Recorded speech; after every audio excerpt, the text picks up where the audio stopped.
The Adventures of Sherlock Holmes.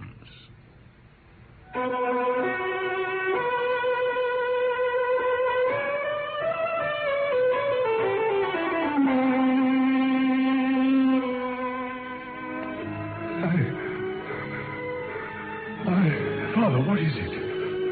I must tell you where the treasure is. It is hidden in... No! Keep him out! There at the window. What is it? That face! The sign of the four. I can still hear those words echoing in my memory, for in a sense they changed my life. My name is Watson, Dr. Watson, and I was privileged to share the adventures of Sherlock Holmes. I will tell you how we first came across the sign of the four. I can see it still. Our rooms in Baker Street and Sherlock Holmes, and in such detail you will be there yourself. If I may collect my thoughts for just a moment.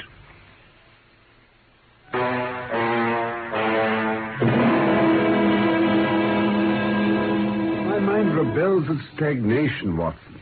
Give me the most abstruse cryptogram or the most intricate analysis, and I'm in my own proper atmosphere.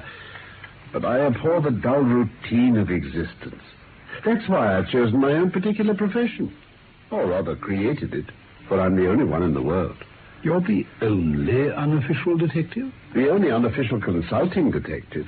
The work itself is my highest reward. But, Watson, you've had some experience of my methods of work. I was never so struck by anything in my life. I even embodied the experience in a small brochure with the somewhat fantastic title of Study in Scarlet. I read it. Honestly, I cannot congratulate you on it. Oh? Detection is or ought to be an exact science and should be treated in the same cold and unemotional manner. You have attempted to tinge it with romanticism, which produces much the same effect as if you worked a love story into the fifth proposition of Euclid. But the romance was there. My practice has extended recently to the continent. I was consulted last week by Francois Lavilla, who, as you probably know, has come rather to the front lately in the French detective service.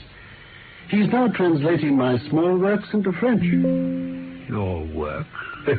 Yes. I've been guilty of several monographs. Here, for example, is one upon the distinction between the ashes of the various tobaccos.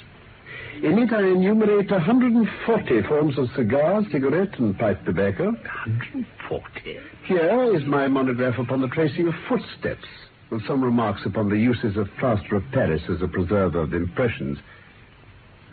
But I weary with my hobby. No, not at all. But you were speaking just now of observation and deduction. Surely the one, to some extent, implies the other. By no means. Observation shows me that you've been to the Wigmore Street post office this morning. But deduction lets me know that when there you dispatched a telegram. Observation tells me that you have a little reddish mold adhering to your instep. Now, just opposite the Wigmore Street post office, they've taken up the pavement and thrown up some earth which lies in such a way that it's difficult to avoid treading in it on entering. The earth is of this peculiar reddish tint, which is found, as far as I know, nowhere else in the neighborhood. Bravo. But how did you deduce the telegram? Well, of course, I knew that you'd not written a letter, since I sat opposite you all the morning. I see also in your open desk there that you have a sheet of stamps and a thick bundle of postcards. Well, what could you go into the post office for, then, but to send a wire? Eliminate all other factors, and the one which remains must be the truth. Dear me.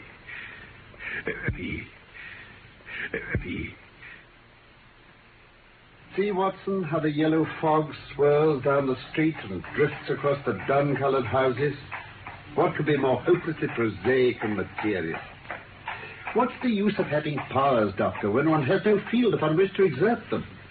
Crime is commonplace, existence is commonplace, and no qualities save those which are commonplace had any function upon earth. What is it, Mrs. Hudson? A young lady for Mr. Holmes, sir. I have no appointments. Here's her card, sir.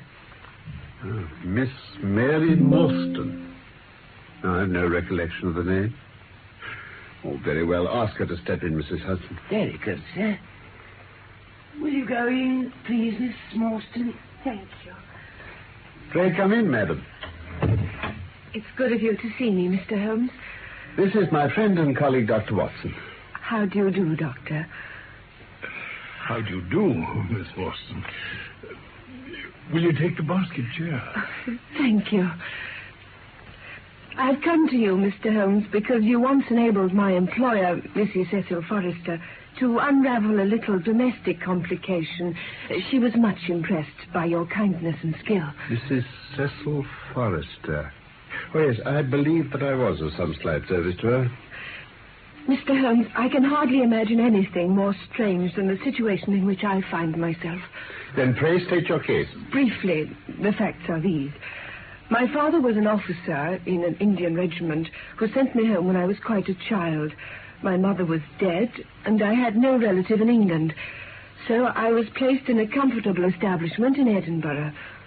When I was 17 years of age, my father arrived in London on leave and directed me to come down at once. On reaching the Langham Hotel, I was informed that Captain Morstan had gone out the night before and had not returned. From that day to this, no word has ever been heard of my unfortunate father. The date? He disappeared on the 3rd of December, 1878. 1878. Nearly 10 years ago. His luggage? There was nothing in it to suggest a clue. Had he any friends in London? Well, only one that we know of. Major Sholto of his own regiment, the 34th Bombay Infantry. Sholto. Major Sholto had retired some little time before my father came home. He lived at Upper Norwood. Upper Norwood? We communicated with him, of course, but he didn't even know that his brother officer was now in England. I see. I haven't yet described to you the most singular part. About 6 years ago, in 1882 to be exact, an advertisement appeared in the Times asking for the address of Miss Mary Morstan. 1882. I had just entered the family of Mrs. Cecil Forrester as governess, and by her advice, I published my address in the advertisement column. The same day, there arrived through the post a small cardboard box addressed to me. It contained a very large and lustrous pearl. Remarkable. No word of writing was enclosed.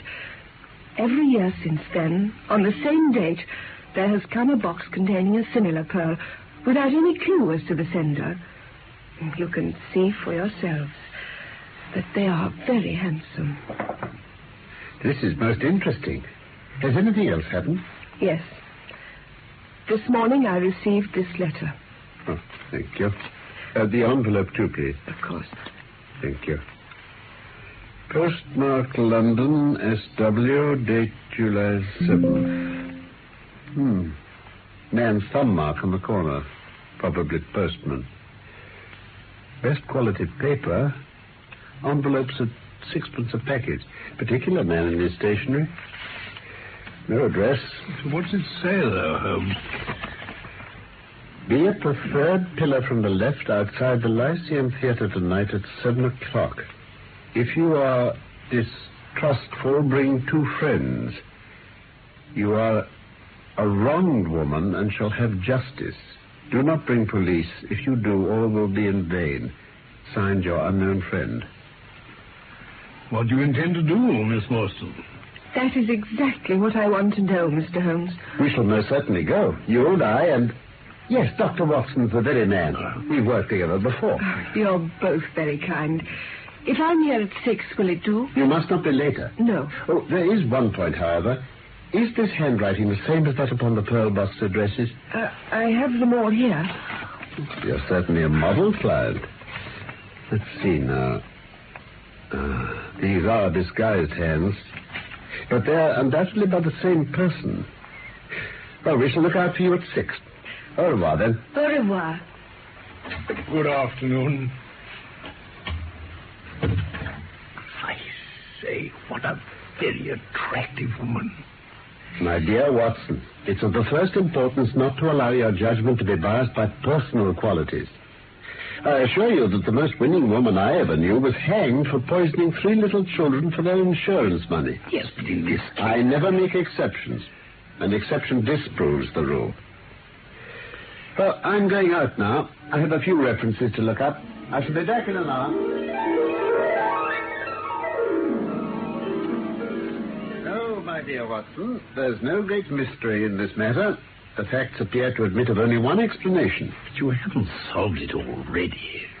I've just found on consulting the back files of the Times that Major Sholto of Upper Norwood, late 34th Bombay Infantry, died on the 28th of April, 1882. I may be very obtuse, Holmes, but I fail to see what this suggests. No? You surprise me. Captain Morstan disappears. His only acquaintance in London is Major Sholto. 4 years later, Sholto dies. Within a week of his death, Captain Morstan's daughter receives a valuable present, which is repeated from year to year, and now culminates in a letter which describes her as a wronged woman. Why should the presents begin immediately after Sholto's death, unless it is that Sholto's heir knows something of the mystery and desires to make compensation? Yes, but the letter speaks of giving her justice. What justice can she have? It's too much to suppose that her father is still alive. There are certainly difficulties. But our expedition of tonight will solve them all. I think that's a 4-wheeler. Yes. And there's Miss Morstan inside. Are you all ready? I'm ready, Holmes.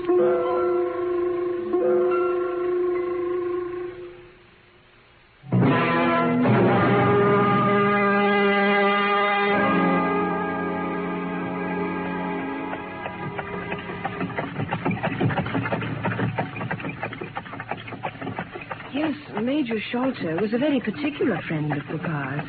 They were in command of the convict guard on the Andaman Islands. The Andamans, eh? By the way, Mr. Holmes, a curious paper was found in Papa's desk. I don't suppose it's of the slightest importance, but I thought you might care to see it. Oh, thank you. Seems to be a plan for part of a large building. At one point, here, you see, there's a small cross done in red ink. In the left-hand corner, there's a curious hieroglyphic like 4 crosses in a line with their arms touching. And beside that, there's written in very rough and coarse characters, the sign of the 4. Jonathan Small, Mohammed Singh, Abdullah Khan, Dost Akbar. Preserve it carefully, Miss Morstan. I shall. I suspect that this matter may turn out to be much deeper and more subtle than I at first supposed.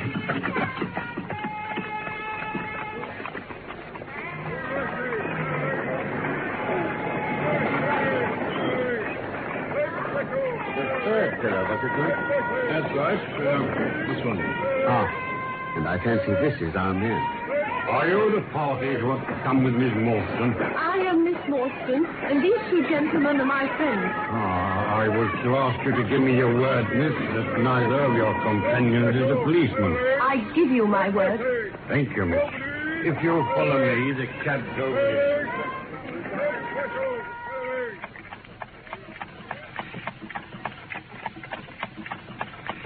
Oh, I lost my bearings ages ago.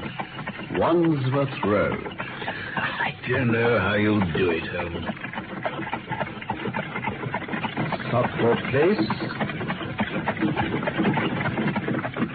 Cold Harbour Lane. Dear me. Our quest doesn't appear to be taking us to very fashionable regions.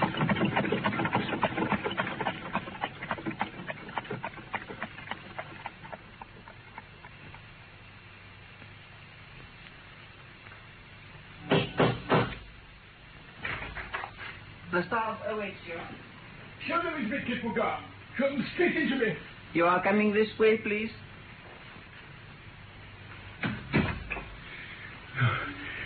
Your servant, Miss Morstan. Your servant, gentlemen.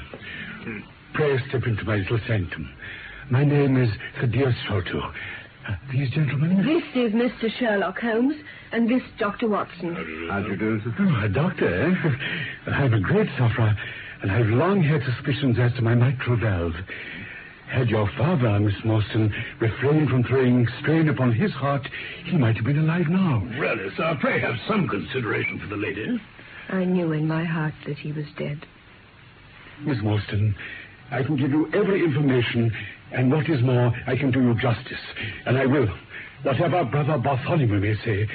But let us have no outsiders, no police or officials. Whatever you may choose to say will go no further. Thank you. Mr. Sholto, it's getting late, and I should like the interview to be as short as possible. Well, at the best, it must take some time, for we shall certainly have to go to Norwood and see Brother Bartholomew. He's very angry with me for taking the course which has seemed right to me. Norwood, then wouldn't it be as well to start at once? Well, I must prepare you by laying the facts before you. Then pray do so, sir. My father, Major John Sholto, retired from the Indian Army some 11 years ago and came to Pondicherry Lodge, Upper Norwood, with a considerable sum of money, a large collection of valuable curiosities, and a staff of native servants. My twin brother Bartholomew and I were the only children. I very well remember the sensation which was caused by the disappearance of Captain Morstan. We read the details in the papers, but never for an instant did we suspect that my father had the whole secret hidden in his breast. We did know, however, that some mystery overhung our father. Early in 1882, my father received a letter from India, which was a great shock to him. From that day, he sickened to his death. Towards the end of April, we were informed that he wished to make a last communication to us.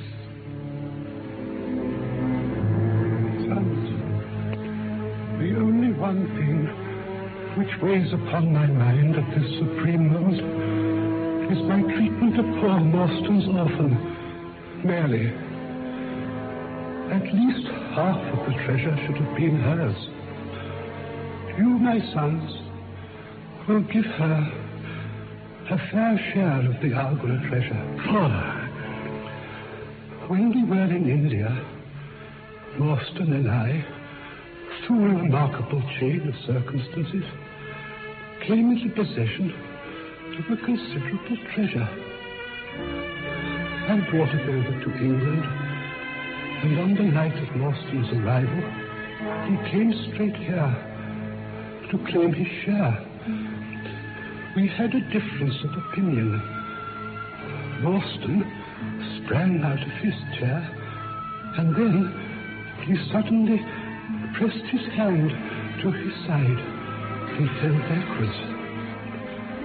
I found, to my horror, that he was dead. Good God. I was still stooping over him when I saw my servant, Melchowder, in the doorway.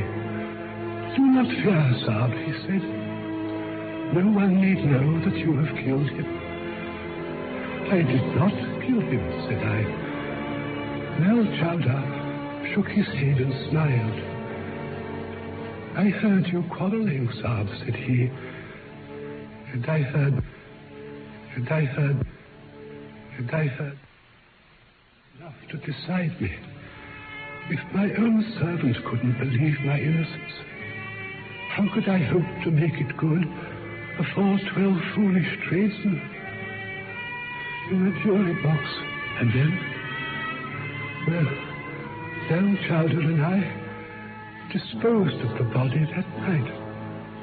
And within a few days, the London newspapers were full of the mysterious disappearance of Captain Morstan.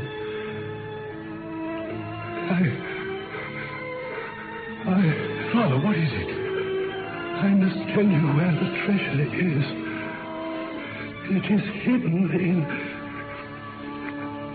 No! Keep him out! There at the window. What is it? That face! The sign of the four.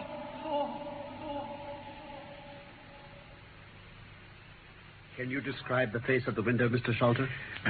Bearded, hairy, with cruel eyes, and an expression of concentrated evil. When we returned from the window, we found that my father's pulse had ceased to beat. In the morning, we found his window open, his cupboards and boxes rifled, and on his chest there was fixed a torn piece of paper with the words, "The sign of the four." Ah, Sign of the four. and the treasure? For weeks and months, my brother and I dug in every part of the garden. Oh, it was maddening to think that the hiding place was on my father's lips at the very moment he died. To this day, I have seen only one piece of it. That little chaplet over there. Yes? Yes, Doctor. Some of the pearls are missing from it. Well, after my father's death, I persuaded Bartholomew to let me find out Miss Morstan's address and send her a detached pearl at intervals, so that at least we might make part of the restitution my father had wished. That was a kindly thought, Mr. Sholto. Oh, not at all. We were your trustees. Well, that was the view I took of it, though Bartholomew could not altogether see it in that light. So I left Pondicherry Lodge. And may I ask now, Mr. Sholto, exactly why you brought us here this evening? Because yesterday I learned that the treasure had been discovered. Discovered? It only remains for us to drive to Norwood and demand that Brother Bartholomew give us our share. I explained my views to him last night, so we shall be expected, if not very welcome. Mr. Sholto, you have done well. We had best put the matter through without delay. Very well, Mr. Holmes. A cab will be waiting outside. How did your brother find the treasure? Oh, Bartholomew was a clever fellow. He worked out the cubic space of the house. He found that the height of the building was 74 feet. But on adding together the heights of all the separate rooms and the spaces between, he could not bring the total to more than 70 feet. The 4 feet unaccounted for could only be at the top of the building. He knocked a hole in the ceiling of the highest room, and there, sure enough, the treasure chest stood in the center. He computes the value of the jewels at not less than £500,000 sterling. £1,000,000? Oh, no. Then Miss Morstan must be about the richest heiress in the country. I believe you're right, Watson. Well, let us be going. Perhaps we shall see for ourselves.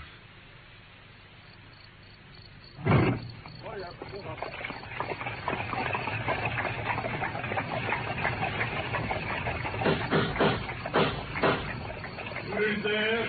It's I, McMurdo. Sure you know my knock by this time. Oh, aye.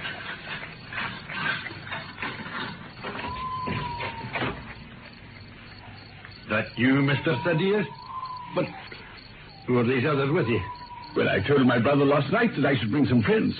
I'm very sorry, Mr. Thaddeus. I don't know any of your friends. Oh, yes, you do, McMurdo. Eh? Not Mr. Sherlock Holmes. In you come, sir, in you come. You and your friends.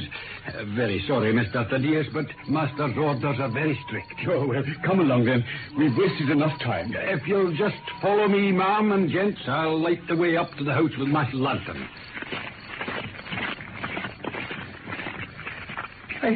I can't understand it.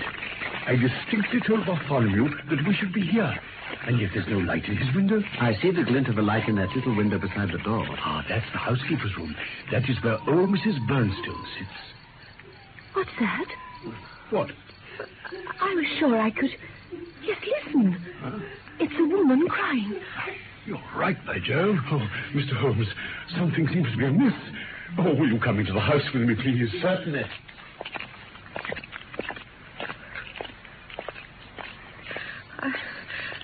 I think I'm a little afraid. Nothing to fear, Miss Morstan, I assure you. Would you care to take my hand? I do... Oh, yes.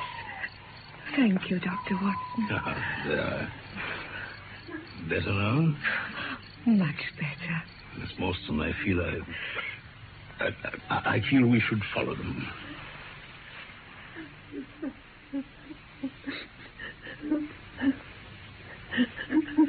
Oh, now, Mrs. Burnstone, what is the matter? Oh, Mr. Thaddeus, sir, there is something amiss with Mr. Bartholomew. My brother? He's locked himself in and won't answer me. All day I've wanted to hear from him, and so an hour ago I went up and peeked through the keyhole. You must go up quickly. You must go up and look for yourself. Oh, dear. Give me your lantern, McMurdo, and you stay here with Miss Morstan. Yes, sir. Mr. Sholto, Watson, come with me quickly. And there's his room, the first door on the left. How can we see into it if there's no light in there? Well, there's plenty of moonlight. Let's see. Good something damnable. You take a look, Watson. He's just sitting there with a horrible smile on his face. He looks inhuman. Oh, dear me. The door must come down. Right. Together, then. Again. Now, this time. Now we shall see. Oh, dear. Oh, dead. Oh, it's terrible. Look. Sign of the four.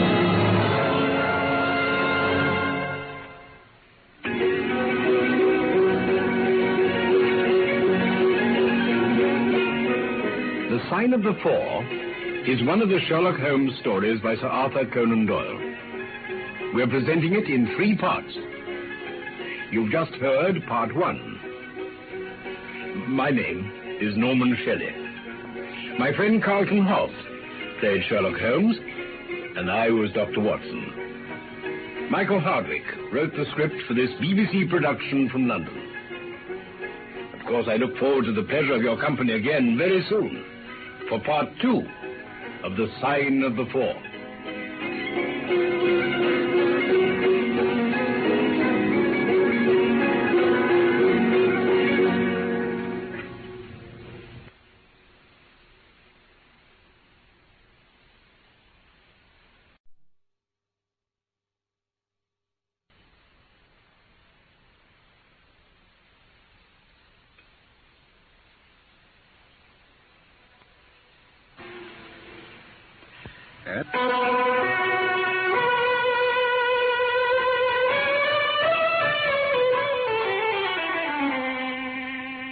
He's just sitting there with a horrible smile on his face.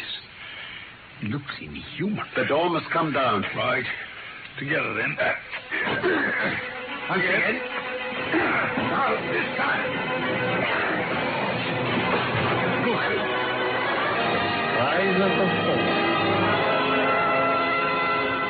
So, was the Sign of the Four again to be the sign of death? A further mystery for my friend Sherlock Holmes. My name is Watson, Dr. Watson, and I was privileged to share the adventures of Sherlock Holmes. First, I will refresh your memory on the case so far, and then I will tell you what happened next in our investigation of the Sign of the Four.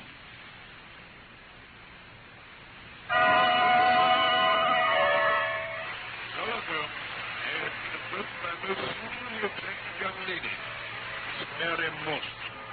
Concerning the disappearance of her father, Captain Morstan, 10 years earlier. Each year since then, she had been receiving through the post a single large pearl. And now the anonymous sender had expressed a wish to meet her. We accompanied her to the rendezvous and heard from an eccentric fellow, Sir Dearest Sholto, how his father and Captain Morstan had gained a fabulous treasure which had disappeared after both their deaths. Now it had been rediscovered by his brother, Bartholomew Sholto, whom we were to visit to claim Miss Morstan's rightful share. Arriving at Bartholomew's house, we found him sitting in a chair, a horrible smile on his face, and quite dead. Oh, what on earth does it all mean, Mr. Holmes? It means murder. Murder? Ah, just as I expected. Look here, Watson. Stuck in the skin just above his ear. A long, dark thorn. Be careful. He's poisoned. Poisoned? Oh! What a fantastic mystery, Holmes. On the contrary, my dear Watson, I only require a few missing links and I shall have an entirely connected case. Oh! Mr. Sholto, what is it? The treasure! It's gone! Are you sure? Oh, there is the hole in the ceiling. We lowered it through. I helped him to do it. I left him here last night, and I heard him lock the door. The treasure was locked in this room with him. What time did you leave? It was 10 o'clock. Oh, dear me. Now the police will suspect me of having a hand in it. Take my advice, Mr. Sholto. Drive down to the police station and report the matter. The police station? Offer to assist them in every way. We shall wait here until you return. But Please do as I say. It will be for the best. Oh, very well. I suppose you know best. Oh, dear, dear, Now, Watson, we have a little while to ourselves. Let us make good use of it. Very well, Holmes. In the first place, let us consider how these folk came and how they went. Now, Sholto reckoned the door hasn't been opened since last night. Then how about the window? No, it's fastened on the inside. Solid framework. I'll just open it. No water pipe near. Roof quite out of reach. Yet a man mounted by the window. How do you know? Here is the print of a foot in the mold upon the sill. And here is a circular muddy mark. See here again on the floor. And here again by the table. But that's not a footmark. It's something much more valuable to us. These are the impressions of a wooden stump. A wooden-legged man. But there's been someone else here. Oh? Could you scale that wall yourself? Let's see. Whoa, certainly not. A good 60 feet from the ground and not a foothold all the way. But supposing you had a friend up here who lowered you that good stout rope which I see in the corner. Then, if you were an active man, you might swarm up wooden leg and all. Of course, you'd depart in the same fashion, and your ally would draw up the rope, shut the window, secure it from the inside, and depart in the way that he originally came. Yes, but look here, this accomplice, how did he get in? The door's locked, the window is inaccessible. Did he come down the chimney? The grate's much too small. Well, then, how? My dear Watson, how often have I said to you that when you have eliminated the impossible, whatever remains, however improbable, must be the truth. He didn't come through the door, the window, or the chimney. He couldn't have been concealed in the room, as there is no concealment possible. Then where did he come from? Through the hole in the roof. Of course he did. Now, if you will have the kindness to hold the lamp for me, we shall now extend our researches to the secret room above where the treasure was found. Can you manage to get up? I fancy I can just get up. Help on this rafter. Good. Now I'm coming up too. 10 minutes? Yeah. Here you are, you see. Oh, there's a flat door leading out onto the roof. I fancy I can press it back. Yes. And the roof slopes at a gentle angle. This is how he got in, then. Now, let's see if we can find some other traces of this queer individual. It doesn't look as though this place has been entered for years. Found dust. But even dust has its uses. Look at these footprints. As clear as we could wish. But these are the prints of a child's naked foot. Holmes, a child has done this horrid thing. Come along, Watson. There's nothing more to be learned here. If my memory hadn't failed me, I should have been able to forestall this. Now, where did I put my lens? Here it is. Oh, thank you. Yeah, we're certainly in luck. What is it now? Our naked-footed friend has had the misfortune to tread in this creosote that has leaked out of the carboy there in the corner. You can see the outline of the edge of his small foot here. What then? Why, we've got him, that's all. I know a dog that would follow that scent to the world's end. Hello, here come the accredited representatives of the law. Now, before they come, Watson, just put your hand here on this poor dead fellow's arm. Yes. And here on his leg. Yes. What do you feel? The muscles are as hard as a board. Quite so. They're in a state of extreme contraction, far exceeding the usual rigor mortis. Coupled with this distortion of the face, what conclusion would it suggest to your mind? Oh, death from some powerful vegetable alkaloid, some strychnine-like substances which produce tetanus. As you saw, I discovered a thorn which had been driven or shot with no great force into the scalp. You observed that the part struck was that which would be turned towards the hole in the ceiling if the man were erect in his chair. Now then, examine this thorn. You go first, Mr. Sholto. It looks as though some gummy substance has dried on it. Quite so. But is that an English thorn? Oh, no. No, it certainly is not. Then with all these data, you should be able to draw some inference. But here, the regular, so the auxiliary forces may beat a retreat. Here's a pretty business. The house seems to be as full as a rabbit warren. Ah, Mr. Jones. You must recollect me. Indeed I do. It's Mr. Sherlock Holmes, the theorist. Remember you? I'll never forget the Bishopsgate jewel case. Ah. But what's all this? Bad business. Stern facts here. No room for theories. Lucky I happened to be out at Norwood on another case. What do you think the man died of? Oh, this is hardly a case for me to theorize. No. Still, we can't deny that you hit the nail on the head sometimes. Door locked, I understand. Jewels worth $500,000 missing. How was the window? Fastened. But there are footmarks on the sill. Well, if it was fastened, they could have had nothing to do with the matter. Oh, I see. Ah, I've got it. These flashes come upon me at times. Just step outside, Sergeant. Yes, sir. And you, please, Mr. Sholto? Oh, very well. I shall go mad. I'm sure I shall go mad. Inspector, this is my friend Dr. Watson. How do you know? He's assisting me. May he remain? Yes, I suppose so. Now, Mr. Holmes, Sholto was with his brother last night.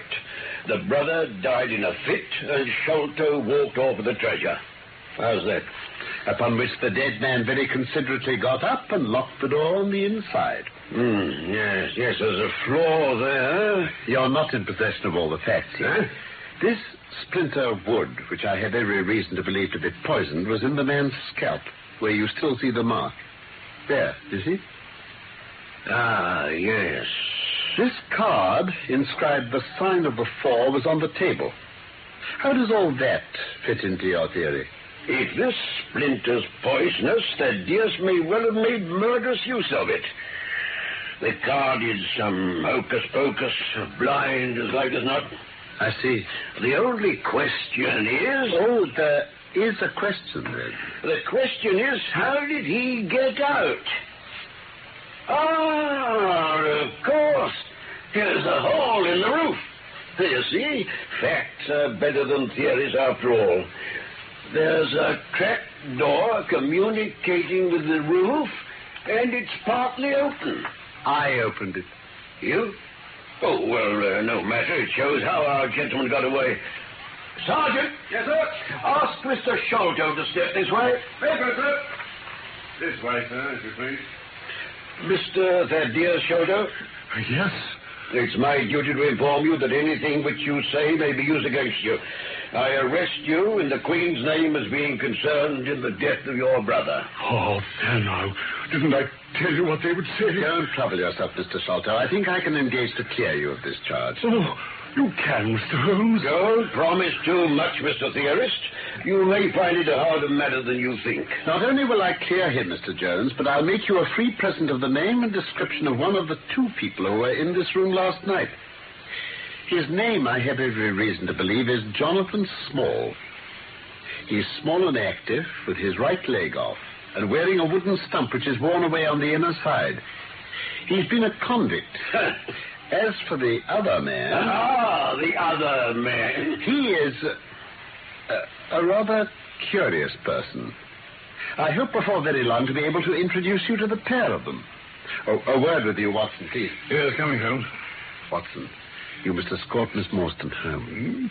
Oh, delighted. Then I want you to go to number 3, Pinchin Lane. Yes. Down near the water's edge at Lambeth. The third house on the right-hand side is a bird stuffer's.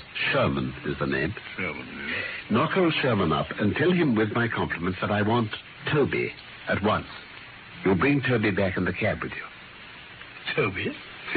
A queer mongrel with the most amazing power of scent. I'd rather have Toby's help than that of the whole detective force of London.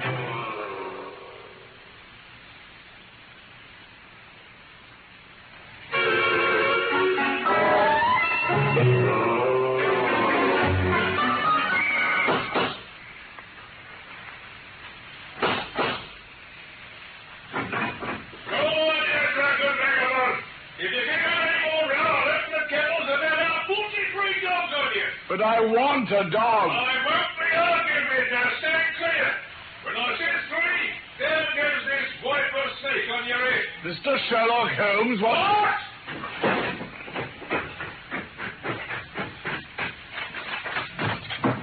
A friend of Mr. Sherlock is always welcome. Thank you. Step in, sir.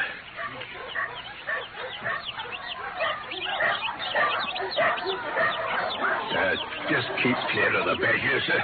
He bites. Now, sir, what was it Mr. Sherlock Holmes wanted? He wanted a dog of yours. Ah, that would be Toby. Yes, Toby Watson, then. Toby lives at number 7 on the left here. Thank you. Well, Mr. Sherman, I'm much obliged. Come on, Toby. There's a good fella.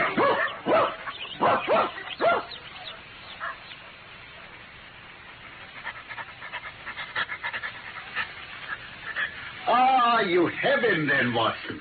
Leave the dog here and come up. Yes, I'd better tie him to this banister, I suppose. Oh, boy. Unprepossessing brute, isn't he? Ah, Toby and I understand one another. Oh, Sergeant, lend me your bullseye, please. Certainly, sir. Thank you. Now then, I must kick off my boots and socks. Watson. Yeah? Just carry them for me, will you, please? Where to, Holmes? I'm going to do a little climbing. Oh, yes, and I must dip my handkerchief into this creosote. There. That'll do. Now, come up through the hole in the ceiling with me for a moment.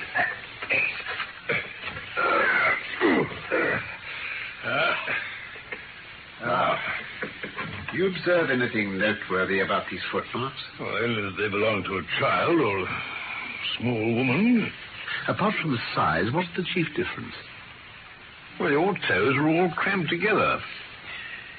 The other print has each toe distinctly separated. That is the point. Now, would you kindly step over to that roof window and smell the edge of the woodwork?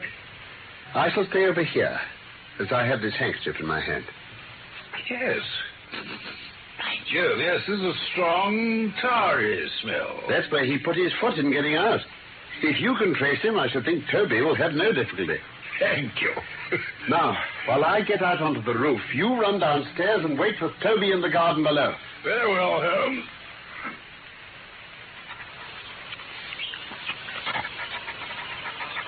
That you, Watson? Yes, Holmes. Have you got the dog? Well, I let him loose. This water pipe feels pretty firm, so here goes. No, careful, Holmes. Oh, do be careful. Oh, well done. My boots and stockings, if you please. There you are. Thank you. It was easy to follow his course across the roof. No? Oh, yes. Tiles were loosened the whole way, and... Oh, yes. In his hurry, he dropped this. Some sort of a pouch made out of beads. Anything inside? Ah, some more of those thorns. They're hellish things. Now, Watson, will your legs stand a 6-mile trudge? Certainly. Then here you are, doggy. What?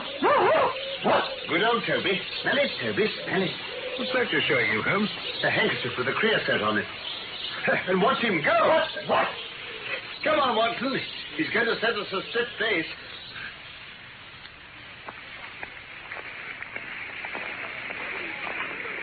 Well, I think we can allow ourselves a breather. We've had no very heavy rain since yesterday.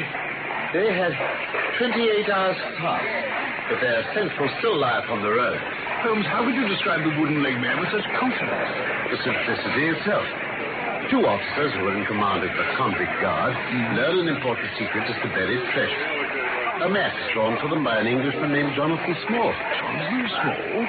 You remember we saw the name on the chart Miss Moulton showed us. Oh, that's right, yes. Small had signed it on behalf of himself and his associates.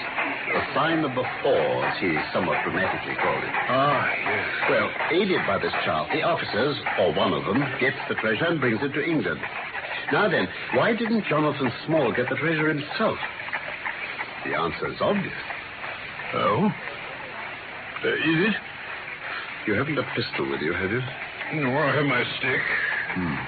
I shall leave Jonathan to you, but if the other turns nasty, I shall shoot him dead. Come along now. Toby's anxious to be getting off.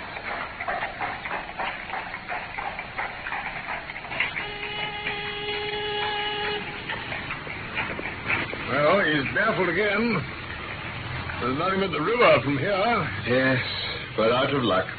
They've taken to a boat. Stolen it? No.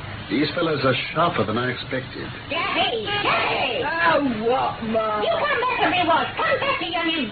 If your father comes home and finds you like that, he let us hear about it. Oh, dear little chap. A fine child, Mrs. Smith. Oh, bless you, sir, he is that. Here, how do you know my name? The signboard over your door. Mordecai Smith. Oh, that. Away, is he? I wanted to speak to Mr. Smith. He's been away since yesterday morning, sir. But if it was about a boat, sir, maybe I could serve as well. I see from the board that he has a steam launch. That's what I'd like to have. Why, bless you, sir, it's in the steam launch that is gone. That's what puzzles me. I know there ain't more coal now than would take it to about Woolwich and back. He might have bought some at a wharf downriver. He might, sir, but it weren't his way. Many a time I've heard him go on about the prices they charge for a few odd bags. Besides, I don't like that wooden-legged man with his ugly face and outlandish talk. A wooden-legged man? I roused him up yesterday night, I did. Oh, then I'm unlucky, Mrs. Smith. Oh. I wanted a steam launch, and I've heard good reports of the, let me see, what is her name? The Aurora, sir. Ah, yes, of course, yes. She's not an old green launch with a yellow line, very broad on the beam. No, indeed. She's as trim a little thing as any on the river, black with 2 red streaks. Ah, yes. Well, I hope you'll soon hear from Mr. Smith. I'm going down the river. If I should see anything of the Aurora, I shall let him know that you're uneasy. A black funnel, you say? No, sir. Black with a white band. Huh? Oh, of course, yes. It was the sides which were black. Well, good morning, Mrs. Smith. Good morning, sir. Clever Holmes. The main thing with people of that sort is never to let them think their information can be of the slightest importance to you. If you do, they'll instantly shut up like an oyster. Well, our course seems pretty clear now. What would you do, then? Well, I would engage a launch and go down the river on the track of the Aurora. My dear fellow, it would be a colossal task. She may have touched at any wharf on either side of the stream between here and Greenwich. Try the police, then. Worse and worse. What are we to do, then? I want you to take a hansom and return Toby to his owner with my compliments. Then drive home, have some breakfast, and get an hour's sleep. It's quite on the cards that we may be afoot tonight again. Very well. I must send a wire. To whom? You remember the Baker Street irregulars whom I employed in our study in Scarlet Gate? Oh, those little ragamuffins. This is just where they might be invaluable. The wire will be to my dirty little Lieutenant Wiggins. I expect he and his gang will be with us before I have time to finish my breakfast.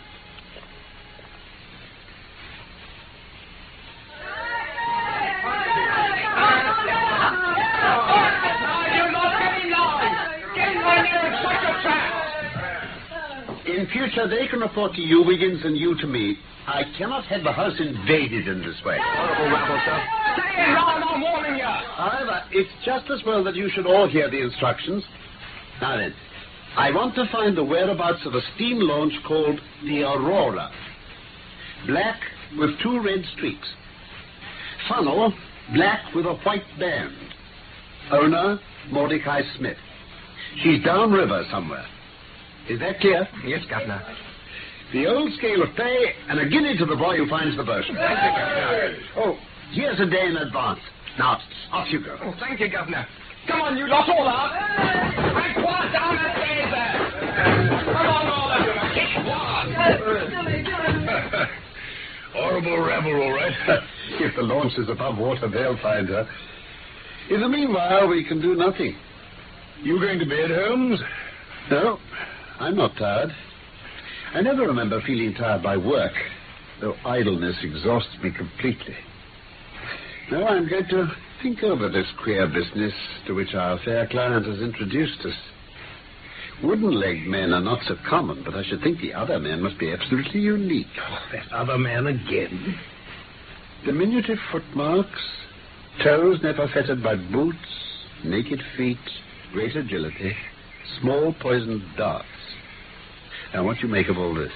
Perhaps he's one of those Indians who associated with Jonathan Small. Hardly that.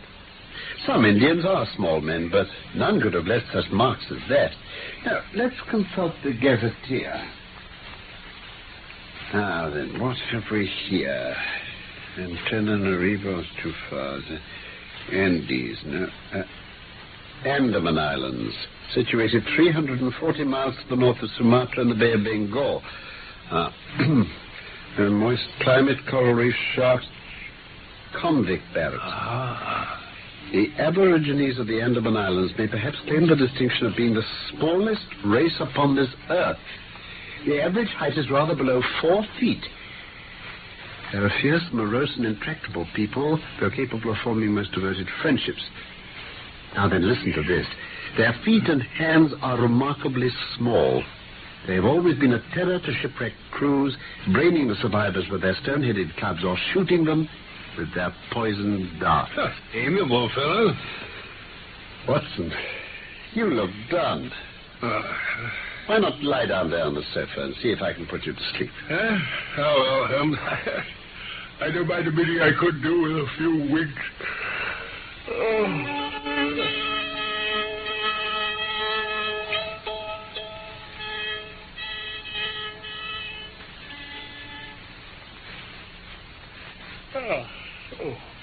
Oh, my dear Watson.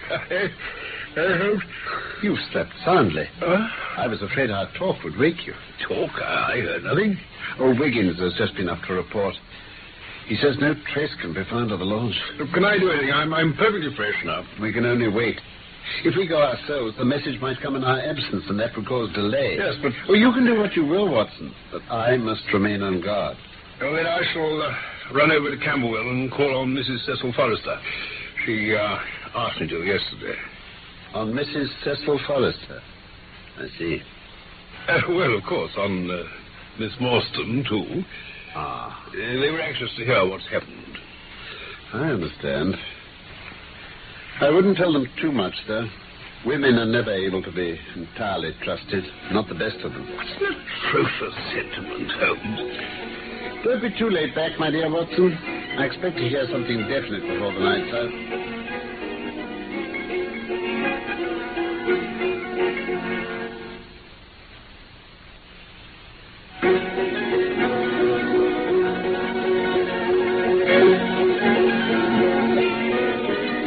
The Four was one of the Sherlock Holmes stories by Sir Arthur Conan Doyle. We're presenting it in 3 parts, and you have just been listening to part 2. My name is Norman Shelley. My friend Carlton Hobbs played the part of Sherlock Holmes, and I was Dr. Watson. Michael Hardwick wrote the script for this BBC production from London. And, of course, I look forward to the pleasure of your company again very soon for the 3rd and last part of The Sign of the Fall.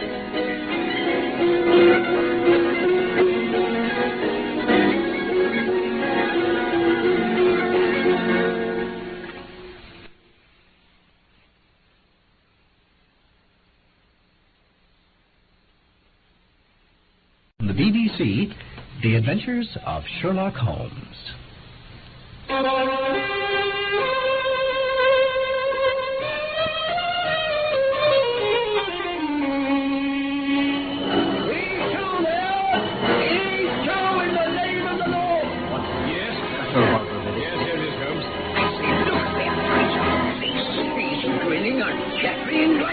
He ready to part. He raises his hand. I'm ready, Holmes.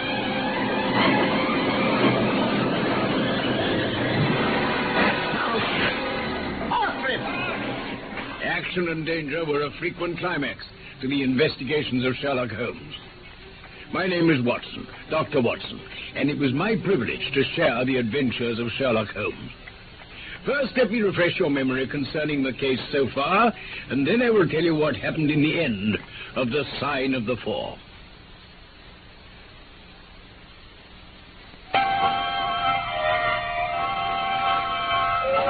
Sherlock Holmes and I were upon the track of Jonathan Small, the one-legged ex-convict responsible for the theft of the Agra treasure, which we were endeavoring to recover on behalf of our charming young client, Miss Mary Morstan.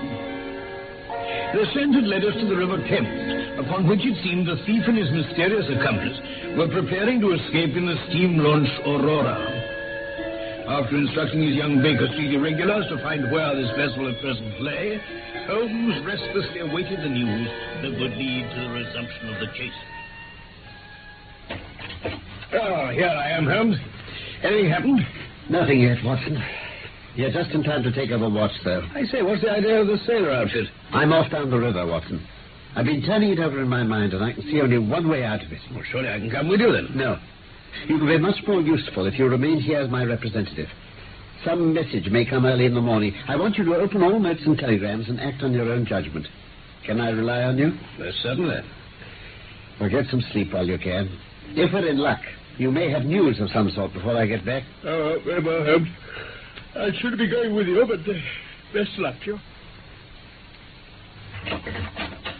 Here's your breakfast, Dr. Watson. Ah, thank you, Mrs. Hudson. Oh, and Mr. Anthony Jones is here to see you, sir. Ah, come in, Mr. Jones.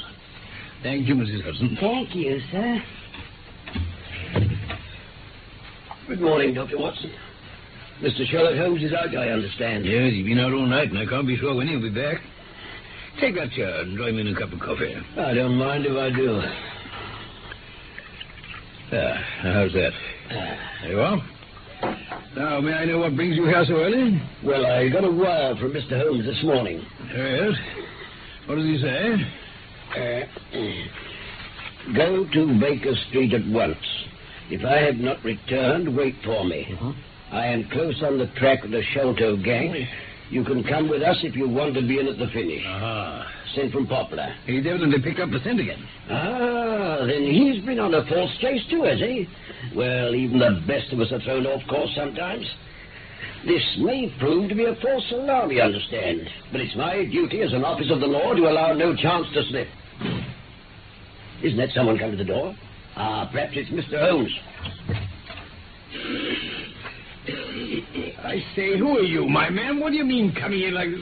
Is Mr. Sherlock Holmes here? No, but I'm acting for him. If you've a message for him, you can tell it to me. It was to himself I was to tell it. I tell you, I am acting for him. Was it about Mordecai Smith's boat? Yes. I knows well where it is, and I knows where the men he's after are. And I knows where the treasure is. Look here, my man. It was to Mr. Sherlock Holmes I was to tell it. Well, then you must wait for him. No. I ain't going to lose a whole day to please no one. Wait a bit, my friend. You have important information, and you're staying here whether you like it or not. All right. I think you might offer me some coffee, though. Really? I thought my disguise was pretty good, but I hardly expected it would stand that test. Ah, you rogue.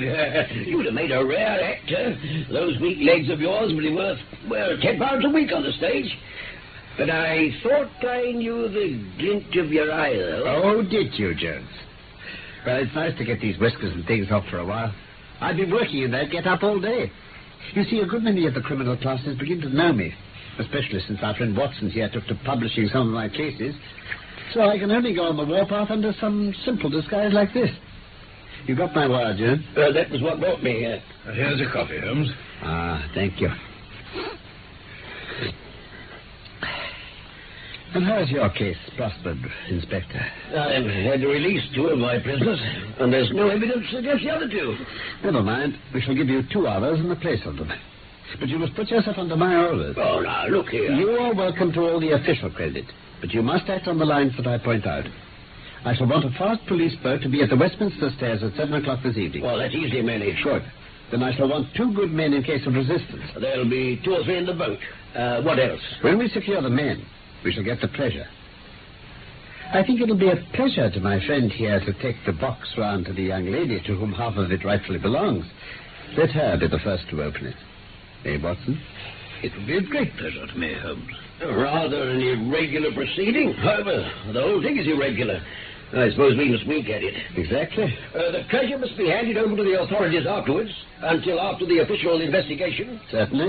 Is there anything else? Only that I insist upon your dining with us before we set out. Oh, well... I have oysters and a brace of grouse with something a little choice in white wines. Watson, you never yet recognized my merits as a house. Oh, by the way, Watson. Yes, Holmes. You'd best clean that old service revolver of yours. It's as well to be prepared.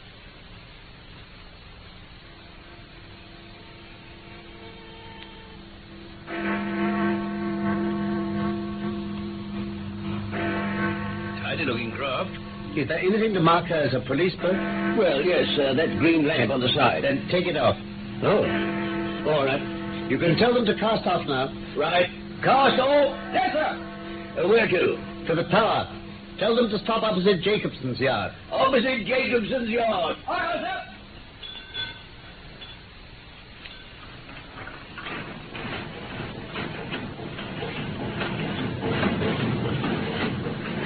Splendid craft. We ought to be able to catch anything. Left that river steamer well behind us. There aren't many launches to beat this, I can tell you. Still, she'll need to be smart to catch the Aurora. She has a name for being a clipper. Now, I'll tell you how the land lies. Yes? Howard Small concealed the launch until he knew how the police inquiries were shaping. If I were in his shoes, I might hand her over to some boat repairer with directions to make a trifling change in her. She would then be removed to his shed or yard, and so be effectually concealed, while at the same time she'd be available again at a few hours' notice. Yeah, that seems logical enough. At Jacobson's yard, I learned that the Aurora had been handed over to them by a wooden-legged man with some trivial directions as to her rudder. At that moment, who should come down but Mordecai Smith, the missing owner? But how did you recognize him? Oh, he bellowed out his name and the name of his launch. I want her tonight, said he, at 8 o'clock sharp, for I've two gentlemen who won't be kept waiting. I was lucky enough to pick up one of my boys on the way, so I stationed him as a sentry over the launch. He's to stand at the water's edge and wave his handkerchief to us when they start. I should have had a body of police in Jacobson Yard and arrest them when they came down. Which would have been never. Eh? This man Small is a pretty shrewd fellow. If anything made him suspicious, he'd lie snug for another week. If you might have stuck to Mordecai Smith, Holmes, he would have led you to their hiding place. I think it's 100 to 1 against Smith knowing where they live. Why should he ask questions? Well, there's Jacobson's Yard anyway. Where those masts are standing up. Ah, yes, I see. Ah, yes. Yes, I can see my sentry through these night glasses. There's no sign of a handkerchief yet. Suppose we go downstream a short way and lie in wait for them. It's 10 to 1 that they'll go downstream, but we can't be certain. It'll be a clear night and plenty of moon. Now, we must stay where we are. Will you give instructions, please? Very well, as you say. Look, Watson. See how the folks swarm over yonder in the gaslight? Yes, they're coming from work in the yard. Dusty-looking rascal. But do I see a handkerchief? There, surely there is a white flutter over yonder. Yes, I can see it plainly. Yeah, and there's the Aurora, and going like the devil. Full speed ahead, engineers. Make after that launch for the yellow light. By heaven, I shall never forgive myself if she proves to have the heels of us. She's very fast, Miss Holmes. I doubt we shall catch her. We must catch her. Keep it on, Stoughton. Make her do all she can. If we find the boat, we must have them.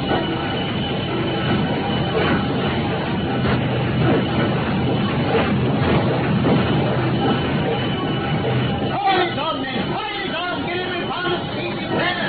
We're gaining a little. I'm sure of it. We shall be up there in a very few minutes. Confound it. That duck train on here.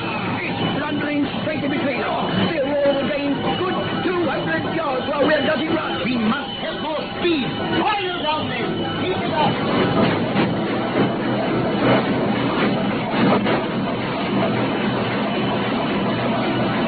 Catching up on them again, Holmes. I can see them plainly now, can't you? Yes, that old Smith's something cold for his dear life. Who's that in the stern? No, he's busy. He seems to be waving his arms about. Careful, I've had them caught him a time, but nothing has touched Smith. What's that next to the chap in the stern? Looks like a Newfoundland dog. I can tell. We're getting close to the Pumpkin Marshes. Now we're really gaining on them. Look, see! What? That chap standing up on the stern. A wooden leg. Oh, you're right, Holmes. That thing next to him, he's a little black man. I've never seen anything like him. Give them a child. I'll give them a hand. He's too there. He's too in the name of the Lord. Yes, Mrs. Holmes.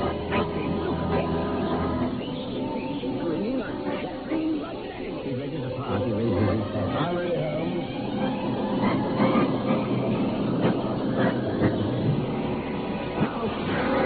Brilliant. You've got him. Straight over to the river. He's gone. Straight down. He's a goner for sure. Keep out to the launch. Look, listen, he's pulling the tiller over. He's making for shore. You're running right. Off it.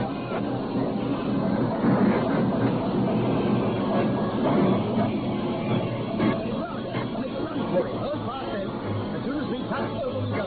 They found him. Wouldn't they jump out? He's running. He's wouldn't lay. He's falling in the mud.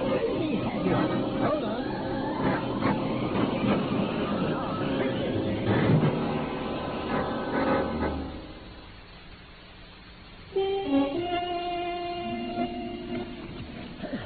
Mr. Jonathan Small, I fancy. Down this mud. I'll come quietly. Give me that.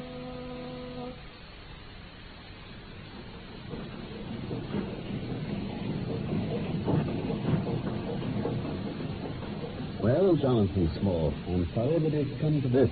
And so am I, Mr. Holmes. But I don't believe I can swing for the job. I give you my word, I never raised a finger against Mr. Sholto. It was that little hellhound Tonga who shot one of his darts into him. You're under the charge of Inspector Ethelned Jones of Scotland Yard. He's going to bring you up to my rooms, and I shall ask you for a true account of the matter. If you make a clean breast of it, I may be of use to you. No, I shall never fear. I think I can prove that the poison acted so quickly that the man was dead before ever you reached the room. That he was, sir. You seem to know as much as if he'd been there. Pity we didn't take that alive, but there was no choice. All's well that ends well. We'll be at Vauxhall Bridge presently. Dr. Watson. Yes, Inspector? I shall land you with the treasure box. It's most irregular, but an agreement's an agreement. And you shall take it round to the young lady yourself. Where's the key? At the bottom of the river. We've had work enough already from you. Well, Doctor, Miss Mawson might at least see her box. Bring it into the Baker Street as soon as you can. Greatest of pleasure, Inspector.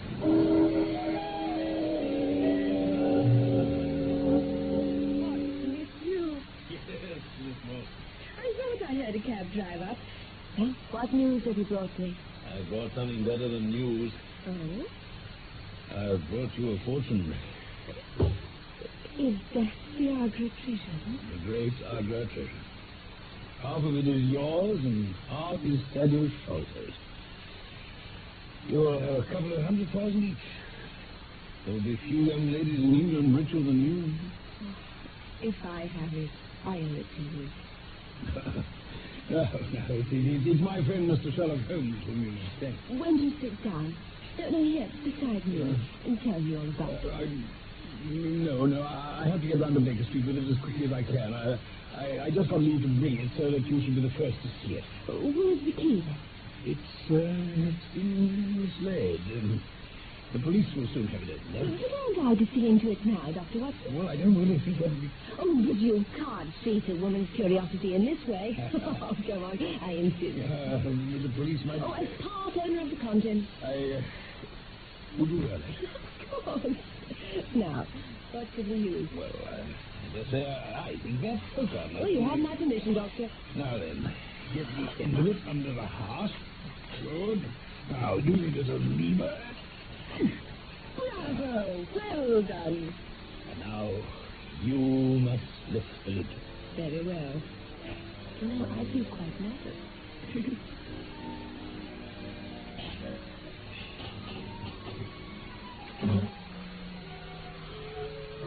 It's empty. Thank God. Why'd you say that? Because it puts you within my reach. Because I love you, Mary, as truly as ever a man loved a woman. Because this treasure, these riches, sealed my lips.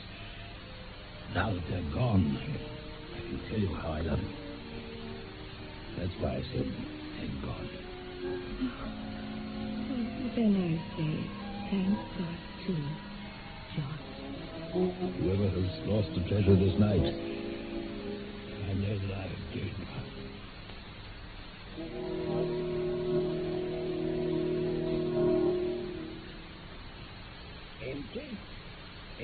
say, Dr. Watson? Inspector.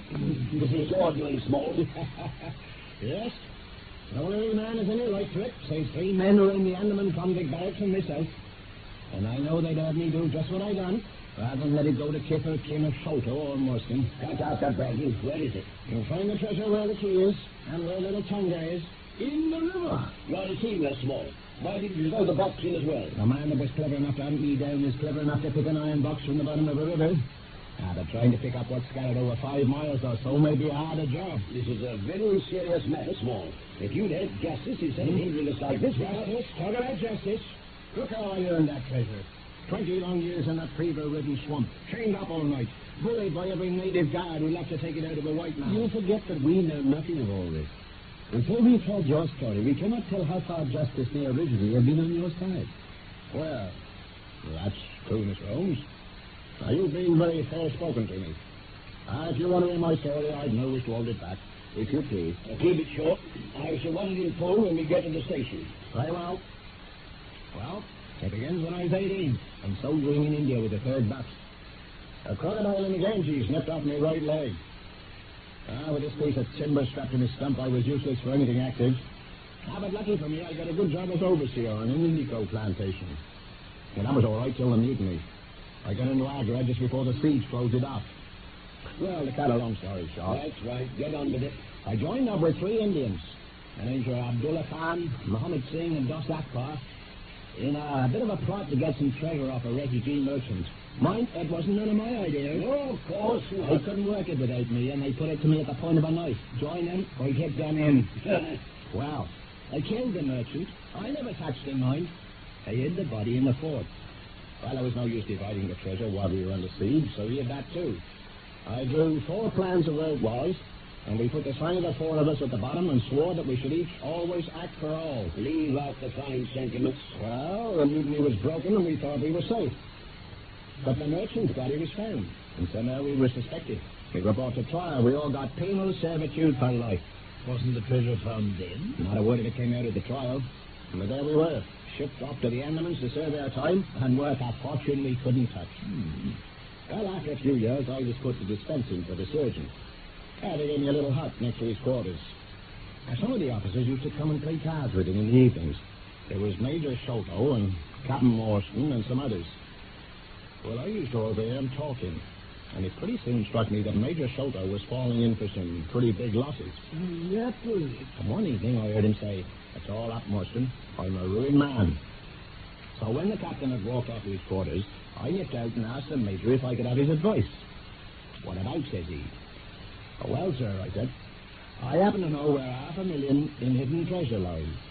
And I thought if I told the proper authorities, it might get my sentence shortened for me." Get on with it. I could see him think it over like. Well, the upshot of it is that he comes back next day with Captain Morstan and a little, what you might call, unofficial proposition. You mean to say that Mind, I didn't betray my friends. We held a little meeting, the 3 Indians and the 2 officers and me, and it was decided Major Sholto would go to Agra and recover the treasure. Then he'd send a small yacht provisioned for a voyage. The Indians and I would get away in it. Captain Morstan would apply for leave to go to Agra, and we'd all meet there for a final share out of the treasure. Say this way, Small, if this is a yarn you're spinning, I've never heard the like of it before. What do you say, Mr. Holmes? I fancy we're hearing the truth. And you can guess what happened next. That villain Sholto went off to Agra, but he never came back. No yacht to fetch us, nothing. Well, what else did you expect? An officer's word, sir. If 4 convicts could keep faith with each other, then you might have thought that... let's hear the rest of it. From that day I lived only to escape and track down Sholto. But it was weary years before my time came. One day, a little Andaman Islander was picked up in the woods, sick nearly to death with fever. He was venomous as a young snake. But as I nursed him round, he took quite a fancy to me. Was this Tonga? That's right, sir. He was a fine boatman, and he owned a big roomy canoe. He didn't need much talking into getting me away from that place. Now we got to Singapore. From there, we wandered about the world until we reached England 3 or 4 years ago. I earned our living showing Tonga off at fairs as a cannibal. He used to eat raw meat and do a war dance. He was staunch and true, was little Tonga. Don't say enough about him. Get back to Sholto. It wasn't long before I found where he lived. But I was too late. We went to his place and looked through the window of his room. He was lying in bed with his sons at either side of him. Even as we watched him, he died. Well, I got into the room that night. I searched his papers, but there wasn't a line about where the treasure might be. And before I left, I thought of my poor Indian friends still back there in the Andamans. I wanted to leave our mark behind, so I scrawled down the sign of the four of us on a piece of paper, and I pinned it on him. Oh, that explains that then, Holmes. Yeah. Pray continue, Small. Well, after a while, I heard that the treasure had been found at the top of Pondicherry Lodge. Well, I couldn't hope to get up there, not with this leg, so I brought Tonga with me, with a long rope wound round his waist. He could climb like a cat. But as ill luck would have it, Bartholomew Salter was still in the room when Tonga got in. Little devil killed him with his blowpipe. Thought he'd done something very clever until I gave it to him with the rope's end. Anyway, there was nothing else to do but lower the jewels down, leave the sign of the four on the table, and get away as quick as we could. And there you are, gentlemen. I told him all. And every word the truth, I swear. A fitting wind-up to an extremely interesting case. There's nothing at all new to me in the latter part, except that you brought your own rope. That I didn't know. By the way, I had hoped that Tonga had lost all his dart, yet he managed to shoot one at us in the boat. I have it here. Did you find that, Holmes? You'll examine your hat when you have a moment, my dear Watson. I managed to pick it out without your noticing. Yeah. Well, sir, he did lose them all, except the one he had in the blowpipe ready, do you see? Ah, of course. Well, Mr. Holmes, you're a man to be humoured, but duty's duty. I'll feel more at ease when we have our storyteller here safe under lock and key. All right, I shan't make any trouble. Of course, you'll both be wanted at the trial. Good night, dear. Good night, gentlemen both. Good night. Well, Holmes. There's the end of our little drama. Thank you, Watson. Well, good help. And to you. I'm afraid it may be the last chance I shall have of studying your methods, Holmes. Oh? Why, sir? Miss Morstan has done me the honour to accept me as a prospective husband. I feared as much. I really cannot congratulate you. Any reason to be dissatisfied with my choice? Oh, not at all. I think she's one of the most charming young ladies I've ever met. But love is an emotional thing. And whatever is emotional is opposed to that true cold reason which I place above all things. I should never marry myself lest I bias my judgment. I trust my judgment may survive the ordeal. You're weary, Holmes. Yes. The reaction is already upon me. I shall be as limp as a rag for a week. Strange how terms of what in another man I should call laziness alternate with your fits of splendid energy and vigor. Yes. Remind me the makings of a very fine loafer. And also of a pretty surprise, actually.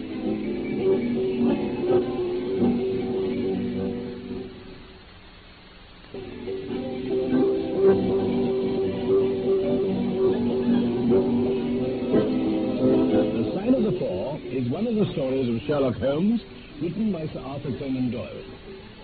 And now you know how it ended. My name, my real name, is Mormon Shelley.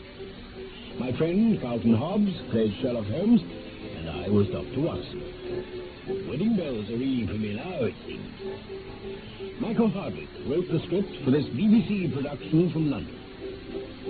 And need I say I look forward to the pleasure of your company again, and soon, for more of the adventures of Sherlock Holmes.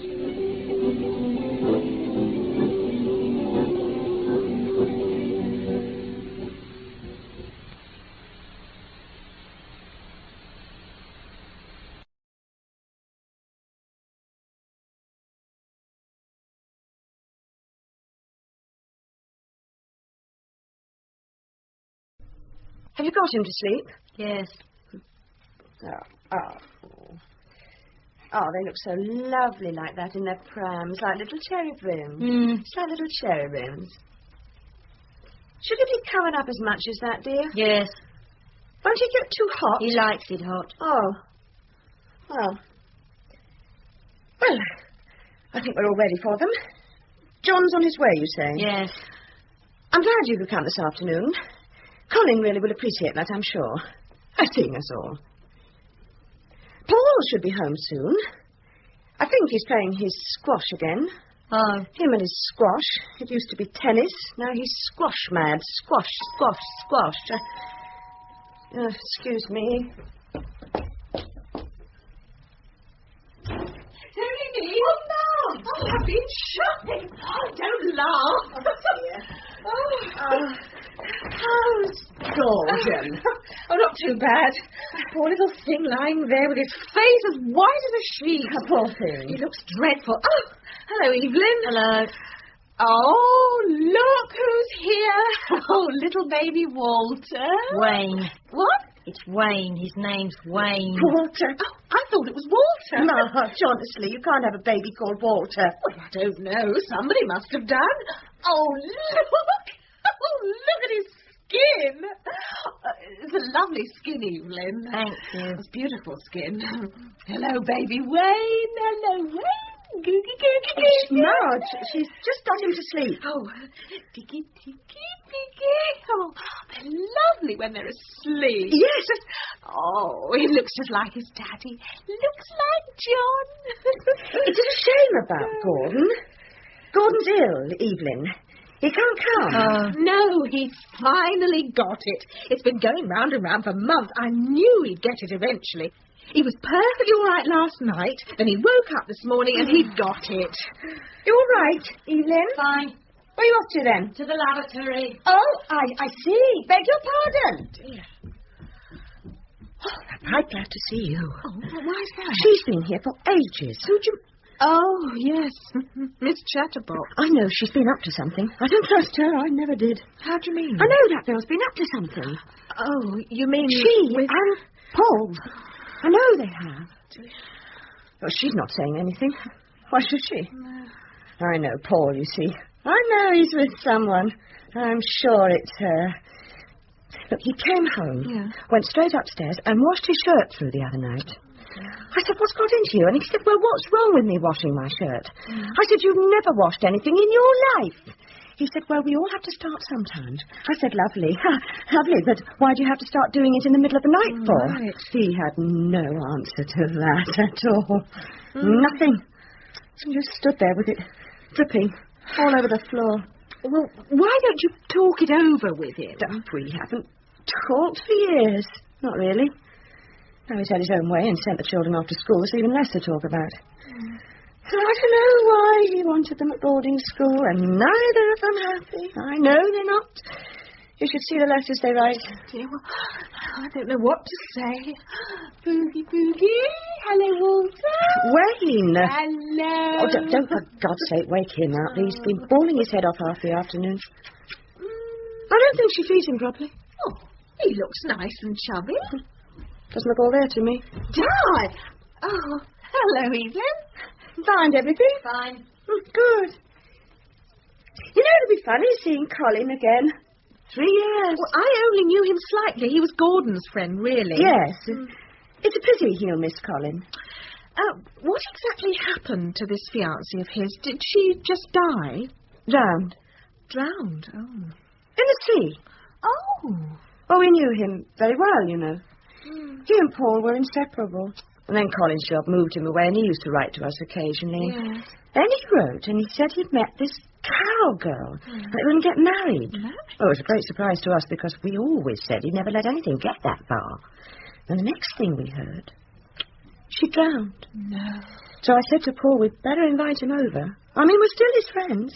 I doubt if he's got anywhere he is now, because it takes him ages to get to know people. And then I thought, well, it might be awkward. Embarrassing. Yes. Knowing what to say to him. Just Paul and me. And since he knew Gordon and you slightly, and John, well, he doesn't know Evelyn, of course. I thought it would be nice if we just had a little tea party for him to meet his friends. Well, you know me. I'm bound to say the wrong thing, so shut me up or I'll put my foot in it. Was she young? Who? His fiancée. Carol. About his age, I think. Oh, that's tragic. Yes. Oh, what are you reading, dear? Nothing. Oh, what is it? Your happiness is keeping that man in your life happy. 12 tips by a woman psychiatrist. Oh, we can all learn from that. Tip number 1, send him off in the morning with a smile. How many of us first thing just don't bother to make that little extra effort? Have you ever graced the breakfast table without a comb through your hair? Go on, admit it, of course you have. You're only human. Or done that little extra something to take the shine off your early morning nose. No wonder he escapes behind his paper. Well, my sweetheart. Go on, live a little and give him the surprise of his life. Yes, it's lovely, Evelyn. Make yourself into his news of the day. You'll live with him till the evening. Tip number 2. Go on, pamper yourself with a full beauty treatment. Yes, thank you, Evelyn. Well, that's lovely. I'll read it later. We can all learn something from that. I'm not doing that for my bloody husband. He can stuff it. Well, I'd hate to drown. I don't mind anything else. Poison, hanging, shooting. That's never worried me, but... Oh, I'd hate to drown. Oh, you look so awful afterwards. Now, we mustn't get morbid. Now, we're here to cheer Colin up when he comes. True. I know it all happened 2 months ago now, but he's bound to be a bit down. We mustn't let him dwell on it. No, you're quite right. Did you see my shoes anywhere? Oh. Hello there. Hello, Paul. Mother's meeting, is it? How are you then, Ma? Oh, very well, thank you. How about you, Evelyn? Hey? Keeping fit? Yes. What's that you've got over in the pan there? Tomorrow's dinner? No. Oh, I thought it was tomorrow's dinner. Right, well, I'll leave you ladies to it if you don't mind. Got things to do upstairs. Don't be too long, will you, dear? What do you mean? I mean, don't stay up there too long. Well, no, I've just got a bit of work to do, that's all. Well, tea will be in a minute. You'll be down for that. No, you don't want me down here. You must come down for tea. Colin's coming. Colin who? You know Colin. Oh, that Colin. Is he? Oh, don't be so stupid. You know he is. I told you. Did you? I arranged it a fortnight ago. You never told me. I reminded you this morning. You didn't tell me. This morning I told you. Excuse me, you did not tell me he was coming this morning. You did not tell me anything this morning. I was out before you were up. Look, I've got a lot of work to do upstairs. Paul, you can't do that.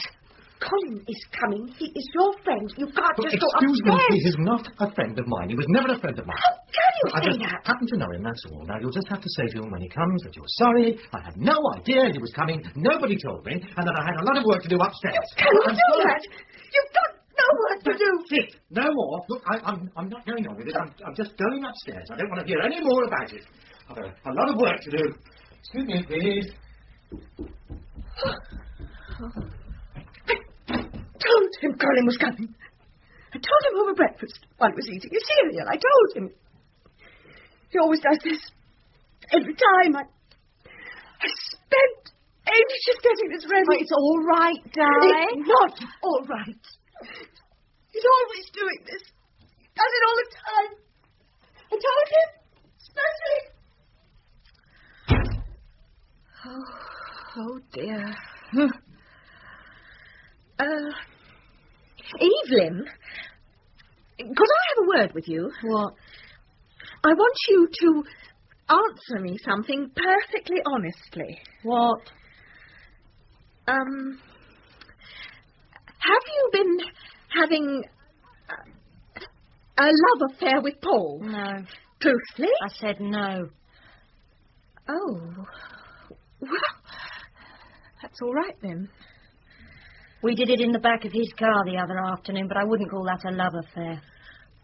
You and Paul did? Yeah.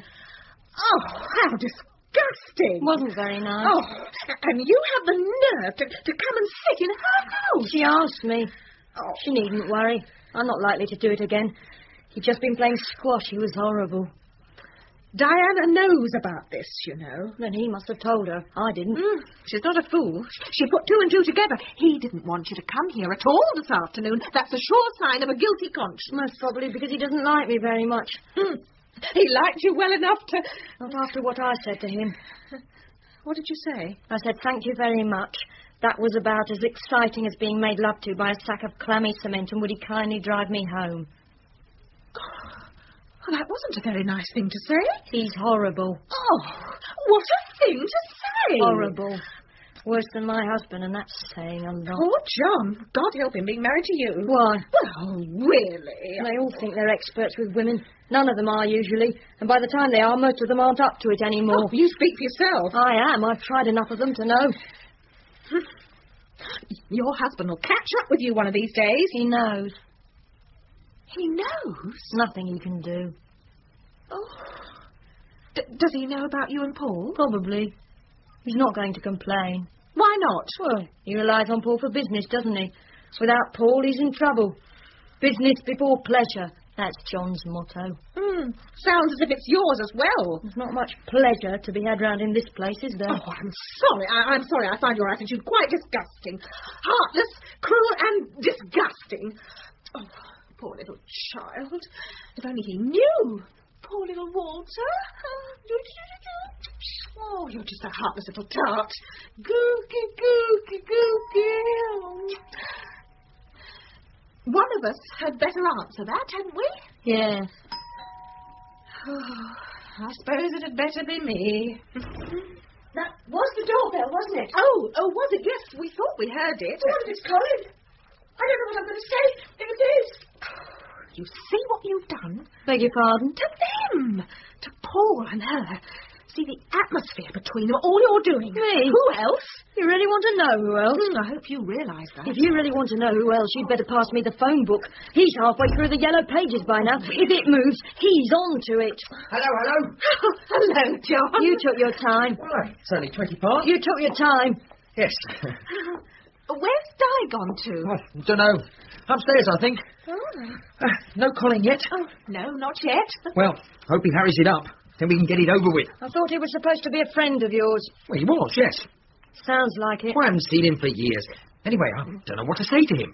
I didn't know this girl of his. I mean, it's difficult. I don't think he'll want to talk about Carol. No? I shouldn't think so. He'll want to forget. Oh, I hope so. I hate death. Gives me the creeps. Get on. Well, it does. You. I get all... Oh, well, don't talk about it. Death. Shut up. I hope they come down before he arrives. Disgraceful. On a Saturday afternoon, whatever next. I got that fuel gauge. 90p off it. It had a loose wire. I told the girl it was 40. She didn't know any better. 90p. Got a wing mirror for 30. Had a screw missing off it. Got one of those round the corner and he let me have some interior carpet for nothing. He was throwing it away. Not a bad day's work, eh? Great. Well, you're the one who wanted carpet in the car. Can't I do anything right? I just know you. It won't fit when you get it in. It'll fit. No, it won't, because you got it cheap. It'll fit. Nothing you ever get for us is quite right. I've got a vacuum cleaner with elastic bands holding on the attachments because you got them cheap off another model. Oh, come I've got on. an electric mixer I can't use because it flings the food halfway up the bloody wall. It's only because it's got the wrong bowl. That's all. Only the bowl's wrong. Then why haven't we got the right bowl? Well, I'm trying to get hold of one. They're scarce. But it never did have the right bowl. Well, I know it didn't. I mean, how do you think I got it cheap in the first place? Oh, I give up. You're just a troublemaker. You're put up. Go on. Bing, bing, bing. Oh, get away! Ah, here's Di. Had a good time up there? Is Paul coming down? I have no idea. No idea at all. I've done my best. I have now given up. Most probably it will be left to us, in which case we'll have to cope with Colin on our own, won't we? Well, without Paul? Apparently he's far too busy to see his so-called best friend. Oh, if Paul's not going to be here, it's going to be a big... I am here. Oh. So we see. That's what you wanted, wasn't it? I'm not so sure. Well, make up your mind. I'll go upstairs again. Paul, could we have a quick word about Eastfield, do you think? Not just at the moment, if you don't mind. It's just that if I got your okay, I could go ahead with the order. Look, I'm not in a mood to talk about Eastfield just at the moment, John. We're having this riotous tea party. Rude to talk business over tea. I don't know what we're going to talk to this fellow about, I'm sure. We haven't seen him for 3 years. I don't even know his girl's name. Carol. Well, that's something. I mean, I can't see what good this is going to do for him, coming round here talking to us about it. He probably won't want to. Then what else is there to talk about? It's just embarrassing, isn't it? What's embarrassing? Somebody you've known for a long time loses someone very dear to them. Seems natural to ask them round and comfort them a little. Perhaps that'll comfort he'll get here. Oh, we can try. It'll only be for an hour. As long as he doesn't start talking about death, I don't mind. If he starts on about death or dying, I'm off. I don't know why you came. Well, like Di says, it's friendly. You don't like him. Colin? Oh, I didn't mind him. You said you didn't like him. I didn't mind him. I didn't like him. You went round with him enough. I did not. You used to come round to our house every Friday and Saturday. You and him. We used to call you the flower pot men. He used to follow me. And Colin always went off with my sister Barbara. I was stuck with you. But if you really fancied Barbara, I'm surprised you didn't go off with her. You had a chance. No, forget that I said it. Why didn't you? Look, would you all please witness? I did not start this conversation. Answer me that. You're all witnesses. Thank you. Well, you fancied her that much. God. Never mind. You're making up for it now, aren't you? What do you mean by that? Now, darling. I said you're making up for it now, aren't you, dearest? With your upper lip. Why don't we all have a cup of tea now? Wouldn't that be a nice idea? No. I want that last remark explained, if you don't mind. Now, Paul. Never mind. All my other what? Now, Di, You Paul. know. All my other what? Look, I want to hear the rest of that You sentence. know perfectly well what I'm talking about. Di, I have not the slightest idea what you're talking about. I'm sorry. Well, I'm sure Evelyn has. Ask her. Di, Paul. Where are you going, Evelyn? I'm taking Wayne into the What are you garden. dragging Evelyn into this for? If anyone has dragged Evelyn into this, it's you. I don't know what you're talking about, but somebody kindly tell me what she's talking You about. know bloody well what I'm talking about. I'm talking about you and her, you bastard. Look, if you say things like that, you've got to prove them. I don't have to. I know. Oh, Miss Hysterical. Now listen, Di. Oh, don't come near me. I mean, seriously, how can a man live with a woman like that? Oh. Where are you going? I'm taking Wayne into the garden. How can you stand there looking so damned innocent? Listen, if you could tell me what I'm being accused of, I could perhaps answer you. Oh, I think that's the doorbell. Would you listen just a minute? Get a grip on yourself, Di. What? Colin, here, now, at the door. Oh, no. Di, come back. Oh, shall I let him in? Would you mind, Marge? Yes. You seem to be the calmest among us. Did you tell her? Oh, Di. What about Evelyn and me? I didn't. I mean, why should I? I mean, as we said, it was just one of those things, wasn't it? Right. Wouldn't happen again. Certainly not. There you are. We'd settled it, haven't we? Did Evelyn tell Di? I don't think so. I can't see why she would. Oh, no reason at all. It's just one of those things, wasn't it? I'm not bitter. It was a bit of a shock when she told me, but I'm not bitter. Well, somebody told her, didn't they? Somebody told her. Here he is. Paul! Colin! My old mate. Great How are to you? see you. John? Hello, Cole. Oh, it's good to see you both. How are you? Great. Fine. Where are the girls, then? Where are the girls? Oh, Di's just out in the kitchen there. Doing her stuff? Yes, more or less. And Evelyn's with the baby. Hey, yes, you've got a baby. Right. Boy or girl? A boy, Wayne, 4 months. Fantastic. That's what you always wanted, didn't you? I always remember that. When the 4 of us used to get together, you know, you, me, Gordon, Port. Now, what was it Gordon wanted to be? A cricketer, wasn't he? And you always used to say, I just want to get married and have a son. Right. Fantastic. Congratulations. Oh, sorry to hear about Gordon, Marge. He's ill, you say? Oh, I'm afraid so. Oh, poor old Gordon. He has all the luck. He wasn't feeling too well when I left, was he? That's right. He was sick at the farewell party. Something he ate. Out of my way! Out of my way! Do you remember? We were all sitting there, quietly talking, and then, out of my way! Out of my way! Rushing about the room, everybody scattering for cover. He flings open the door and throws up in the broom cupboard. Nothing serious, I hope. Oh, no. He always looks worse than he is. I don't think he's quite at death's door yet. Good. I'll see you in a minute. Right. Oh, this is all right, this place, isn't it, eh? Very nice indeed. How long have you had the house, Paul? Maybe 2 years. Now we know where the money's going. I'd settle for this. Would you, John? Yes. I'd settle for this. Yes. How are you feeling, Colin? Oh, pretty fair. Lost a bit of weight lately, that helps. Yes. What's your wife's name again, John? I forget before I meet her. Evelyn. Evelyn, that's it. Di did write and tell me. I forgot. Sorry. Oh, that's okay. I forget it myself sometimes. Forget it. She's not local, though, is she? Oh, no. She's got relatives. Ah. Will I approve, do you think? Huh? Do you think I'll approve of her? Well, yes, hope so. She all right, is she, Paul? This Evelyn of his, has he done all right for himself, would you say? Oh, yes.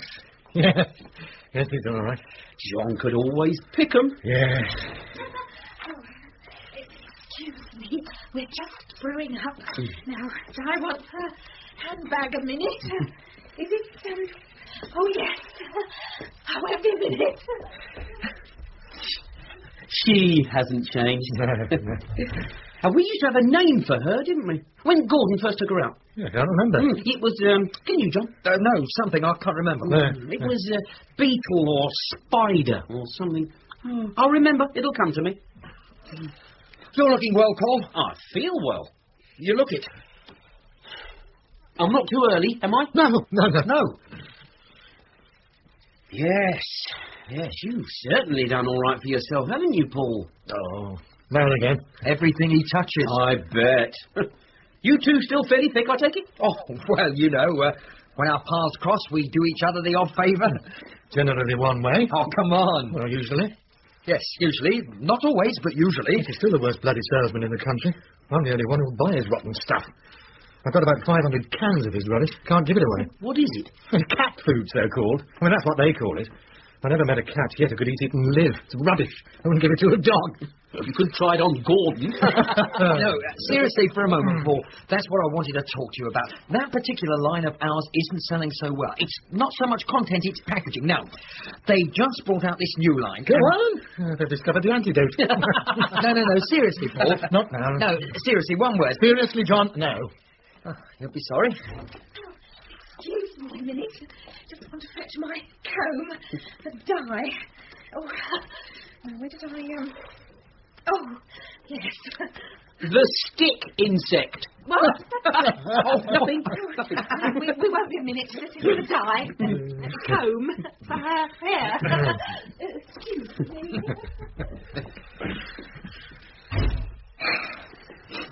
I'm still at the bank, Colin? Yes, still at the bank. That's all I like to hear. Yes. Hello, Colin. I'm so sorry. Hello, darling. Oh, it was so nice you could come. It really was. Now, you know Marge, of course. Yes. But you won't know Evelyn. This is John's Evelyn. Oh, how do you do? I didn't notice you.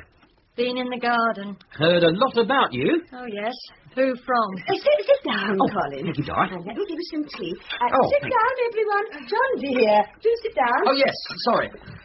Do you work at all, Evelyn, or does the baby take up all your time? No. She works some days. Oh, yes. Where's that? Part-time cashier at the Roll Arena. Oh, is that interesting? No. Could you pass these round? Paul? Oh, sure. Remember you liked it strong, Colin. Oh, lovely. You like yours fairly weak, don't you, Marge? Oh, yes, please. But don't drown it. Do you know what my biggest regret is? What's that, Colin? That none of you ever met Carol. Who?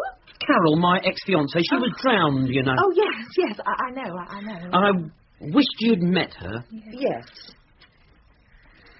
I think I can speak for all of us. Colin, when I say how very sorry we were to hear about your loss, as I hope you realise we're your friends and, well, we didn't know Carol. None of us had the pleasure of meeting her. We feel that in a small way your grief is our grief. After all, in this world we are all, to some extent, we're all... what's the word? Joined. No. Related. Combined? No, dependent. That's what I said. You didn't. You said joined or something. Well, it's the same thing, isn't it? Joined, dependent. I mean, we are the same, all isn't it? dependent in a way for our own... I'm sorry. I've forgotten what I was going to say now. I hope you understand what I meant anyway. Thank you. Oh, well, I got that over with anyway. Any more tea, anyone? Oh, give us a chance. What's that? No. Wait there. No, you all wait there. Wait there. Can't be a sec.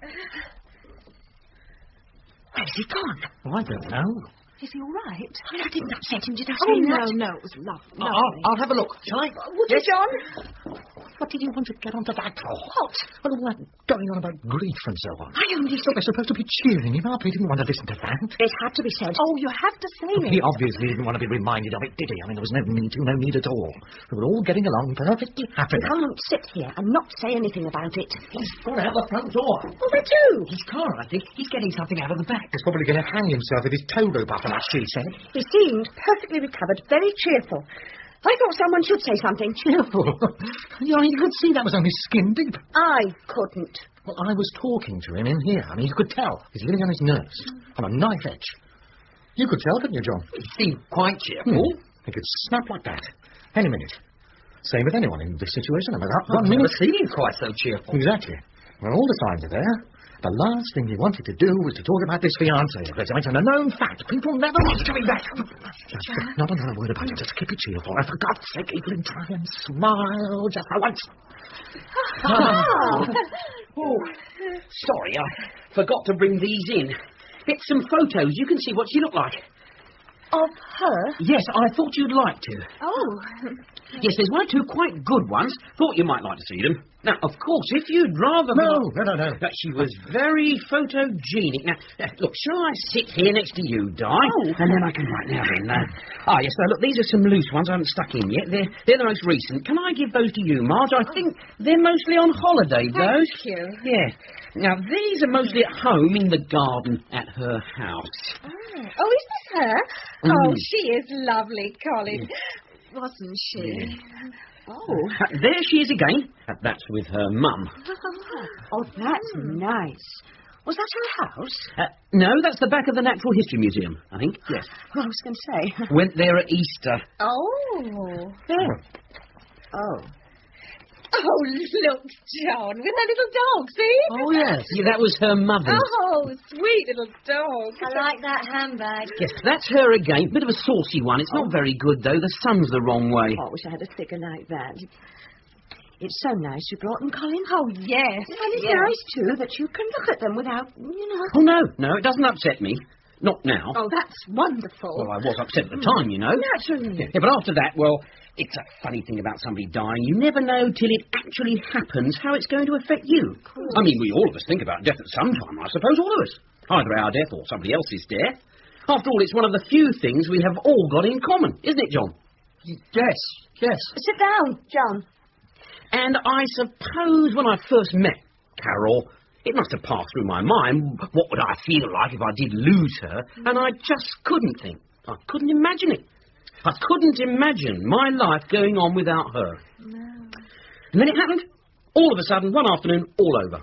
She was caught in this undercurrent. There was nothing anybody could do. I wasn't even around. They came and told me. And for about 3 weeks after that, I couldn't do anything at all. Of course. Nothing.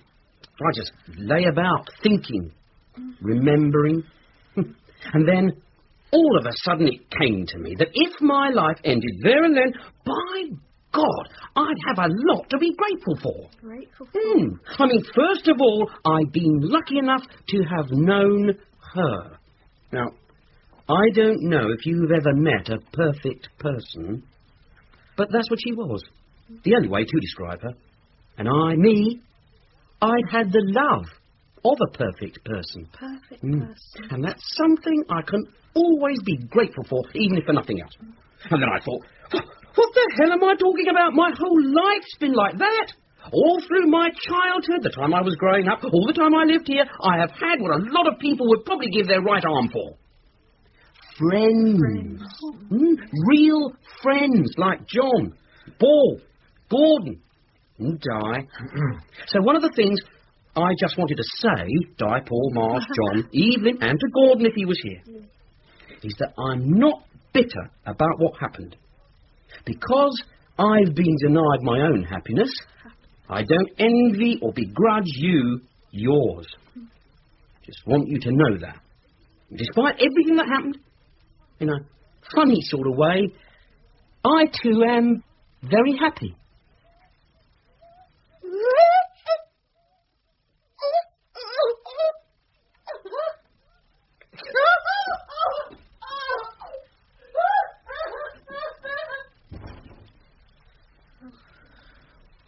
I didn't say anything wrong, did I? No, I don't think she went to get the... Oh, you know, Di, Colin. Yes, sorry. No. I'll pack up the photos. I didn't realise... No, it's... Well, yes, it can be upsetting. I didn't realise. I bet I know what the trouble is, Paul. What? Di's been overdoing it again, hasn't she? That was always her trouble. She flings herself into whatever she does, heart and soul. Yes. I mean, remember her with that jumble sale. I've still got this picture of her standing there in the middle of all these old clothes, crying her heart out. Remember that? Yes. I mean, look at this tea. Whoever saw a tea like that? Any chance of a sandwich? Oh, yes, I suppose we'd better... John, would you like to pass these round, dear? Yes. Here, we've got some plates. No, it's all right, I'll... Yes, is that all the photographs? Yes. Here you are, Colin. Oh, thank you. We'd all love to have another look at them later. Right. Yes, well, possibly. I hope Di's all right. Oh, yes. Oh, yes, she'll be fine. Fine. Well, she's very sensitive. Oh, yes. I think that's what makes her a wonderful person, you know. Yes. I think we could all learn from her example. She's so loyal and trusting. Yes. She's got a lot of the qualities Carol had in that respect. You're a lucky man, Paul. Yes. Talking of Carol, it's an odd thing, you know. Well, I'm sure this is fairly common. I mean, you read about it happening, but there are times when I feel that she's still around somewhere, some part of her spirit or whatever you call it. She could be in this room at this moment. Odd, isn't it? Well, it does happen to people. My aunt... I mean, I know for certain in my mind that she's dead. There's no doubt that she's dead. I saw her lying there dead with my own eyes. Excuse me. All right, John. Yeah, I'm just going to see if Di's all right. Oh. Good old John.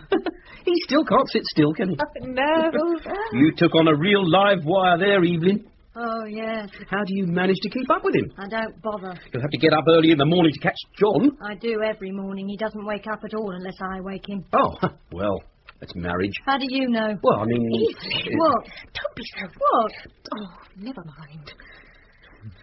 How long have you known Carol, Colin? Oh, just over a year. 14 months, 23 days. Ah, well, time would have told. Oh, what? I mean, well, to be fair, you haven't time really to get to know her. Not really. I think I knew Carol better than I've ever known anybody before or since, Paul. Oh, well, yes, I'm sure. So sorry. Oh, darling. Everyone, I just wanted to make sure I turn the gas off. Now, this is the cream for the trifle afterwards. Trifle? I've left that out there in the cool till we've cleared away some of this. Oh, good. You've started the sandwiches. Oh, yes, I hope you didn't. No, they're there to be eaten. Oh. I'm very sorry, Di, if I upset you. No, Colin. No, not at all. John's outside checking on the baby, Evelyn. Oh. He thought one of you should. He's wonderful with that baby, Colin. You should see him. Oh, I bet. Does all the things a mother should, and better.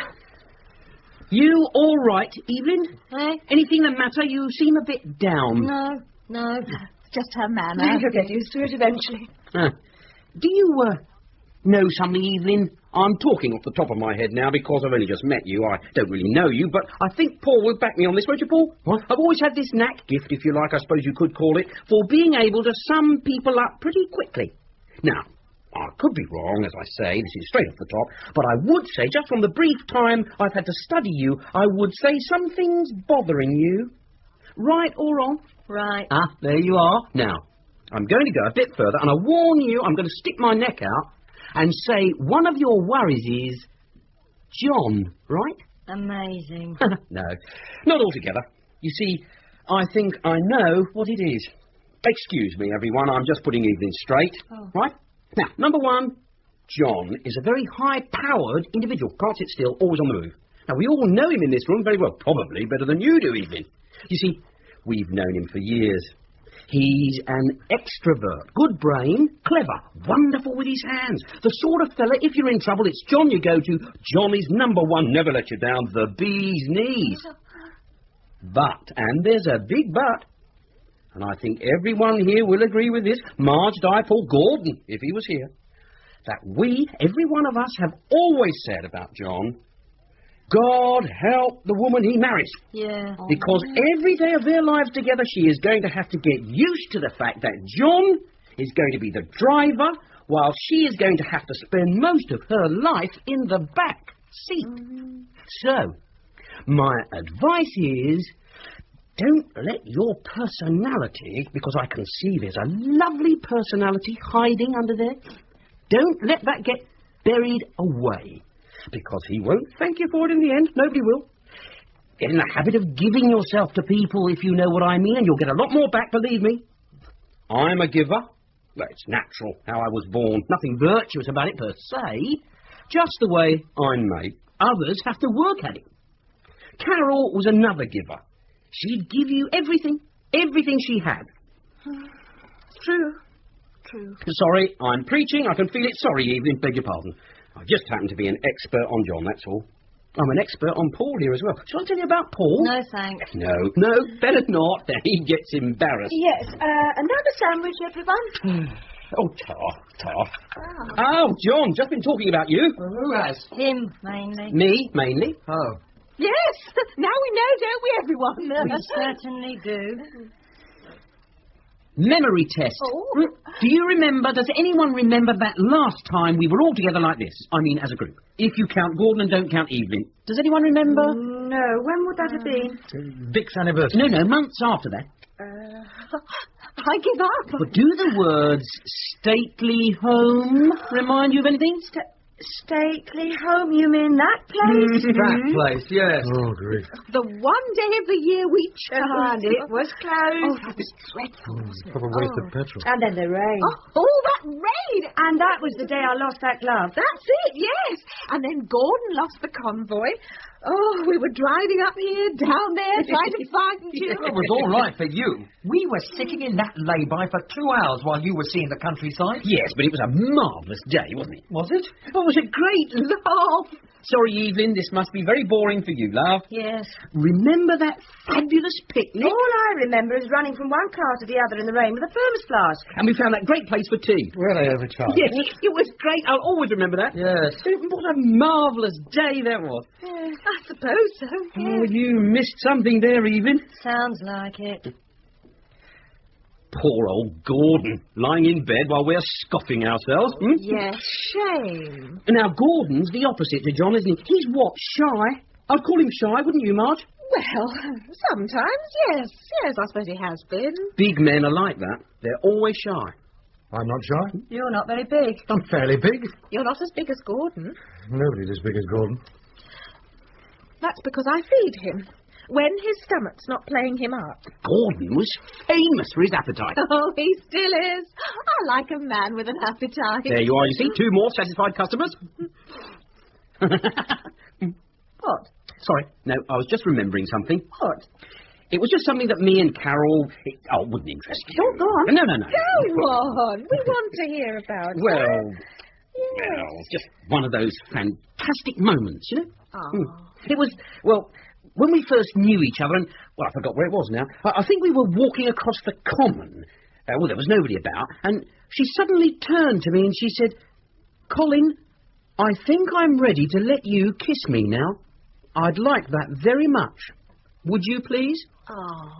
And after I'd kissed her, I remember I was over the moon, literally. You should have seen me. I was singing and dancing and leaping about all over that common. Oh, yuck. Now, come on. I want all these sandwiches eaten up, or I won't cut the cake. Oh, a cake. If you've got any left, I'll take it home to Gordon in a bag. Oh, my God. It's a wonderful spread, Di. Really wonderful. Right up to standard. Thank you. Di's tea's famous. Oh. I remember having a few of those over the years, don't you, Paul? Remember when we used to go round to tea to Di and her sister Barbara's? Oh, yes. Look, he's shy. He's gone shy. Big men, told you. Tell her about the serviette. Go on. Shut up. All right, I'll tell them. We used to go round to tea, you see, to their house. Did I ever tell you this, John? I don't think so. Colin, would you... Shut up, Paul. I want to hear. We want to hear, yes. Well, I think it was, practically the first time we went round to Barbara, Di and her mother's for tea. And Paul was, he was sweating, literally sweating all the way there. He kept saying, what am I going to say to her? This was to Di. Oh. And when we got there, the girls and their mother had laid out this tea, all properly, you know, serviette, everything correct. This was a long time ago. Yeah, that's what I'm telling them. Shut up, Paul. Anyway, the first thing that happens, Paul and I are in the front room there, you know, waiting, and they're all out in the kitchen, giggling away, getting the tea ready. And Paul, you know what he can be like. He gets so nervous, and he's pacing up and down, sits down, gets up, sits down. Then finally, he leans against the wall with one hand, like this, you see. Yeah. And he puts his hand right on one of these ducks. Oh, no. They're these China ducks, you know, the sort that people have flying up their wall, you know, row them, you know. Anyway, he puts his hand on one of them and crack. bang goes one duck. No. So there he is. He's standing there with half a duck in each hand, and we hear them coming back. No time to do anything, so he sits down to tea with his pockets full of duck. And you see, there we are, sitting all through this tea, waiting for someone to look up and say, "Hello, 1, 2, what's happened to that duck? He must have migrated." We never missed it. No, he took it home, glued it together, and hung it up again when we came back next week. Oh, typical. He was so worried he could hardly keep his eyes on Di. Oh. Anyway, at the end of the meal, do you know what he did? No. And this shows how romantic he is underneath all that lot. He picked up that serviette that you've been using, Di, and he put it in his pocket. Took it home to remind him of you. Oh. Is that where it went? Well, I don't remember doing that. I think that's a lovely story. It just shows all men are romantic at heart. Well, I never did that sort of thing. You nicked my uncle's screwdriver. I did not. He saw you taking it. He said if he comes round here again, I'll break his neck. You never invited me for tea. You never sat down for long enough. Now then, more tea. Oh, please. You know something, Carl? What? I've just remembered. I've still got that serviette of hers, you know. Have you really? Yes. I use it to clean the car with. Do you want some cream, Paul? What are you doing? Right. I'm so sorry. It's cream all over me. Just put it all over me. Get it close. I have to wash it out. No, it's the use of a chair. Bloody one thing about it. Just put it all over me. Oh, accidents will happen. Well, yeah. I'm sorry, Colin. You were saying? Was I? You'll have to excuse my husband, Colin. He's changed over the years. Now then, tea for you, John. Thank you. Yeah, pass your cup, Evelyn. No. Thank you. Thank you. Well, I dare say we all changed in some ways. Possibly, some more than most. Would it be all right to use this for it? Just as you like. Oh, not too bad. Tea strong enough for you, Colin. Oh, that's lovely, Di. That's perfect. Just the way Carol used to make it. Oh, you can't say fairer than that, can you? Listen, Di. John? Tea. Listen, Di. Just now, I think what Paul said just now, it may have sounded to you a bit... I think... Well, actually, I understand what he was feeling. I know what was going through his mind. I embarrassed him with that story. I shouldn't have told it. And, well, Paul basically... Here I go again. I told you I'm a Paul expert. So am I, Colin. So am I. Yes, right. Point taken, surely. But you see, Paul is really a very romantic man. He's soft. I've known him a long time. Oh, he'll give you the old gruff, I don't care what anyone thinks of it. But honestly, Di, you know yourself, he's ashamed of his own nature, you see. Somewhere, he's got this idea that if he shows any sort of gentleness to people, they'll think he's soft. And, of course, that's what's made him the success he is today, let's face it. Because he's managed to cover it up. And I think that in some ways you'd be the first to say thank heavens he has. I mean, you've got this marvellous house full of lovely things. You've got 2 fine children. And, well, let's be fair. You've got just about everything a human being could ask for. And it's a very, very sad fact of life that you don't get any of that through being soft. That's why people like me, John, Gordon, were never going to get in the same bracket as Paul. Never. No, Di. I'm afraid the only thing left for you is to love him for what he is. Right, John? Right. Marge? Yes. Colin? Yes? Do you write for women's magazines? Eh? I think that's cleared that up. Shall I do over the rest while I'm here, Di? Are you pleased with that car of yours? Yes, gets me about. I've always fancied the look of those. I think I'll consider getting one sometime. A cheap one with no wheels. Oh, lay off, Evelyn. There's a good girl. I spend my days slaving for her. Slaving. Oh, there we are. All done. I think I've earned a spot more tea, haven't I, Di? Di? All yours? Oh, righto. When I was a little girl, you know, my sister Barbara was very jealous of me because Mother brought me this coat for my birthday. Oh, really? I'd seen it in the window of the shop when I walked to school. It was red, with one of those little collars and then trimmed round the neck and the sleeves. I used to pass it every day. They put it on this window dummy. A little child dummy. Oh, it was a really pretty dummy. Not like some of them, a proper face.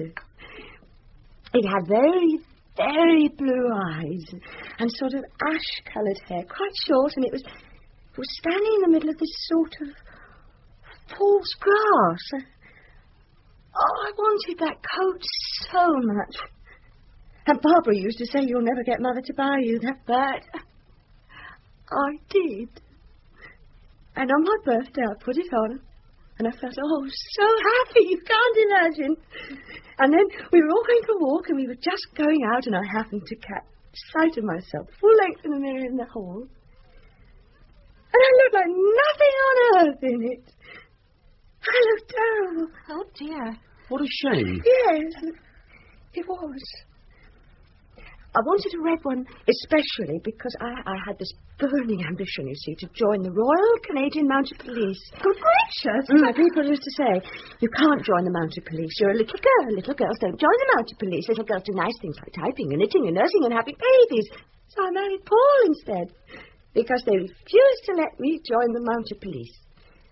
I married him because he kept asking me. And because people kept saying that it would be a much nicer thing to do. And so I did. And I learned my typing, and I had my babies, and I looked after them for as long as they let me. And then suddenly I realized I'd been doing all the wrong things.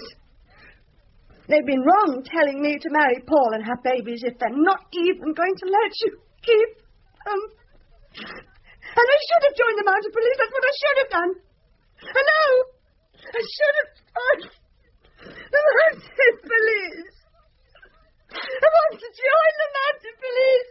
Please. John, for heaven's sake, get Paul down here. Paul. Yes, I'll get Paul. Paul with her, then. Get out of my way. Die. What's wrong? She's not well. She's not well. You'll have to get a doctor. Die. Come on. Shall I get us some water? No. We get her up to bed. Get a doctor. Give me a hand, John, will you? You get away from me. Not die. I say, can I... I'll do it. Come on. Oh, you get away from me, then, you big fool. It's no good. She won't let anybody help her. Come out of the way. Well, we could try slapping her face. No, we couldn't. How would you like your face slapped? Don't be silly. Come along, John. That's it. Can I be of any... No, sit down. Easy with her, John. That's it. I'll phone the doctor upstairs, Paul. Come along, John. You need support. I'm trying to support her. She's bloody heavy.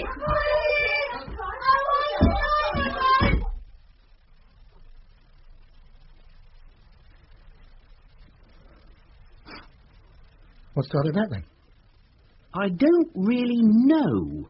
She just started talking about the Mounted Police. What? The Royal Canadian Mounted Police. She seemed to want to join them. Well, there's something very wrong there, Paul. Very wrong indeed. It's all right. She's just been a little bit ill on the stairs. Nothing serious. Evelyn, well, paper towels in the kitchen. This is partly your fault. You get them and clean up. Have you had this trouble before, Paul? Not quite like this. Worrying. Right. I think you should go up with her, you know. She probably needs you. Oh, come on, Colin. You heard.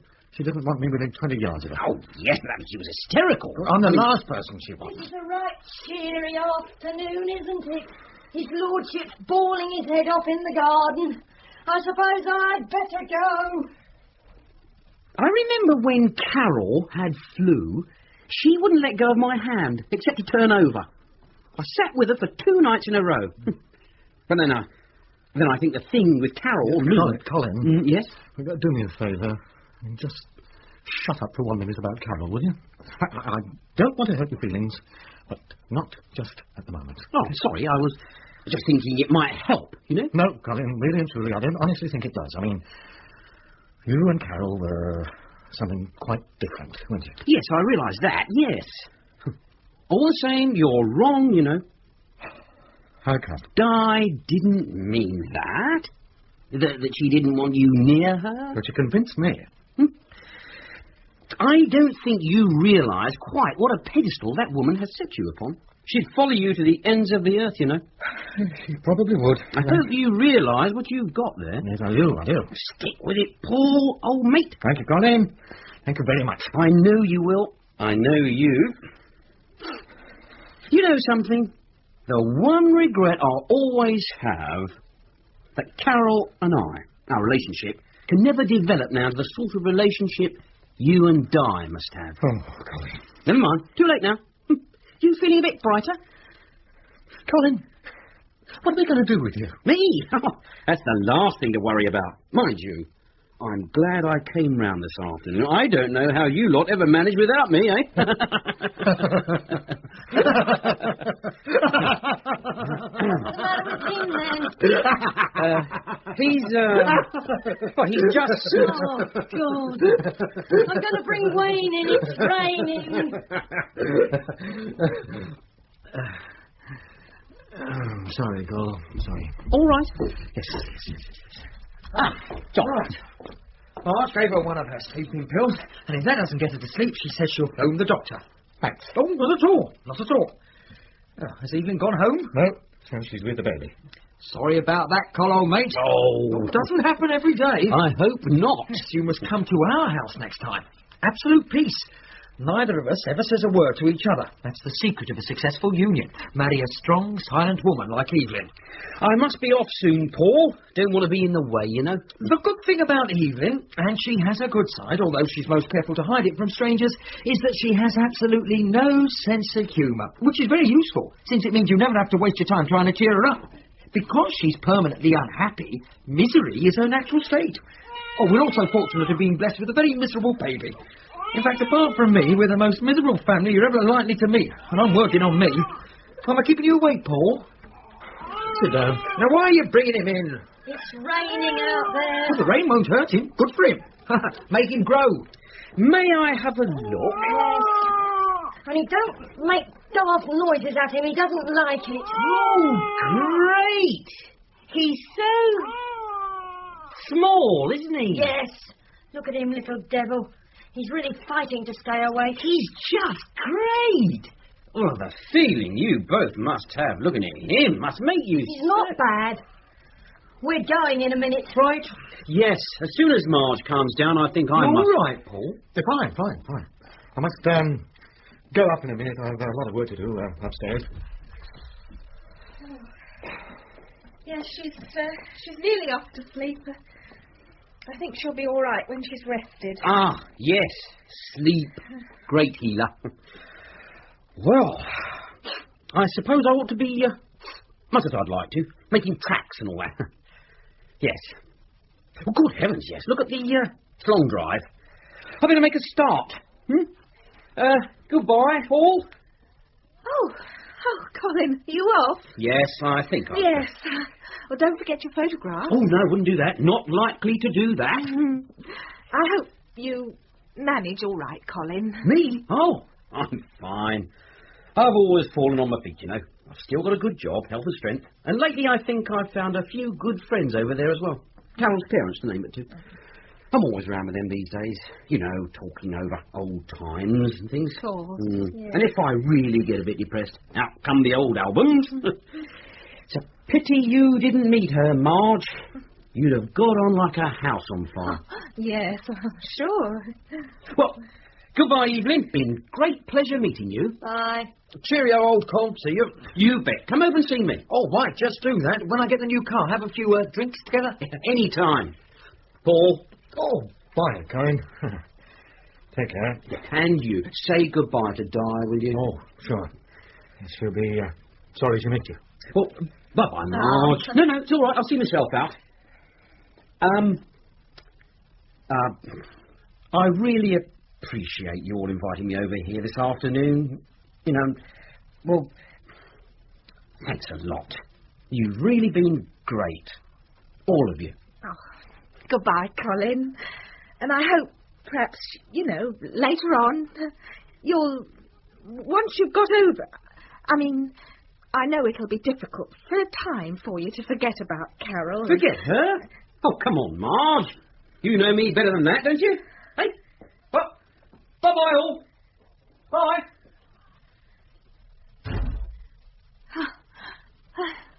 He's a nice boy, isn't he? Good old Cole, just the same. Paul, I'll have to go home to Gordon in a minute. Yes, fine, Marge, fine. You do that. But if by any chance you need help with her, you know my number. As soon as I've cleaned Gordon up, I can easily look back. No, you'll manage, Marge, honestly. Well, she should sleep now. I'll cut that carpet up for the car tomorrow. I don't think I'd better leave Gordon on his own again when he's ill, you know. He doesn't like it. He prefers it if I'm there. Oh, it's terrible. I haven't got the energy to move now, once I've sat down. Oh, look at us, honestly. All drooping about like wet weekends.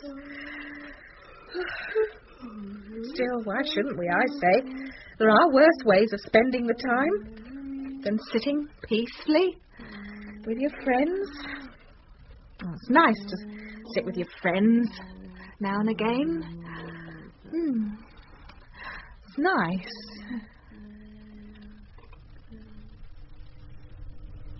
In Absent Friends by Alan Ayckbourn, adapted by Peter King, you heard Joe Manning Wilson, Angela Pleasance, Miriam Margolyes, Anthony Jackson, John Bull, and David Jason. Saturday Night Theatre.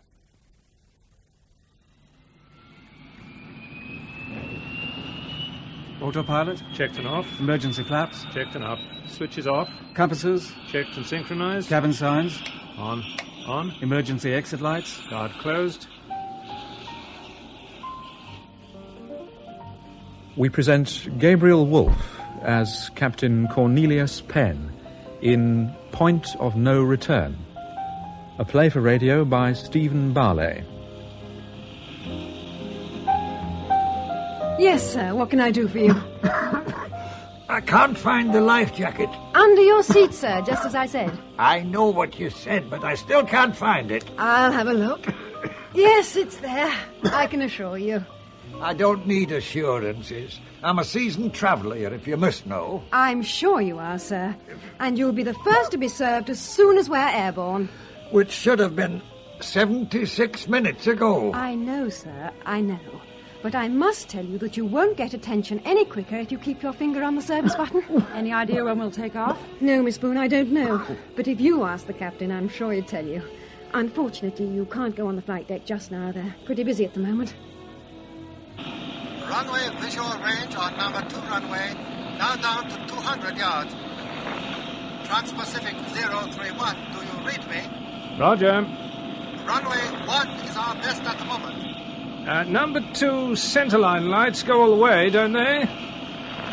Go way down. All the way, I understand. You see them all the way. That's good. Thank you. We'll recheck RVR. No, I'm asking if the lights go all the way. Oh, yes, affirmative. Thank you. I want it on full brilliancy. Okay, 031. The RVR... What was that? RVR down to 100 on number 2. Will you take that? No. We don't see enough light. The forecast doesn't look too good. We might not get you away tonight. Damn. What? I said Roger. Do you wish to taxi back then? No. We'll try to wait and see. Yes, sir? I must get that drink now. If I don't get a drink at regular intervals, this kills me. Good evening, ladies and gentlemen. This is Cornelius Penn, your captain, speaking. I'm very sorry about this long delay, but first we had a suspected engine failure, which turned out to be no more than a malfunctioning instrument, and right now, Singapore seems to be enjoying not only its worst traffic jam for years, but also torrential rain, which is quite determined to keep us just a little longer in this delightful city. I know, however, that every one of us is in a hurry to reach Sydney, where the sky is impeccably blue, according to the latest weather reports, and where there'll be a riot, if not armed insurrection, if we fail to deliver the half of the Prince of Wales ballet whom we're proud to have on board. Thank you.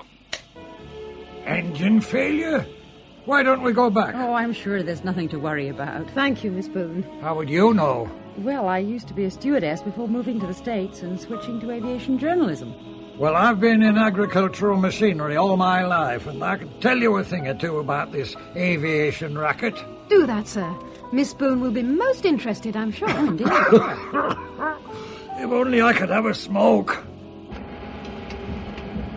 031. You can call now Singapore Tower on 118.3 for takeoff clearance. Good night. Roger. Singapore Tower, this is Trans-Pacific 031 at holding point runway 2. Okay, 31. We'll try to get you away as soon as possible. Roger. If you want to stay here overnight, I mean an extra engine check or something. Don't worry, Joe. That VIP hostess of Malaysian Airways will still be here on our way back. I wasn't thinking about her, only about... The comfort of our beloved passengers. Something like that. And the VIP girl, if you wish. I'm sorry to drag you away, but on this flight I'm captain, and I'm looking forward to sunshine, cold drinks and warm smiles. Of which you seem to get plenty from that most gorgeous scribbler ever to adorn the pages of Aviation World News. Myra Boone. Don't be stupid, she's just an old friend. She was in... Trans-Pacific 031, you're cleared for takeoff. RVR 500, surface wind calm. Good night. 31, good night. All set? Engine stable? Power checked? Here we go.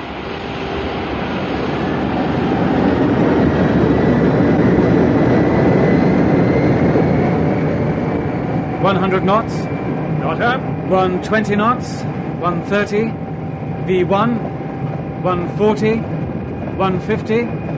Rotate. Rotate! She won't! The elevator! Abort! Abort! Full reverse! 130! Oh, my! I can't hold her! Can't!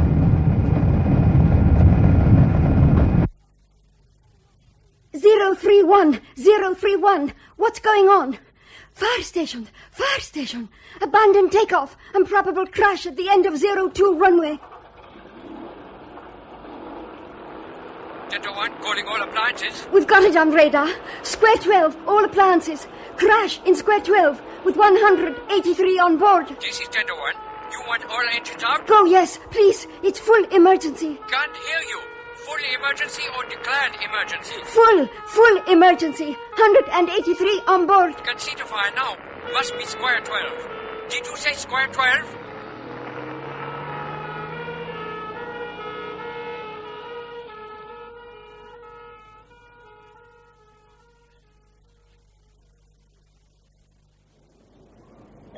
Well, this is the Oceanic Building, London Heathrow Airport, with bookstall on my right at 1845 precisely.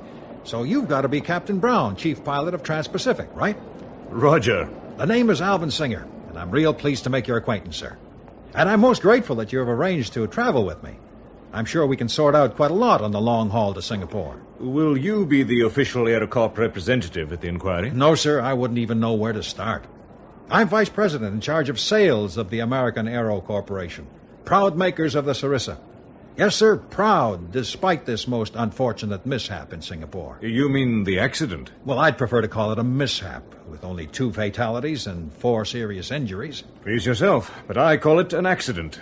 A whole plane load of people might have been wiped out. But hasn't been. That's the point. Thanks to the structural strength of our Sarissa, to the fast evacuation by your well-trained cabin staff, and above all to the heroic effort of your Captain Cornelius Penn, if I've got the name right. You have. How is he? He'll live. Well, that sounds rather cold. You have reasons to dislike him? Wouldn't say that. He's my best friend. Ah. Let me get you a drink. You go ahead and find a table for us, Captain Brown.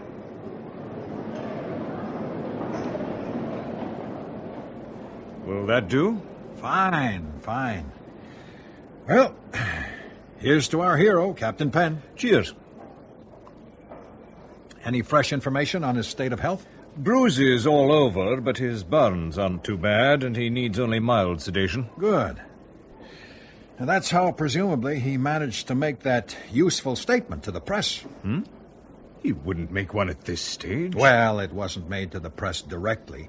He spoke to the investigator in charge over there, as I understand. And the bloody fool gave it to the press, is that it? Well, my agent over there recorded the local news and played it over to me on cable. You want to hear the tape? Please. The sound is lousy, I'm afraid, but let's see.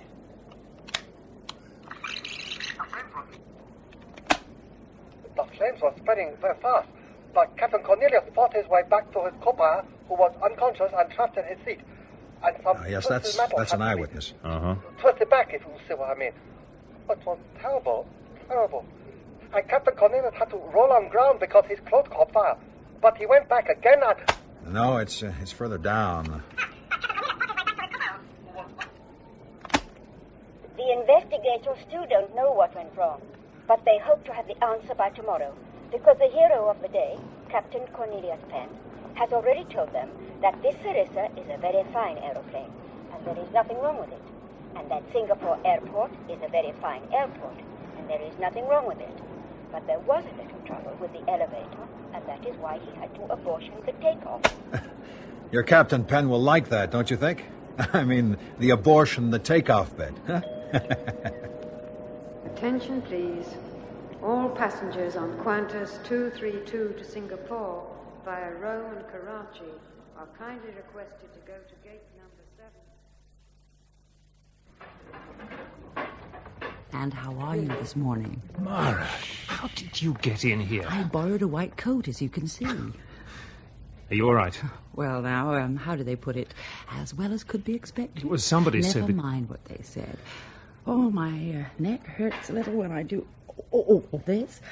But how often do I want to turn like this? As often as possible, if you ask me. Your hair catches the light, makes you look even more beautiful when you do that. Now you know what I mean. How come you were hurt at all? Well, just as I was sitting down... Sitting down? Why did you stand up during takeoff in the first place? Oh, well, there was this idiotic farm machinery peddler next to me, pressing and pressing the service bell. And I just cancelled the sign for the umpteenth time, to help the girls. When there was that big jerk, and I was pinned to the seat in front. The deceleration was tremendous. Yeah. I guess it was a miracle that I wasn't the third. Third what? Fatality. You didn't know? Why didn't they tell me? Who were they? Passengers. Well, as the tip of the port wing hit that tractor... I didn't know I killed 2 people. You didn't. You saved the rest 181 lives. I had to abort. The elevator wouldn't work. Must have been a gust lock or something. They'll find it in the wreckage, I'm sure. We've named her Sarissa because of the shape and strength and speed. A real Sarissa, the long Macedonian lance. And because it somehow suits this most magnificent creature ever to cross the skies. Isn't she the loveliest plane ever? No complaints.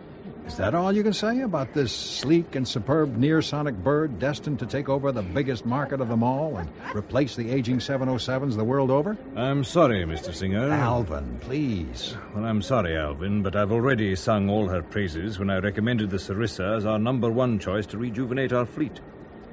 We were, in fact, one of the first to use her in regular service. And you got a special discount, as well as a most reliable service, right? Roger. The Sarissa has enjoyed the longest accident-free debut made by any new airplane ever. Now, wouldn't you call that something? No complaints, except that something must have happened to that elevator. How would you know? Penn said so. What if he was wrong and made a mistake? Oh, not Penn. He's the most magnificent, most natural airman I've ever known. He's also your best friend? No, that's nothing to do with it. No, I suppose not. Thank you. But you must understand our concern. Oh, I do. And it's mutual, I can assure you. Quite obviously, we don't want to run an unsafe machine. There's no reason to suppose that it's unsafe. We've never had any incident indicating the slightest elevator deficiency. Now, I've already checked that, I can assure you. That's why we must question all other factors now. Agreed. Let's start with the captain. If you wish.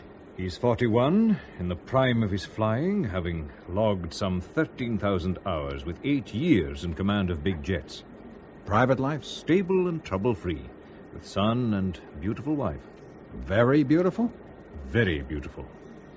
But with the big upheavals behind them, what I'd call a good working marriage. Well, it doesn't sound like a corner-cutting pilot, I admit. Corner-cutting, Corrie? You must be joking.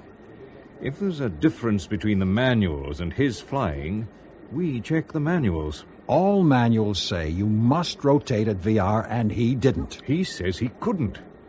In our company, we're exceptionally strict about it.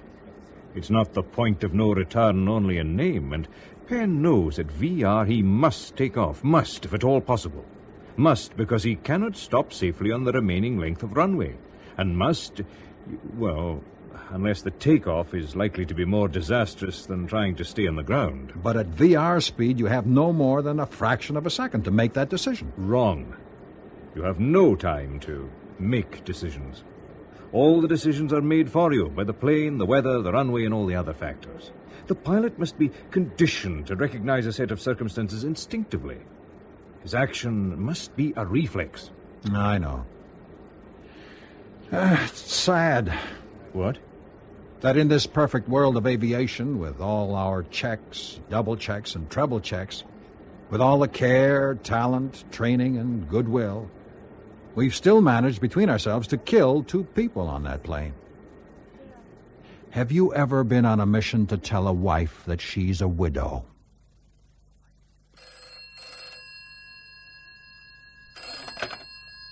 Hello? Candy? Oh, yes, Mother. What did you expect at this hour?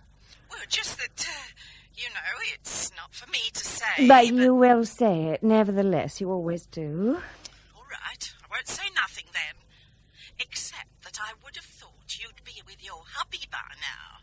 I mean Cornelius. Oh, yes, Mother. I know who my hubby is.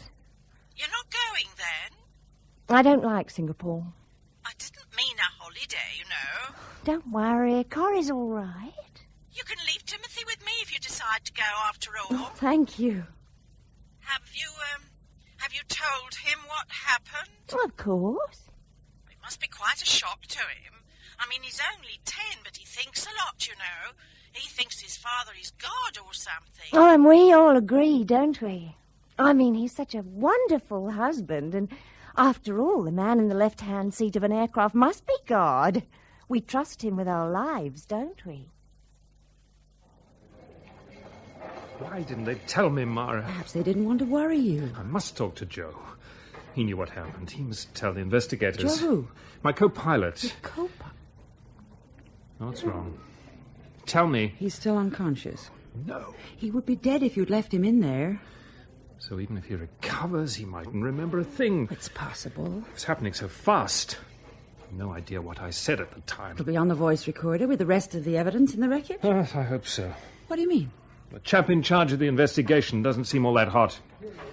He came to see me, more or less asked what to do. I had to urge him to have every bit of wreckage guarded. I must get out and help him. Not yet. You don't want to cause yourself some permanent damage. I've already done Rubbish. You'll be cleared in no time. Now, let's talk about something else. I can't. I'm sorry, I haven't much small talk right now. You never did have any. No. It's odd, really. What? Oh, the coincidence that you're here. The coincidence you were on my flight at all. Oh, that was no coincidence. You said it was. They asked me to write about the pressures and problems of fatigue affecting the crew on long-haul operations like this. I chose the flight on which you were captain. Oh. Oh, I'm sorry.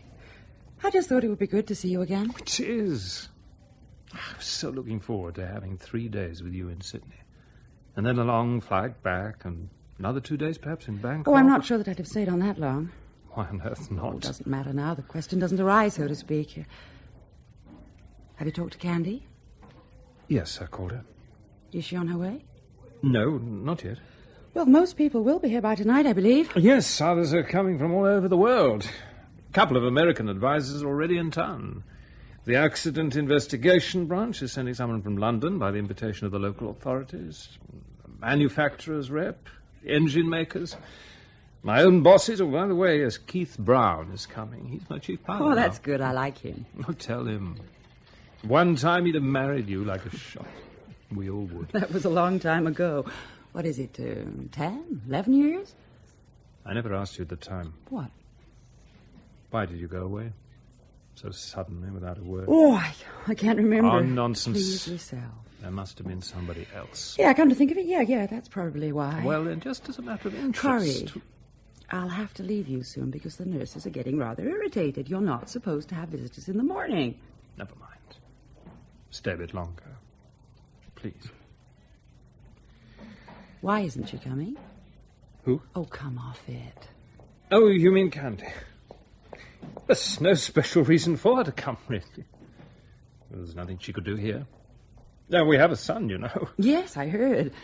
What's his name? Timothy. He's a great character, he is. It must be fun to be your Timothy. Why? I remember how important it was to you that one day you should be able to become everything to a son that you missed in your childhood. You have a good memory. You gave me a very good description. What of? Your childhood. You were farmed out for adoption at the age of 5 because your parents' marriage broke up. And 2 months later, your stepfather was called up and he never came back from a bombing mission, right? Roger. Now, what was it you said? You missed the sensation of having male protection if somebody broke into the house. And, was it that you missed having a natural built-in idol against whom it would be just great to rebel one day? You're quite incredible.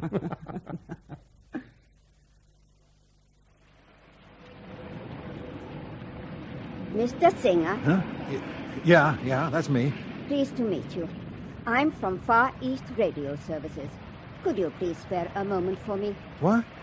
You mean here in all this rain? Won't be long, I promise. But it's the atmosphere, you see. The weather is just like when the crash happened. Look, I've been flying through what was all night for me, and I'm expected at the crash site in half an hour, so... To inspect the wreckage? Are you recording now? Yes, sir. Right. Because I'm pleased to have the opportunity to reassure the flying public everywhere that everything possible is being done most urgently to clear up the mystery. Because the Sarissa is a most magnificent aircraft in which safety has always been such a dominant factor that even her very considerable sales potential is built on that. Speed, comfort, and economy come only a long way down the line. You mentioned very considered sales potentials. Can you tell me more about that? Well, I'd love to, but I must not. All I can say is that 3 very, very major deals are being negotiated right now, and an ultimate breakthrough is delayed only by this unfortunate mishap.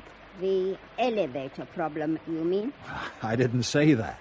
The captain mentioned it, so will you now check that elevator? Well, naturally, because we check everything from the elevator to the eau de cologne dispensers.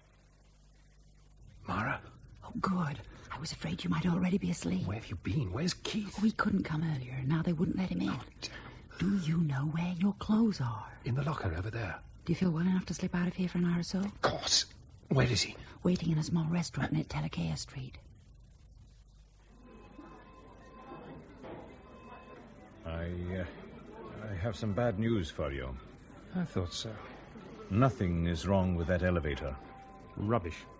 And there's no sign of any impact on any part that could have a bearing on our case. Then they'll just have to check it again and again and again until they find it. Perhaps some local idiots. Oh, stop it, Corrie. Those local idiots are assisted by some of the best specialists from London and the States. Then they must have made a mistake. Now tell me exactly what happened. Well, as we left the holding area... After that endless delay, you mean? Oh, that's irrelevant. Why, it's the passengers and the local press. What? Local press? Well, there's a rumour going around that you were in a furious hurry to get away after all those annoying delays. Oh, that's rubbish.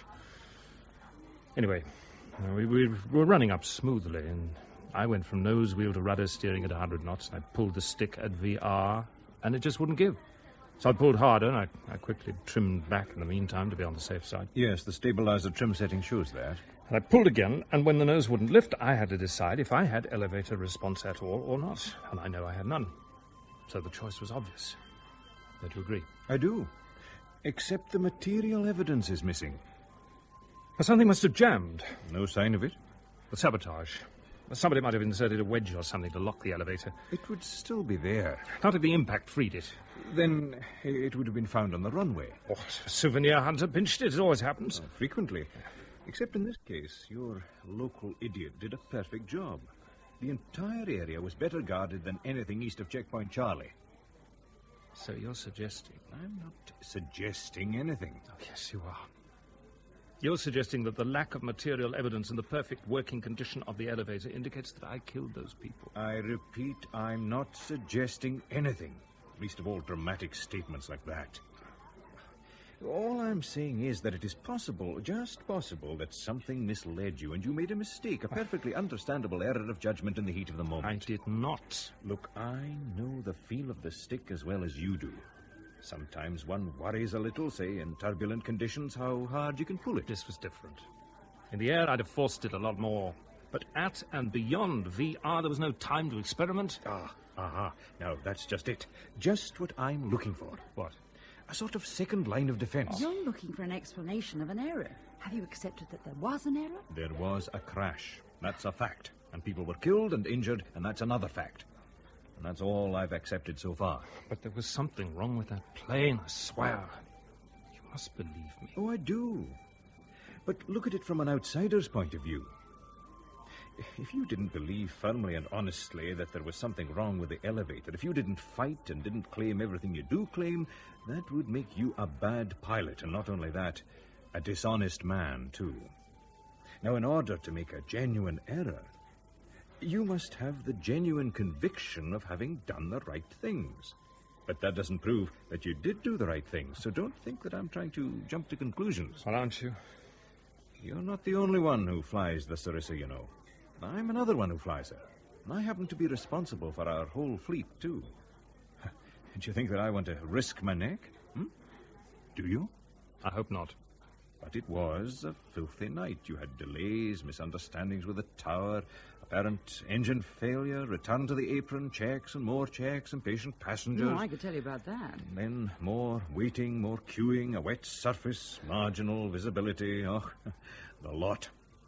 Not the best state of mind to produce a fast, precise response, is it? No. Your intentions are completely unquestionable. When Joe regains consciousness. Don't count on it. What? Besides, he's not supposed to have his hands on the stick, so he wouldn't have felt the resistance. It's true. By the way, did you quarrel with Joe before takeoff? Why?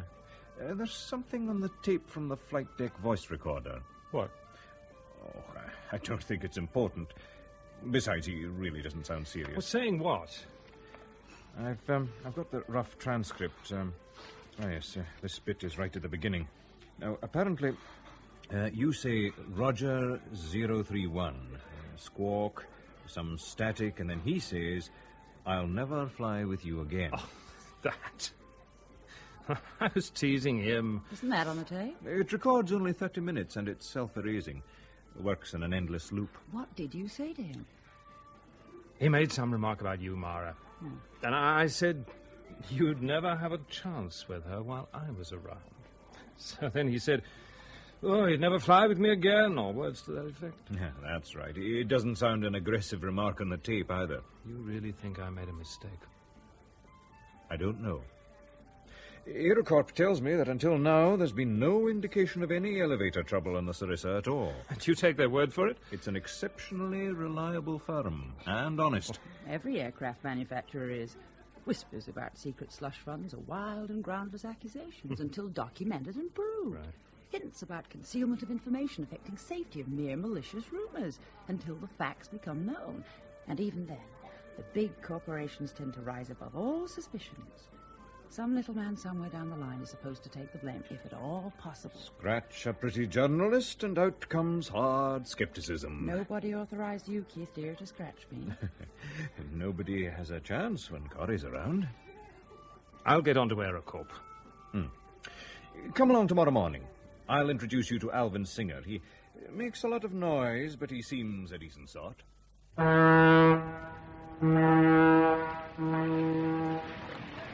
I'm most grateful, Captain, for giving me this opportunity for a quiet, private conversation. And beyond the official statement issued by AeroCorp, please accept my personal congratulations on your conduct following this most unfortunate event. Thank you. You mind if we walk a little? No, I love the port. Yeah, so do I. It's one of the last remaining fragments of the Orient. At least the way we understand the Orient. Quite. Raffles and Collier Keys, then up along the river? Suits me. Good morning, gentlemen. I'm Mr. John. No, thank you. A very nice private bar with very nice girls. No, thank you. A very nice suit in one day. No, thank you. 8 hours. No, thank you. 6 hours. No, thank you. Radio, camera, Japanese podcast. Get lost. Oh, you know Singapore, mister. You in business. We have telex service, accommodation address, can arrange money transfer to and from Hong Kong, Zurich, and Bahamas, and help with tax reduction, bookkeeping, and office cleaning. Boy, did I say Orient? This is my business card, gentlemen. Don't waste it on us. Oh, say, please. Very nice tweed, telex service. I remember your face. We did business before. Next time, huh? The captain has no time right now. Captain? Captain? Oh, you, Captain Cornelius? Yes. I don't want your business. You go away. Go away. You in hurry. You kill people. Go away.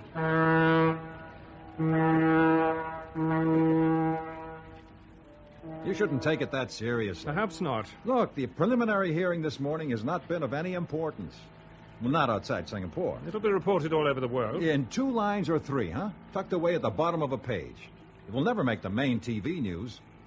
Not these odd remarks and idiotic statements by so-called witnesses. Now, what do you mean, not these? What else is there to report? Nothing. Not at the moment. You'll have to do better than that. Oh, all right.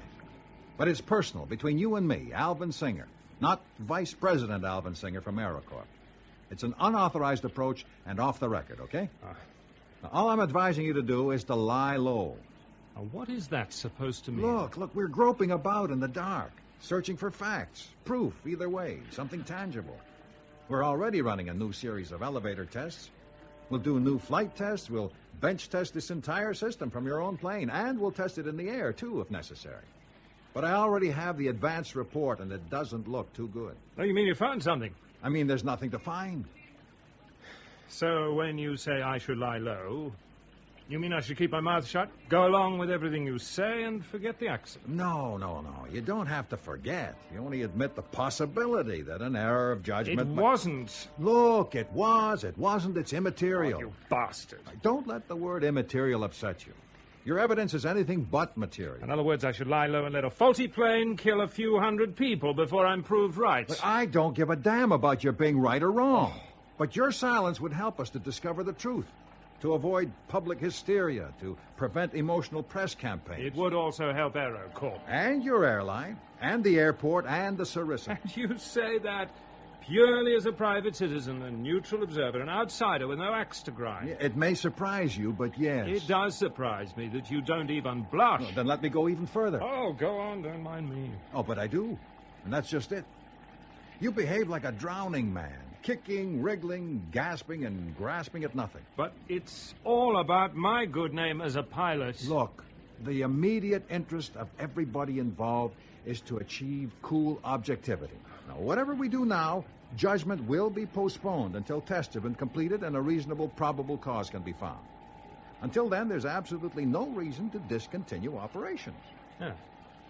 Except that I'll be suspended. Yeah, I know. But your airline will want to keep you on the payroll, at least for the time being. Oh, very kind indeed. I'm also suggesting that AeroCorp should use you as an advisor in the new tests. Which I would accept gratefully, if I were corrupt. It would be an honorable way to keep all your options open. Keith? Yes? Could you help me shut this case? Yes, of course. It's incredible. What is? That you still love him. Oh, now, what makes you say that? Your determination to lead. Twisted male logic, that's what that is. You could help him. In London or Washington, perhaps. Here, I'm useless. Moral support? He has a wife, hasn't he? He has you for a friend.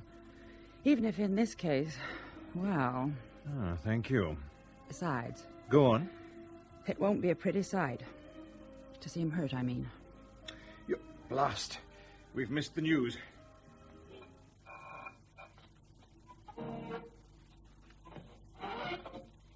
So the preliminary hearing hasn't produced anything very startling. But there are certainly a few disturbing questions. We still don't know for sure that there was no argument in the cockpit, and that a row between the pilots was not a contributory cause of the accident.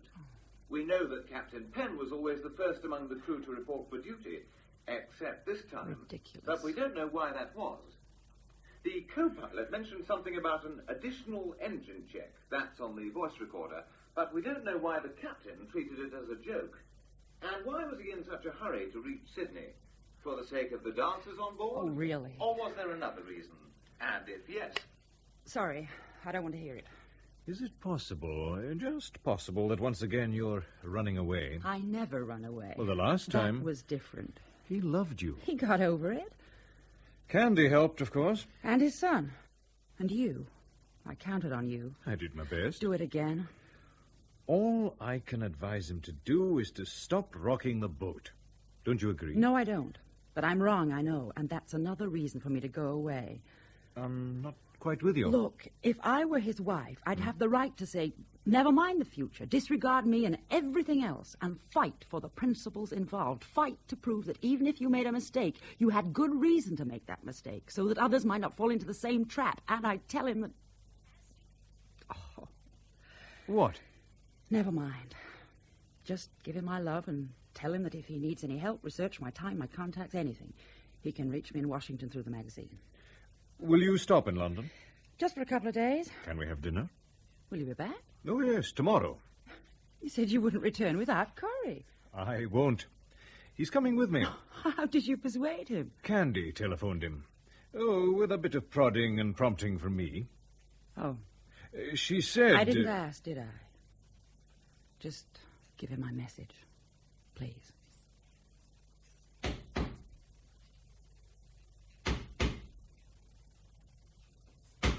Oh, all right, I'm coming.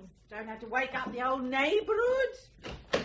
I can still recognise the sound of your car, even if you do come only to see me once in a blue moon. Hello, Mum. May I come in?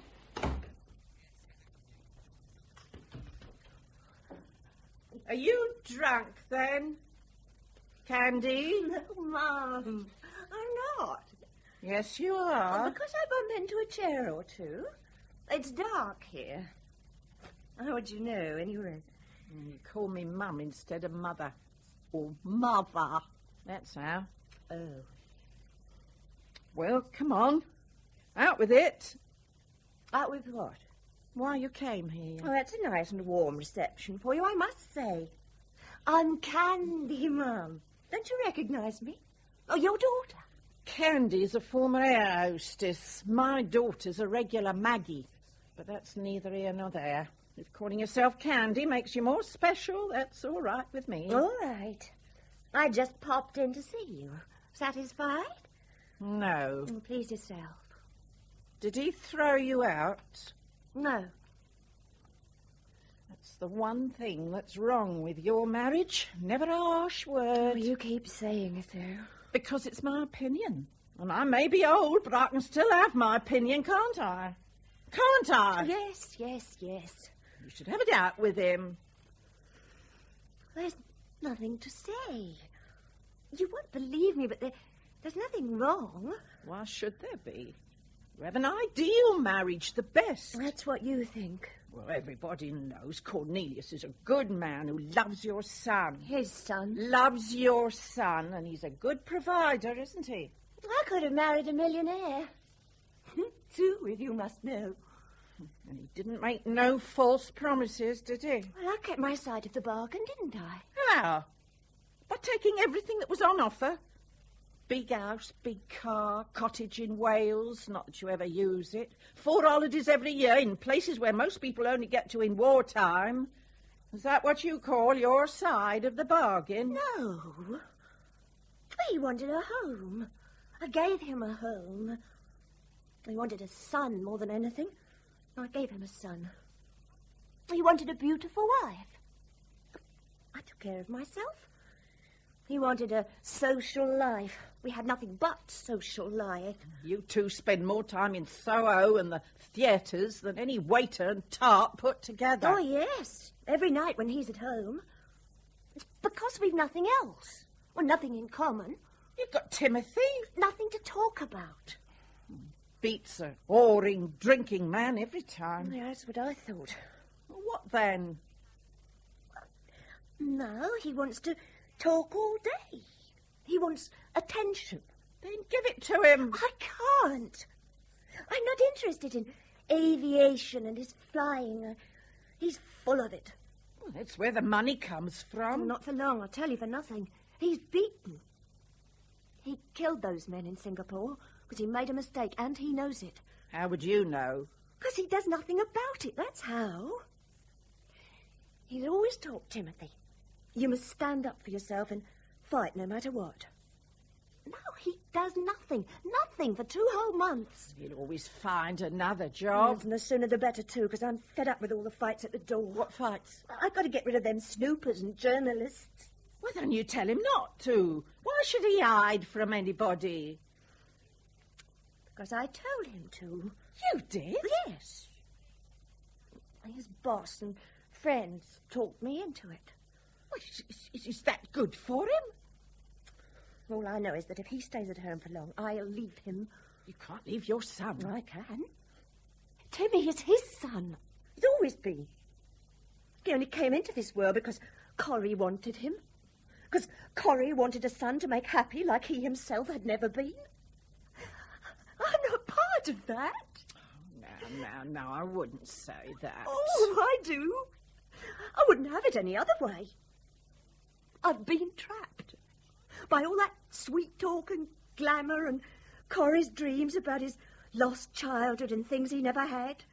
Well, that's how he's trapped me. And I've lost 11 years of my life. 11 years, Mum. Oh, anyway, thanks for the chat. Are you all right to drive? Oh, yes, Mum, thanks. I mean, you can stay if you like. For the night? No, Maggie. Not the night. That's something you must decide when you're quite sober. I should rather drive, you mean? I didn't say that. Well, I'll see myself out. Not in this house, you won't. Oh, what a night!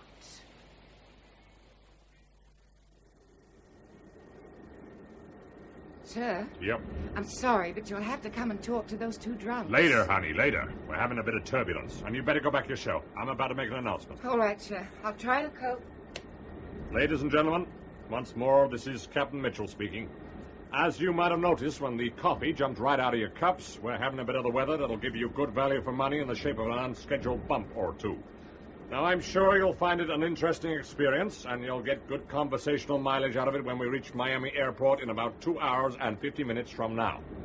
So, in addition to the sign, which is already on, I'd like to ask you to remain seated for a short while and keep the seatbelts on. For the benefit of the more technically minded among you, I want to add that the turbulence is shown on our excellent weather radars, and we've already tried to fly above and below the weather to give you smoother drinking time.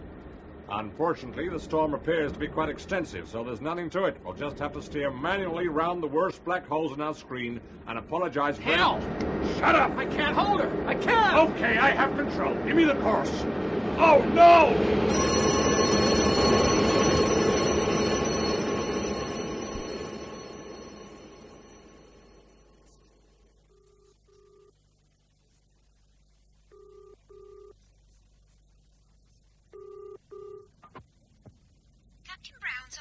Oh, is he there? He is, sir, but he's terribly busy right now. And who's calling? Captain Penn. Oh, yes. I'm only a temp here, but I remember your name, sir. You crashed in Singapore, didn't you? Yeah. What a shame. What shall I say to Captain Brown? That he should call me back, if and when he has a moment to spare. Terribly busy just now. Candy? Is that you, Candy? Well, who else? I hope I'm not disturbing. Where have you been? Well, guess. Just guess. Shopping. Fantastic. Right first time. You win nothing. I could have helped you. It's quicker on my own. Would you like a drink? No, thanks. It's a bit too early for me. I've called Keith Brown. What did he say? Well, he couldn't talk to me.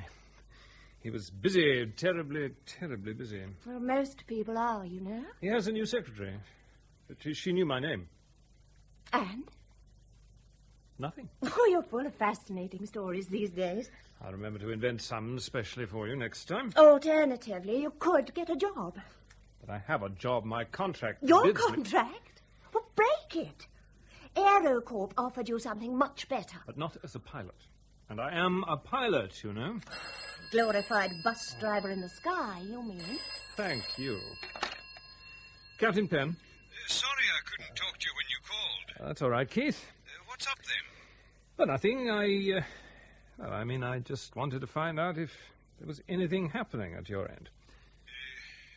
No. Early days yet. You know how slowly bureaucracy moves. It's more than 3 months. Oh, is it really? Oh, that's awful. Yes, rather. I mean, how time flies. Yes. Well, we could have a drink, perhaps. Excellent idea. I'll give you a buzz as soon as I get through this paper mountain on my desk. Next week. Well, come and have dinner. Yes, why not? Now, wait a minute. Next week I'm doing the milk run to Rome and Frankfurt. Yeah. And then a charter job down Mexico way. I'll give you a buzz next month. Have a good trip. Thanks. Meanwhile, should anything come up, you'll be the first to know, of course. Take care. And you. Well, is he coming to dinner, then? No, not just now. Oh, don't you see? Nobody has as much time for you as you'd have for them. Thank you. That's very flattering. It's the truth. And I'll have that drink now. Then help yourself.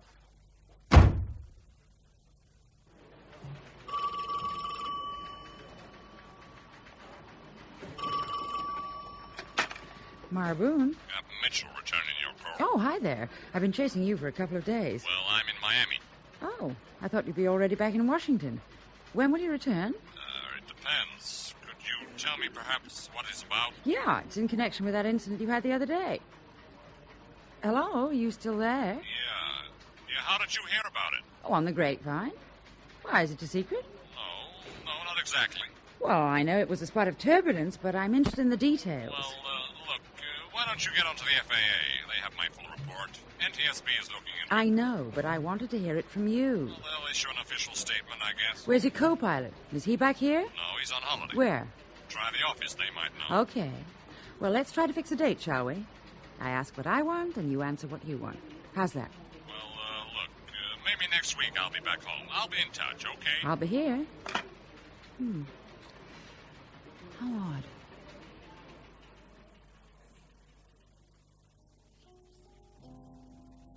Don't you think it's odd, Linda? More coffee? Yeah, please. I don't know what you find so odd about it. Only that everybody seems to shy away from publicity. Why should they want to advertise an incident? Turbulence frightens a lot of people. Believe you me, this was frightening enough, thank you. Go on. Off the record. I promise. Because I wouldn't even talk to you if we hadn't started flying together. I know, Linda, and that's exactly what I find so odd. I mean, if I were back home, I'd understand. In Britain, people are much more press-shy than over here. Oh, it may be a sense of privacy or grossly inflated self-importance or treating even cesspit cleaning charges as if they came under the Official Secrets Act. Perhaps they do over there. Do you see what I mean? I do. But this particular situation is, how should I put it, delicate? Why? Ours is a small airline. Profitable, but struggling with constant problems of liquidity. Oh, the story of my life. We could never afford to fly the new near-sonic Cerise if it wasn't such a good shop window for AeroCorp. You mean you got them cost price or something? But surely nobody would hold a spot of turbulence against the Sarissa. That's something even AeroCorp couldn't design out. That's what Captain Mitchell said. Have you ever met him? No. As I said, he wasn't too keen to talk. Well, I think we were lucky to have him on that flight. Even he was shaking when we got down. It must have been quite a pocket you hit. The first jolt came as I was returning to the cabin. Yeah. And while the captain was giving the passengers a funny pep talk, 2 drunks were calling for attention and drinks in every way they could. And then came the next one, which sent us into a dive, and the drivers just couldn't hold it. Well, shows the structural strength of the Sarissa that they managed to pull out at all. And the fitness of the drivers. They had to fight the controls all the way. When they put the nose down to pick up speed, it wanted to go up and stall. It even resisted the turns as they tried to steer around the black holes. All right, Linda, it was bad. Hell, if you like. Oh, I remember my own first bumpy ride, thank you very much. But that's no reason to grow so press shy.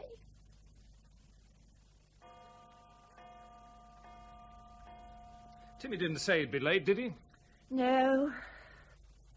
You think we should ring the school? It's only 4 o'clock. 4:13 to be precise. Your clock is very pretty, but it's no good as a timekeeper. Well, try to repair it, if you can spare the time. Oh. That's all right. No, I'll go. Timmy? Timmy, what happened? Nothing. Your eye. What is it? Nothing. Nothing. That's all he can say. He's got a black eye, a bloody nose, even his shirt full of blood, and he says nothing. Don't go away when I'm talking to you. Yes, Dad. Oh, leave him alone just now. You had another fight. Oh, don't just shrug your shoulders, please. Yes. It's the same 2 boys. Well, I hope you kicked their teeth in, did you? Didn't you? There were 2 of them. I didn't ask how many there were. I tried to run. That's why they always pick on you. You must stand and fight, always. Like you, Dad. What? Do you stand and fight? And the headmaster wants to see you on Thursday. Well? Well, what? Will you let him get away with it? He only said what he thought. He was impertinent. I don't know. What do you know? He'll soon be uncontrollable. He's only 10. He's still entitled to his opinion. Aren't you going to answer that? No! I'm 32 and also entitled to my opinion. All right. Captain Penn. Don't hang up. Who are you? Press, but don't hang up. It's important. I'm from the Daily Post. Well, what do you want? Your comment on the imminent big breakthrough in the Sarissa sales campaign. Do you think it's right to push it? I wouldn't know. Oh, come on, Captain. Let yourself go for once. After all, you must feel some responsibility. The skies will be full of that aircraft when that deal goes through. Do you think that the Sarissa's ready for it? No. Could you elaborate on this? They should wait for the recovery of my co-pilot and the outcome of the Singapore investigation. Something was wrong with the controls. And if it happened once, it could happen again. Is the chief in, Nancy? Yes, sir. And Mr. Drayton's been expecting you all day. Yeah? And Mr. Singer's here. Send him in. I'm sorry, J.B. I just got back. So, what do you think? Well, sir, Don't well me, Alvin. We don't have time. That statement in London could be very damaging. I don't understand, Penn. Who's that? The pilot. Oh, yeah. Yeah, but you don't even need to understand him. That single statement could delay the sale by 6 or 8 months easily. Yeah, then they may stir up this turbulence incident. That girl, what's her name? You mean Mara Boone? Yeah. She's making inquiries, I hear. Well, we could have a word with her editor. They have a fair chunk of our advertising budget. Yeah, I know, and that's easy. They'll have to play ball. Yeah, but that captain is a problem. He must be stopped. What do you mean, stopped? Well, we can't let him go on making wild accusations. All in all, we have 8,000 jobs at stake. Yeah, perhaps we could take a closer look at him. Perhaps the press will be interested.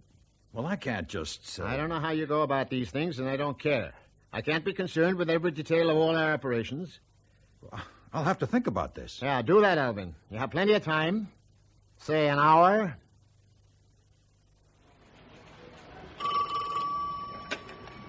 Mara Boone. Hello, it's Linda. Have you got a TV in your office? Yeah. Well, switch on WCC right away. Why? What happened? You just tried to interview me on the telephone for the current affairs program on the air right now. It's something to do with the Singapore crash. Thanks. I'll call you back.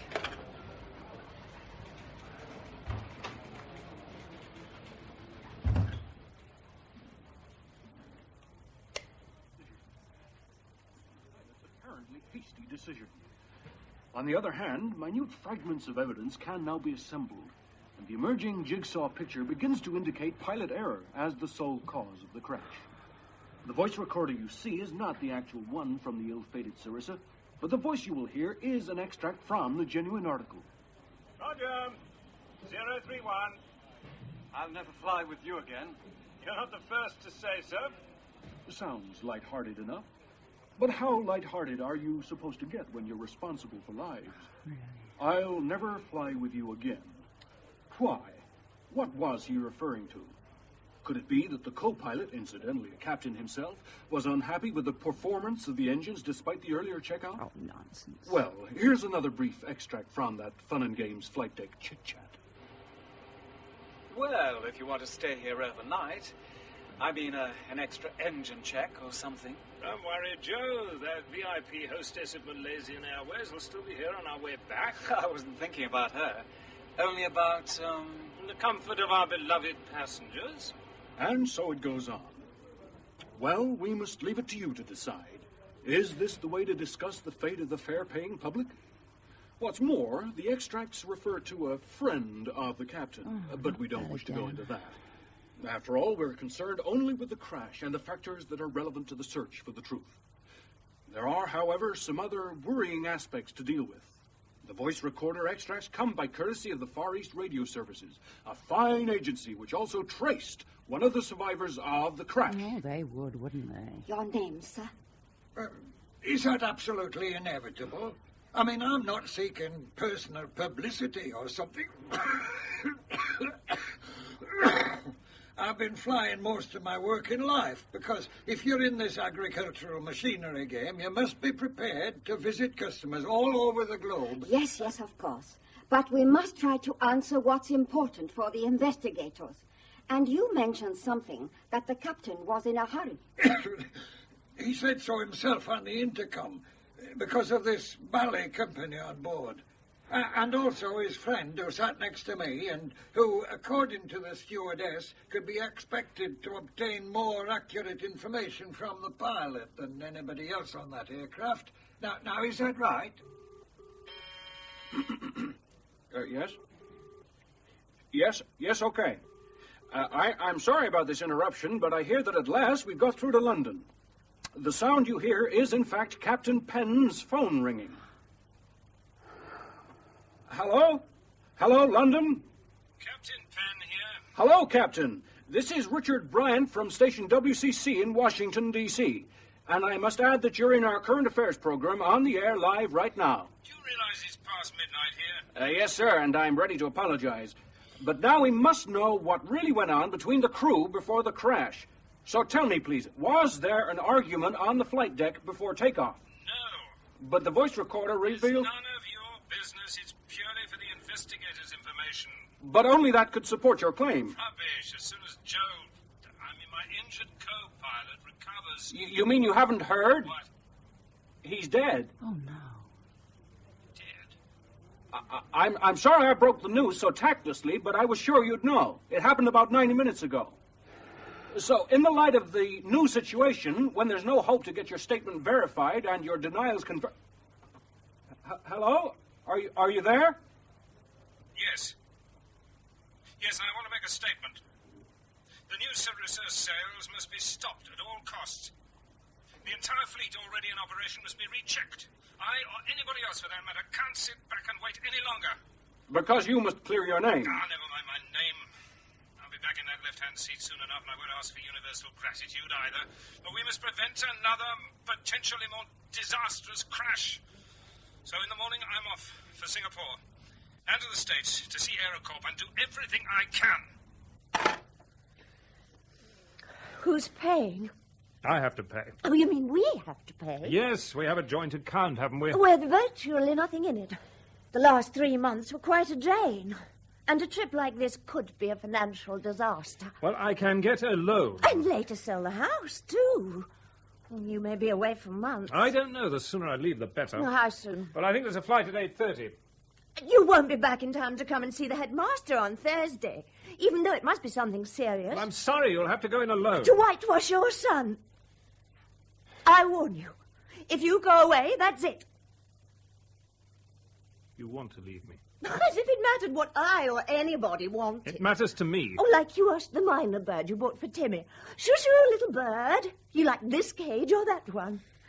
Oh, you're a great trapper, Corrie Pen. And you're drunk. Did it matter to you whether Timmy would want to come into this world or not? Did you ask him? I asked you. It was a mutual decision. Like between you and the minor bird. You were free to leave any time. Oh, sure I was. But you were clever. You kept gilding every bar of the cage. And you always knew that I'd become a big enough whore to accept it all and give you in return some sort of marriage. I haven't complained. And I was too lazy to make a move. Is that what you call a good marriage? I don't know. It works? No. It vegetates. Survives while the going is good. It's a social convenience without love. Without even sex. Without love. I could have walked out when you turned completely against sex. Why didn't you? There must be some bond to hold me here. Well, yes, Timmy. Now he must be sacrificed for your career. Between Washington and Singapore, I'll come back for the day, I promise. You can't achieve anything in Washington if you only have 2 days. Mara will help me. She has contacts. Captain Penn. Please look at Mara. Just a smile, please. I'm from WCC. If you could... Captain Penn! Could you please stop running? Captain! Well, it's good of you to come and meet me. It was very stupid of me. I should have known they'd be out here in force. Now they have the missing link. What's that? The picture of the two of us together. What nonsense. If they can only half convince the public and the authorities that we're having an affair, and you just couldn't wait to lay me on Bondi Beach or something equally imaginative, then you're doomed. Who the hell would pay attention to gossip writers? In this case, everybody. Why in this case? Look, this is not just a bit of cheap titillation about who's sleeping with whom. You're not a playboy and I'm not... Get on, Corrie. Down. What was all that? There was a photographer in that car. Look, you'd better stay out of sight. I booked you into the Manger Hay Adams. Opposite the White House? Only because I happen to know a good back entrance there. I'll drop you at the front and see you in your room later on.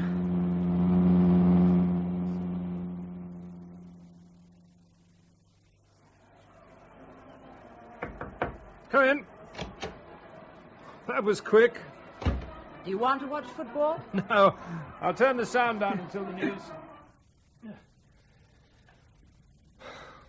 Hello. Hello. It's really good to see you. And you. You know something? What? It'd be nice if the gossip was true about us. You have enough trouble without me. The knives are out to get you.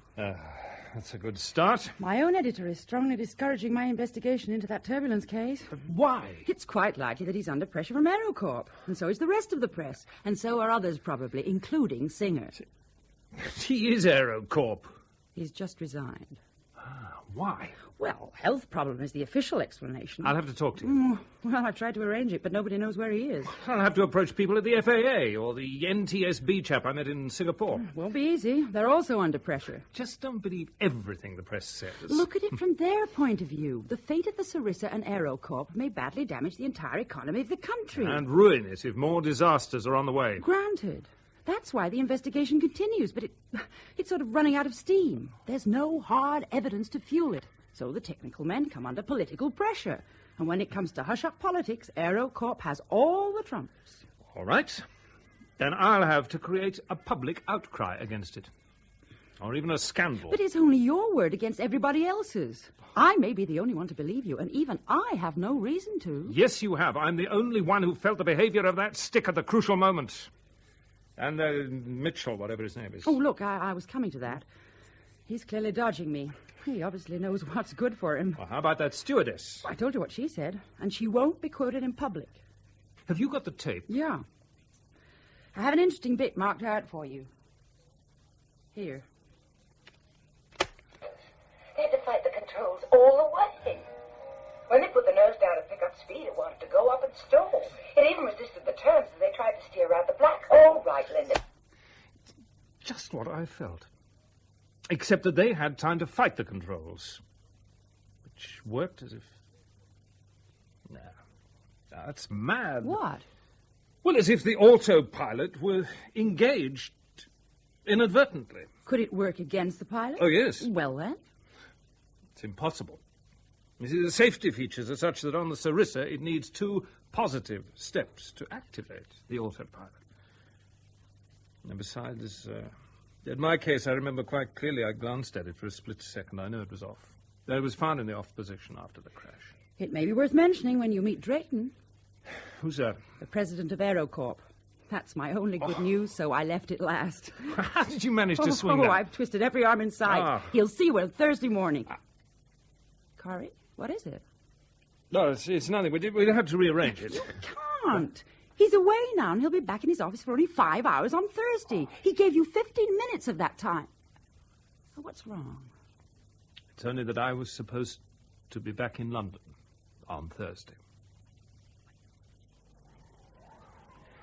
Do sit down, Mrs. Penn. Thank you. It's a pity your husband couldn't make it, but, I know. The papers seem to be full of his spectacular efforts in Washington. Well, yes, you know how it is. Of course. Reporters have visited, in fact, even this modest establishment. A most embarrassing experience, if I may say so. Young Timothy seems quite upset because of it. Also, because some boys seem to be picking on him quite deliberately. Yes, there were fights. I'm glad he told you. No doubt he's also informed you why those boys were, as you say, picking on him. No. Well, current uncheckable rumor is, to put it bluntly, that he's twice been suspected, to say the least, of pinching some tawdry items and planting them, so to speak, on other boys and staff. Would you like a glass of water, Mrs. Penn? No, thank you. The question is, what are we going to do about it? I don't know. He'll need a lot of help. Oh, quite. But we must also think of the other boys' interests, you understand. No? What do you mean? Well, I don't know. Perhaps you'd like to think it over and keep him away from the pressures for a short while. You want to expel him? Oh, no, nothing so drastic. It wouldn't be right.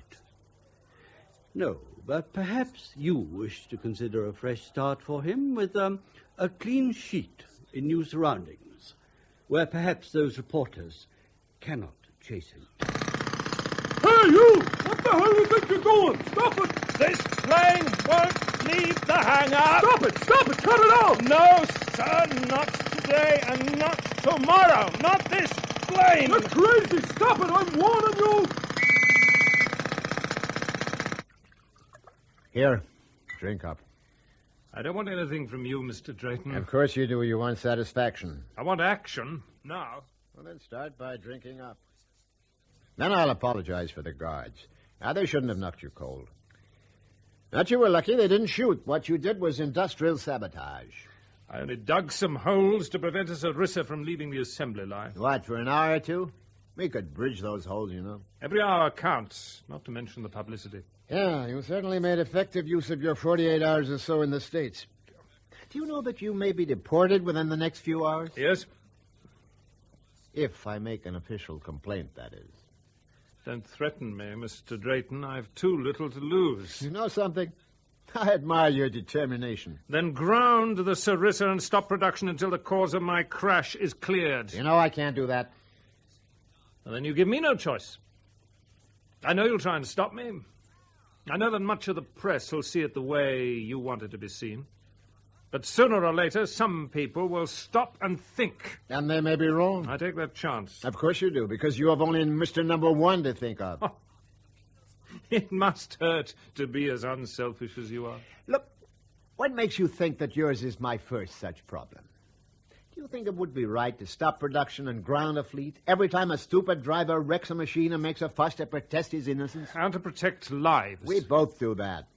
But I also have to think about jobs and people's faith in aviation. And that justifies anything, doesn't it? Even the wrecking of lives like mine. Look, I don't know what my lieutenants did to you. I can't be responsible for everybody's action within the corporation. But I'm sure nobody meant to hurt you, and I have a proposition to make. Which I cannot refuse, I suppose. I'm willing to finance a research project, and I want you to participate in it. You want to buy me out, quite shameless. Yeah, but in a positive way. And then you can do something for the Sarissa and the public instead of playing the martyr. Yes, martyr.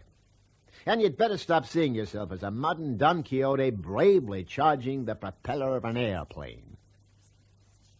Some more home news. The Accident Investigation Branch I of hear it Trans-Pacific is. Airline Oh, still dear. refused to make any comment on the Singapore crash of Flight 031. But in America, Captain Penn continues to drum up public support for his fight against the Sarissa, this time with a drill in front of a hangar. Oh, dear. A stewardess revealed to an American television investigation that the captain had a late night before the flight. Mara Boone, the aviation journalist among the passengers, was apparently mentioned on the flight deck during the long delay, and according to an extract from the voice recorder transcript, the captain said, "She's just an old friend. She was..." But the sentence remained unfinished. Leave it, Mom. I've heard enough. Oh, why shouldn't he have a bit of crumpet? I don't mind. Oh, shut up. Timmy might hear Oh, it. so what?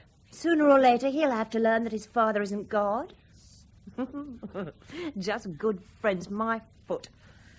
They had a good thing going long before I came on the scene. Couldn't have been all that good. Oh, she left him. You know why? I'm not I'll interested. tell you. Because of the child. What child? The child he always wanted and the child she couldn't have. She's barren, poor old dear. How would you know? Oh, she told me. That's how. He never knew why she ran after him. She couldn't face telling him, she said. It would hurt him. Dear, oh dear, it would shatter that darling man. Well, I'll be less considerate. You can't do it. Oh, yes, I can. And I will. He needs you now more than ever. He's never needed anyone. How about Timmy? He'll be all right with his darling daddy. He needs a mother. But what do I need? I never wanted to be a mum. I never wanted a little brat to keep me from living and embarrass me with thieving and all. Oh, you like to be a mum? You play mum. Oh, you can't be so heartless. Not my Maggie. Not heartless. It's my last chance to think about nobody but myself. One day you'll regret it. Well, at least I won't have anybody else to blame. You just telephone Corrie in Washington after I've gone. I came as soon as I got your message. So what's happened? I'm going home. You decided against Drayton's offer? No. I decided against sacrificing my son for an obsession, however melodramatic it may sound. You don't expect me to understand, do you? Candy's left. Taking Timmy.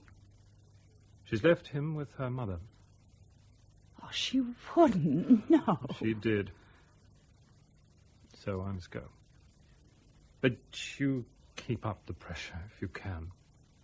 I'll try. Thanks. I never got the kiss you promised me for fixing that date with Drayton. Is it too late now? Is it? No, I can't. I gave you all I had. I just haven't got any more. And I don't know how long it'll take to get reinforcements. The scene is just too painful to describe. Toys, limbs, papers, luggage, twisted metal everywhere. The occasional faint cry for help, but there isn't much hope for any survivors. The rescuers fight the fierce flames around the nose of this once so slim and gracious Sarissa, now all compressed into a blob of blood, bones, and aluminum. It happened all so suddenly. Some eyewitnesses say it tried and tried, but just couldn't take off, and then fell back like an injured eagle, or a young one too weak to leave the nest. Oh, what an awful, terrible waste. Okay, Fred. You're caught in okay? I can't hear you. I told you these bloody air prats were no good. What? Yeah. Then I'll do that stewardess now. No, I didn't say make her. I said I'll do her. The interview. Yeah.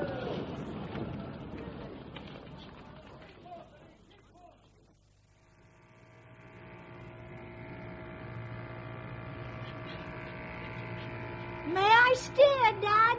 Aye, Sam. Right. Then full speed ahead, number one, and no mistakes this time. Ding, ding, ding. Full speed ahead coming up, sir. We'll have to nurse that giant engine carefully, or else we'll have to paddle all the way back to Chiswick. Right. Number 1. Sir? Have you heard from her?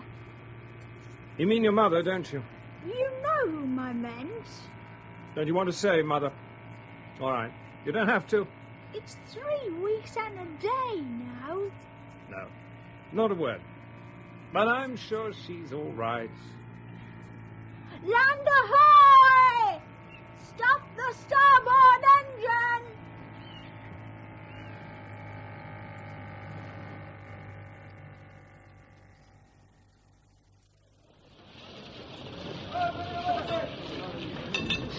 The rescuers have detected some sounds in the crumpled fuselage, and they are now trying to cut through to them. Meanwhile, we have here Jean Page, a stewardess who only left the flight here in Hawaii, where she was scheduled for a 3-day vacation. She was still at the airport when it happened, and understandably, she's still in a state of shock. But it would help us, Jean. It would help everybody concerned if you could answer a few questions. What, in your opinion, could have caused this disaster? I don't know. Nothing unusual? No, nothing. Not unless you count a hysterical old woman in the first-class compartment as something unusual. But you always get these. Every flight has its fair share, we always say. And coping with their questions and demands is part of the job. Yes. I even warned the girls about her. And now she's dead. They all are.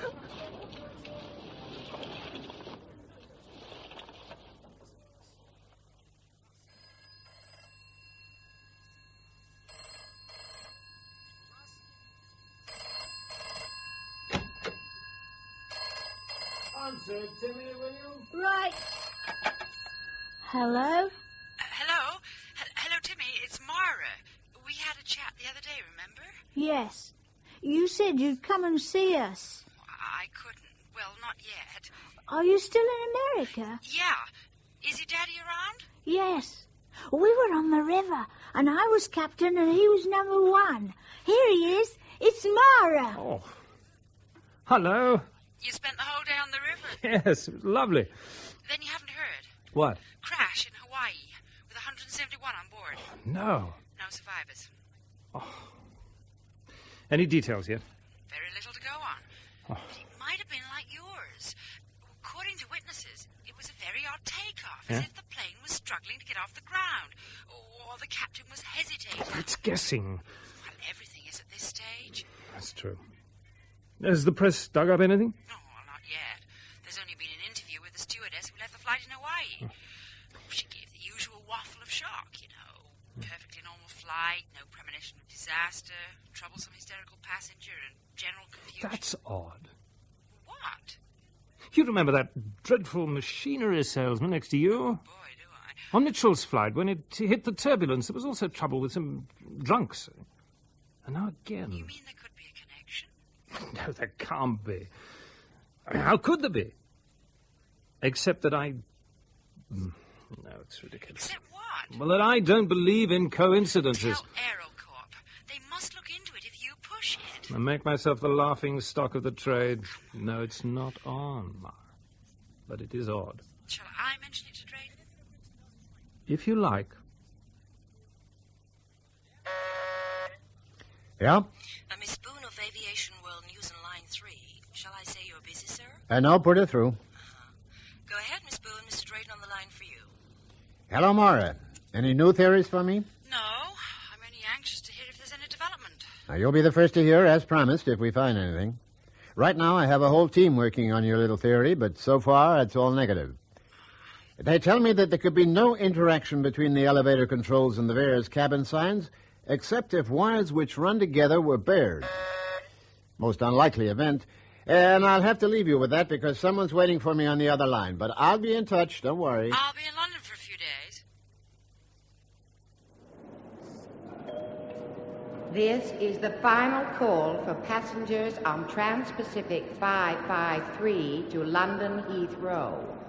All passengers must proceed to gate number 22. Thank you. Miss Boone? Yeah? Captain Brown's asked me to take you on board. Oh, thank you. We have a full load, and you'll have to ride as a supernumerary on the flight deck, I'm afraid. It's not the most comfortable Oh, don't ride. worry. I love it. Hello? Hello? Yes, Mr. Drayton, I'm still here. Now, what the hell do you mean chafed? Now, how could they be? Well, nothing definite. Not yet, you understand. No, I don't. Have you found chafing in the wire insulations or not? Well, yes, we have, but only on one aircraft. Okay. Then start checking every other available aircraft within reach, and I'll put out a worldwide alert immediately. One more thing. Have you yourself seen that crate in Singapore? Yes, sir. Have you seen any similar chafing on that? Well, no, sir, but then it's not something you'd normally look for. You see, the various looms of parallel wires are in a protective sleeve, and there's never been a reason to cut undamaged sleeves open. Except now that you've asked us specifically. Good. Then remember this. I mean that I personally have asked for this, okay?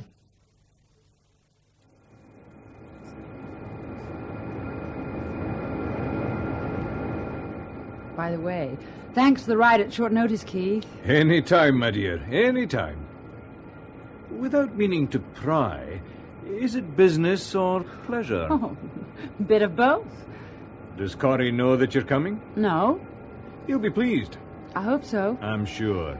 At least I have some interesting news for him about Singer. Mm-hmm. I have no proof, but I now know for certain that it was a resignation over policy. He felt that Drayton went too far with the whitewashing of the Sarissa, even if, technically, he was perhaps justified.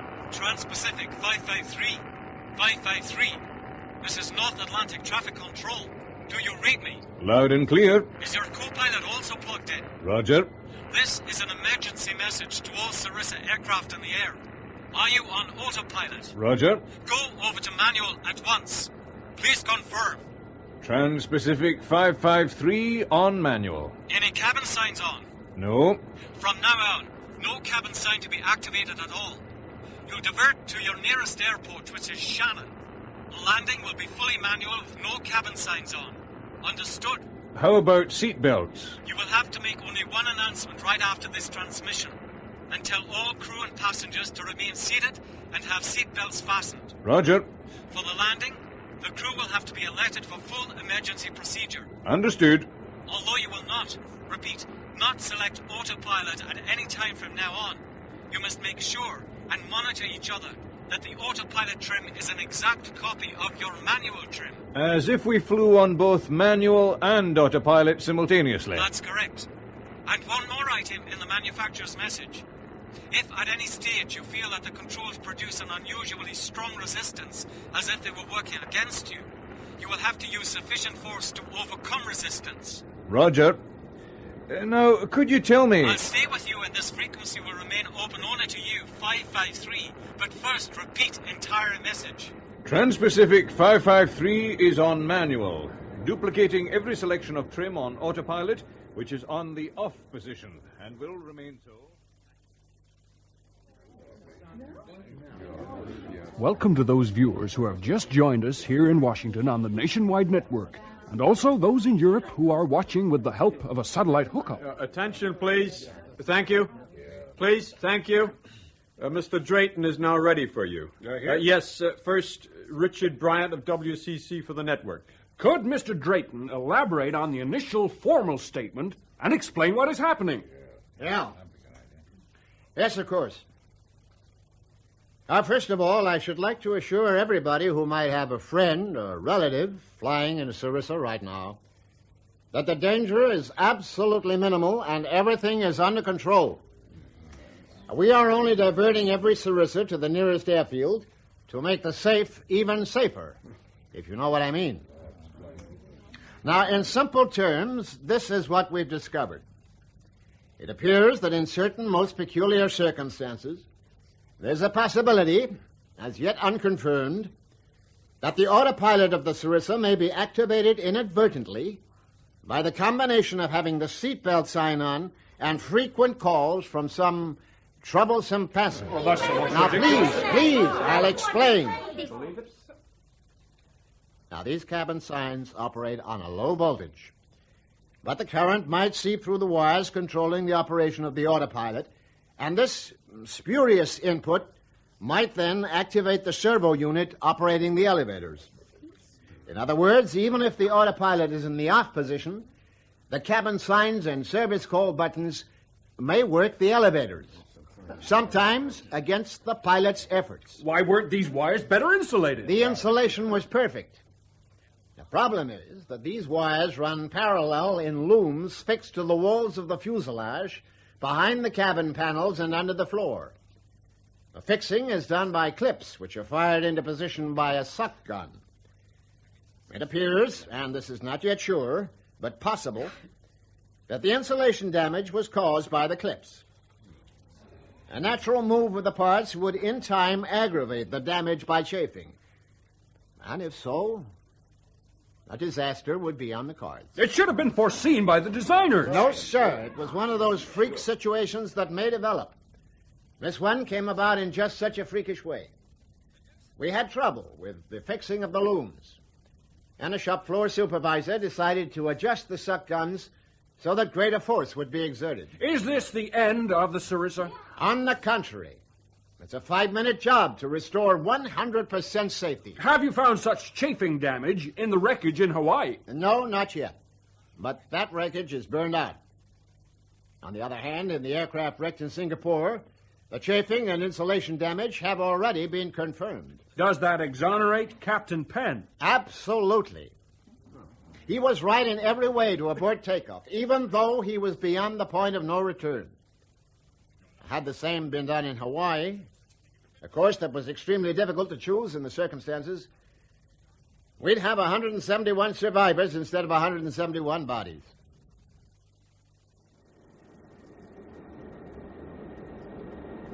Flaps. 30 degrees, lights on. Approach check completed. Your seatbelt, Mara? You'll never find me without it. Okay. Well, we've been cleared to go in straight, so good luck, everybody. Landing check. Landing gear. Selected down. No smoking sign omit. It's off. Yaw damper. Off. Altimeters. QFE set and cross-checked. Landing gear check. 3 green, selected and locked. Steering wheel centered. Flaps. 50 degrees. Hydraulic pressures. Checked. Landing check completed.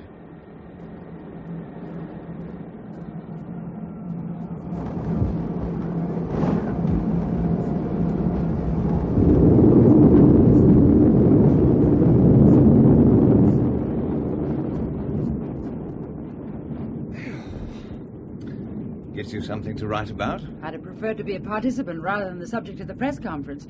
Went out all over the world. Corrie must have heard it by now. Pity. Why? Oh, it would have been much nicer to give him the news. Still, I'll try to call him right away. Are there outside lines in the crew room here? Yes, but, well, perhaps it would be better not to phone him. Why? I may have to ask you to do me a favor. To tell him something. Don't try to sound so mysterious. Oh, no mystery. It's just that he would perhaps take it more easily if it came from you. I mean, personally. It's about his future. Oh, I know. I know you'll insist on giving you hours and hours on the simulator, fresh checkouts, and the rest before he could return to the left-hand seat. It's not that simple, I'm afraid. He's already been exonerated, hasn't he? Well, he's certainly entitled to apologies and compensation. He doesn't give a damn, I'm sure. And both Trans-Pacific and AeroCorp will offer him the best desk jobs you can think of. What desk jobs? You know he wants to fly. He's a pilot. I know. But after Singapore and the accusations and all the rotten publicity, how would you as a fare-paying passenger feel if at 30,000 feet the intercom came on and Corrie's smooth voice said, "Good evening, ladies and gentlemen. This is Cornelius Penn, your captain, speaking."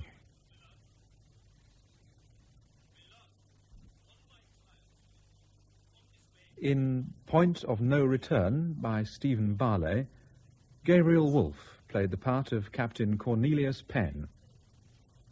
Candy Penn was Sheila Grant, Mara Boone, Shirley Dixon, Captain Keith Brown, John Graham, Alvin Singer, Paul Maxwell, Drayton, Malcolm Hayes, passenger, Stephen Jack, Richard Bryant, Paul Meyer, and Candy's mother, Betty Bascom.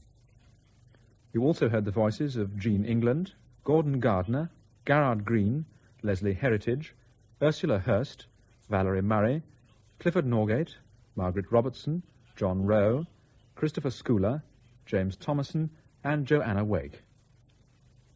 Point of No Return was produced and directed by Graham Gould.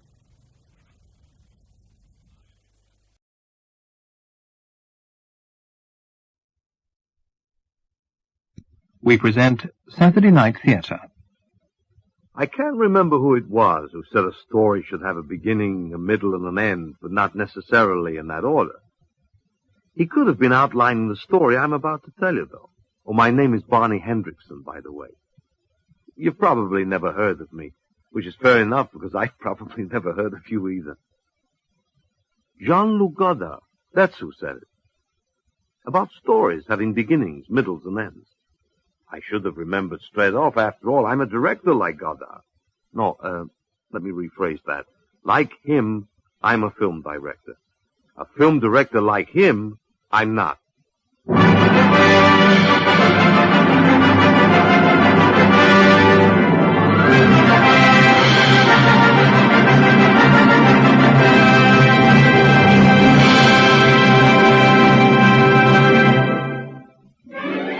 The Technicolor Time Machine, adapted for radio by Chris Boucher from the novel by Harry Harrison, with Lee Montague as Barney Hendrickson, Richard Pearson as Professor Hewitt, John Bay as L.M. Greenspan, David March as Dr. Jens Lynn, and Michael Kilgarry as Otter.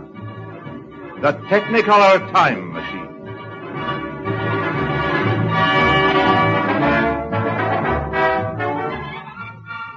I work in Hollywood.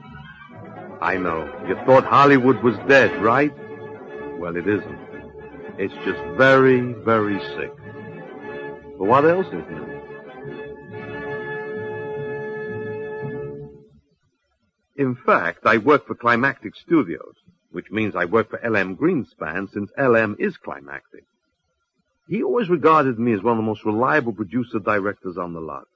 But on this particular afternoon, that was an opinion he was beginning to revise somewhat. What am I doing here? How did I let myself be talked into this? You are here, L.M., because you are a far-sighted, quick-thinking executive. Or, to put it another way, you have to grasp at any straw handy, because if you don't do something fast, Climactic Studios will sink without a trace. Bite your tongue. Or, to put it even another way, you're investing 1 hour of your time in an examination of a project that may mean climactic salvation. Without a trace, he says. Relax, Alan. You could rise up from the grave even now. Don't say that. You know how much money we lost on that Dracula movie? Turning it into a martial arts picture was not your best idea ever. It was not my idea. Besides, martial arts was very big at the time. So were motorbikes. With a good stunt coordinator, those motorbike sequences would have worked. Dracula has risen from the grave.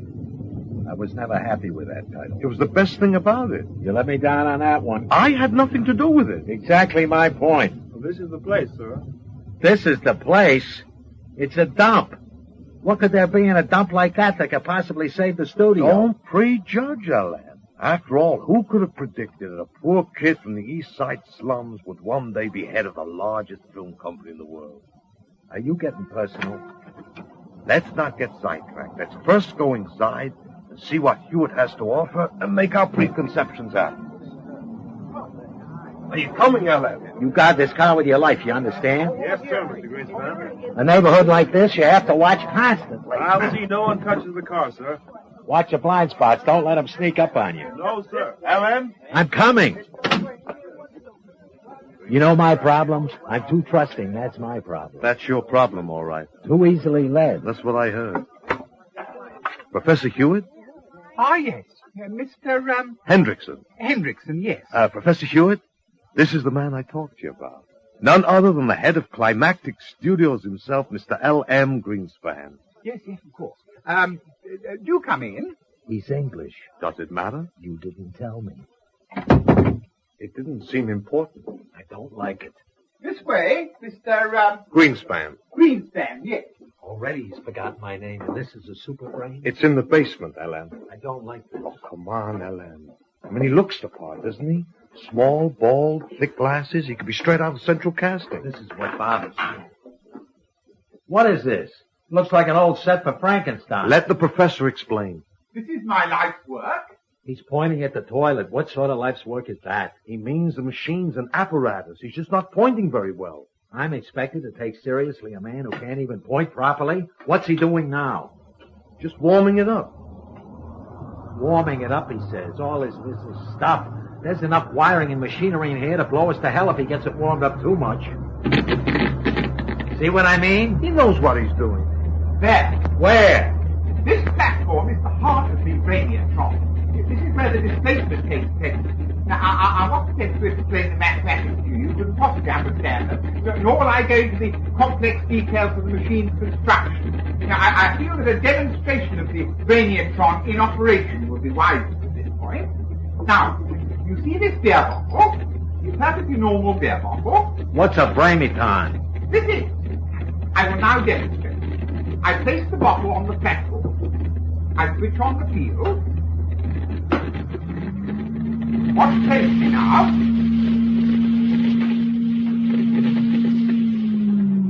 Do you see it? Did you see the displacement? The what? The bottle flickered, LM. You saw the bottle flicker? Dramatic, wasn't it? and here it is on the printout. Look. That bottle travelled back 7 microseconds in time and then returned to the present. Now, in spite of what my enemies say, the machine's a success. My Brainiatron, from Brainia, the serbo-equation for time in honor of my maternal grandmother, who's from Mali, Loshinya, is a workable time machine. A nut. The guy is a nut. Hear him out, LM. The professor has some ideas. It's only because he's been turned down by all the foundations in his request for funds that he will even consider working with us. All he needs is some finance to jazz his machine up. There's one born every minute. Let's go. Just listen to him. Let him show you the one where he sends the beer bottle into the future. This is too impressive to ignore. There's a temporal barrier in any motion towards the future. No, the displacement towards the future requires infinitely more energy than displacement into the past. However, the effect is still operative. You see? So long. And P.S. Barney, you're fired. Looking back, I suppose that was the turning point. The real beginning, maybe. I don't know what did it exactly. God knows I've been fired often enough, so it wasn't that. I was just angry, I guess, angry at myself, the dying company that employed me, the blindness of man, futility of man, the fact that I was overdrawn at the bank. Anyway, I raced after LM and snatched the Havana cigar out of his mouth. Hey, they cost $5 apiece. We'll have a real demonstration, something you can appreciate. Give it back here. You'll have it back, but he's going to do some time traveling first. Now get that damn beer bottle out of the way. Now watch this, LM. Which of these gadgets is the power control fuse? Well, this rheostat controls the input, but why? Look at it. You can't raise the temporal displacement level without burning out the equipment. Stop! You can buy new equipment. You don't convince LM. You're on the rocks and you know it. Go for broke. But you're destroying my life's work. Stop it! I'm electrocuted!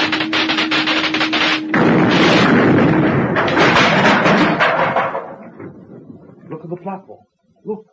The cigar's gone. You owe me $5. 2 seconds, at least. 3, 4, 5, 6. There it is. Give me that cigar. Still alight. 6. Maybe 7 seconds, LM. All right, so it's a time machine, so I believe you.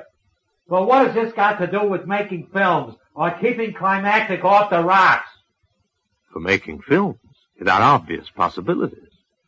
A bigger and more powerful version of Professor Cigar Transporter might just take a film crew back in time for long enough to shoot the historical epic to end all historical epics. And that was exactly what Climactic needed to stay in business. Well, of course, development would cost. So the possibilities for keeping Climactic off the rocks were slightly less obvious at that stage.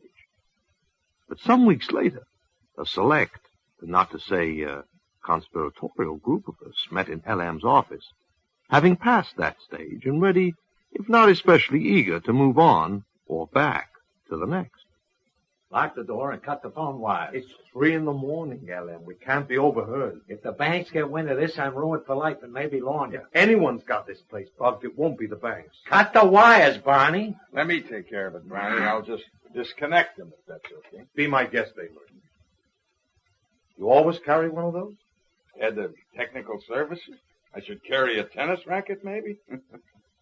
I'll tell you one thing, Barney. We've solved the mystery already tonight for a year now. My boys have been repairing these cut wires on the average of twice a week. There. All done. All right, Barney, let's have it. We're ready to roll at last, Ellen. All of the essential machinery for the Brainiatron has been built on the set for Frankenstein and the Halloween Chainsaw Massacre. The expenses have been covered by the budget for the picture. In fact, there was a bit of saving there. The professor's machines cost less than the usual props. Don't digress. Right. Well, we've mounted the machinery in the back of an army truck from the set of Private Benjamin's sister. And the prof has hooked it up and tested everything. It's ready to go. Isn't that right, Professor? Absolutely, Barney. Now, everything tests out perfectly now, Mr. Greenspan. Greenspan. There are one or two sub-circuits which are very slightly out of phase, but... I don't like the truck. It'll be missed. No, it won't, Ellen. It was government surplus in the first place and was going to be disposed of in the second. It was sold legally to our usual outlet and bought by Tex here. I told you, we're in the clear. Tex? Tex, who is he? Who the hell are all these people anyhow? I thought I told you to keep this thing small, hold it down until we saw how it works. If the banks get wind of this... The operation is as small as it can possibly be. There's me and the prof, whom you know. Yeah. Amory Blested, your own technical chief. Been with you 30 years. I know. But who are the two cowboys over there? I'm Tex Antonelli. Dallas Levy. They're stuntmen. Stuntman? What kind of stunt you pulling? Will you relax, Ellen? We need help on this project. Trustworthy men who keep quiet, know their way around in case of trouble. Dallas was in the combat infantry, then on the rodeo circuit before he came here. Tex was 13 years in the Marines, an instructor in unarmed combat. What about you? Dr. Jensen. From UCLA, philologist. He specializes in North European languages or something like that. We do the story we're planning, he's going to do our translating for us. This is a wonderful opportunity. I have taken my sabbatical. I would even accompany you without the generous horarium and the technical advisor. We know so little of spoken old law. All right. The team I accept. Now, what's the plan? Fill me in on the details. We've got to make a trial run. See if the prof's gadget really does work. I promise you. Don't promise. Promises I got already. Results I need. If it does work, we set up a team, work out a script, then go out and shoot it on location. And what a location. I mean, think of it. All of history is open to us on wide screens. We can film it all, record it. And save this studio from bankruptcy. No salary for extras, no sets to be built, no trouble with the unions. Hold it right there. Not your union, Dallas, of course, not your union. All the crew from here will be employed at scale and above with bonuses. I was just thinking of the savings at the other end. Go now, Barney. Go while I'm still enthusiastic. And don't come back until you've got good news for me. The truck was in an empty warehouse on the far side of the studios, which were, of course, silent and deserted at this time of night. I left the studio guard outside the warehouse, however, just to be sure. Tight as a drum, sir, and no disturbances at all. Fine. After you, gentlemen. Okay. Thank you. Listen, we'll probably be here the rest of the night, okay? Sir? It's classified work, so see that no one gets near this area. No, I've already told the captain. He's passed the word to the boys. Good man. Be seeing you. I hope. The batteries and accumulators are fully charged. Does that mean we're ready? You may board the lorry, gentlemen. Lorry? Britt, the truck. What exactly is due to happen here? That's exactly what we're here to find out, Tex. The experiment can begin any time now. Shall we get aboard? I'm getting into the cab. I'll feel more comfortable there. I used to drive a 6-by like this. Everyone else in the back, yes? Okay. I think maybe we should have been better briefed. Time's money, Dallas. You know the business. You talk it or you do it. There isn't a budget for both. A hell of a lot of room in here, what with the generator and the supplies and the... Brainiatron. You okay in the front, Tex? Yeah, just fine. Okay, sure. Perhaps for the first trial, we might take a look in on the year 1500. No way. No, you set 1000 AD on your dials just as we decided and pulled the switch. I don't want to ship the equipment a full crew to Scotland or wherever and then find we can't get far enough back in time. The power expenditure would be less. The risk... Don't cop out now, Professor. We want to get as far back as possible so that no one will be able to recognize the machinery as machinery, cause us any trouble. Besides, The decision has been made to do a Viking picture, not a remake of The Hunchback of Notre Dame. That would be in the 15th century. I would date the setting in medieval Paris rather earlier. Look, if we're gonna go, let's stop jawing and go. It spoils the troops. You horse around and waste time before going into combat. You're quite right, of course, Mr. 1000 Anno Domini it is. And here we go. What's wrong? So many of these blasted switches and dials are dummies, I get confused. Well, we had to make the machines so that they could be used in the horror film. They had to look realistic. So you make them unrealistic. Wonderful. That's better. Now. Hey! The almost fire! Something's gone wrong. A secondary phenomenon. A static discharge of no importance. The field's building up now. Automatic sequencing. Locked in. And that's all I can do. At the microsecond of maximum power, the selenium rectifiers will trip automatically. You can monitor it here on this dial. When it reaches 0... Let's see. Reading 12. I don't think I want to watch. 9. The charge is building up. 8. 7. 6. Will we get combat pay for this? 5. 4. 3. 2, 1, 0!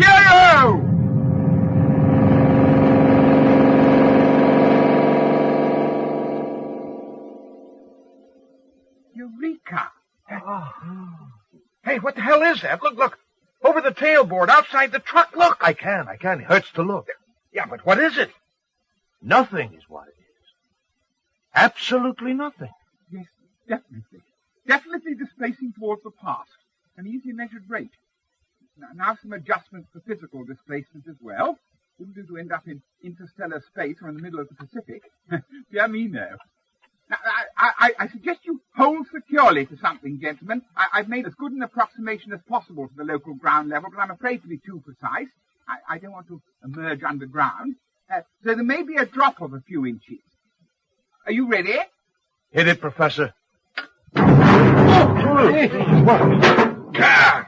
Well, I'll be damned. Oh. Gee. That is beautiful. This is no part of California I know. Oh, this is the old world, not the new. What? To be precise, the Orkney Islands. What? Where there were many settlements of the Northmen in the 11th century. It's the year 1003. It undoubtedly surprises you that the Bremetron is capable of physical as well as temporal displacement. But this is Nothing surprised me since Hoover was elected. Now, let's get the operation moving. Dallas, roll up the front of the tarp so we can see where we're going. Okay. You absolutely certain about where we are, Professor? Absolutely, Barney. Barney, yes. Well, why didn't you say you were going to move us through space as well as time? There was some small risk. Now he tells us. Exactly. But it was only a small additional risk. And it's a large additional saving. Star up, Tex. Right. Congratulations, Professor. All right, Tex, let's see what's further along the beach, round that little headland. Carefully, please. Remember the equipment. Hey, Barney, you want this? What, a revolver? No, you keep it, Dallas. I'd probably shoot my foot off if I played around with one of those. Give the other one to Tex. Hold on to the rifle yourself. Yeah, but aren't we going to be armed just in case for our own protection? I can handle a rifle. Not professionally. We work to union rules round here, Amory. We're rounding the headland now. I think we found some signs of life. Halt for startled. Look at that. So beautiful. That I should be seeing this with my own eyes. What, you mean the sod hut and the dirty rowboat? The smoke from that hut. So where is everybody? The truck has frightened them. They have taken refuge in the house. Kill the engine, Tex. Right. Maybe we should have brought some beads or something to trade with the natives. I fear that these are not the kind of natives that you are thinking of. Ah, you see? You see what I mean? Hey, that's a real Viking. Horns on the helmet and everything. Big mother. That's a mean-looking axe he's swinging, too. You can see, he is obviously afraid, but the Viking hero cannot reveal his fear before the thralls and housecarls who will be watching from concealment in the building. So, he works up a berserk rage. Is that why he's chewing his shield? Yes. Can't do his bridge work a lot of good. He appears to be foaming at the mouth now. Dallas, can you and Tex take this guy on? Maybe slow him down before he breaks something? Yeah, bullet will slow him down real good. Absolutely not. This studio does not indulge in murder, even for self-defense. Well, we'll go into the personal jeopardy bonus in the contract then. Yeah, I know. Just do it, will you? Hey! That big club chopped off one of the headlights. Has he finished, you think? He'll be back. Tex, get ready to draw him away. Hey. Are you all right, Dr. Lynn? Dr. Lynn, yes.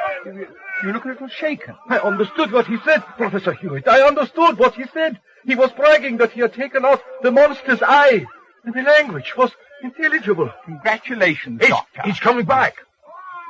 He seems to have gained a little confidence here. Let's go, Tex. I'll slap him with a couple of these pebbles. You be ready with a rope. Those are pebbles? When you're as big as that guy, these are pebbles. Hand me the rope. This? Yeah. Dallas? Yeah? Are you planning to lasso that crazy monster? Yep. Once Tex got his attention. Hey! You sound a good fight. Big mouth. He seems to have managed that. Probably the obscene gesture. Who would have thought that would have meant something to a Viking? That seems to have settled him down a bit. Get nice throwing, man. Rocks and ropes.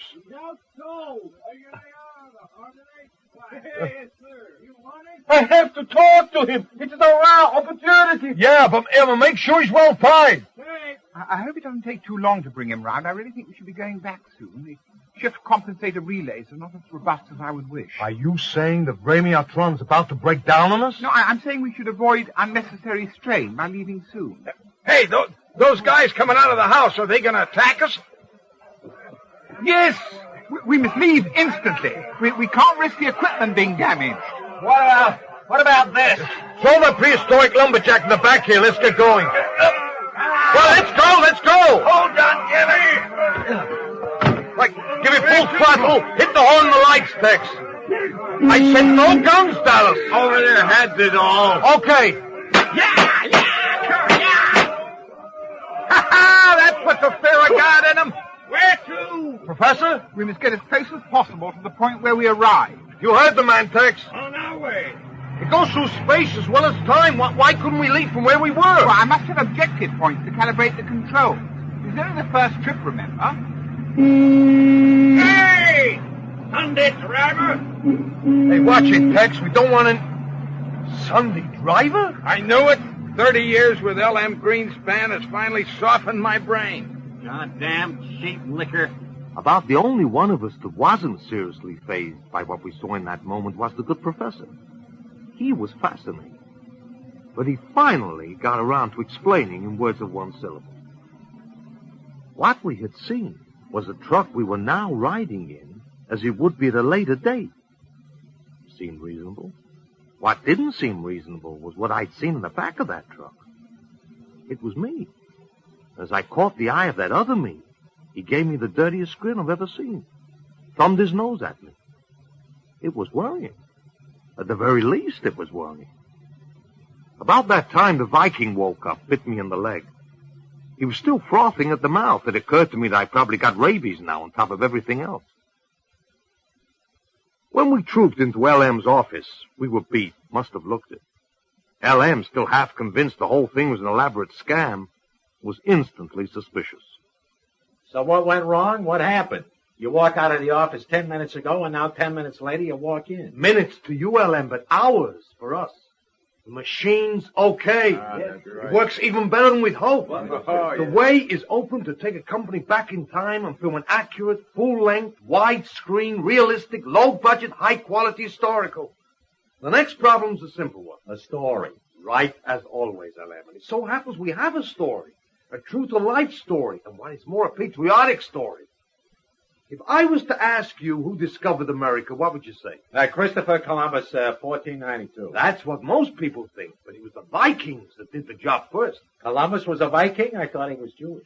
500 years before Columbus was born, Viking ships had sailed from Greenland and discovered what they called Vinland, which has since been proven to be part of North America. The first expedition was led by Eric the Red. Eric the Red? You want to get us blacklisted with a commie picture? It's just the name, LM, and anyway, there isn't a blacklist anymore. A popular idea will always come back. And that one will run and run. After Eric found the place, it was colonized. Vikings came, lived there, built houses, farmed, and this was all organized by the legendary hero Thorfinn Karlsefni. These names! He's got to go, too. I can already hear the big romance scene. Kiss me, my dearest Thorfinn Karlsefni, she whispers.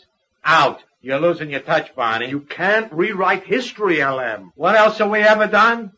This is no time to go soft on me, Barney Hendrickson. You who were at one time my best producer and director before the lousy moron box ruined us all. Get a grip on yourself. The motion pictures are not primarily an educational medium. We are selling entertainment, and if it doesn't entertain, it don't sell. Now, I see it this way. We got this Viking. You call him Benny or Carlo or some other good Viking name. And you do a saga of his adventures, like one day fighting and winning. Of course he's restless. He's that kind. He goes off and finds America, then comes back and says, I have found America. So they make him the king. Then there is this girl with long blonde wig hair who keeps waving to him every time he sails away and promises to return. Only now he is older, with a little gray above the ears and some scars. He has suffered. And this time, instead of going away, he takes the girl with him. And together they sail into the sunset to a new life as the first pioneers at Plymouth Rock. Well?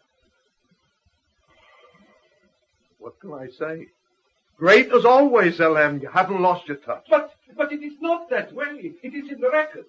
Even Mr. Henriksson is not completely correct. It was Leif Erikson, the son of Erik the Red, who is generally credited with the discovery of Finland. There are two versions of the chronicle, one in the Hawks book and the other in the Flatting Earth book. Enough already. Even the history books can't agree, Barney. So with some little bringing together here and there and some touching up, we got a story. Who are you thinking up for the lead? If we can get him, Rough Hawk would be perfect for the Viking, and someone really stacked for the girl. Slidey Toe. She's available in between pictures, and for 2 weeks, a crumb of an agent has been in and out of here with deals. So I know she's broken, we can get her cheap. Next, you'll need a writer. And for that, use Charlie Chang. We have him on contract. He's a specialist. On Bible stories, maybe, not historicals. And frankly, I didn't think much of Down from the Cross or that other thing, Walking the Red Sea Waters. Ruined by censorship, that's all. I okayed the scripts myself and then with Did you hear that? Yes, the Viking. He was still aching for a fight, so we slugged him again and chained him to the shower in the executive's head. What's this? One of the locals. He attacked the truck. We brought him along so that Dr. Lynn could talk to him. Well, get him in here. Tex, Dallas. He's just the man we need. You gotta have a local who knows his way around when you're shooting on location. After a few minutes of yelling and chain rattling and a couple of solid thuds, Tex and Dallas came back with a slightly glassy-eyed Viking.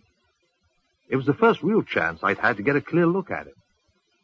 He was as impressive as hell, and we were all impressed. All except LM, of course. To LM, this was just another yokel to be dazzled. Welcome to Hollywood. Sit down, give him a drink, Barney, and make yourself comfortable. What'd you say your name was? Doesn't speak English, LM. I can't say I approve of that, Barney. I don't like working through interpreters. Too slow, not reliable.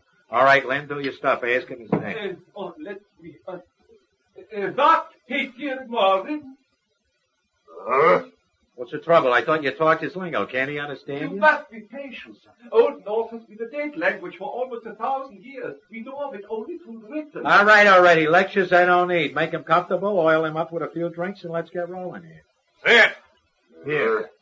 Try some of LM's best bandit.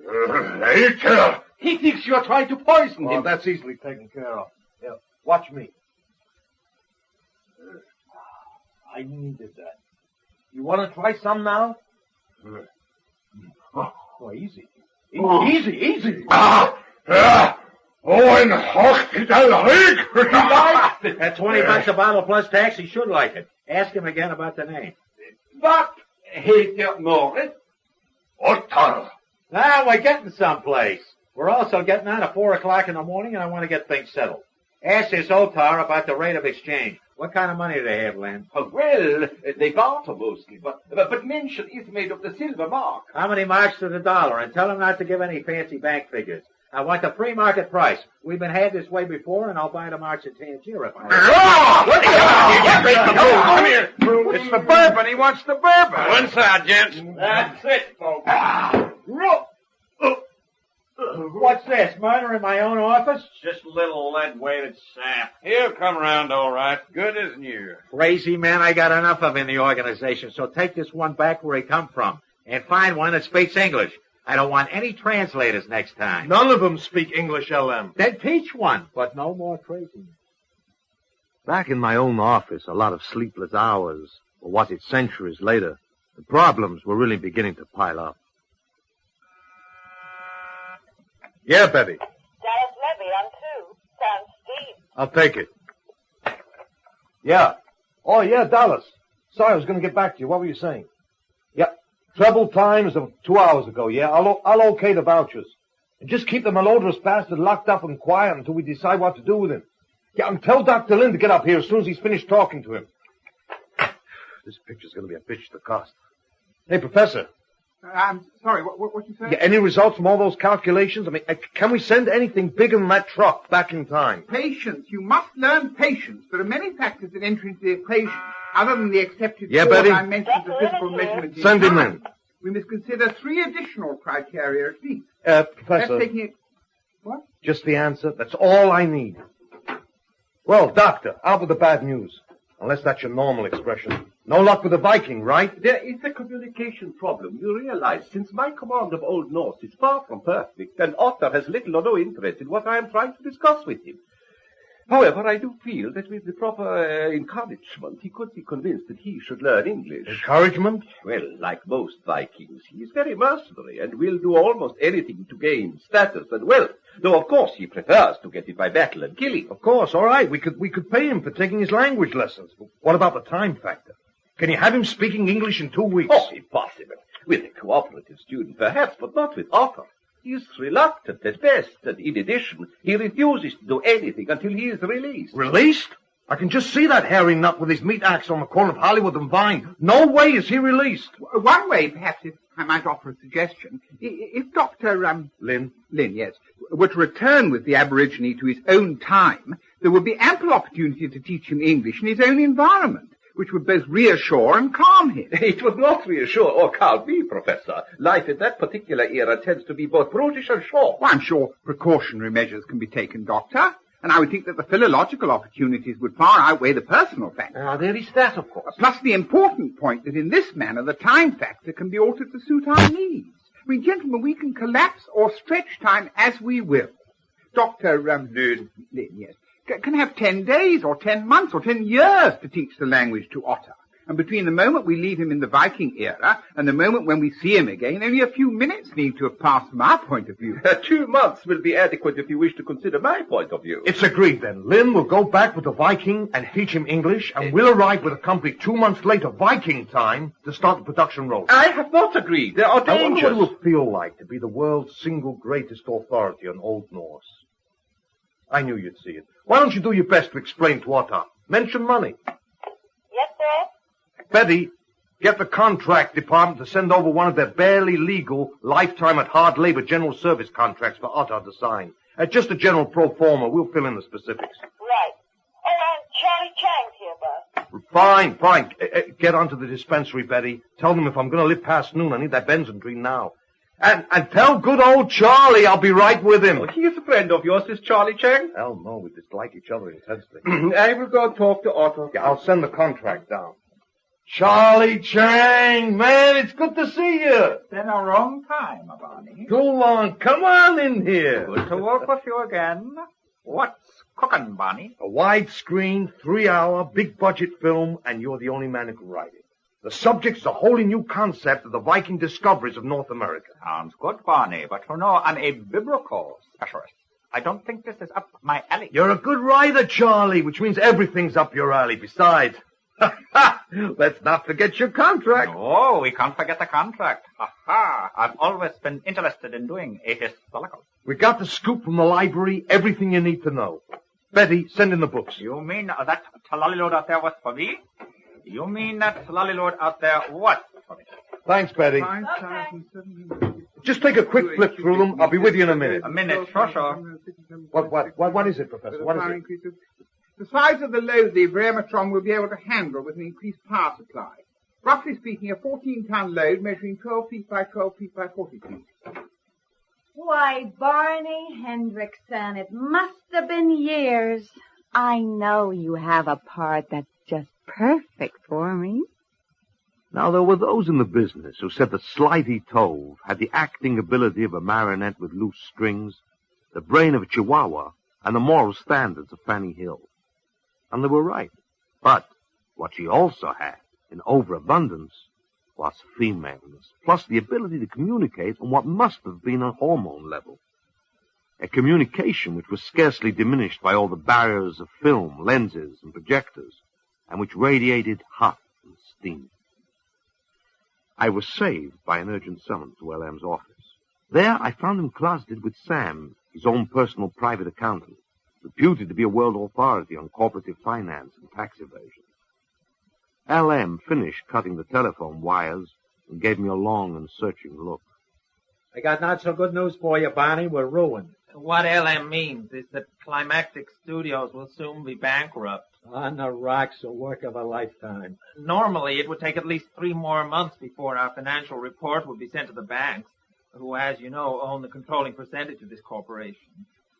However, for some reason unknown to us, they are sending their accountants to examine the books this week. Mm-hmm. And they'll find all the profits are on paper, and all the hard cash has been bled off into the untaxable LM Greenspan Foundation. Am I right, LM? Watch it, Barney. That's no way for an employee to start... LM, you wouldn't have got involved with Professor Hewitt and his machine unless there was a possibility of saving the firm. A box office success would get the pressure off, yes? A big box office hit, sure. Even a big picture in a can, and we could laugh at the teeth of the banks. But you can't make a picture in a week. I can. LM, you must have a heart attack. Bite your tongue. 1 coronary is enough to last a lifetime. You go home with Sam to work on the books tonight. You take them with you. You get sick. Your doctor says it could be a coronary. Everyone runs round, shouts for a few days. The books are forgotten about. Then it's the weekend. Nobody even considers looking in the books until Monday, maybe Tuesday. Monday. You don't know banks. No books on Monday, and they'll have a hired car full of doctors over to the house. All right, Monday. On Monday, LM, I will bring you the new picture in the can. A picture that will just have to gross 20 million on length, width of screen, and color alone. Don't you see? I can take the company and everything we need back into Viking times, shoot the picture, and use as much time as we need to get it right before we come back. And in the here and now, we need only have been gone for 10 minutes. Are you saying that we will only have to pay production costs for just 10 minutes? I never saw you smile before, Sam. And no, that's not what I'm saying. Can you do it, Barney? Can you pull this thing off? I can do it if you give me all the help I asked for and no questions. Now, this is Tuesday. I see no reason why we can't have everything we need sewn up by Saturday.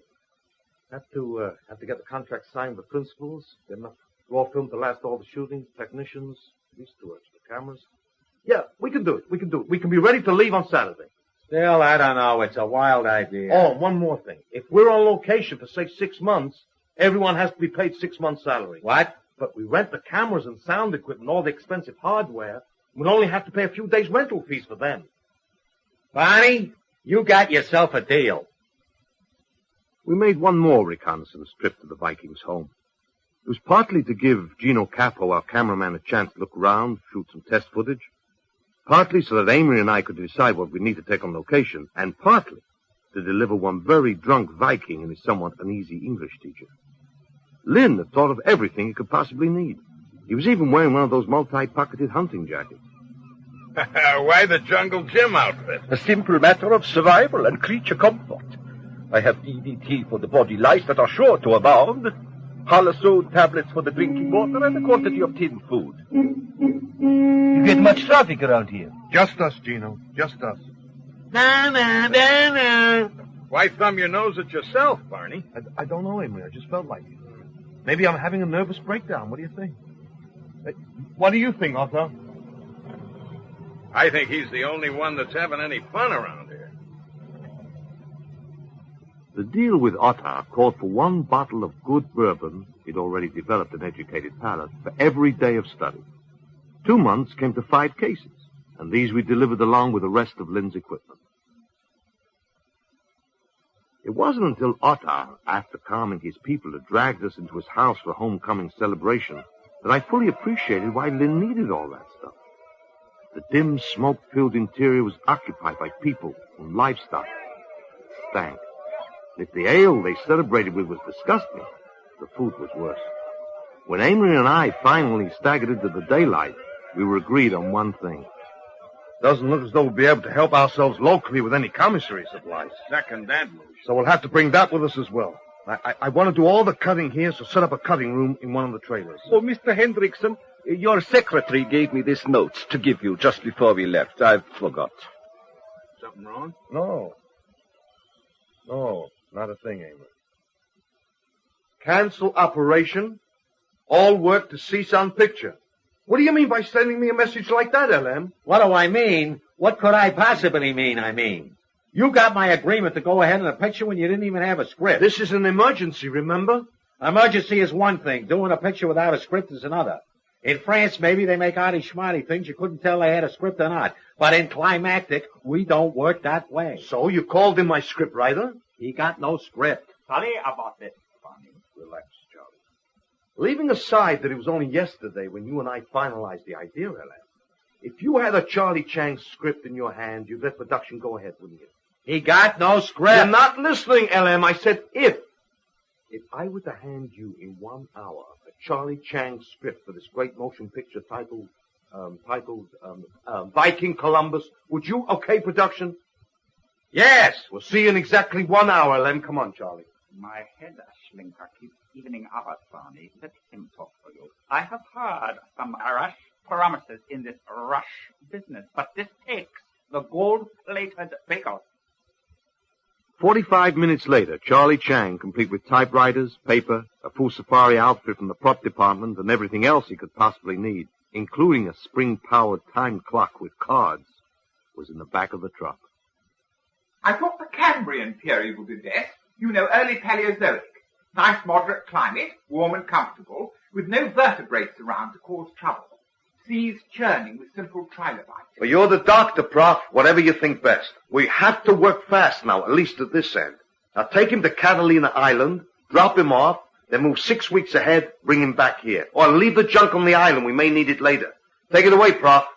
Charlie, don't forget to punch in on the clock every morning. What is all this, Barney? Don't worry. Professor Hewitt will explain everything when you get there. Hey? What's wrong? Nothing's wrong. I've just timed our return with the utmost of exact precision. It was only then that I realized that all the supplies had gone from the truck, and Charlie looked as though he'd been living outdoors for 6 weeks. As, of course, he had. How did it go? It's not quite finished. It's those things in the water. Those teeth, eyes. How much longer do you need? 2 weeks. But, Barney, the teeth, the eyes. Take it away, Prof. 2 weeks. This time, the truck barely flickered, and they were back with a script for Viking Columbus. A script in an hour? This is going to revolutionize the business. Don't be cheap, Barney. Give him the highest hourly rate you can imagine, then double it twice.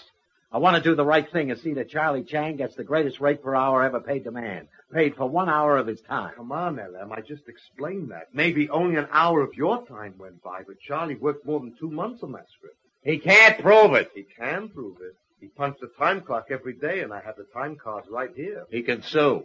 Yes, I'd say so. Yeah? Yeah. Rough Hawk's on his way up. Perhaps I should explain about Rough Hawk.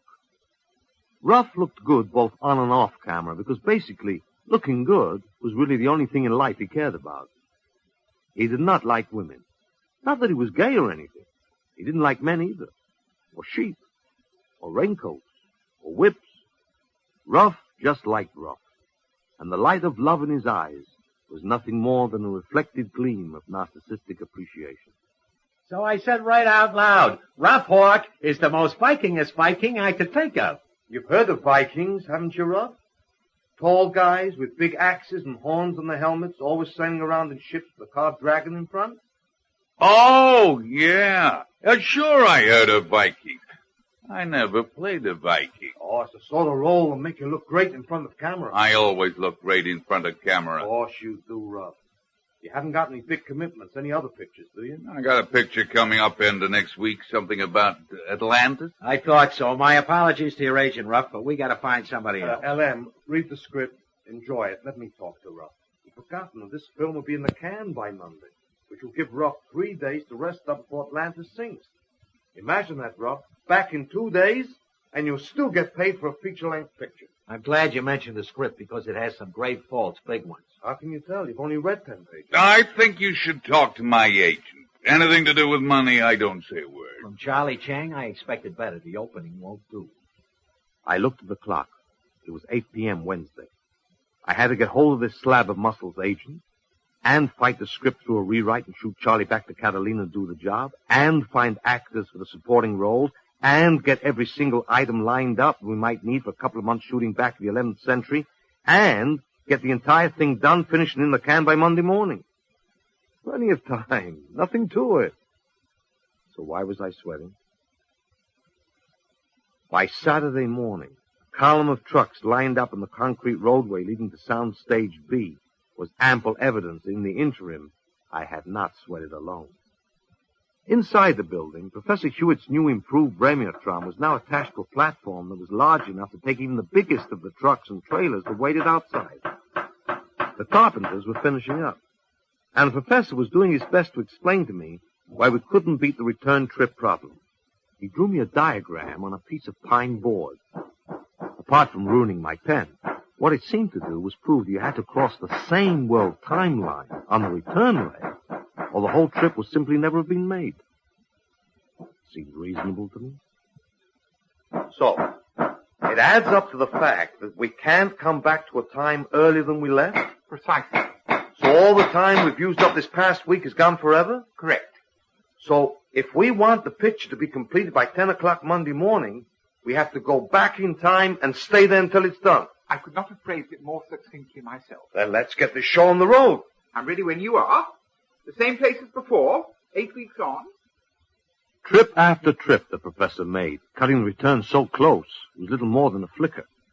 Even so, it wasn't until the motorboat trailer and the deep freeze truck, which made up the last load, rolled off the platform and into the 11th century, that I found myself beginning to relax just a little. Now, time back in the 20th century would stop, and no matter how long we stayed, when we went back for the film, it would still be noon on Saturday, almost 2 full days before the Monday deadline. I was feeling pretty good as Dallas drove me in the Jeep to Otter's place to collect Dr. Lynn. Welcome. Language lessons seem to work. Very pleased to see you again. There is whiskey. Done nothing for his thirst, though. Oh, there's plenty to drink, Otter, but I want to talk to Dr. Lynn first. He is there coming. Jens, come here. That ain't him. Look at the beard and the hair. And the film. Hold it, Doc. Come on.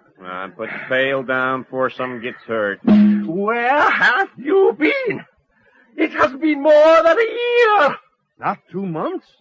I guess the prof must have made a mistake with the instruments. A mistake? A mistake? For more than a year. I have been stranded here with these louse-ridden barbarians taking care of their filthy animals. 5 minutes after you were gone, Otter hit me on the side of the head, took all my clothes and supplies, and all the whiskey. Why work for whiskey when it's yours there to take it? He was repellently drunk for almost a month, and when he recovered, he remembered about the English lessons. He made me teach him every day so he could get some whiskey if you ever return. Otter, speak pretty good, that's right. Where whiskey? At that moment, thoughts of lawsuits danced darkly in my mind. But when I pointed out to Dr. Lynn he'd been on full salary all the time, that he still was, and that back home only a few days of his year's paid sabbatical had passed, he agreed to call it quits and stamped off to our camp for a shower and delousing. Meantime, I put Otter back on the payroll. Whiskey? Work. If you're on a whiskey salary, you're going to earn it. This picture starts rolling tomorrow, and I want some information from you first. Sure. Come in house. Not in your life. I remember what happened to the last guy who did that. And so the joy of filmmaking got underway. God damn it, Slidey, I've explained this twice already this morning. I thought I was supposed to hate him. That was yesterday. We're shooting out of sequence, remember? Look, I'll explain the scene to you once more. If I might have a small amount of your attention too, Mr. Hawk. Look, here comes a ship. Hey, isn't that what they call A Viking longship. Tomorrow, goddammit! Lynn, where are you? Didn't you and Arthur arrange with his friend, this Finnboggy character, to bring his ship tomorrow? They haven't any news since the tide. Oh, great. Oh, that's just great. What about it, Gino? Is there a shot here? I mean, anything you can get? Yeah, looks good. Really nice telephoto stuff. Well, get it then. Maybe we can salvage something from this. Okay. Bail!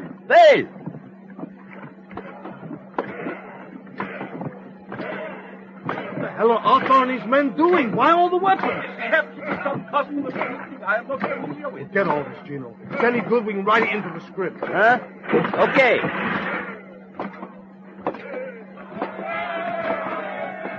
What are they doing?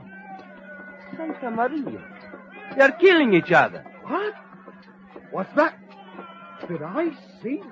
Yeah. Guy's head chopped clear off his shoulders. This is great stuff.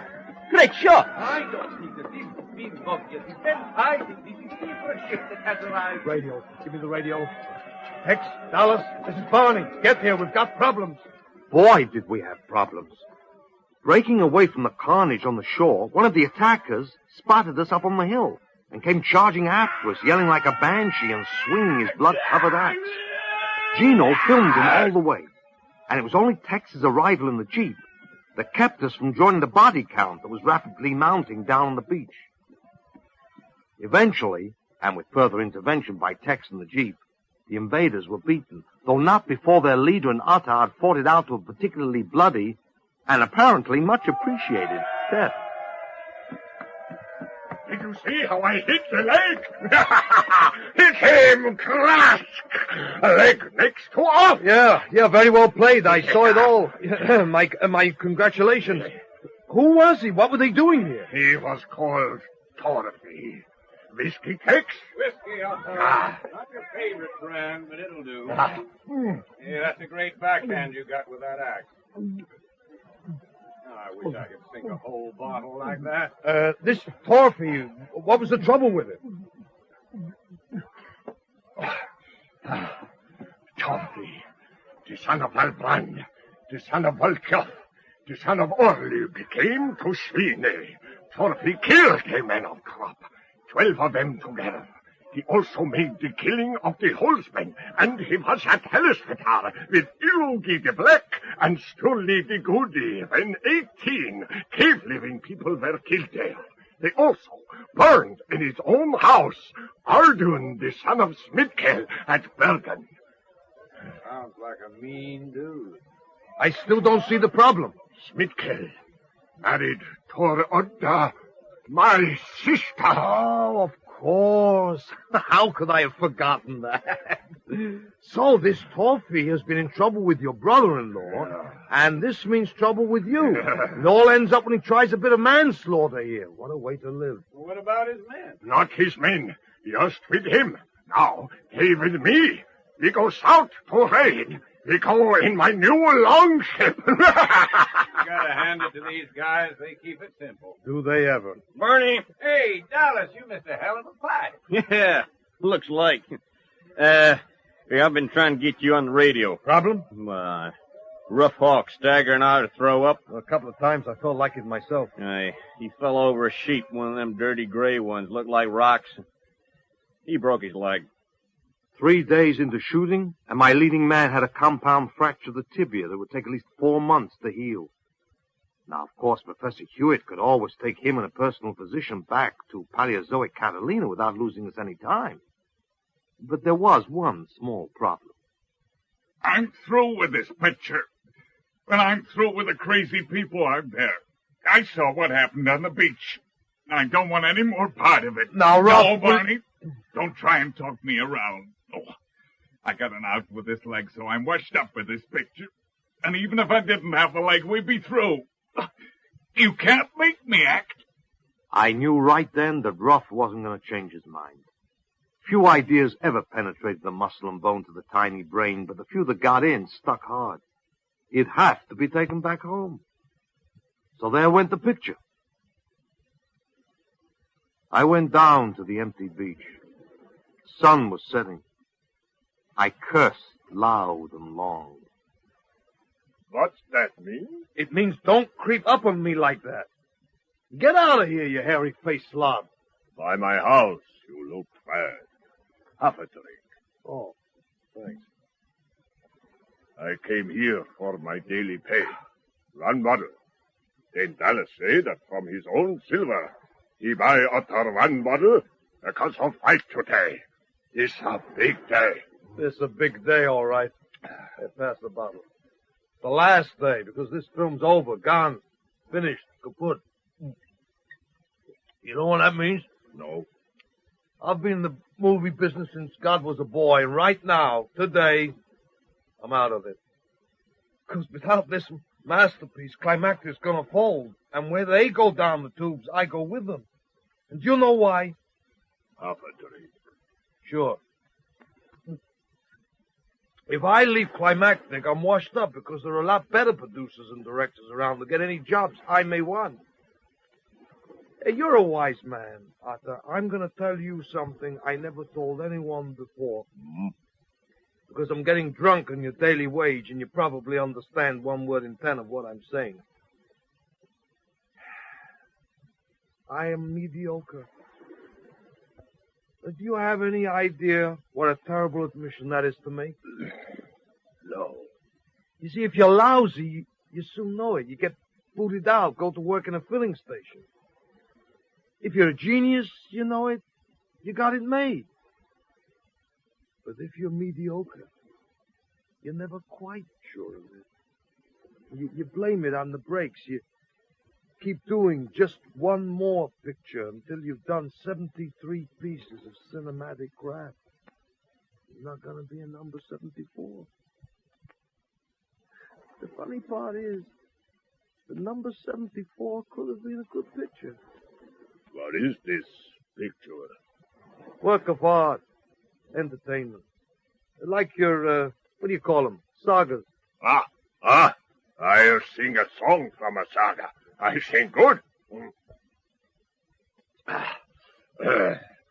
Strike, strike, sword, king of my heart, where the worm is living, faces with anger, my sons will bring vengeance. Death has no fear, the voice of the Valkyrs brings new guests to the ale hall of Odin. Death comes, the table holds a banquet. Life is done now, laughing I die. That was Ragnar's song, when King Ella murdered him and Ella died. I wish I could have slain him. I tell you, he was something to behold as he stood by that ancient sea and shook his fist in the last red light of the sunset. The saga was real to him. Life and art were one. The song was the battle became the song.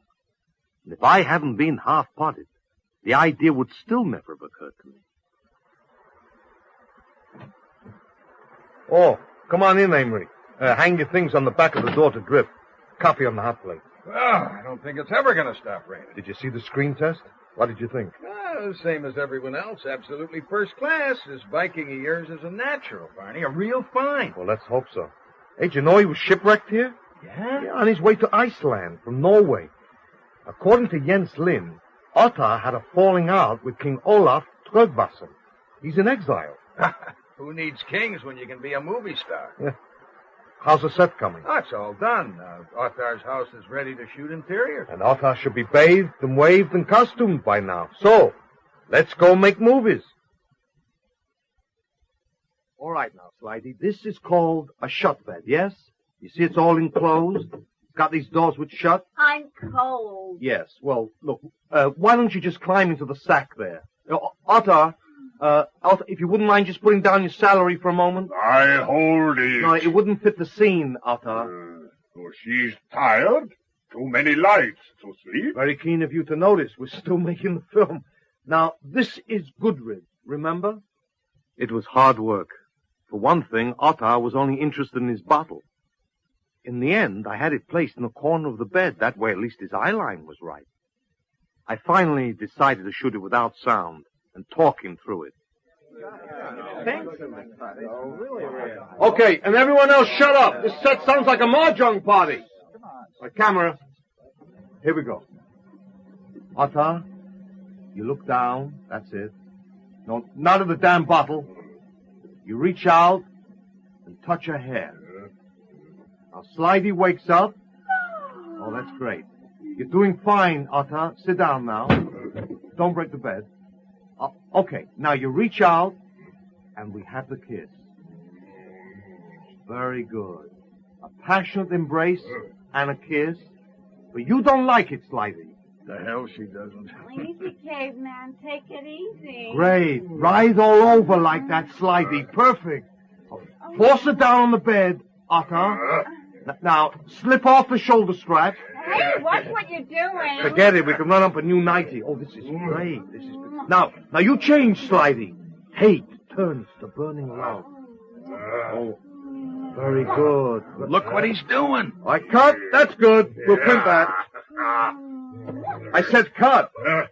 Otto, Slidey, the scene is over. Oh, boy. That's enough. Otto, not that. All right. Close those doors. Clear the set. Party pooper. You know, he's even got a bottle of whiskey in there. After that, the performances improved. Even the weather got better. Of course, there were still problems. It seemed unlikely, for example, that we were going to be able to shoot the second half of the picture. Apparently, the location we were relying on didn't exist after all. It's true. There are no Norse settlements in North America. It's most disturbing. We have searched all the possible sites and have found nothing. All the authorities are wrong? Well, yes. But don't let it bother you, Doc. You can write a book about it. Then you'll be the new authority. In the meantime, where do we go from here? In case you've forgotten, the script is called Viking Columbus, and is the saga of the discovery of North America and the founding of the first settlement there. Well, we could go to the west coast of Norway. Oh, do they have many Indians we can hire for the big battle scenes? None at all. Then that's out. Hey, Otto! You want Otto? I eat? Yes, you really do, don't you? Listen, what do you know about North America? I mean Vinland. Nothing. You mean you've never heard of it? Oh, sure. I heard. The scout made poems about it, and I talked to Leif Erikson about his trip. I never seen it. Don't know anything. 1 year. I will go to Iceland, then go to Finland. Get very rich. Well, with what? Gold? Silver? Wood. For the Greenland settlement. No. They are always terribly short of wood of any kind, and in particular the hardwoods needed for shipbuilding. A load of hardwood delivered in Greenland would be worth a fortune. Well, there's your answer. As soon as we finish shooting here, we pay off Otto and he sails to Vinland. We film the departure, some ocean shots to do for the trip. Then we jump ahead in time to meet him and film his arrival. Once there, they throw up a few shacks for a settlement. We pay some wampum to the local tribe to burn them down, and the picture is finished. Good idea. Plenty wood in Finland. Finish lunch now. By the time we finished the first half of the picture, Otto was raring to leave for Iceland, where he was due to spend the winter before sailing on to Vinland. The time is late.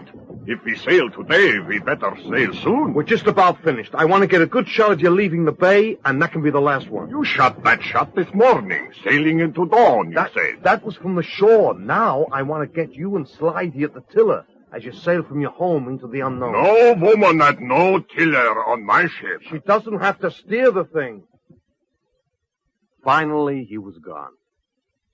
Despite the battery-driven gyro compass and the radio responder that Amory had built into the ship, I was suddenly not so happy. I wouldn't have sailed that ship across the bay, never mind the North Atlantic. Those gadgets of yours better work, Amory, or we're all going to have to stay in Vinland and set up house with the Indians. If I can't take back this picture with me, there's just no point in going back. You worry, Find out. Well, Dallas? Prof had to make 3 jumps to find him. It seems that, Otter. Otter, yes, has stopped for some time in the Faroes before going on to Iceland. Is he all right? Oh, yes, the ship is up on the shore for the winter. Yeah, and when we left, Otter and his uncle were getting smashed on the booze we brought. Good. Well, now let's go pick a site to move the company to. Okay, Prof? Ready when you are. Barney. Barney, yes. Okay, all aboard. Right, now take us ahead in time to next spring, the year 1005, and land us at a good spot in Newfoundland. One of the sites you and Lynn searched when you were looking for the Viking settlements. I know just the place. Good. An ideal location. Stand by.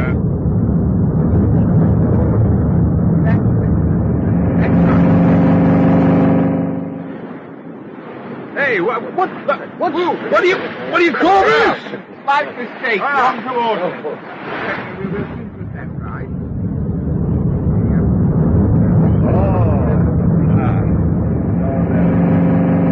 Hey! Look at that. Oh, now this is more like it.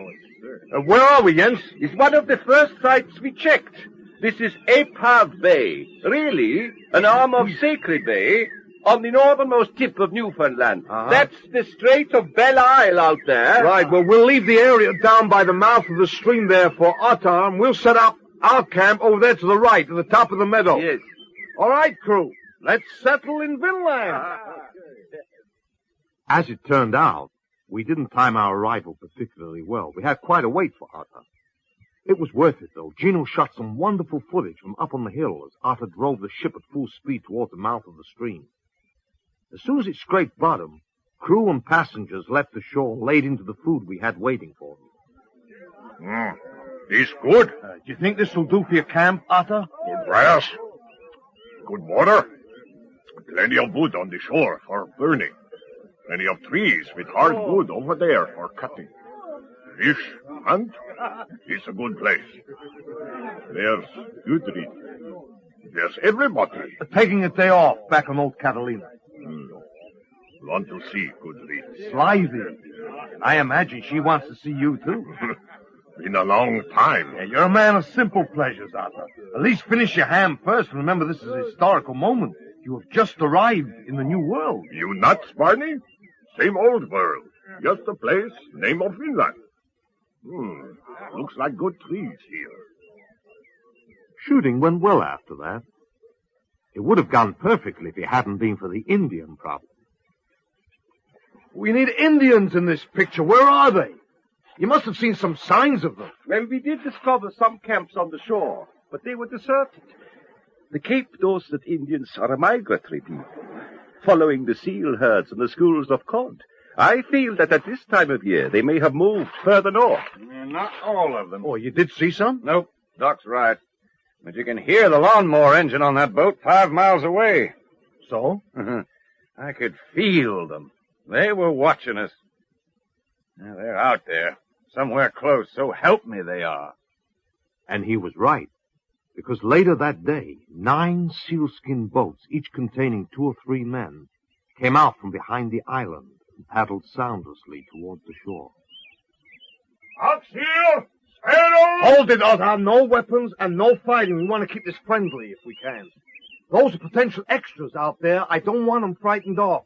Gino, you getting them? In at the back. If you clear the 20th century types off the set, I shoot the whole arrival, the landing, the work. Okay. Now, everyone not in costume, move. Off camera. Lynn, get into Viking Rick quick so you can get down there and translate.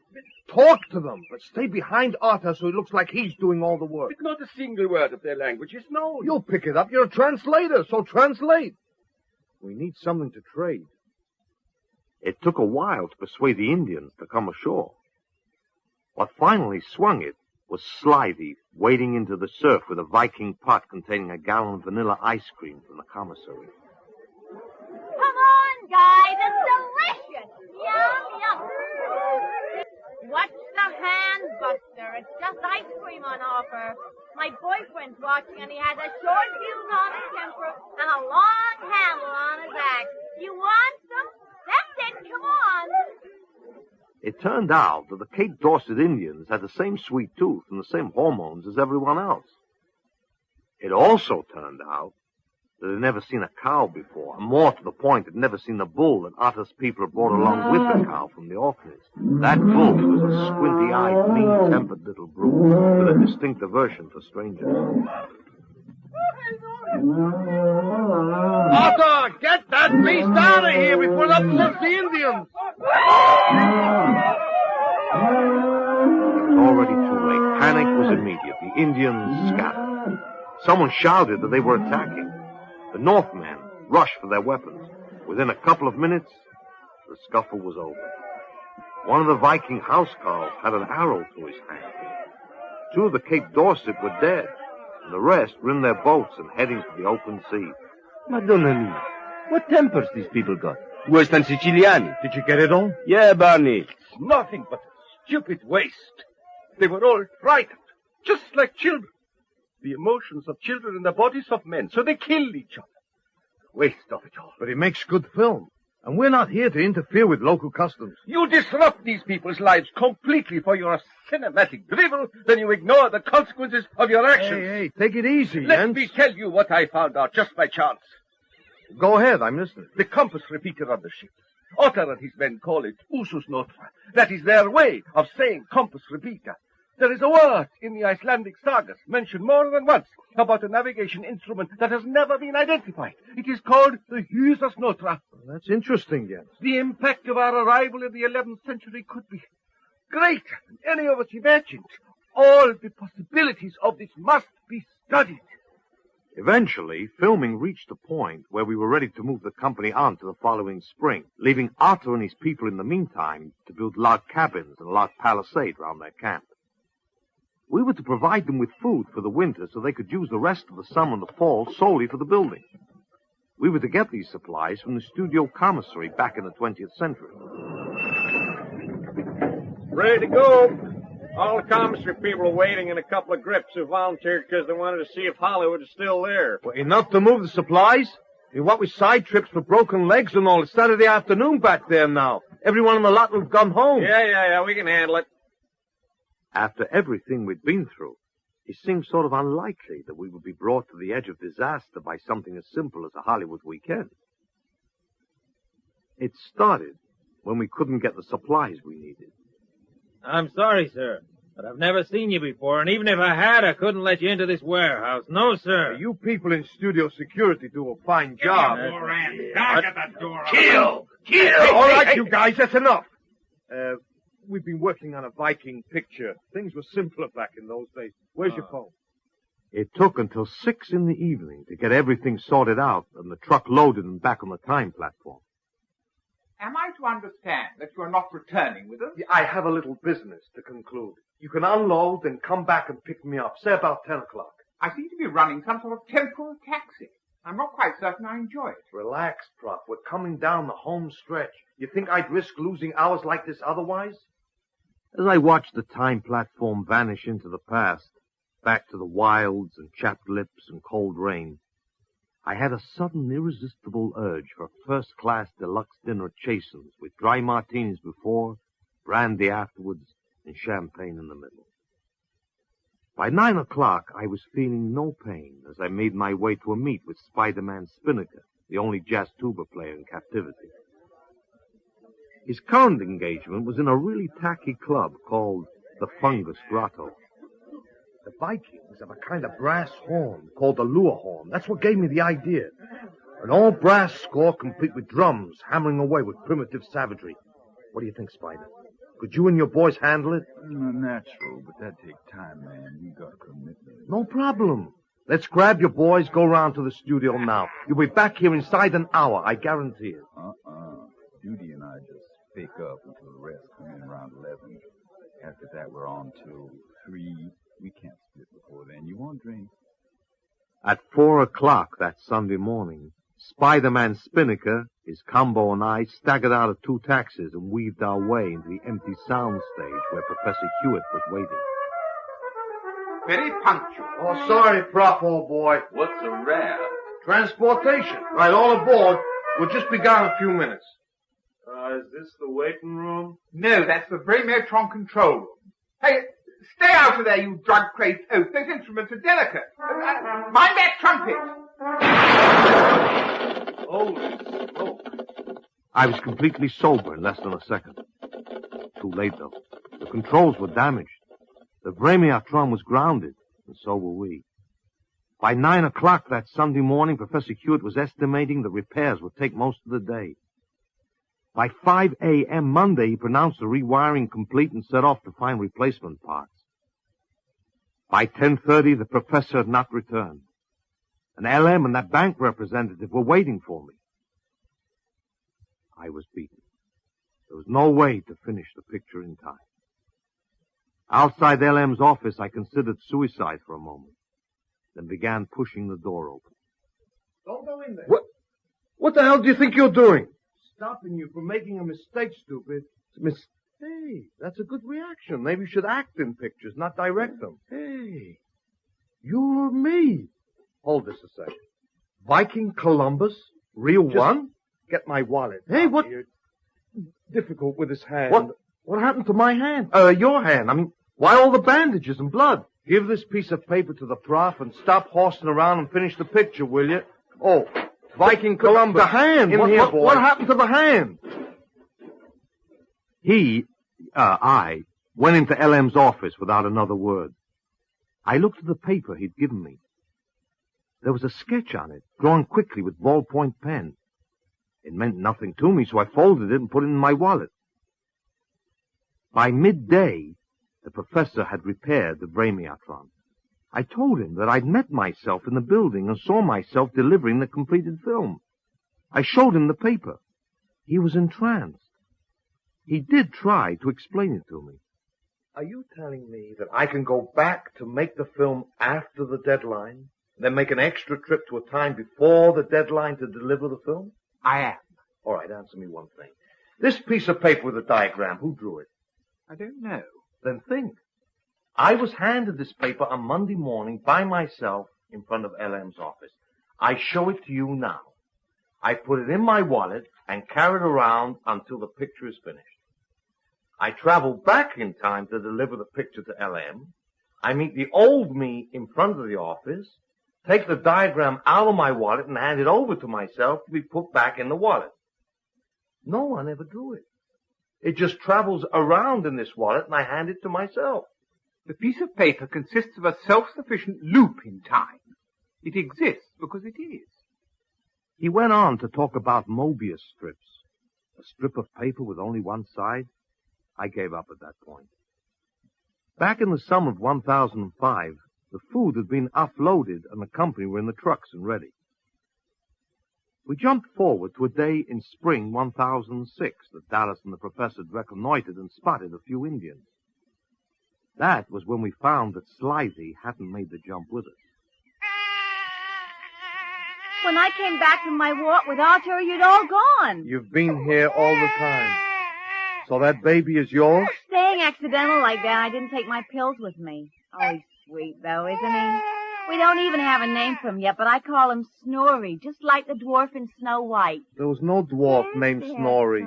Look, Slithy, we can't go back and undo this now, not with the baby and everything, and it was your fault for leaving the trailer. I'm not blaming anyone. Once I got used to it, it wasn't so bad. Oh, I could use a square meal, though. We'll have a big party tonight for you and Otter. Yeah, and the baby. Steak and wine, the works. Hey, Barney, you gotta get us to rehearsal room, man. We're freezing our asses off here. And all this air, man. Will you shut up, Tootie? It's like fresh. When the Indians came, they came in strength, and they were hostile. The bay was black with their boats, and they brought magic with them. In each boat, a man whirled the bull roarer. Otter and his people withdrew to the stockade. Our people withdrew to the high meadow, where Tex gathered them into a defensive circle. Gino prepared the film from there. From inside Otter's fort, I was preparing to film with a handheld. For a while, the Cape Dorsets, who outnumbered the Vikings by at least 20-1, stood off and rained arrows on the fort. Cowards, weapons! Cowards! No way to fight! A few tried to climb the wall, but instant dismemberment by clashing Viking axes quickly put a stop to that. Then they set brushwood fires against the stockade. I can put a stop to this whole thing right now. No. They won't fight. We fight. We take care of that fire. Maybe you'll get Butcher doing it. Butcher some too. And Barney wants good pictures of fighting Indians. Not at the expense of your lives. Let Dallas handle it. No, we'll give you a good fight for your movie. And don't look so sad, my old friend. We fight for ourselves too. You will soon go. And when we are alone, we want these barbarians to remember, but not when are like in battle. He's right, but if he gets in trouble, we ought to be ready to get him out. I'm going to put this up as far along the wall as the wire will reach. A loudspeaker? Well, what the hell is that for? Turtler unit in the box there. What does that do? It uses sound waves as a weapon. It's supposed to be for crowd control. Oh, we've sure as hell got a crowd. Yes, sir, we sure as hell have. Ottar gathered his men just inside the gates. He raised his axe. There was a roar of Viking voices, and as the gates swung wide, the Northmen rushed out. This was the fighting they did best and enjoyed most. In a howling, compact mass, they burst forth and crashed into the Cape Dorset. The superior numbers of the Dorset made no difference. There was nothing they could do to fight these northern butchers whose short swords and axes chopped and hewed through weapons and flesh alike. The Dorset fled before the unstoppable advance of the blood-drenched killers, and as they did, a gap opened up between the two groups. Suddenly, the advantage was with the Dorset and their bows and spears. The Vikings couldn't get close enough to fight. The Dorset began to surround them and pick them off. You can do anything, Dallas. Now's the time. I got the other one set of earplugs, so if I was you, I'd put my fingers in my ears. The Cape Dorset broke and ran. The Vikings' instinctive reaction was simply to draw into a closer defensive knot. While the Dorset were fighting each other to get into their boats, Ottar's men stood together, facing outward and ready to take on all enemies, human or supernatural. Their courage was magnificent. There's your Indian battle, Barney, so it looks like there's your film.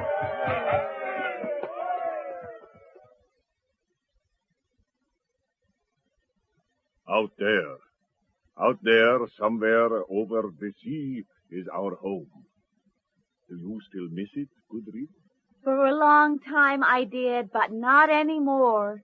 We have fought and died for this land, and it is ours now. Vinland, this new world, that is our home now. Cut. Good. Print that. I guess that just about winds it up. The party that night was a big one. Everyone was feeling good. Even Spider-Man and his boys had finally recovered from the poisonous effect of fresh air. We came here to look for settlers because in the early 1960s, Helga Ingstad excavated the remains of 9 buildings, and carbon dating of the fragments placed them around 1000 AD. You'll see what that means, don't you, Hunt? There are 9 buildings in a camp down there. So there's a Norse settlement here in the 11th century because traces of it were found in the 20th century. We came here to leave traces, to be found, to lead us here, to leave traces. Enough. I've had this circle in time thing before. The next thing you'll be telling me is all the old sagas are really true, and that we're responsible. Or that Ottar here is really Thorfinn Karlsefni, the guy who started the first settlement in Vinland. Sure, that's me. Thorfinn Karlsefni, son of Thor Thorshead, son of Thorhild Hrjupa. Your name is Ottar. Sure. Ottar is name people call me. Short name. Real name, Thorfinn Karlsefni, son of Thor Thorshead. I researched the Karlsefni saga for the script. According to the saga, he was supposed to have come by way of Iceland and marry a girl by the name of Gudrid. Slider's name in the film. Gudrid was supposed to have had a baby in Vinland, and they named him Snorri. Snorri, one of the 7 dwarfs from Snow White.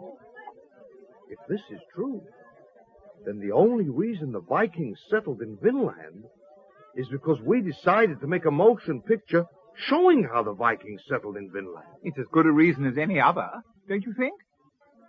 I didn't hurry the editing and dubbing of Viking Columbus. Hell, there was no need to.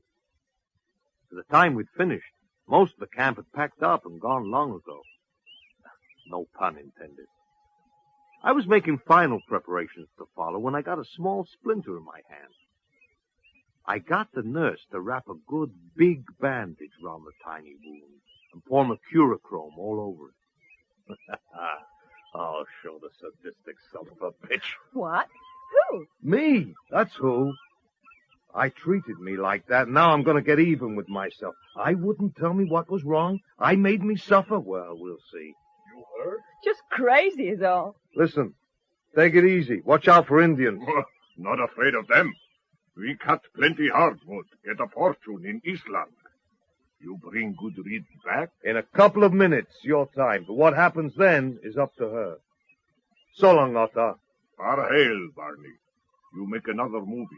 Pay with whiskey? I may just do that. And so the professor took me back, or rather forward, to our own time, and then back just far enough to deliver the film on schedule. Sure enough, I arrived in LM's office, leaving myself outside, asking what had happened to my hand. I'm very sorry to be late, gentlemen. Well, I'm sure Mr. Greenspan has explained everything. We were out of the country. I've just arrived with a print of the film he's been telling you about. A multi-million-dollar asset, gentlemen, that will usher in a new era of cinematic art and profit for this studio. Yeah, I told you so. It's okay. It was Jens Lind who put the postscript to the whole thing. He'd re-examined the original sagas in the Old Norse, in which he was now so fluent. Do they say what finally happened to Otto? Well, there are different versions of his later life, but all agree on his prosperity and long and happy life. Good. He deserves it. You know, Slighty went back to it. The Gudrid of the sagas, of course. I read an item in the paper about it. Yeah, something about retiring from films to be with the only man I love and the sweetest baby in the world on his ranch, which, while the plumbing isn't very good, is very nice and friendly with plenty of fresh air. Poor Slighty. I wonder if she has any idea where or when that ranch is. It doesn't really matter, does it? Listen, Jens, I have to go. One thing before you go. In the sagas, a name keeps cropping up. A man who seems to have had an influencing factor on the Vinland settlements. His name is Bjarni Herjolfsson. You know who that is, don't you? Barney Hendrickson, listen to me. We have to plan now to follow up the smash success of Viking Columbus with an even more smashing success. Just before you came in, Barney, Charlie Chang commented that religious pictures are swinging up in the charts again. I wouldn't doubt it. LM? No. While we got exclusive use of the professor's machine all tied up. LM, think. The absolute, infinitive, religious picture of all time. A theme that positively cannot miss. But that's another story.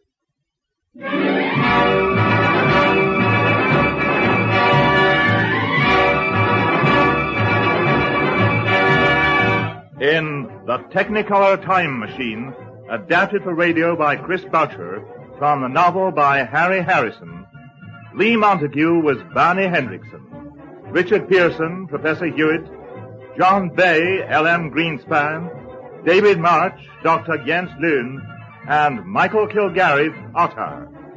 Slithy Toe was played by Karen Archer, Rob Hawke by Alexander John, Charlie Chang by Barry Denon, Tex by William Roberts, Dallas by Crawford Logan, Amory by Don Fellows, Gino by Sean Barrett, Doody by Andrew Seacombe, Betty by Patience Tomlinson, and Sam by John Livesey. The Technicolor Time Machine was directed by Glenn Dearman.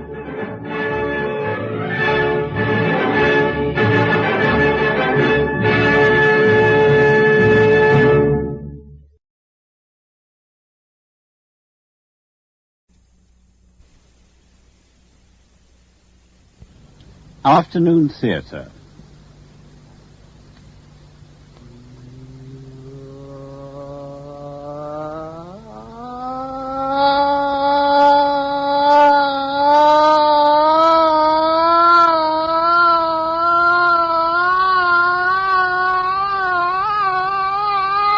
Before the Screaming Begins by Wally K. Daly, with James Lorison as Tom, Jennifer Piercy as his wife Sally, Patrick Troughton as the Prime Minister, and Donald Hewlett as A.P. Smith.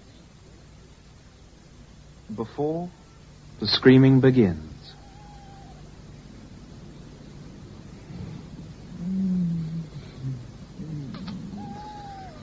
Nice. You haven't gone off me yet. Not yet.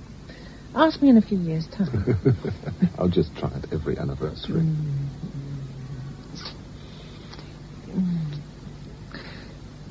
Tom, do you think Sam will be all right at the moment? A perfect babysitter, don't worry. It's the first time we've left him. I'm sure he's not going to begrudge his mum and dad popping off for an evening to the scene of the great beginnings.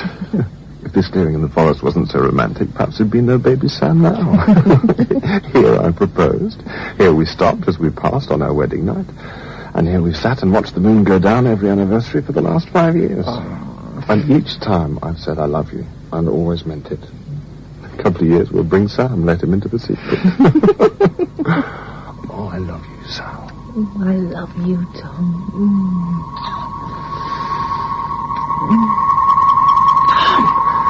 What is it?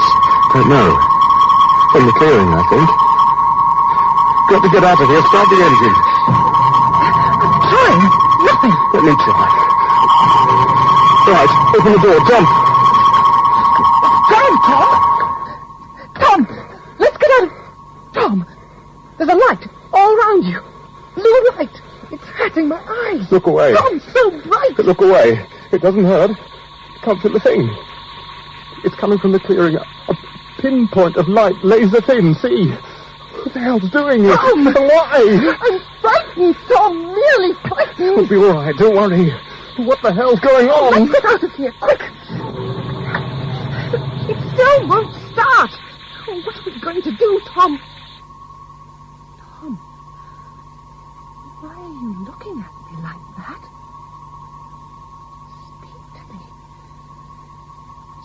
Speak to me, Tom. Please stay in the car. You are not required.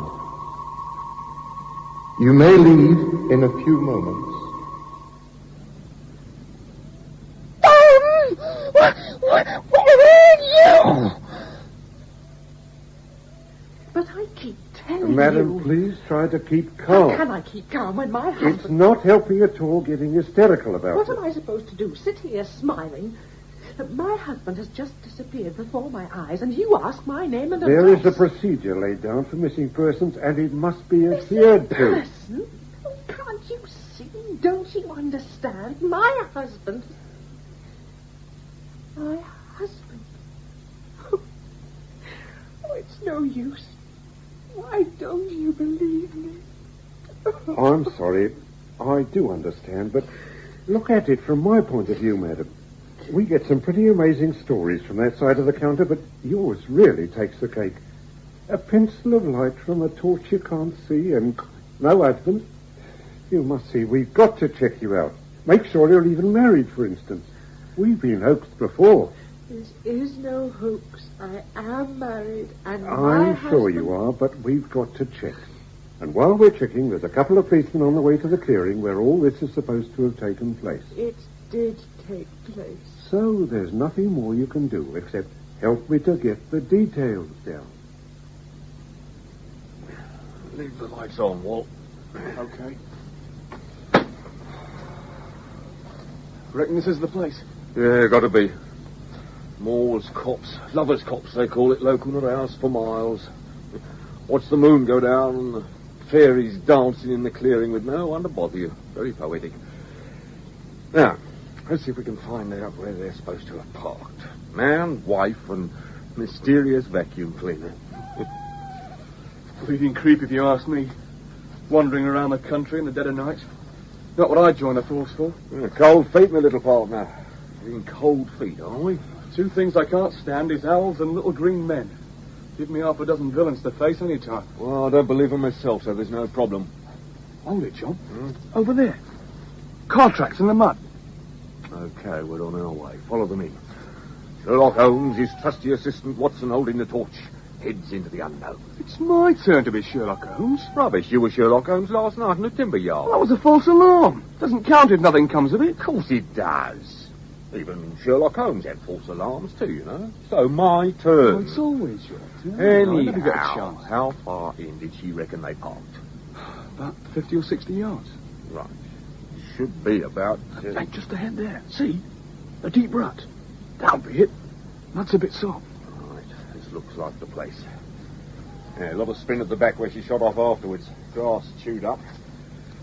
Ah, if they were facing the moon that way, she reckons the blue light shone from the right, over there, right? Let's swing the torch over, Walt. Right. Better call the station. Don't you think we should take some measurements or something? I think it's best we just keep away. Just tell them that what appears to be a perfect circle has been burned out of the grass and bushes. At least 10 yards in diameter.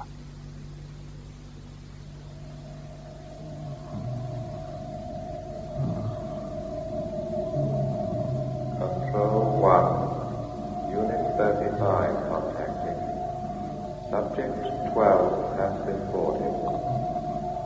Static pressure satisfactorily. Received.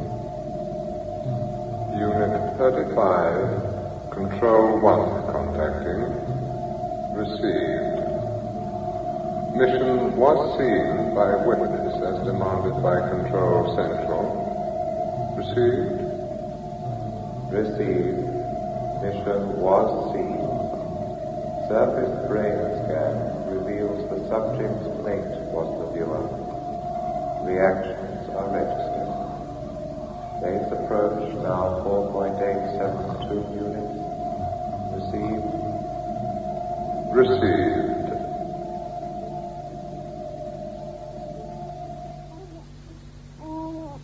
Come on, then. That's a good boy, Sammy. Come on. I'll get it down. Go on. Come on. Who is it, Mum? It's someone to see you, dear.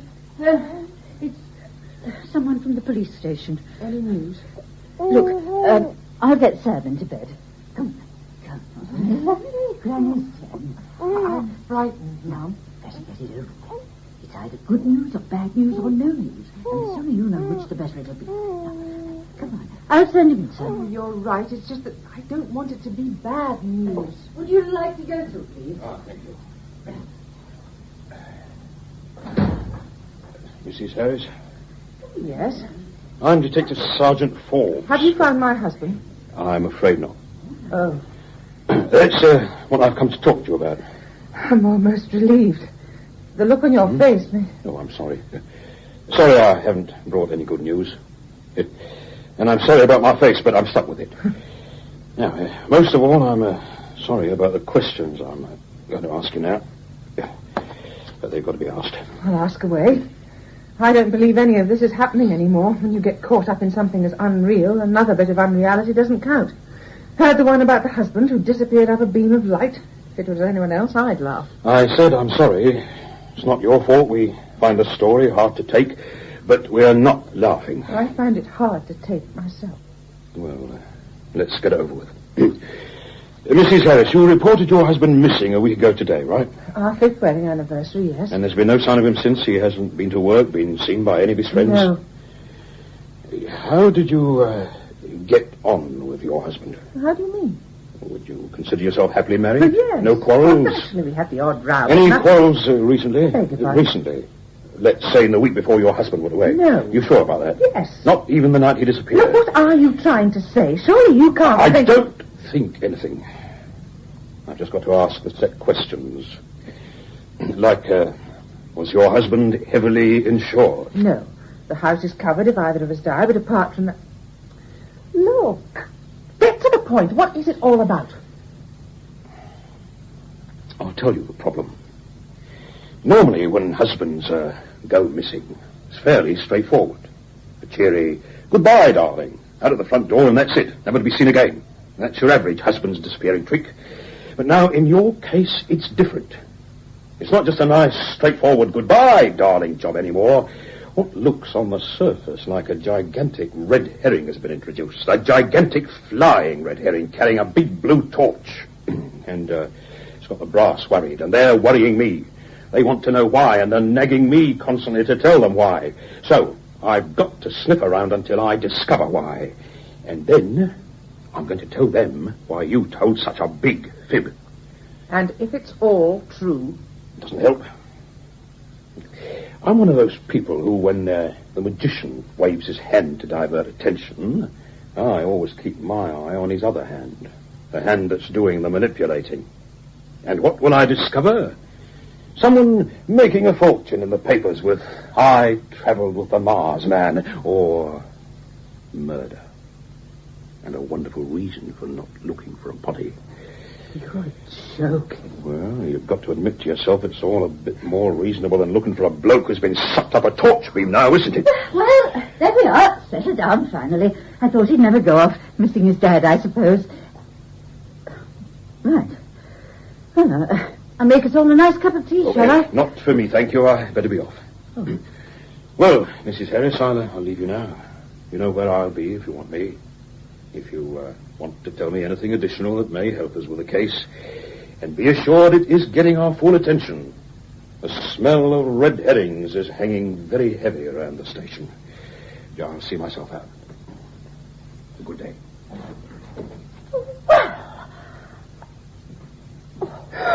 Oh, no, love, don't. No. Oh, Mom, they don't believe me. They don't.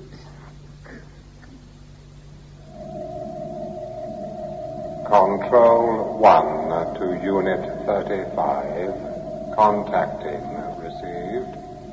Unit 35. Control 1. Received. Base relationship 0.75 units. Subject 12 to be transshipped at 652 Galactic. Imperative. Not seen. Received. Received. Blanking procedure will be utilized. Order re-subject's memory wipe and reactivation stands. Received. Received. End. Control 1 to Unit 37. Contacting. Sarge? Yes, what is it? There's a visitor in your office. Looks like big brass. That's all I need. Anything new on a disappearing torch beam? Nothing that smells. Keep digging. I'll go and see your brass.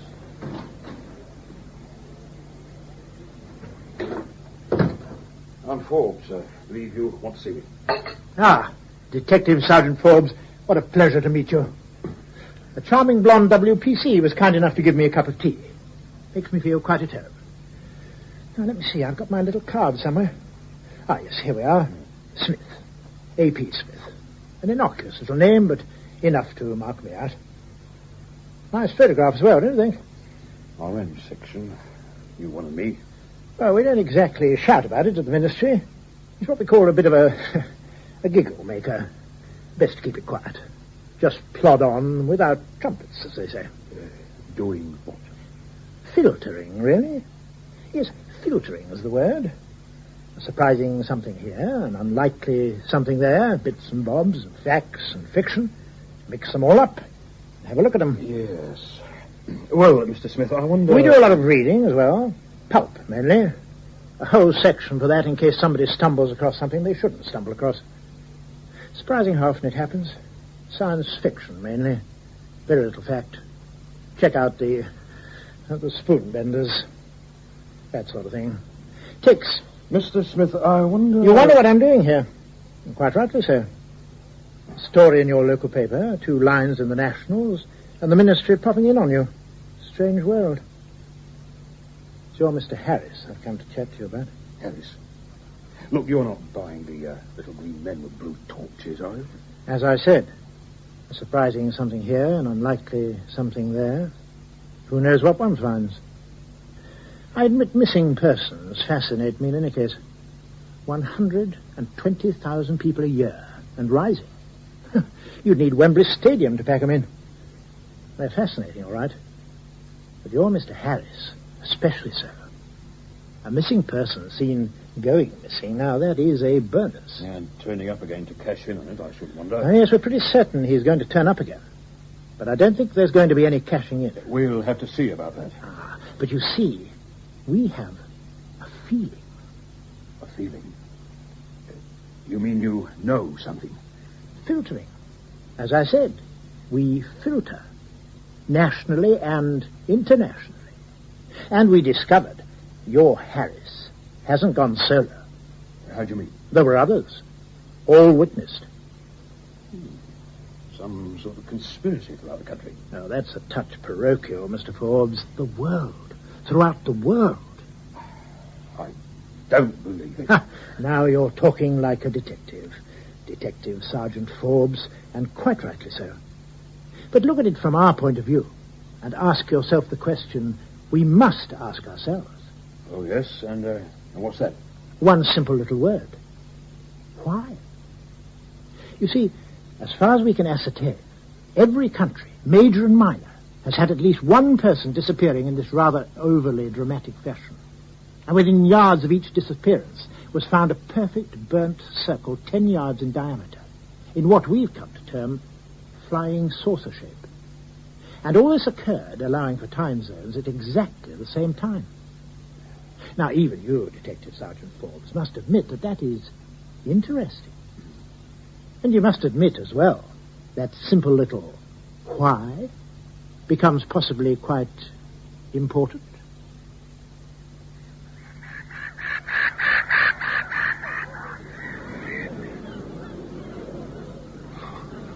Here, careful where you're treading. You'll get sand on the sandwiches. I'm sorry, Look, are you all right? I wonder if you could help. I do seem to be a little lost. Where do you want to be, Squire? Tea stalls that way. I don't know. I don't know anything. Which way have you come, dear? I came from over the dunes there. Yeah, look, mate, would you like me to contact someone? Well, are you with anyone? What's your name? I don't know. I don't know anything. Please, help me. He's fainted. You hang on. I'll get the law. Control 1, Unit 35 contacting. Subject transshipped as stipulated. Received. Unit 35. Control 1, received. Complete report 35, received. Received. Blanking procedure was plus. Scan shows negative sighting. Memory wipe still held. Reactivation phase 1 will commence as per program. Received. Received. Proceed to stage 2 position. Stage 2 position. Take it very easy first, Mrs. Harris. He's very, very tired. I don't know what he's been up to, but he's certainly worn out. There's nothing drastically wrong, is there? Nothing at all. A bit of rest and he'll be right as rain. Just a touch of exhaustion, if you ask me. And with all the experts flocking in, you'd think... Aye, people from London by the trainload. He's been checked out like nobody's business. You'd think he was an astronaut rather than amnesiac the way they're going on. Shall we go in? So? Tom! Oh, Tom! Oh, are you really all right? As right as rain. Literally hundreds of specialists confirm it. I'm sorry about last night. Oh, it was awful. You didn't seem to know who I was. Oh, I didn't. It was rather nice having a strange woman giving me cuddles, though. Pretty as well. What a bonus. It seems all right now the fog's lifting. I just had a detective in here, a Sergeant Forbes. Oh, him. Did you know him? We've met. He seems to think there's something fishy going on. Didn't he tell you? Tell me what? About... Tom, what exactly do you remember? About what? About anything. Well, I remember we were having our anniversary cuddle in the car in the usual place. You said, would Sam be all right with Mum? And I said, yes. And bingo. There I was, walking from the dunes onto the beach and stumbling and kicking sand on some kids' sandwiches. And the light. What do you remember about the light and the noise? What light? In the clearing. The blue light. All over you. Oh, sorry, Sal. You've lost me. Hasn't anybody told you? Told me what? We were in the clearing. There was a fantastic noise.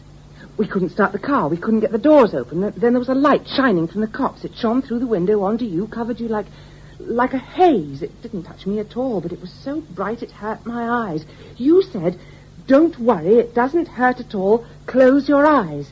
And then there was a funny noise. And you disappeared.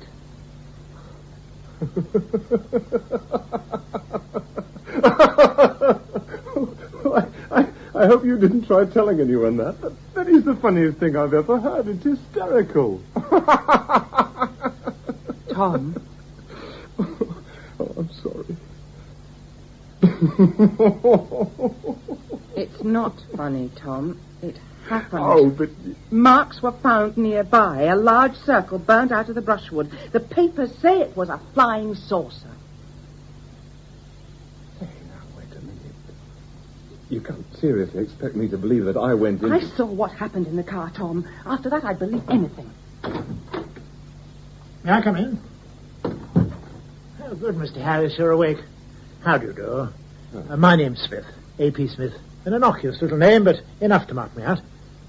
Mrs. Harris, I believe? Nice to meet you. Ah, a lovely dress, if you don't mind me saying so. Not at all. Now, I'm sure you've got a lot of catching up to do, so I'll keep it brief. Mind if I sit down? Help yourself.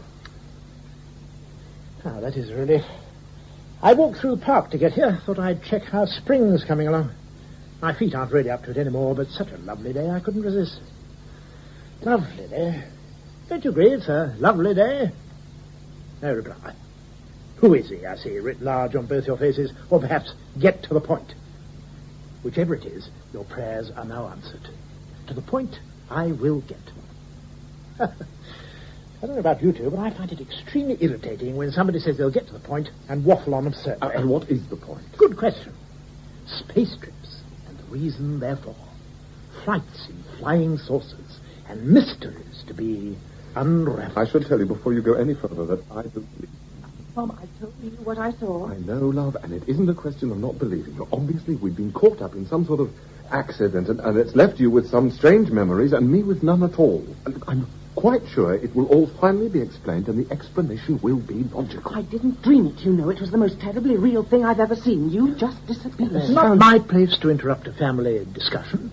But for the purposes of my visit, it might make it easier if we assume, Mr. Harris, that you did disappear and that you were flown off. I'm sorry. I just find it impossible. I understand your point of view.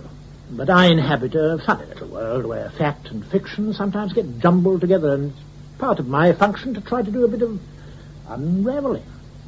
Now, when it comes to extraterrestrial visitings, there are those who turn every barrage balloon or wisp of cloud into alien craft, and others who, if a little green man with a goldfish bowl on his head stood in front of them saying, "Take me to your leader," I wouldn't believe him. But my department looks at them all, and 99.9% of the time is all down to barrage balloons and wisps of cloud. But the 0.1%, we have to admit, we do find fascinating. You say your department. Oh, sorry, how remiss. Here we are. Smith, AP, Ministry of Defence, my card. Defence?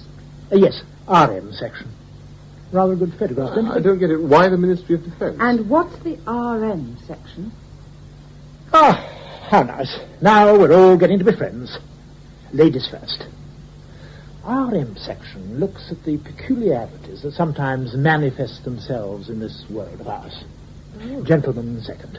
The Ministry of Defence, because you, Mr. Harris, might be, for want of a better word, a security risk. What? An unwitting one, of course. All those lovely people who've been checking you over this morning will try to come up with something interesting physically or mentally that perhaps will give some clue as to the purpose of this alien exercise. Oh, I should mention, if it's any comfort, you weren't alone. In every country with which we have departmental contact, reports are coming in that individuals like you are being delivered safely back on their doorsteps after disappearing in similar circumstances to yourself for 10 days. And you see, the powers that be find that both fascinating and alarming.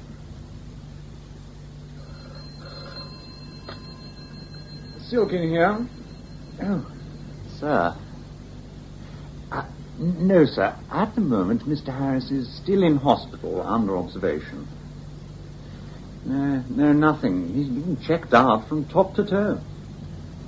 Yes. Well, one of our RM men is liaising with the locals, and the general consensus of opinion is that very shortly he's going to want to leave. So we've agreed departmentally that it would be politic to take him into custody rather than... Yes, Prime Minister, but we do feel... Of course, sir. Well, we could offer him protective custody. With respect, sir, that's something we can't be absolutely sure of. No, nothing else from the Russians. There does seem to be a general clamping down all round.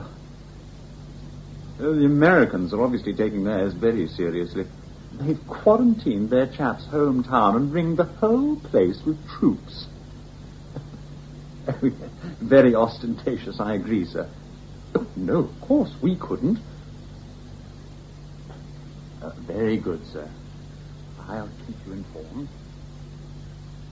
Look, it's gone beyond a joke. It's been 4 hours now. It's no fun for me either, you know. I'm supposed to be out catching criminals, not plain nursemaid for the Ministry of Defence. So what's going on? An ambulance arrives to take me home from a hospital. Well, I've spent 3 days having hundreds of tests that prove beyond doubt that I'm the fittest man in there and could have run home, never mind being taken by ambulance. But instead, I end up in a country farmhouse with you and 2 alleged ambulance drivers built like all-in wrestlers. Have you finished? No. If you're not prepared to let me go home and see my wife and baby, who incidentally have been kept away from me as if I had the plague rather than some vague kind of amnesia, then I insist I be allowed to contact my lawyer. Mr. Harris, I personally have no belief, but I'm stuck with it. My chief tells me I'm seconded to this, and like it or not, I do what I'm told. My orders are you communicate with no one, and that we sit and wait further instructions. So you best make the most of it. Same as I'm trying to do. You can't do this. It just doesn't happen in England.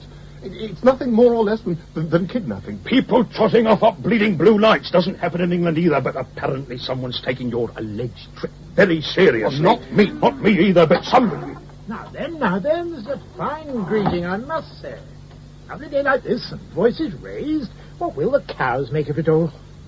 I want to know what's going on and why I want to be relieved from my duties with your department, sir. Boys, one at a time.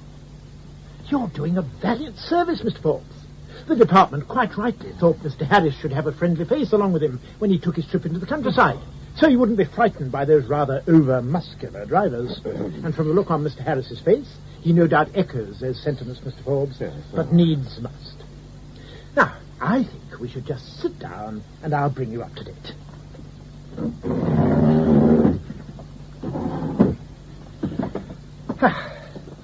Oh, first of all, a little bit of melodrama to captivate both your attentions. For you, Mr. Forbes. Primed, oiled, and ready to go. Safety catch on, of course. A gun? Oh, very astute and perceptive. Though the barrel, handle, and trigger's a bit of a giveaway. Forgive my little joke. Yes, a gun. Smith & Wesson 32. Same as you used on the pot shot course you attended, the report of which I read with some pleasure. Congratulations on your marksmanship. I'd be pleased if you put it away somewhere safe. Now, but no buts for the moment. Too much to do. Oh, yes, of course. You were going to ask about the holster. Here we are. Perhaps you'd be good enough to do the necessary. But...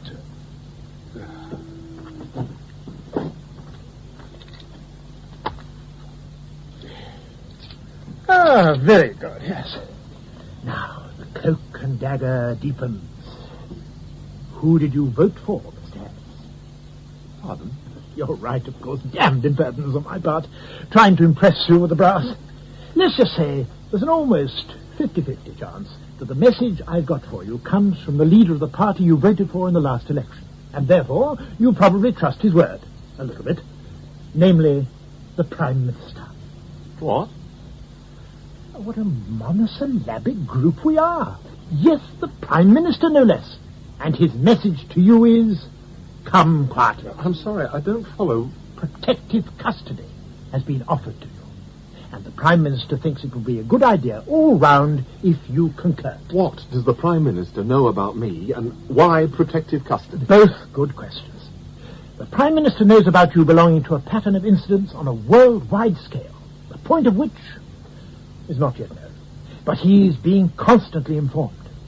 And protective custody, because our information indicates, firstly, that certain governments are in the process of trying to collect together by fair means or foul all the participants of the said incidents, hence Mr. Forbes' gun.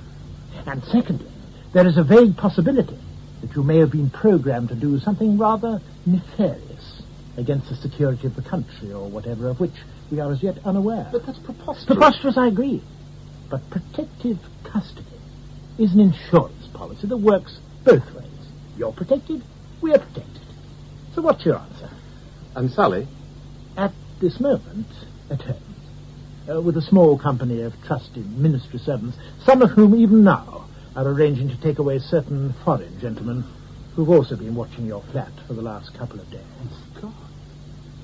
Your wife simply awaits the phone call confirming that you want them to join you. Where? Another good question. However, I'm not at liberty to disclose the exact destination till you're aye or nay. Let me simply say it's safe and a comfortable place to sit awaiting developments. And if I say nay, I've got my job to think about for a start. It's been thought of. The manager was very understanding. It seems to be moving out of my hands. You can say that again. Gentlemen, look on the bright side. We're all caught up in an adventure, the end of which no one knows. And that is, you must admit, rather exciting. What do you say, protective custody? All right. If Sal agrees, it's on. Good chap. There's a phone in the car. What about me, sir? Still seconded, Sergeant. Still seconded. Special duties. Well, Mum, I think that's everything. Yes, dear. Well, I'll say goodbye then.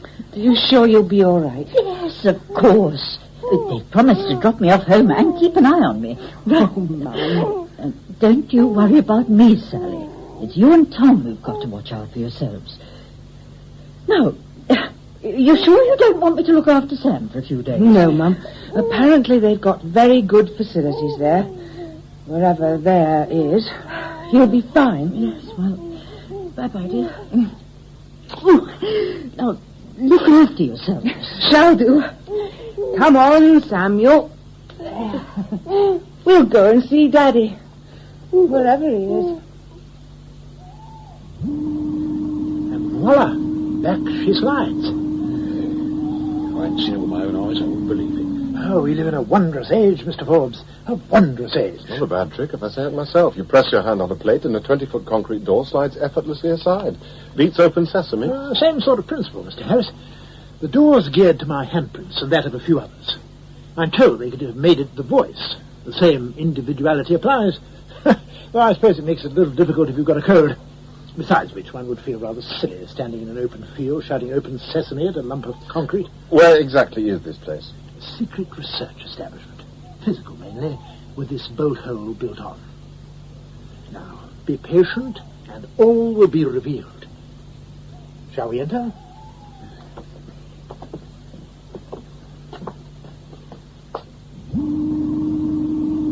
Hey? I don't get it. There's nothing here, just a 6-foot square concrete cube. Another door plate? Oh, 10 out of 10. You must forgive me, but there's so few opportunities of showing off this particular toy, I do rather revel in it. As you say, door plate number 2. I put my hand on, like so, and door opens in the concrete cube, and... A blooming lift. Just so. into which we shall now step. Well, blow me down. Only one button. Only one stop. Hang on to your tummies, gentlemen.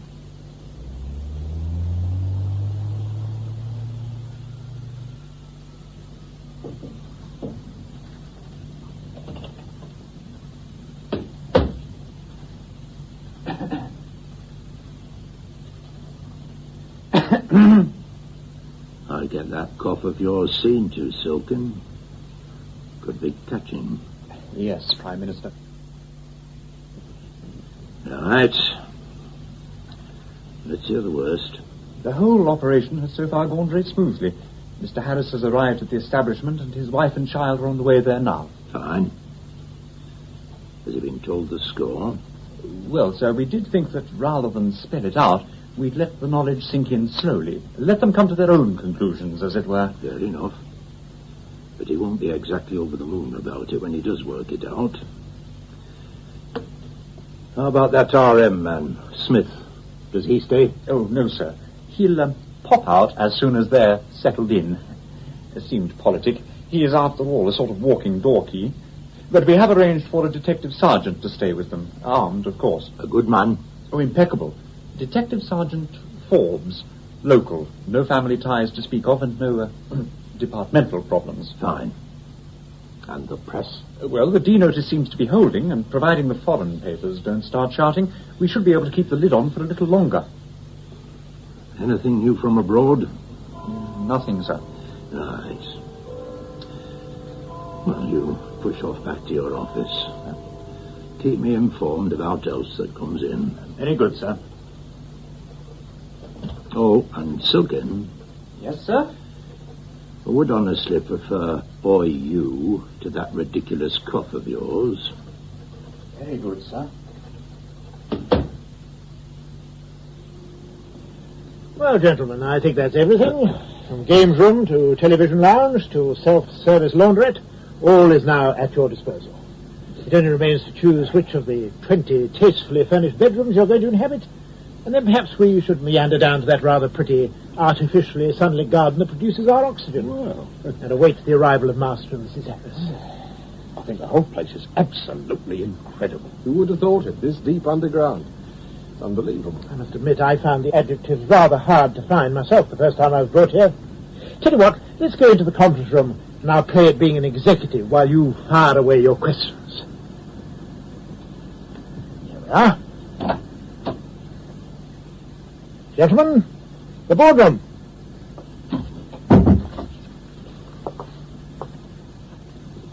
Well, very plush. But what's it all for?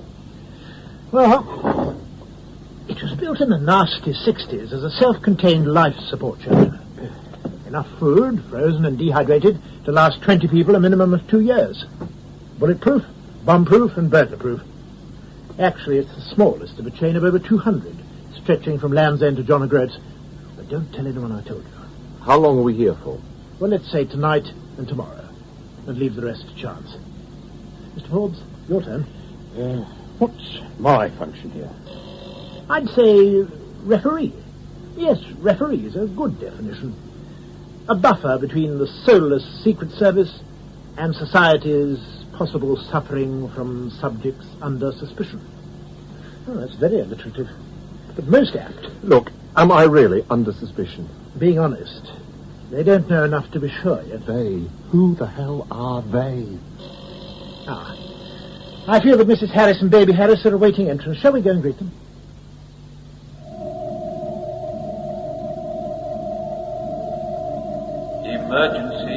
Emergency. Unit 74 to Control 1, receiving. Control 1 to Unit 74, receiving. State emergency, receiving. Receiving. Subject 18, Earth terminology, North America, non-contact. Repeat, non-contact. Believed laser light. Received. General, all units, Phase 3 immediate. I repeat, Phase 3 immediate. Phase 3.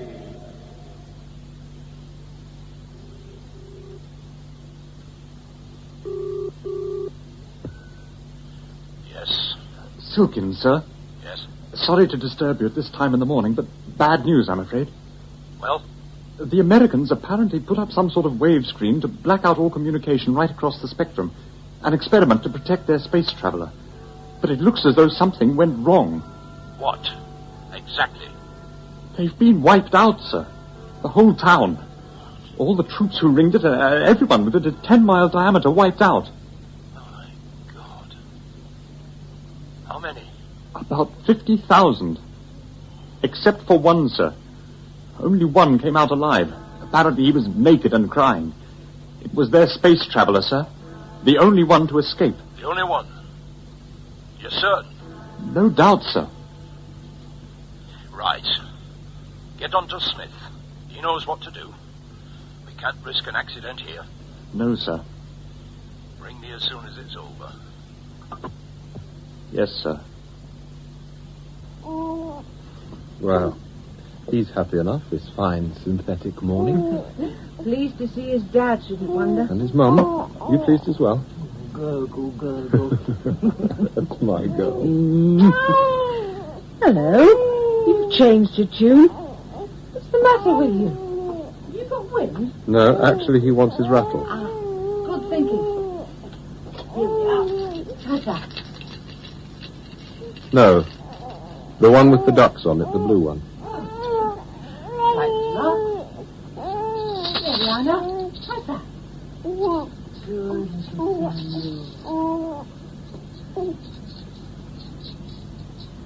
So, how did you know? Pardon? How did you know? How did I know what? Which rattle? I read it, Sal. Right off the top of his head, I read his mind.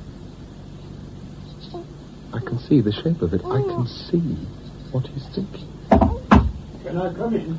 Just keep it quiet, okay? Yes. Come in. Morning. Could I just say one thing? If we're going to be cooped up in this posh basement alone together for any length of time, I think the least we can do is go on first names for a bit, don't you? What would you say? I agree. Fair enough. All animosity forgotten. I'm Sal. I'm Tom, and you're Brian. Well, that was quick. Oh, did Smith tell you? It's a nice name, Brian. Morning, Brian. Yes. Morning, Brian. Morning, Sal. Morning, Tom. Well, I'm doing bacon and eggs for breakfast. Want to join us? Love to. Great. I'll start frying. You mind if I talk for a bit out loud? Get some things sorted out in my own head. I'll go on making breakfast. I'm starving. Now, this is how I see it. You and I, Tom, are brought here by Mr. Smith, who can operate the locks with his handprint, right? Right. Then Sal and Sam arrive, are given the conducted tour, and then we all settle down for the night in our cosy little bedrooms. But Mr. Smith lets himself out again with his handprint because he's got to report in, and he can't do it from down here as there's no communication, right? Right. And here we are, by ourselves, alone in a space-age underground palace with 2 years' supply of bacon and eggs and all mod cons, right? Right. So how do we get out? Exactly what I was thinking. Yes, but we're here because we agreed to be. I know that, but let's say in 5 minutes' time you don't want to agree. How do you get out? Well, no phone. No phone, no key, no way out, unless Smith comes back. Our handprints won't open the door, I've tried. Oh, but of course he's coming back. He said so. Did he? Must leave now, I have to report. You just settle yourselves in and make yourselves quite at home. Goodbye. No, goodbye for now. See you tomorrow, see you next week. Just settle yourselves in. Goodbye. Prisoners. Looks that way. But what about you? You're a policeman. Why you? But a policeman with a gun. You think you're a kind of prison warder. That, Tom, is precisely what I think. But makes good sense. Give me a gun, stick me down here with you two, and if Tom shows signs of turning into anything more than human, I'm on hand. No good leaving Smith or anyone else who can get out down here. As it is, you'll need an atom bomb to blast your way out of this place. Great place to keep someone in check. Sorry, Sal. Sorry, Tom. Looks as though we are prisoners of one sort or another. Perhaps more than prisoners. But Mr. Smith will soon tell us. And on cue, the visitor's buzzer. Just to prove you're wrong, Brian. Well, thank the Lord for that. Too many detective stories, that's my trouble. Well, I'll go to the lift and see if it's our friends. I'll be with you in a sec. Right. Sal, things might start happening soon. Things outside my control. Try not to be too frightened. What do you mean, Tom? What's going to happen? I don't know quite, but whatever it is, whatever happens, remember, it's me inside here somewhere, and I love you. Oh, Tom, don't. There is nothing going to happen. Is Smith in the lift? He's just got in, pressing the button now. He's been sent to kill me. Doesn't want to. Has a gun with a silencer in his briefcase. He's going to ask me to go to the conference room with him. He'll ask Brian to check breakfast, get him out of the way. Tom, this is crazy. Not crazy. Frightening. I'd better go. The lift's halfway down.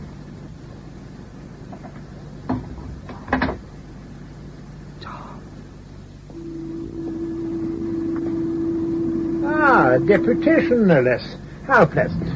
Morning, Mr. Harris. Morning, Mr. Forbes. And the unmistakable smell of bacon and eggs filtering along the corridor. How are we this fine and sunny morning? Sleep well? Fine, thank you, sir. Good morning. We'd just decided we were prisoners. Any comment? Very interesting indeed. And not too far from the truth, I'm afraid. You mean we are prisoners? Oh, a harsh word. Let's say guests of convenience. How long for? I've got a job to consider. Not long now.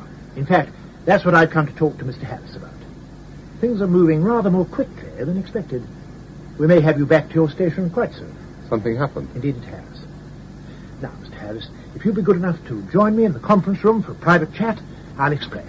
And then perhaps we could join your good lady and Mr. Forbes for some breakfast. How does that sound? Sounds fine. Would you organise the breakfast, Mr. Forbes? Right. I'll go and warn the lady to make it bacon and eggs for 4. See you shortly. Shall we step into the conference room? Here we are. Board meeting now in progress. Your face indicates that you may have some inkling of my mission, Mr. Harris. Exactly how much do you know? Everything. But no trace of fear. It may be for the best. True. When were you aware of your new capabilities? This morning.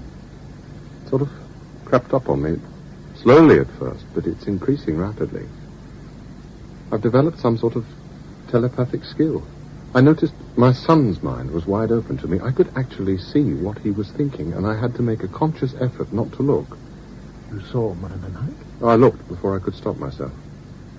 Perhaps it would have been best if I hadn't. I'm finding how to control the power now. I'm just aware of your mind in a different way, same as I'm aware of Sal and Brian's over that way in the kitchen, like a series of small fogs, but I know at any time I can push through the fog and see what you or either of them is thinking, but it does seem as though I have some control over it. Anything else? Telekinesis. In the bathroom this morning, I knocked the glass tooth mug off the shelf, and I knew it was going to smash onto the tiles. I wanted to grab it to stop it from breaking and making a noise, waking Sam. I felt it, and just before the glass hit the tiles for a split second, I held it, just by thinking. Broke its fall, and it landed without any noise. I haven't dared to test the capability further. The rather chunky cut glass ashtray in the center of the table there. I wonder if you'd be good enough to pass it to me. No, don't move. Just think about it.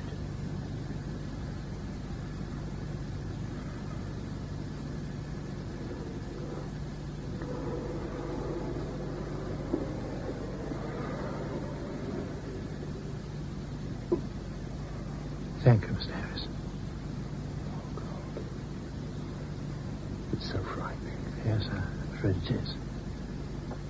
You're already showing higher capabilities than I ever came across. And I presume they also are developing. Yes. But you want me to get on with it. There was, for want of a better word, an incident last night in a small town in the American Midwest. A town that was ringed defensively by troops. The town and the troops don't exist anymore. Approximately 50,000 people are dead, and only one person left the area alive. I doubt whether you know him, Mr. Harris, but you both have something in common. You both disappeared along a thin blue light and went for a trip in an alien spacecraft. How did it happen? One theory is that a new screening device the Americans were using backfired. But our department can't afford to take chances. So I've been sent down with this, plus a highly effective silencer. Yes. I know. Mr. Harris, the duties I've performed for my department over the years have largely been a pleasure. But I've always been aware that I could be called upon one day, as part of my duties, to undertake a certain task so onerous that even the thought would repel me. So, over the years, I've tried to wipe the knowledge of that possibility from my mind, blank it out. But now, unfortunately, the moment of truth has arrived. I've been instructed, on the highest authority, to kill you. As I say, the thought revolts me. But I must do it.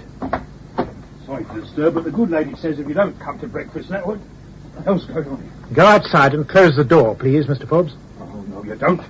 Right, Mr. A.P. Mighty Smith. The gun you so kindly provided me with is now pointing at your back.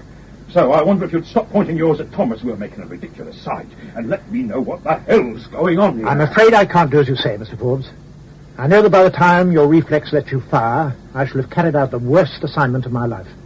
And hopefully your bullet in my back will still the memory.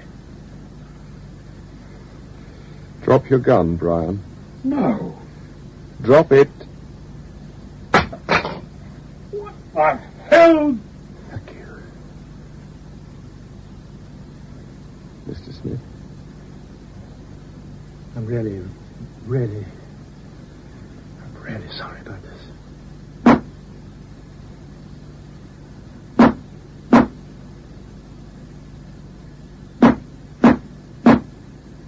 Good God!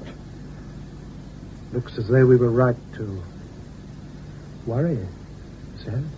Yes, Mr. Smith. It certainly does.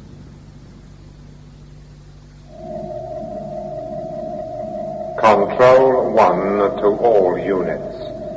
Imperative all subjects worldwide moving to prime targets by 915.5 galactic latest, irrespective of time zone. Assist from non-site zone, 2.5 units from project zone if necessitous. Indicate receive in rotor. Received. Unit 2 to Control 1. Gentlemen.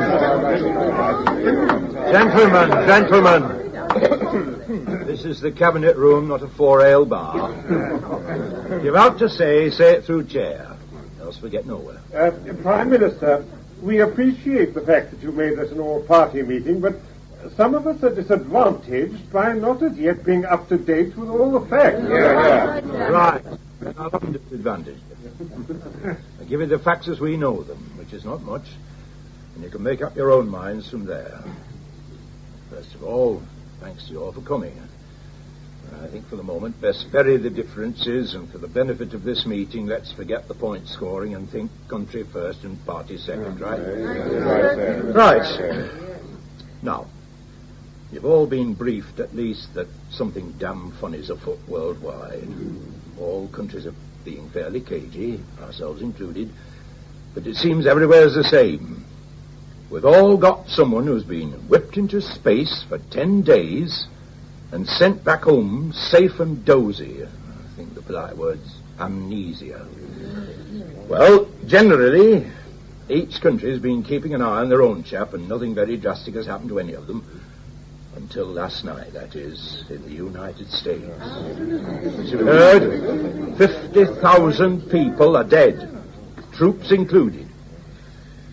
Now, without going into the ethics, we, and a lot of other countries, decided to get rid of our space trippers. Hang on, at least let me finish. The French have let theirs out on a very loose rein, wandering round Paris under surveillance, but with no restraints.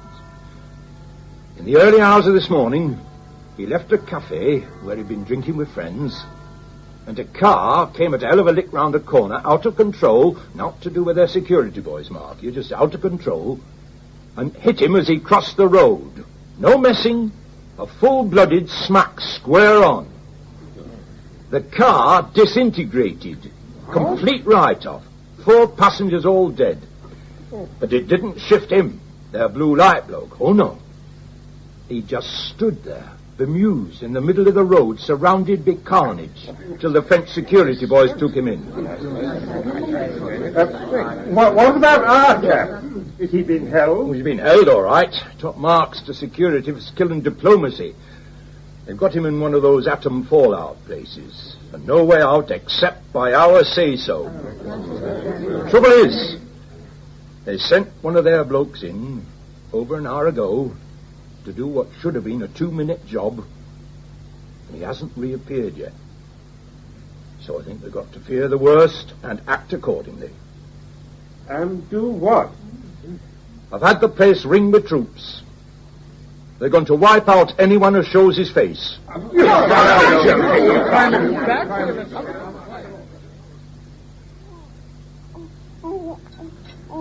don't mind me saying so, Mrs. Harris? That was an exquisite breakfast. Delicious. Quite delightful after all these bachelor years to find myself part of a family breakfast again. Baby crawling at my feet, host's wife glowering at me across the table. You know, you amaze me. Half an hour ago you were trying to film my husband full of holes, as if you were taking part in a gangster film. And now you sit there, the soul of charm, as if you hadn't a care in the world. Well, that's the curse of the diplomatic service, Mrs. Harris. Diplomacy. Not that I'm a member, but I suffer the disease. I rise above the embarrassments of this life as the phoenix from the ashes. I miss my calling by a whisker. Diplomacy chose defence instead. How could you bring yourself to do it? An unarmed man. Duty, Mr. Forbes. An overriding sense of duty. And also, being honest, a funny little feeling somewhere at the back of my mind that it would all come out all right. How can you possibly say that? You had no idea. Oh, didn't I? Quite sure about that, are you? Your husband knew what I was going to do, and he wasn't frightened at all, were you, Mr. Harris? Not one flicker of fear at your own imminent demise. Struck me as strange. You see, whether consciously aware of it or not, you knew I couldn't hurt you. It was written in your eyes, and I knew. Your powers of telekynthesis are such that you could have, without effort, and without moving from where you were sitting, put the safety catch on the gun, or stop the hammer falling, or turn the gun to one side, or tip my chair up, any of a dozen things. But you felt the need to test your powers of survival. A gamble, I admit, but a small one.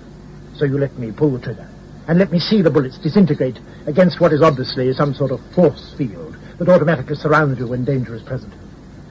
I should imagine, Mr. Harris, one can slap you on the back in friendship. But I think if one tried to slap you on the back in anger, one would get a broken arm without managing to touch you. But now you're trying to make him out some sort of monster. He's Tom, my husband. Whether you like it or not, Mrs. Harris, he's Tom plus X. Monster in the making, and who knows for what purpose. This is all getting preposterous. Tom. Tom. What's wrong with him? Keep away, don't touch him. That blue light. The same blue light. He's surrounded with it. Look away. My eyes! Look away, look away. Get down, onto the floor. Down the baby. He's just sitting there. Do something, Brian. For God's sake, do something. He's in pain. Tom! Tom! Oh, knock him out. He's going to burst a blood vessel. Hey, we are, Forbes. Don't touch him. There's stuff flying around to kill you. Forbes, come back. Don't touch him. Sorry, Tom. Gotta do this. Ah! He must have been thrown at least 5 yards by the shock. You check her husband. I'll see to Forbes. Tom. Steel band being twisted in my mind like pulling plasters off my mind. So much coming in, it hurts. Too many voices. Too many voices, Sal. I can hear too far. Too much. Chalk up your first victim, Mr. Harris. Forbes is dead. No. Let me touch him. No, Sal, let me go to him. It's all right. I can see what it is. Pressure zone, upper brain. Just have to squeeze there. He's okay now. Oh, see? Oh, my head. My head. Too many voices. I can't stop them. Got to get out. Tom! Leave it. Hundreds of people gathered above us, overhead. Helicopters. Too much noise. Got to get out. Tom! Wait! Got to get out! Tom! Tom! Did I see what I thought I saw? A door smashed open with a fist.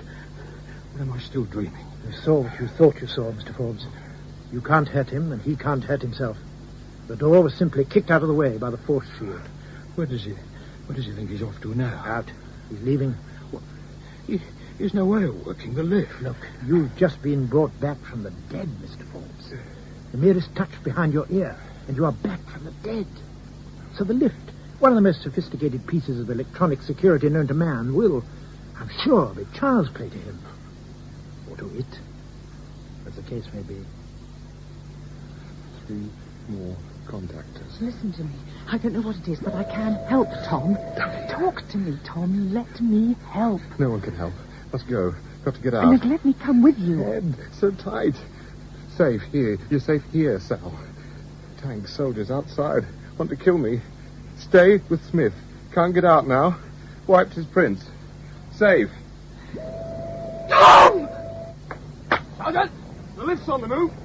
All right, men, your position! As the outer doors open, I shall give the command! Keep firing till I order you to cease! Hold those tanks back till I tell you!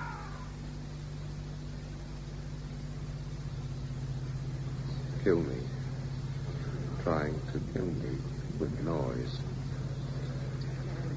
Must stop it. Must stop it. Must stop the noise.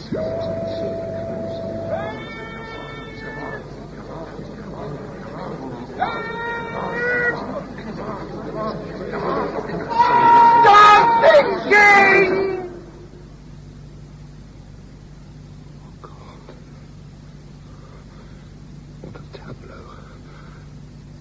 Of them, maybe 1,000 blank-eyed soldiers, frozen in position.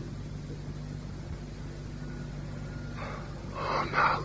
I forgot the helicopter. The pilot's out of control. Oh, God. Must get away. Away. Must get away. They did what? They let him through, sir. Oh, marvellous, Silkin. In disguise, was he? Dressed up as the bleeding Queen of Sheba, was he? Very nice of them to let him through. Thank them from me, personally. They can't explain it, sir. Their minds went blank. They couldn't think. You don't have to think to pull a trigger. Half the country complaining about the cost of the armed forces, and we end up with soldiers with rusty fingers. It seemed as if they were rooted to the spot, sir. That only happens in books, Silkin, so don't give me any of that rooted rubbish. Right. Where the hell is he now? Well, we don't know, Prime Minister. Don't know? You don't know? I'd be better off with half a dozen Boy Scouts than your lot, Silkin. Find him. And while you're at it, I want London ringed off completely. We're getting reports in from all over the world that these blue light people are making for the capital cities. I want every vehicle coming in stopped and searched right down to the last milk float. You got that? Every vehicle, every train, every plane, every boat, out that moves on legs or wheels, stopped. Close the capital tight. He must be captured. Have you got that, Silkin? Absolute red alert. They mustn't come near. I don't want to hurt them. Keep away. England. Boys. Harris. England. inside my head. Are you there, Tom Harris? Who are you? Where are you? Brostov, Belgium. On my way to my capital, Brussels, just as you are going to London. Have I gone mad? No, you're all right. I'm real. Far away. What they did to us last was tough, but we've come through it now. Been trying to raise you for an hour. Are you okay? Fine. I can hear you so well, it's amazing. I understand. No language barrier. What's happening? We don't know. France and Holland contacted me, and now we're trying to contact the controlled mines in other countries, so at least we know the pattern. Have anything emerged? We're being pushed towards our own capital city. We have no choice. We think the aliens are hovering, tracking us, but staying blanked out to us. What can we do? At the moment, nothing except go along with them. Head for the capital. Try to contact the next mine, so finally there is a chain of us. And then what? Don't know yet. We'll work something out. We've got a lot of power between us. What's their plan? The aliens. Why have they done this to us? Only God or the devil knows. I think we'll find out soon enough when we reach the capital. Good luck, England. Control your mind. We can kill too easily. Good luck, Belgium. Don't forget, you are not alone. It has also been reported that the large-scale troop movements in the vicinity of the Dorset Close Research Establishment in the Midlands, reported in our earlier bulletins, are part of a series of exercises the government is undertaking to establish the country's readiness to face internal invasion. The exercise was so successful that it's been decided to extend it to cover the whole of London. We've been informed that local and metropolitan police will combine for the first time with members of the armed forces to throw a cordon around the capital. A photograph has been issued by the Northampton Police of Thomas Harris, a 35-year-old bank clerk whom they wish to interview with regard to certain unspecified security matters. Anyone seeing him is advised that under no circumstances must he be approached. Simply inform your local police or telephone the following special number. Unit 35 contacting. Received. Control 1 to Unit 35. Received. Subject 12, Phase 4 reveal completed by 915 Galactic as programmed. Subject heading towards target zone. Phase 5 to commence at 918 Galactic as stipulated. All assistance being given for subject to reach target zone. All assistance being given for subject. Sorry, sir. Neither sight nor sound of him. Oh, false alarms, of course, but nothing. No, sir. But our man Smith... That's right. Well, no, Smith's still in there with the wife and detective. Well, nobody's prints seem to work, sir. It's not easy, Prime Minister. It's a very sophisticated piece of... Yes, sir. As you said, absolute red alert. Well, the roadblocks are as tight as a fist round the city, and every field and hedgerow is covered. Oh, we'll stop him, sir. We'll stop him. You can rely on that. London. Must get to London. Car. This will do. Corporal driving. Corporal Wilkes. Dear mate, what the hell do you think you're playing at, jumping out like that and waving your arms? Could get yourself killed, you know. Anyway, haven't you heard? There's an army exercise going on. Civilians off the street.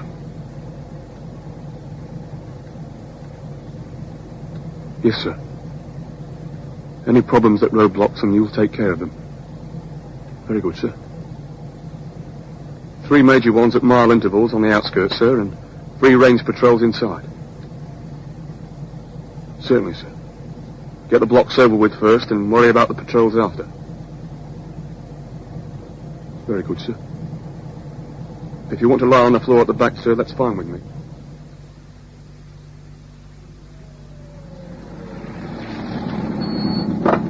Good evening, sir. Watch out, Wilkes, old son. How goes it? Hello, mate. Good to see you again.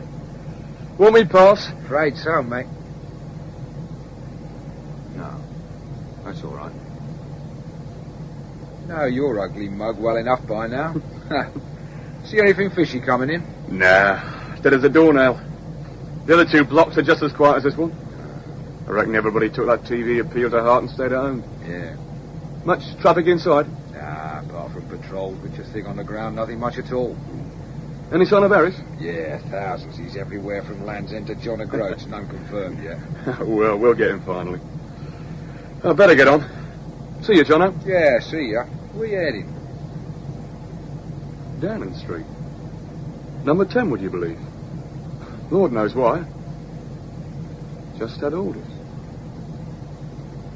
Bye, Jono. Ta-ra, Wilkes. Corporal! Sir? Who was that you let through? Corporal Wilkes, sir. Ordnance Corps. Why didn't you check him out?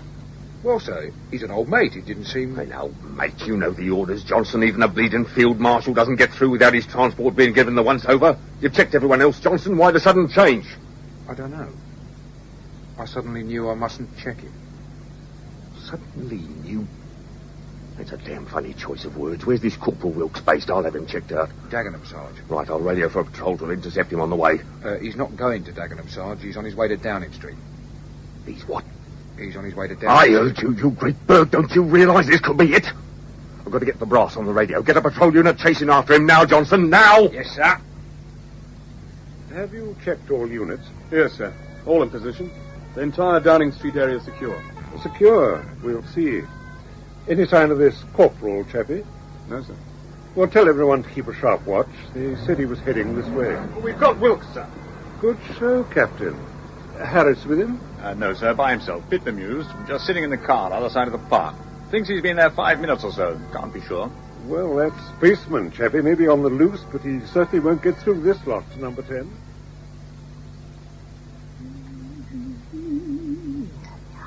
Lovely cup of tea. Fine chances sleeping with this kerfuffle going on. Army and police everywhere. I'll go through to the parlour. Put my feet up for 5 minutes.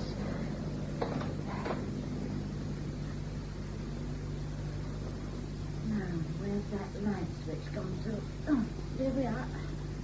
Oh, Good evening. Don't be frightened. I'm not frightened. It just gave me a bit of a start seeing you sitting there in the dark.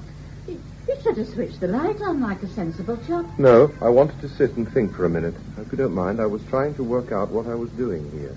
Well, now you come to mention it, I'm wondering that myself. I mean, this great barn of a place that goes with my husband's job is not exactly home from home, but I like to think of this parlour as a bit private, you know what I mean? I don't even let any of the staff in. I just it myself, that sort of thing. You know, I like to remind myself I'm a housewife as well as the Prime Minister's wife. I honestly don't know you from Adam. Are you official? I'm Tom Harris. Tom Harris? No, I'm sorry, it doesn't ring any bells. Are you backbenching? No, I'm not in the house. I'm Tom Harris, the man who's been in space. Oh, that Tom Harris.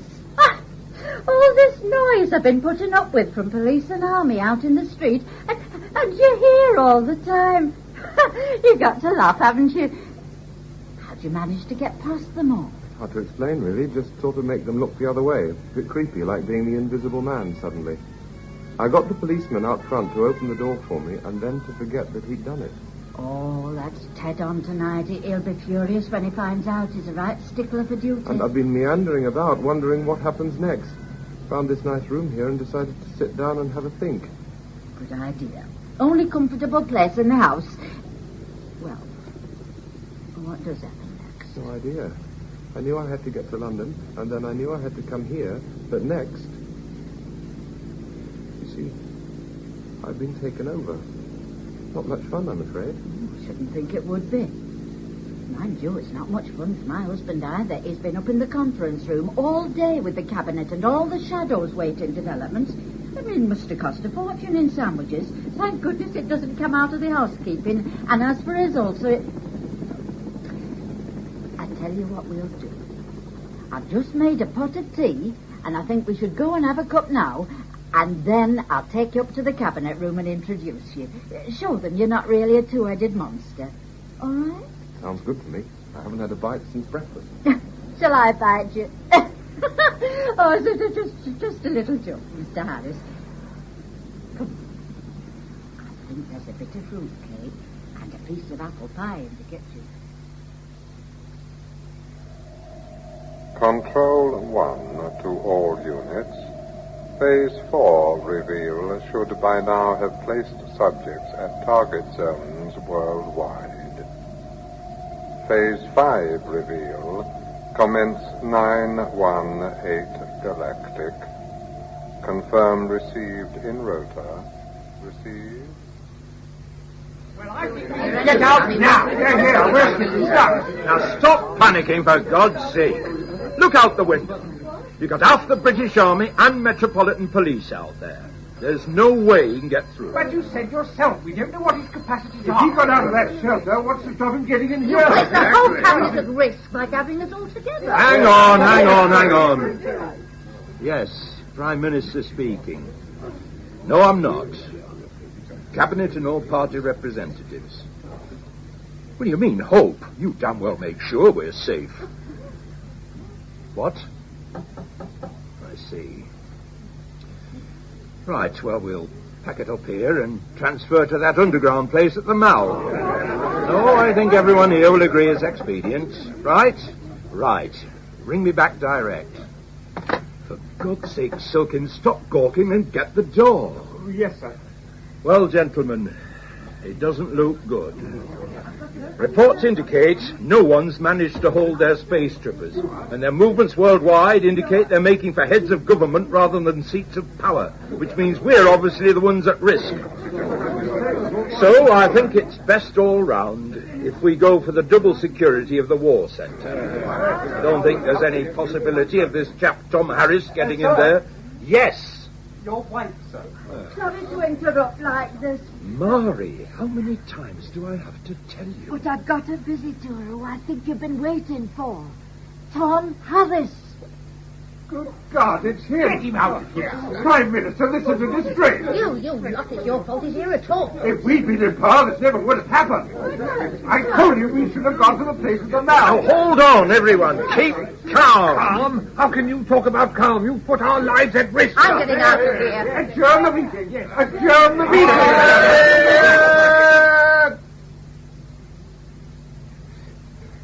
You silly, pathetic people. How can you squabble among yourselves at a time like this? Politics is finished. Your future, if you have a future, lies in forgetting the differences, local and international. The universe is knocking at the door, and you squabble over the responsibility for it happening. I've suffered to be here. People have died so I could get to you. Well, stop your childish bickering while we await whatever message these alien gods intend to send. For, as sure as by earthly standards I'm a strange monster to you, by their standards I am simply a messenger boy. You're all thinking, but has he any power? You're thinking, he's a trickster. He's fooled others, but he doesn't fool me. Well, let's play games while we wait their commands. Stupid people deserve to have their stupidities aired. How dare you talk to us like this? You trick your way in here and then... What about all the people you tricked, Mr. Parker? You think your secret is long buried? My secret? Gibraltar, 1964, property deal, £1.5 million. 2 other partners. Do you want me to spell out the rest, or do you believe I have certain powers? Everyone deserves to hear it. All of you, your dirty little secrets are bubbling up to the roof of your minds, just dying to be read. You, Thompson, a 17-year-old mistress. And you, Mrs. Transhaw, cabinet leaks and corruption. Smith, a drunk, you hit him with your car, left him dead in the ditch. All of you, cesspool minds revealed. Prove. Believe me, I don't want to have to hurt you to prove my power. It's just party tricks, Harris. Well-researched party tricks. Speak your piece, quick, before I have you thrown out. Throw him out now. Tell lies about me. Let's get him out of here. Idiots! You idiots deserve to be taught. Listen. Mr. Prime Minister, I could kill you, all of you, just by thinking it. Instead, I hurt you. A little. Tricks. I could rule this country, turn it into a nation of zombies without even overstretching my powers. Thrown out, Prime Minister, there's nothing yet invented in this puny world of ours that could even scratch me. And I am frightened. What am I doing here? Why has my mind been ripped apart? What is my task? What is my message? For God's sake, aliens, tell me. Tell me.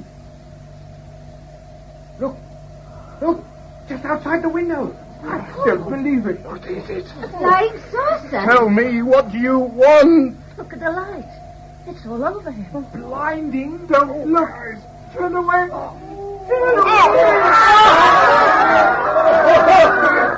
We won't allow it. No, we'll never agree, you hear. We'll never agree. Go away from this world. Leave us our innocence. You can escape. We can escape.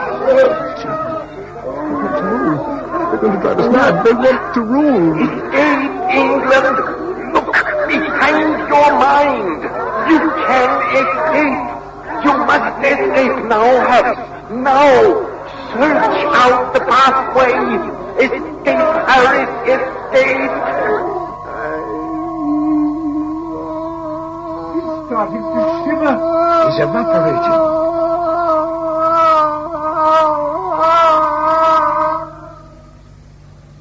Oh, my God. The whole bloody shooting match has disappeared, including Harris. What the hell was that outside the window? It's gone now. That's all that matters. We're safe. That's not all that matters. What about poor Mr. Harris? What's happened to him? Where's he disappeared to? I bid 6 no trumps. Oh, I don't believe it. What a swizz. What on earth? I'll go check. Quick, it's Tom. Tom! Lift him up. Oh, Tom. I'm okay. I haven't got long. They'll be searching. Well, who? Who will be searching? Where have you been? I'll check here. Let's get away. Mr. Harris, are you yourself at the moment, or alien? This is me, all right. How long for, God knows. They can really hurt. I escaped. How did you manage it? I heard no lift. Teleportation.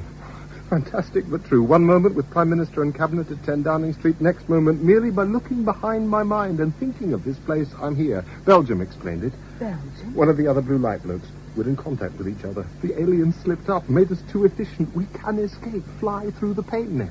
But the message, Mr. Harris, what was your mission? What did they want of you?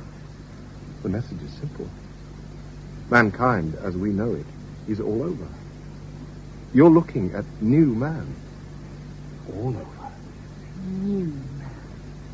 Thousands of years. We've been in quarantine. We had our sixth sense blanked out. All those years ago, some sort of space council adjudged us savages and blanked us out. Now, the blanket's going to be ripped off. We haven't improved at all. They're going to let us look at ourselves, mind to mind, see ourselves as we really are. Result, end of mankind. I don't understand. It can't be that bad, surely, having an extra sense. Can't it? Imagine having lived a lifetime without hearing. Noise escalates. The whole world becomes a madhouse of sound, and it doesn't matter. No legislation, no safety laws, nothing. It doesn't matter. The world is totally stone deaf. No problem. And one day, click, the whole world can hear. You think that wouldn't matter? Bedlam. Death and destruction. Surely, we just have to learn how to put our hands over our ears. How do you put your hands over your mind, Sal? That's why I was taken away. They taught me how to control what was coming in, how to put my hands over my mind, if you like. Even so, it was agony till I learned. Listen, Sal, I screamed for quiet, and the helicopter pilot died. In a short space of time, if I hadn't found the control they'd given me, I would have been driven mad. I would have been a screaming wreck. But think of the damage I'm capable of doing in that madness just by thinking about it. The other powers that come along with the mind reading are just as terrifying. Add to that the fact that I'm virtually indestructible. We'll all be the same. I'm afraid mankind as we know it is doomed. And the aliens? Presumably they made an offer to help. Oh, yes. They'll help, all right. They offered to be our warders. Warders in a world of madness. Heads of government are being given 20 weeks to decide whether they come before or after the nightmare begins.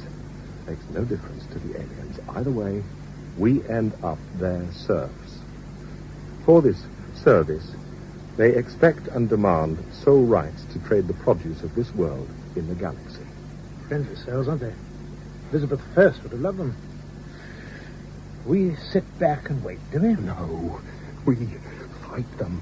There's a thin circle of blue light around the world, and we blue light men are the new freedom fighters. Politics, creed, and color no longer exist. We're unified in a common aim: beat the aliens. We have the power. We have the control. Now, we must start teaching, passing that power on. I start here tonight, if you agree, and we leave here soon as equals.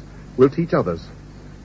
In England, it starts to ripple outward from this shelter. A race, an impossible race, to educate 50 million people in 20 weeks. And that's just this country, but think of the power the aliens will face when they return. Even if we're only half successful, so many minds in unison should be able to perform miracles of defense. But what happens to the ones who don't get taught, Tom?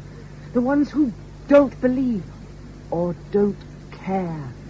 What happens to them when the 20 weeks are up? People like me who refuse to have their minds played with. What happens to us in your brave new world, Mr. Harris?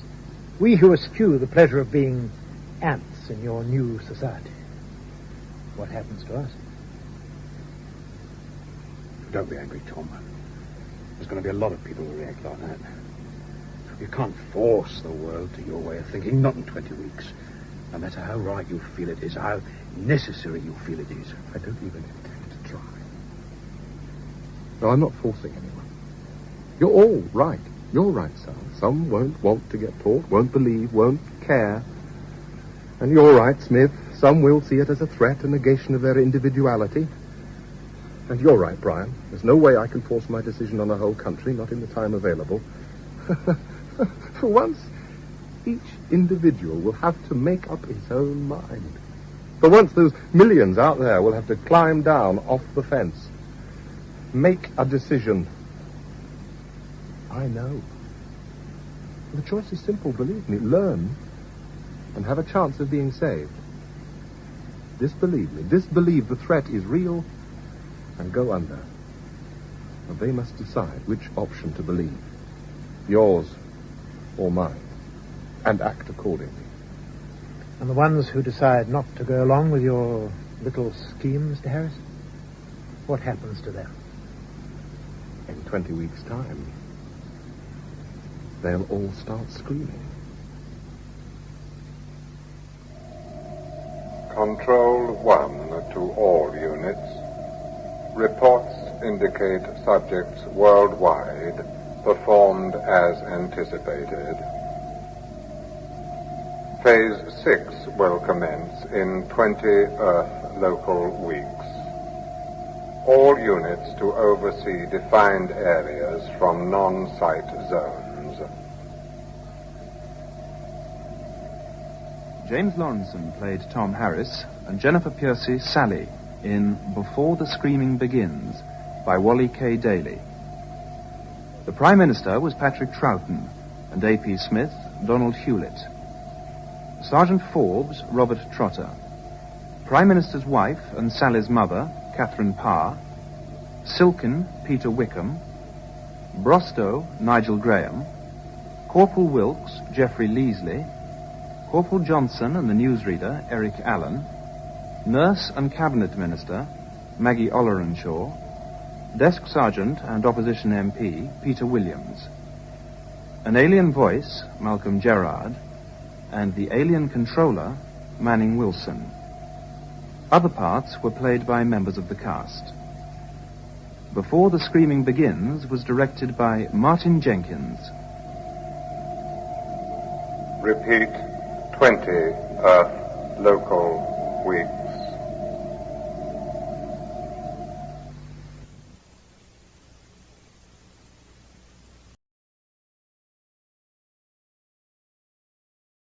Radio 4. And now, Saturday Night Theatre. Nigel Anthony and Anna Cropper in Spongehenge by David Halliwell. It was the night of February the 10th, 1978, in the small humdrum village of Bailiff Bridge, not far from Brighouse in the county of West Yorkshire. Young Gavin Bagley was making his way home from the Punch Bowl public house, where he'd been having a few friendly pints with his mates and colleagues. He'd just turned into Coronation Terrace, where he lived in humble circumstances at number 41, when the concept that was to revolutionise the whole future of painting and the visual arts in general occurred to him. A concept at once extremely simple and extremely complex.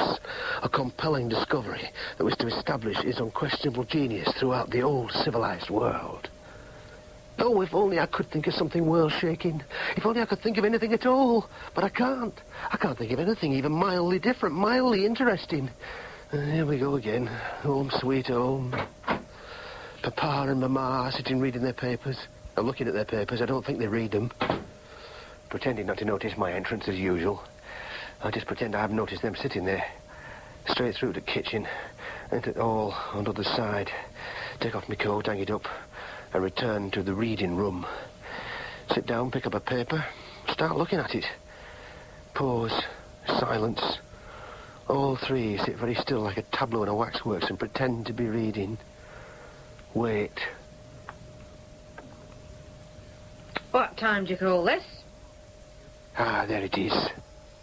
What time do I call what? This. What? You know very well. It's 11 o'clock. It is that. So what? So what? So what? It's no kind of time to be coming in. I'll come in when I like. You've been pubbing again. I've had a couple of pints. I've given birth to a drunk. You haven't. Wasting your money. Wasting your time. It's my money and my time. Oh, is it? Yes, it is. Somebody else might have something to say about that. Oh, yeah? Yes. I'll pay my share of housekeeping. Oh, do you? Yes, I do. Well, that's now to crow about. I'm not crowing. Don't talk to your mother like that. We didn't bring you up to see you throwing your money away. We did not. You should be saving. I work bloody hard. Don't swear. I work blooming hard. It's a blooming boring job, and I feel like relaxing a bit at night. What have you got to relax from? I've just said. Your work's not boring. Oh, isn't it? Of course it's not. You don't know what boring work's like. Of course I do. You don't know you're born. Of course I do. Of course you don't. You've got a good job. A very good job. Lots of folk would be grateful to have your job. They would that. It's very interesting. Oh, it is. Yes. It's artistic, isn't it?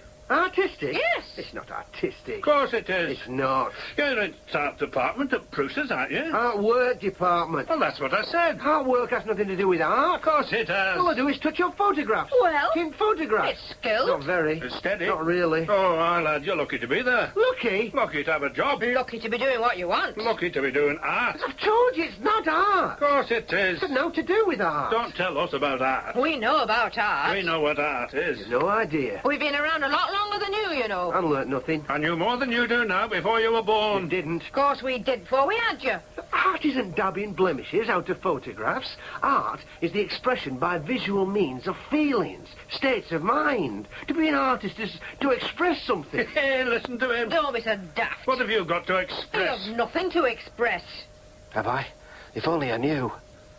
I have. Never. You're not one of these well-bred young gentlemen from down south, you know. What are you talking about? Folk like us don't express anything. Of course we don't. We have to work. Ah, we have that.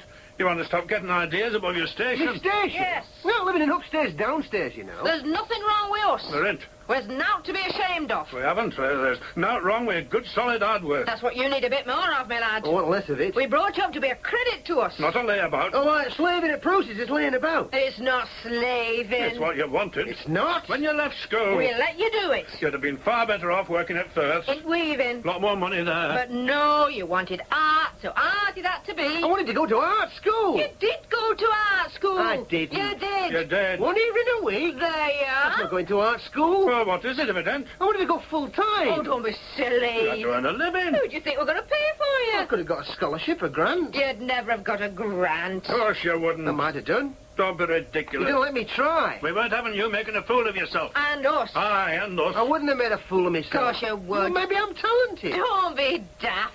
You have to be well educated to be talented. You have to have money.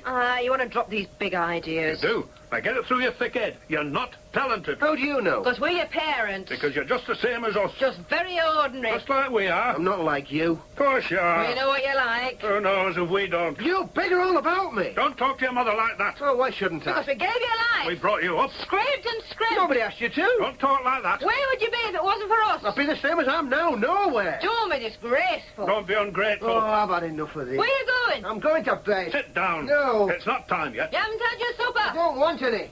Can't take a bit of home truth, can he? No, he can't. Oh, well, here I go. Another hand-tinting job. Another wedding photo. Black and white. Why couldn't they just have had a colour photo taken? But it's more arty to have one hand-tinted.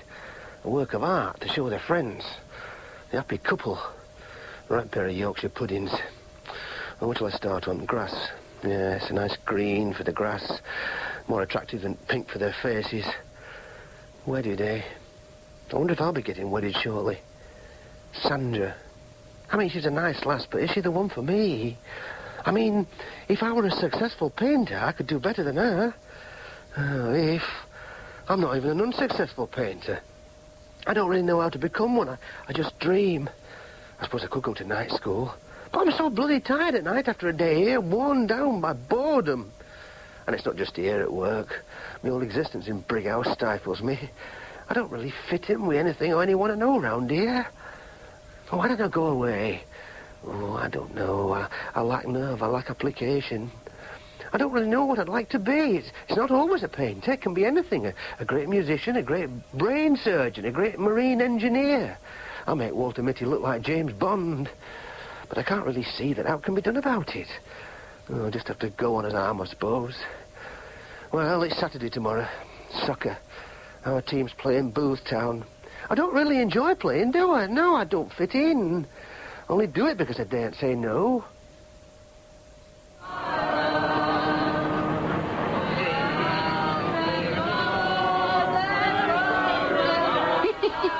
We're all good. It's news. We won. Hey, drivers, if any of us. Yeah, I don't know how he can drive. I don't, but he can. He's a genius. Yes, he's a genius. Not me. Come on, sing.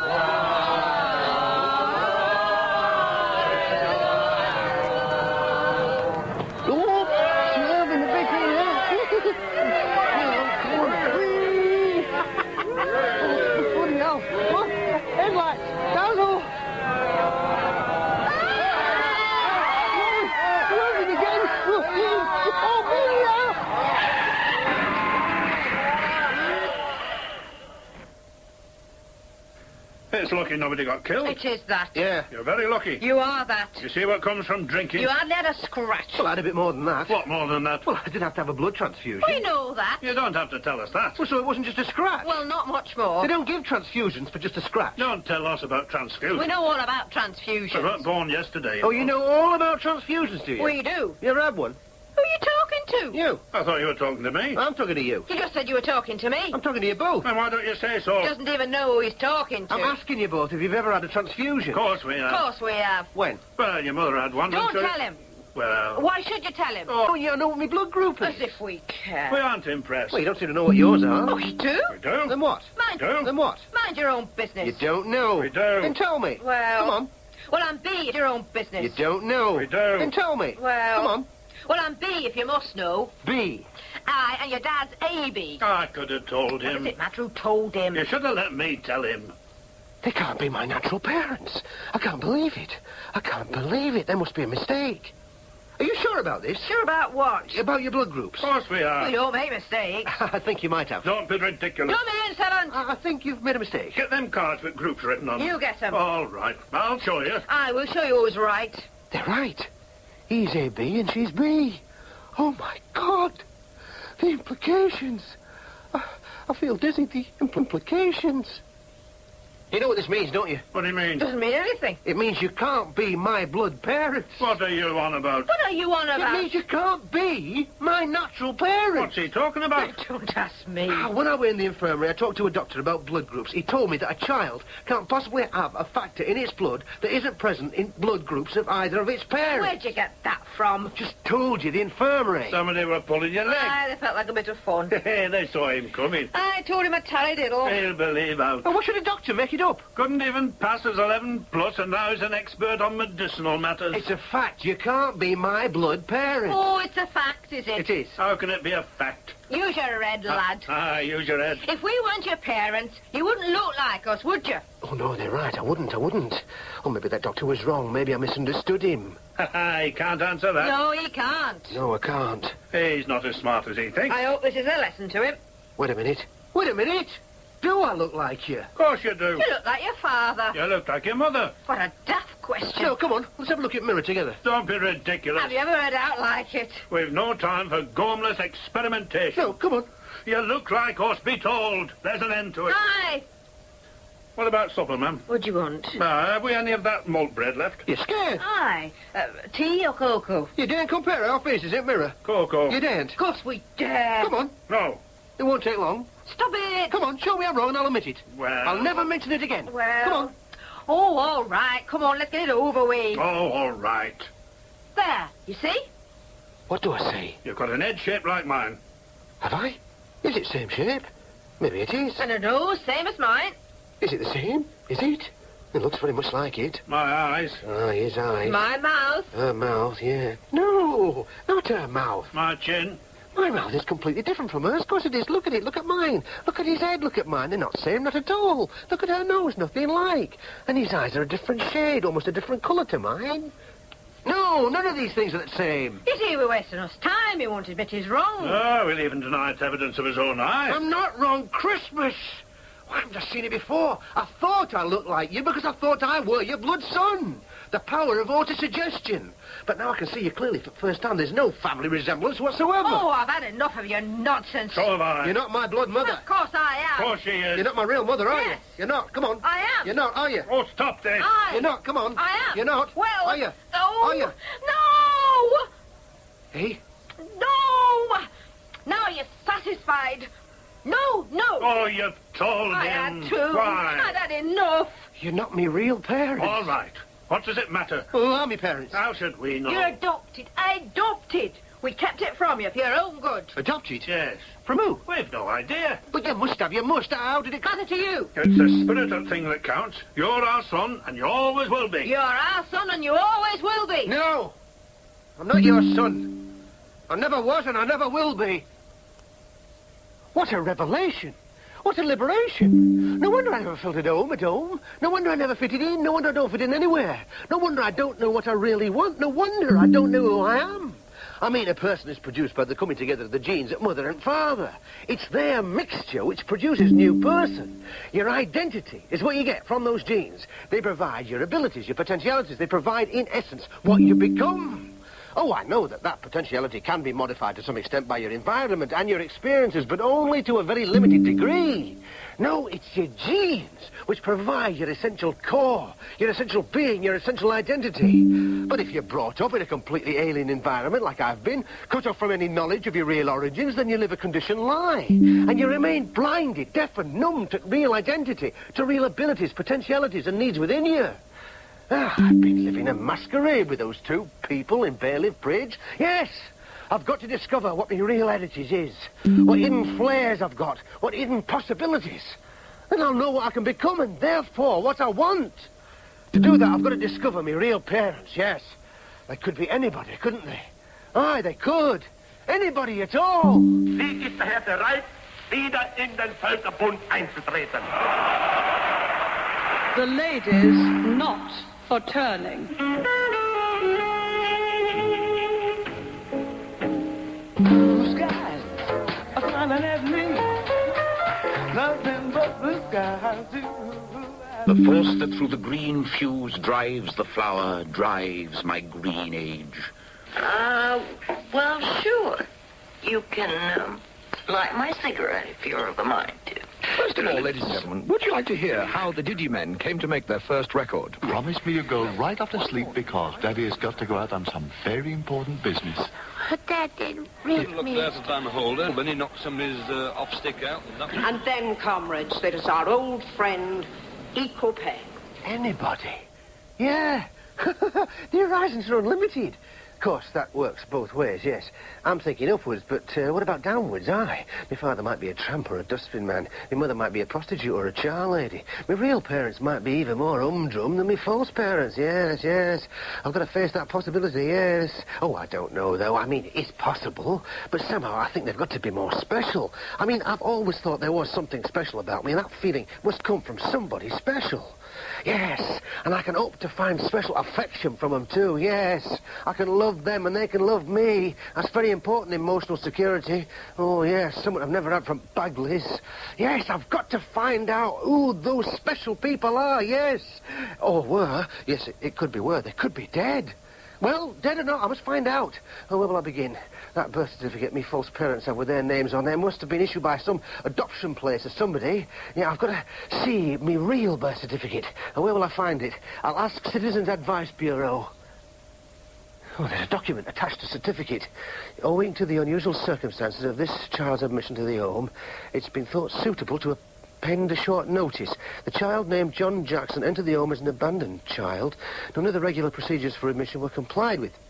Although James and Jean Jackson are named on the certificate as parents, neither of them was ever found, even though an extensive search was undertaken. The child was brought to the home by a man calling himself A. Appleyard, who refused to provide any further information to that contained on the certificate.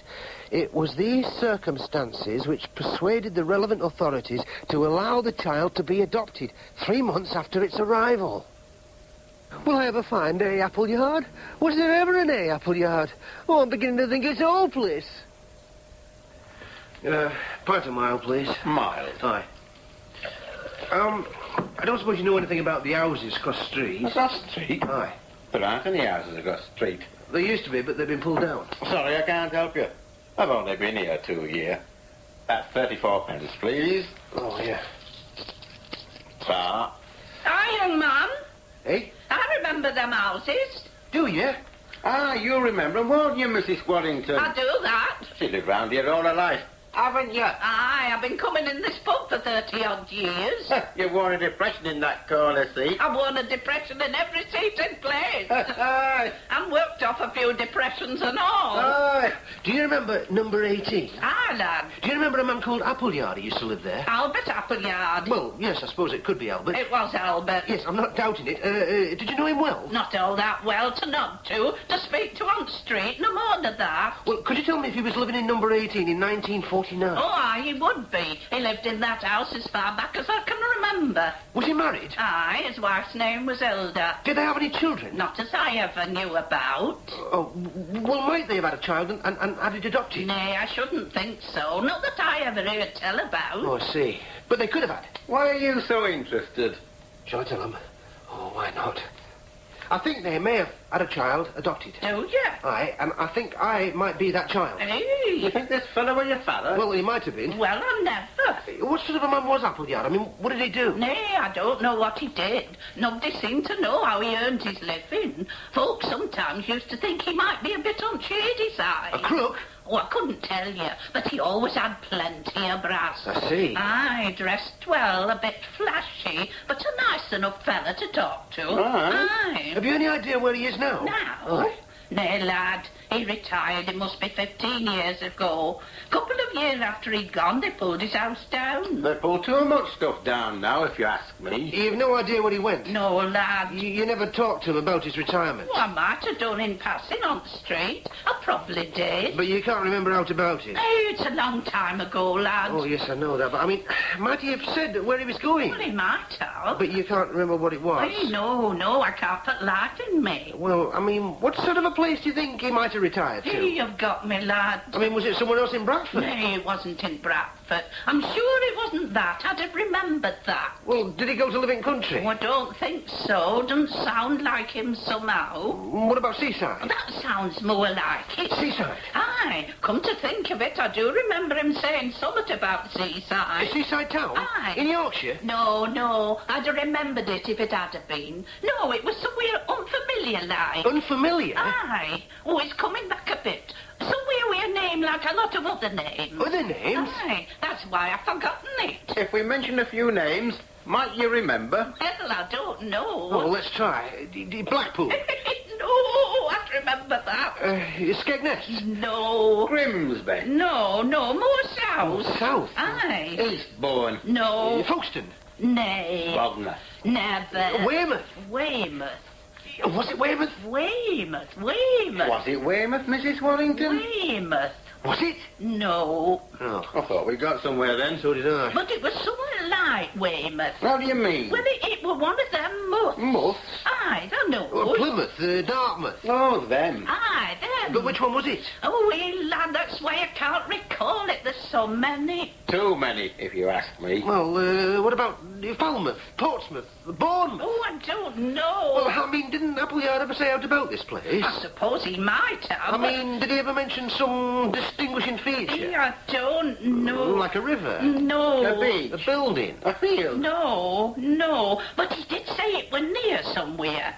Near somewhere? Aye. Well, near what? Well, I don't know. Another town? No, not another town. A lake? No. Sea? No, she's already said it were by sea. Sorry. A wood? I can't. A bay? Don't. An inlet? A peninsula? A what? Oh, you know, a piece of land which juts out into the sea. A point. Ah, thanks. A point. A point? Yeah. That rings a bell. It was near a point. Aye, he said it was near some sort of point or other. A point? Aye, a point. What point? Well, now, let me see. Something to do with an animal. An animal? Aye, you know, like with a name like an animal. A name like an animal? That's right. Well, what? Dog? No, not a dog. Horse? No. Pig? No. Lion? No. Armadillo? No, not like that. Smaller. A mouse? No, more something damp. Damp? Something more damp. Damp? Why, like something out of a dam. A fish? Oh, no, not as damp as that. Oh, well, a frog? No. A newt? No. A toad? Oh, wait a jiff. Like that. Like a toad? No, what Ted said. Newt? Aye, a newt. Was that it? Newt Point? I think I've heard of a newt point. Nay, not a newt. Not a newt? But something like a newt. Well, what's like a newt? There's no like a newt. Oh, there must be. It is. I don't think there is. An eel? No. That's no like a newt. It is? It's a bit like a newt. There you are. But not much. A terrapin. No. Oh, that's not like a newt. It is very similar. No. If I had a newt and a terrapin side by side on this bar, you wouldn't be able to tell them apart. We would. It wasn't a terrapin. Well, a worm, a lizard. Aye, that sounds right. A lizard. Aye. Lizard Point. That sounds right. Lizard Point. It's in Cornwall. Aye, it is near Falmouth. Falmouth. You think Appleyard went to Falmouth? Aye, Falmouth. I think that's it. Why, it sounds like Falmouth to me. Falmouth. Let me go through again what I'm going to do when I get to Falmouth. I'm going to go through the register of voters and ratepayers, but I'm also going to go round all estate agents in town and see what Appleyards they've had dealing with these past 15 years. Well, it's not going to be... Hey! What's that? Ah, Stonehenge. Ah, yes. Stonehenge? Is that Stonehenge? I didn't realise we went past it. I didn't realise it was so near a main road. Oh, it doesn't look as big as I thought it'd be. I wonder who actually built it. That's anybody's guess. Really? It's probably pre-Celtic. Pre-Celtic? As early as that? Well, would be. Of course, anybody can claim their ancestors did it. Really? Well, anybody whose ancestors have been in these islands a couple of 100 years. I don't quite follow. They can claim the blood of its builders runs in their veins. Can they? Yeah, well, one can make out a good case for it. Can one? Yeah. Well, the old notion was that each wave of invaders drove out the previous lot. That's what I thought. Well, it can be argued what's more likely is each wave mingled, interbred with a wave already here. Ah, I see. Celt with pre-Celt, Saxon with Celt, Norn with Saxon, Huguenot with English. You get the picture? I get the picture. So, I can say my ancestors built Stonehenge. And so can I. And so can you. But not presumably someone from Pakistan. Oh, give it a couple of 100 years. I suppose so. Interesting? I suppose so. But my concern with ancestors at the moment only goes back one generation. Falmouth, here I come. Come on, run, run, run. At last, after days, an Albert Appleyard, Gillingvays Road. Come on, run, run, run there. He might be me father. He could be me father. He's likely to be me father. I'm going to make me real father. In June 1949, I was working as a maintenance man at Old Central Hotel in Bradford. One evening, I'm told to go up to room 28 to fix a radiator. When I get there, I find it's occupied by a woman of about 35 years old with a new baby. As I'm attending to the radiator, she strikes up a conversation and then makes a proposition. She says baby's hers, but it's illegitimate. She shows me a birth certificate and says names on it are false. She wants me to put baby into an adoption home for her. She has money and she'll give me £200. I think over what she says and I decide to do it. And the next afternoon, I nip into a hotel by a back way and she gives me money and the certificate. She says, hand over it, baby, with certificate, but on no account answer any questions. And then she puts baby in me arms. I pause. I think she might want to kiss it goodbye or take a last look. But she's staring at the door. So without another word, I leave and drive across Bradford to Fairhaven home. I go in, and there's nobody about. I'm just about to put baby down on the bench and hurry away when a woman pops up from nowhere. I thrust baby into her arms and start to leave when she snaps, "What is your name?" You know, just like that, just like a schoolmistress. "What is your name?" And I react just as I would have done at school, you know, a reflex action. I blurt out, "Hey, Appleyard." But I no sooner blurt it out than I realise me error and I scoot. I'm off before she can ask me out else. And that, lad, is how you got into Fairhaven home. Yes. Well, that's it. Woman in hotel, well, me mother. Aye. How did she speak? I mean, what did she speak like? Oh, middle class. Middle class? Maybe more than that. Upper middle class. But Yorkshire? Aye, I'd say so. What did she look like? Oh, average height, nice rounded build, quite handsome, really. Do I look out like her? Oh, I don't know, lad, it's so long ago. You don't remember her face, clearly? Well, I did for a while, but it's gone now. And you never saw her again? Ah, now, I was going to come to that. I think I did. Where? Telegraph and Argus. Paper? Aye. It was several years later. I can't remember how many now, but there was this photo of a rather posh wedding, you know, bride, groom, parents, that sort of thing. And there, unless I were much mistaken, what woman had seen in the hotel. She was mother of bride. Was there any indication of her name? Aye, there was. It said she was Mrs. Pelling of Celandine House, Uppergill. Uppergill?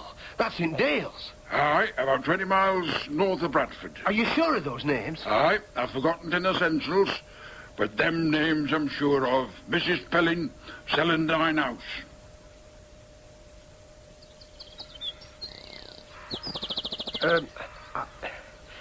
I have reason to believe that I am your son.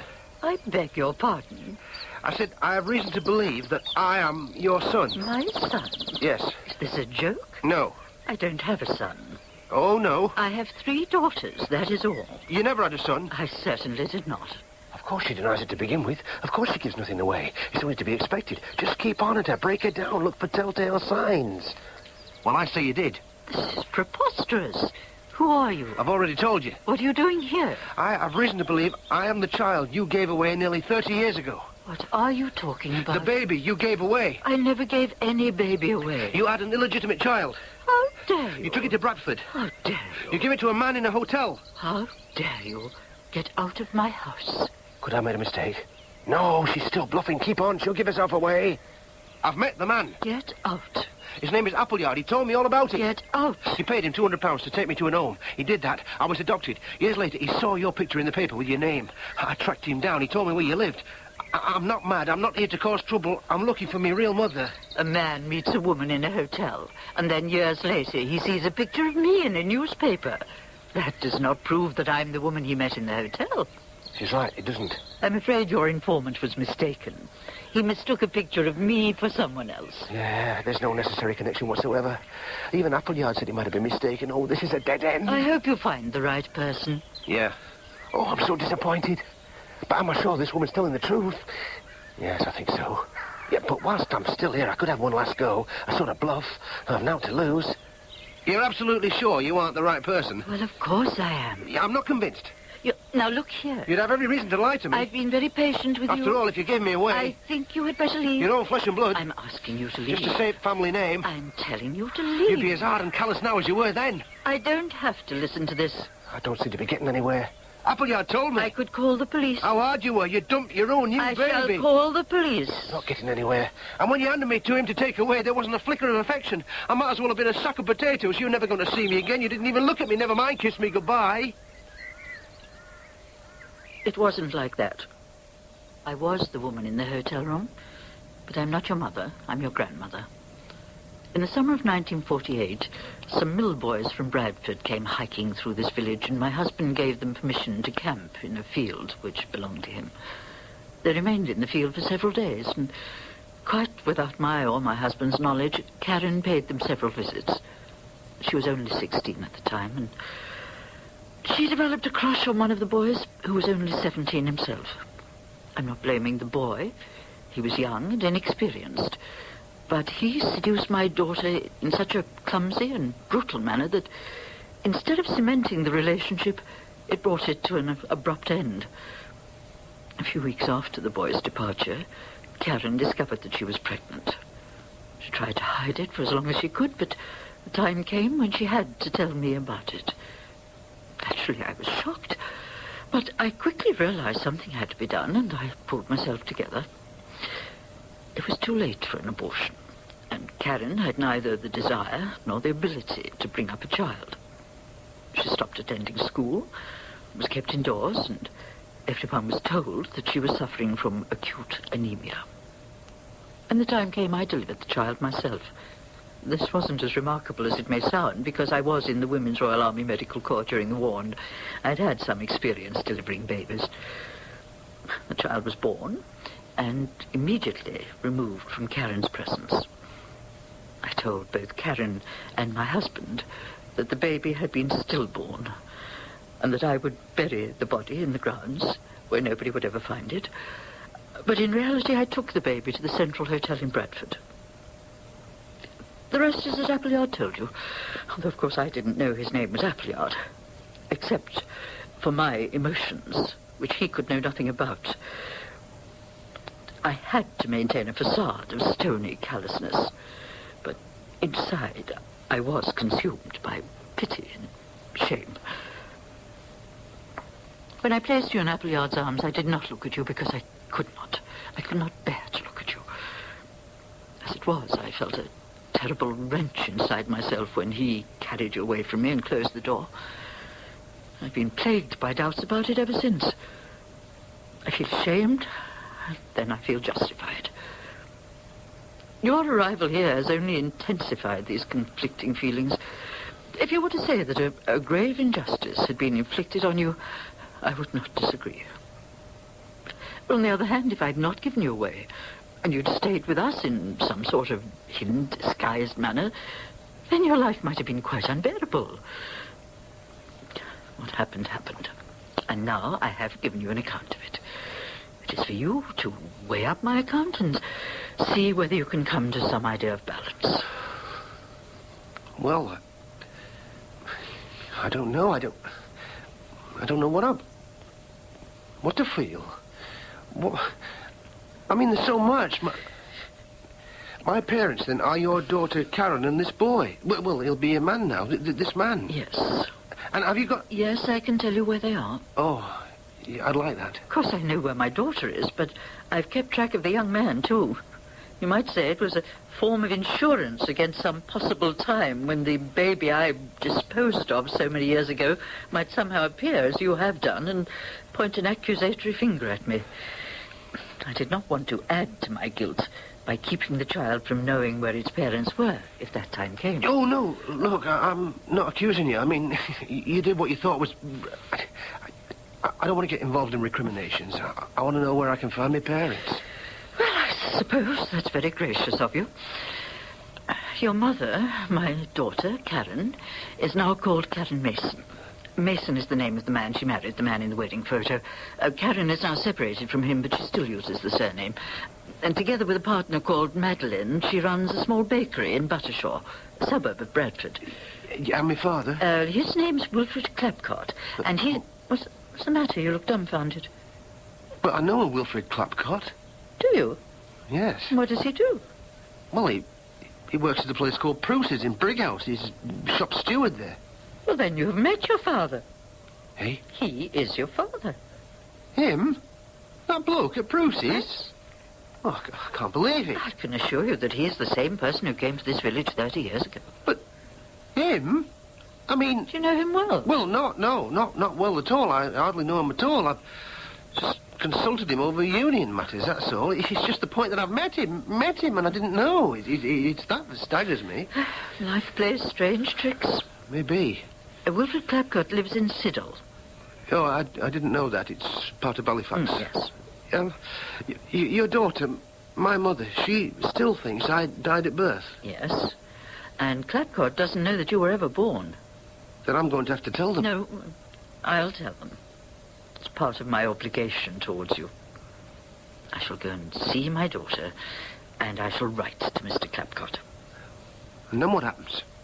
We'll see what their response is. You can stay here. My husband died 10 years ago. I'm alone in the house, except for a servant. Me mother, blonde, hair tied back, round face, rounded generally, shapely. Does she look pleasant? Does she look intelligent? Is the way she dresses unusual? Is she unusual? Am I disappointed? Daughter of a wealthy family, owner of a bakery? No, I can't say I am. Do I look like her? Does she look like me? Well, the eyes, maybe the eyes. Oh, what do I feel? I don't know. Will she want me? Oh, I hope so. Will I love her? Oh, I hope so. Is she relaxed? Does he look anything like me? It's difficult to tell. Perhaps sort of in the set of the body. I don't know. Does he look bright? Does he look well-disposed? Does he look intense? Does he look anything like the father? Oh, I can't remember. What about me is he like? Sort of about the eyes? No, I don't really think so. Well, how do I sort of feel? Well, I'm not sure. Me father, Wilfred Clapcott. Does he look any different now I know he's me father? Oh, I don't know. I never really looked at him before. He's lean, dark, bony. Is there anything in me about him? The shape of face, perhaps? Does he look dull, smart, sensitive? Is he just a union cog? Am I disappointed? I don't know. Well, at least he's active in union. He must have some beliefs. That's a damn sight better than old Bagley. Will he like me? Will he love me? Shall I feel that way about him? Oh, I hope so. Well, I'll just have to see. Now that I know what I know, can I see out of me in him? This is, though, it's the first time I've ever really looked at him. I didn't realise his hair with that colour. Well, is there any resemblance? Note about the head? His build, maybe? Does he look as though he's got out about him? I had a vague idea at Bruce's that you were a bit half-baked, but it was no more than an impression. How do I feel? I don't know. A bit unreal. Is this that boy? I mean, that boy in the field? I mean, in the summer all those years ago? No, she's no connection with that lass. I'm sorry, but I just don't... Well, I don't. I can't recognise you either. 30 years. A lifetime. Well, I don't suppose it matters, I mean, after all this time, but I regret it. Well, I could say that, too. I suppose so. But it's not a question, you know. There's no question of blame. No, I agree, but I sort of feel, I sort of feel... Well, maybe, so do I. But I mean, it's well... It's... Yes. Yes. Of course, I never knew. Of course not. I mean, after I left, I never heard. I know. Although, well, I did send you a letter. I remember. You got it? Oh, yes, but I was away at school when it arrived, and I didn't get it until a couple of months had gone by, and, well, it seemed too late to reply by then. I thought you'd, well, ignored it. No, I didn't, but I'm sorry if you... Oh, it's so long ago. Yes. I was 17. I was just 16. We were bairns. We were. We didn't know what... Well, we did what we did. Aye. Yes. Well, now, this young man...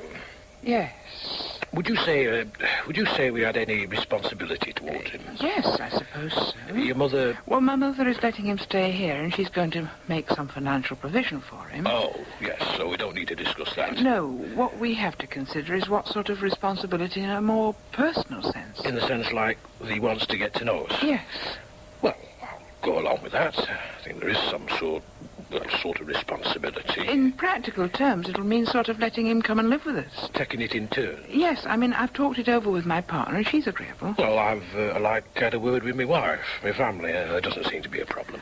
Well, then, who's going to kind of have him first? I'm not bothered. Well, shall I have him first, if you like? All right. How long is he going to come for? 2 months? 2 months. Is that too short, too long? Oh, no, it's all right. So 2 months with you. And then to you for 2 months. Right. He thinks that in some way we can help him to find out what he sort of wants to do in life. Find out who he is? Yes. Do you think we can help him to find out who he is? Maybe. Yes, maybe we can. Tomorrow. Can't wait. Going to stay with Karen, to stay with my mother.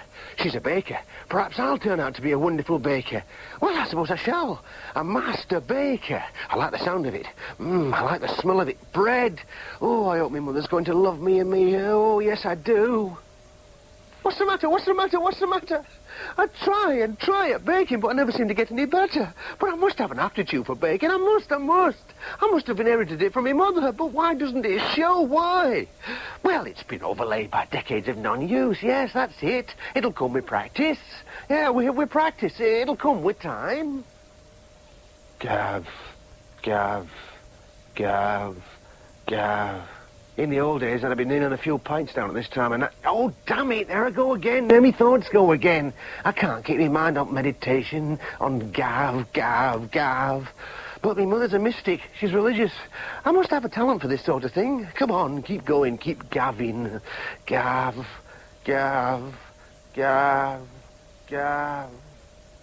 Karen, have a word. Well, of course, Madeline. As your partner, your friend. Well, of course. Gavin. I'm sorry, he shouldn't be in the bakery. Been here nearly 2 months. He's useless, a hindrance. Hasn't improved, never will, no aptitude. Doesn't like the work. He says he likes... Pretending. Notice his expressions? Yes, giveaway. He thinks he has to be like you. Yes, well, but perhaps... Nothing like you, nothing like me. Doesn't share our spiritual values. He should go. Well, he will be going to stay with his father shortly. Shouldn't come back. That sounds rather harsh. I'm sorry, got to say it. Yes, of course, my dear. I want to know how you feel, and I mean, the way you feel is very important to me, but at the same time, I still sort of feel I have a sort of responsibility towards Gavin. I understand, but he could live elsewhere. Yes, well, maybe, but I think I'd better sort of talk to him before we come to any sort of decision. Gavin, are you really sort of sure that you really like the life here and the work? Oh, yes. Of course I am. Am I? Well, I think it's time that I told you more about myself. But where shall I begin? Well, when Wilfred came to Uppergill, we had sexual intercourse, and it was sort of quite pleasant. And I would have been willing to have had it again with Wilfred, but he seemed to be quite sort of upset afterwards and left the village. Well, I expected to hear from him again, but when weeks elapsed, I felt he'd lost interest in me, and I began to forget about him until I discovered that I was pregnant. Well, when I was fully recovered from the birth, my mother sent me to a sort of finishing school for wealthy young ladies, and then when I returned to Uppergill, I started to go out with eligible young men, and in due course, I married a wealthy young solicitor called Rupert Mason, and moved into a large house on the edge of Halifax. The marriage was quite successful. Our sex life was satisfactory. We had a wide social life, and I suppose I felt quite contented. Well, that was the situation in 1968 when something rather remarkable happened. It was the afternoon of a day in June, a very ordinary afternoon, and I was in the house on my own in the kitchen in the process of making some bread. I mean, I'd always rather enjoyed baking as a sort of hobby, and I'd just prepared some dough for rising, and it was on the table in front of me in a baking tin. I just put a cloth over the tin. When I glanced up at the kitchen clock on the wall and saw it said 20 to 3, and then I glanced back at the table and there was bread in the tin fully baked. I mean, I simply looked up at the clock and then back again. A matter of less than 5 seconds, and there was the dough transformed in a trice into a fully baked loaf. Well, I couldn't believe it. I thought there must be something wrong with the clock. I glanced back at it, but it just said a few seconds after 20 to 3, so I checked with the phone and the radio and with a neighbour, and they all confirmed that there was nothing wrong with the clock. It was keeping perfect time. And so I examined the bread, but there was nothing unusual about it. It was in exactly the same tin, in exactly the same position that the dough had been in. Well, I thought, how on earth can this come about? Might I have baked the loaf myself in a sort of blackout? But there hadn't been enough time, and I thought perhaps I'd been tricked in some sort of way. But a trickster would have had no more time than I'd had, so turn it round however I might, there was no other conclusion possible except that the bread must have been baked by some non-human agency. It had to be a sign of revelation, a message. And after a lot of thought, it occurred to me that if he had baked the bread for me, then I must bake the bread for him. Yes, but baking bread for him meant baking bread for other people, and this should become my vocation. And I came to see that my vocation was my identity, my soul, my essence. So you see, I believe that God, and only God, gives a person their true identity, and it's given to the person before they're born, before they're conceived even. And one's identity has nothing to do with environment or heredity. I mean, my revelation proves that, because there could be no external natural explanation of what happened. And as for heredity, not only had I never had any sort of mystical illumination before, or anything remotely of that sort, but there's no trace of anything like it happening to my parents, my grandparents, or any of my relatives. And so what happened to me can only have been a divine revelation, and a divine revelation of who I really am and what I must do. What can I reply to all that? There's nothing he can say. How can't he say that? Nothing he can say. Can't he say that? Nothing he can say that will affect me in the slightest. Well, I can't agree. I can't agree with what you say about heredity. Can't you? No, I can't. Why can't you? Well, I mean, you and me, I've obviously inherited a lot from you. For example? Well, I mean, a great many things. What? Give me an example. Well, what? Can't you think of anything? What? In the bakery. As a baker? Yes. Oh, no. Mistake to cite that. Oh, come on, Gavin. I don't think you can honestly say you've inherited any skill as a baker from me. Well, given time, I'll, You've been here nearly 2 months. Well, what's 2 months? We've had girls and boys here in the past to help us out who've learnt more in 2 hours than you've learnt in 2 months. Better get off that.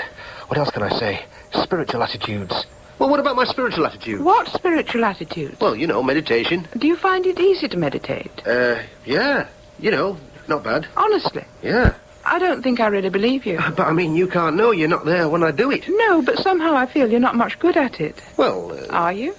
Well, what about being a vegetarian? What about it? Well, I took to your diet very well. Vegetables and rice. Yes, I rapidly got accustomed to that. I soon came to enjoy that. Millions of people all over the world enjoy vegetarian food, and in no way are they descended from me. Well, I don't know about that as an argument. I do. She's right. Damn. What else can I cite? Well, what are you going to argue next? That you too have had a revelation? A revelation? How am I going to get around that? How could that be explained in non-mystical terms? I've got to think of an alternative explanation for that before I can bother me head about how it might be inherited. That silenced him. Maybe she did have a revelation. He can't answer that. She could be lying. There isn't any answer. Nay, I don't think she's lying. She believes it, I can tell. There isn't any answer. So what could it have been? A state of mind? Yes. Some sort of trance. Yes. I'm beginning to see that. Your revelation, yes. My revelation? Let's talk about your revelation. By all means. There's nothing you can say. I mean, let's talk about this thing, you know, that happened in your kitchen. Fine. I think that what happened was psychological. Psychological? A state of mind, something to do with the configuration of your brain cells. That just isn't possible. You were alone in the house? Yes. What time did your husband leave for work? About 9. 9 o'clock? Yes. And then what did you do? Washed the breakfast things, went for a walk in the park, made myself a lunchtime snack, prepared the dough, put it into the tin to rise, and put a cloth over it. You then looked at the clock? Yes. Which said? 20 to 3. Yes, well, I think you did all the things you think you did between 9 and 20 to 3, between 9 and 20 to 12. I don't understand. At some point between 9 and 20 to 12, you looked at the clock and unconsciously misread the time. Let's say if the clock said 10:30, you read it as 1:30. So, when you looked up at the clock at what was really 20 to 12, in keeping with your previous misreading, you read 20 to 3. As soon as you'd read the wrong time, you went into a trance, during which you baked the bread. Then, in the trance, you looked up at the clock, which now really said 20 to 3, and in an instant you came out of the trance and blacked out everything you'd done in the preceding 3 hours. What had happened was that you'd concertinaed all the events before the blackout into only 2 hours and 40 minutes. So it'd seem as if they'd taken 5 hours and 40 minutes, therefore giving yourself a sort of alibi for the period of the blackout. Oh, God. I never thought of that. I never heard of that before. Oh, my God. That's shaking me. I haven't felt so shaken since before I had the revelation. When I had all those doubts, all that sense of insecurity. Oh, it's all coming back. Not knowing anything, not being able to make any decision, not knowing what I wanted. But the revelation solved all that and brought me certainty. Now what he's just said brings the doubts rushing back after all those years. Oh, the pain. What can I say? What can I argue? How can I come to him? There has to be an answer. I mean, I can't stand this, but... Am I talking a load of nonsense? But what you're suggesting is so implausible. I mean, how could I concertina 5 hours and 40 minutes into 2 hours and 40 minutes without noticing it? I would have had to gallop through everything I did. Oh, sticky one. But not too sticky. No, time is subjectively elastic. The time we feel an activity is taking and the time it's objectively taking are often very different. That's true. Is it true? Oh, my God, perhaps he's right. What can I say? But what you're saying is so implausible. Well, not more implausible than claiming that God intervened in your kitchen. But is it, though? He can't be right, can he? I've got to counter him. Well, suppose for a moment, I mean, just for the sake of argument, that such states are sort of psychological. That doesn't mean that they can be inherited. Oh, dear. I can see what's coming. Of course they can be inherited, like anything else can be inherited. Then why haven't you inherited the capacity for them? Well, how do you know that I haven't? I haven't, have I? I don't know. Nobody hasn't. But I must have. I don't think you have, but I don't know. You don't know? Neither do I. Oh, come on, rack your brains. Oh, I think I do. I only think I do. Rack your brains. Ah, Shazam, I've been half asleep. Well, I know better. I used to do a lot of sleepwalking when I was a kid. Sleepwalking? Yes, I used to sleepwalk. And what happened in your kitchen was sleepwalking, writ large. The same kind of psychological state. We share the same tendency, and I inherited it from you. Sleepwalking has nothing in common with what happened to me. Has it, though? Hasn't it? Have I got it all wrong? I mean, I've never had any strange psychological experiences either before my revelation or after it. I mean, I've never gone sleepwalking or had trances or seen anything odd. I mean, my revelation stands out as something completely unique in my experience. I mean, it belongs to a different sort of dimension when compared to everything else. And I mean, in no way can it be reduced to psychological terms. Maybe what she says is all true. Maybe she was given her identity by God. Well, I think that's a delusion. A delusion? Am I hiding things from myself? I mean, perhaps identities can be inherited. I don't like this. Oh, this is terrible. Don't like it at all. Still, don't let him see that I'm disturbed. I must try to hide my worry from her. Have I made any impression on him? I haven't made any impression on her. Well, all this is really sort of rather academic, and it's not getting us anywhere. I mean, you'll be leaving here in about a week to go and stay with your father, and so I'd really like to suggest that for the last few days you might stay out of the bakery and sort of think about things. Are you saying I'm no longer welcome here? Oh, what a pity. The love I was looking for hasn't developed. No, when you've thought things over and after you've spent some time with your father, you can return here to live or to work or to do whatever you like. Well, perhaps she still sees some hope of us developing an affection. I must make sure she realises I feel the same way. Yes, well, listen, you know, I'd still like things to develop between us. I mean, I'd still like us to get on, well. Yes, well, so would I, but will you please think about what I've said and keep out of the bakery next week? Yes, all right. Oh, he's really shaken me. All those doubts have come flooding back. I mean, have I been deluding myself all these years? Oh, I don't know. I can't have been... But perhaps I have. I don't know. Oh, come on. Meditate. Yes, I've got to get out of this agitated state of mind, and then I'll be able to see things more clearly. Yes, come on. I'll meditate. Am I wrong? Is she right? Oh, she can't be. Oh, I don't know. She can't be. I need to calm down, then I'll see that I'm right. I've got to be right, yes. I'm going to stay with me dad soon. Yeah, think about that. Yeah, I'll soon see what I have in common with him, and me affinities with him will clinch me Kate. Of course they will. I'll see that heredity is the answer, and I'll find love. Forget about Karen's weirdo ideas. Concentrate on me dad. Yes. Would you like a drop more tea? Oh, yeah, thanks, Mrs. Clapcott. No, call me Ada. Oh, all right. Thanks, Ada. You mean in all? I wouldn't say no to another. All right, one at a time. Ta. Are you sure you don't want ourselves to eat, Gavin? Oh, no, thanks, I'm fine. Another piece of parking? No, thanks. Well, you know what you want. Right. Well, I'll just go and wash the dishes. Well, now, Gavin, if it's not now you're here, what do you want to... I want to know what you do, see what you do, become involved in what you do. Well, as you know, I'm an active member of the Transport and General Workers Union. Yes. And a member of the Communist Party. I didn't know that. Maybe I'm a politician, a great statesman, a revolutionary, somebody to shake up society. Well, I want to get involved. You're already a member of T&G from Prusa's. Oh, yes, but I want to become active. I want to join the Communist Party. Well, we'll see what we can do. Excellent. Aye. Thanks. Well, what are we going to talk about now? Well, what should I say now? I can't just plunge straight into communism. I can't just blurt out like, how did you get on with your mother? I know. Well, you got quite a few records. One or two. Probably pop or pop classical. There's no there to interest him. No punk. You like music? Well, a certain type. What's that? Well, jazz. Jazz? Tried, I'll bet. Aye. You'll think I mean acca-bilk. Can I have a look?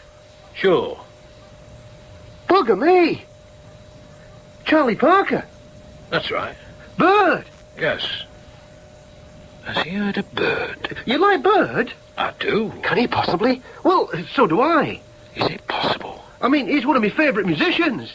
Yeah? Yeah, and Bob, I mean, that's my favourite style out of the older jazz.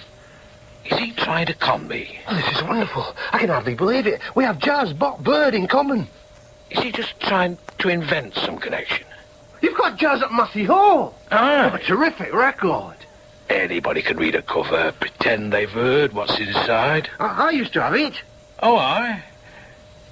Give him a bit of a test. At this time, we would like to play a tune that was composed by my worthy constituent, Mr. Dizzy Gillespie, in the year of 1942. We sincerely hope you do enjoy. So play notes. He knows. It must be genuine. Oh, great. You got Fast Navarro. Aye. Dexter Gordon. Aye. Blakey. Mingle. Aye. Oh, Ace. Aye, I'll play you something. Oh, yes, please.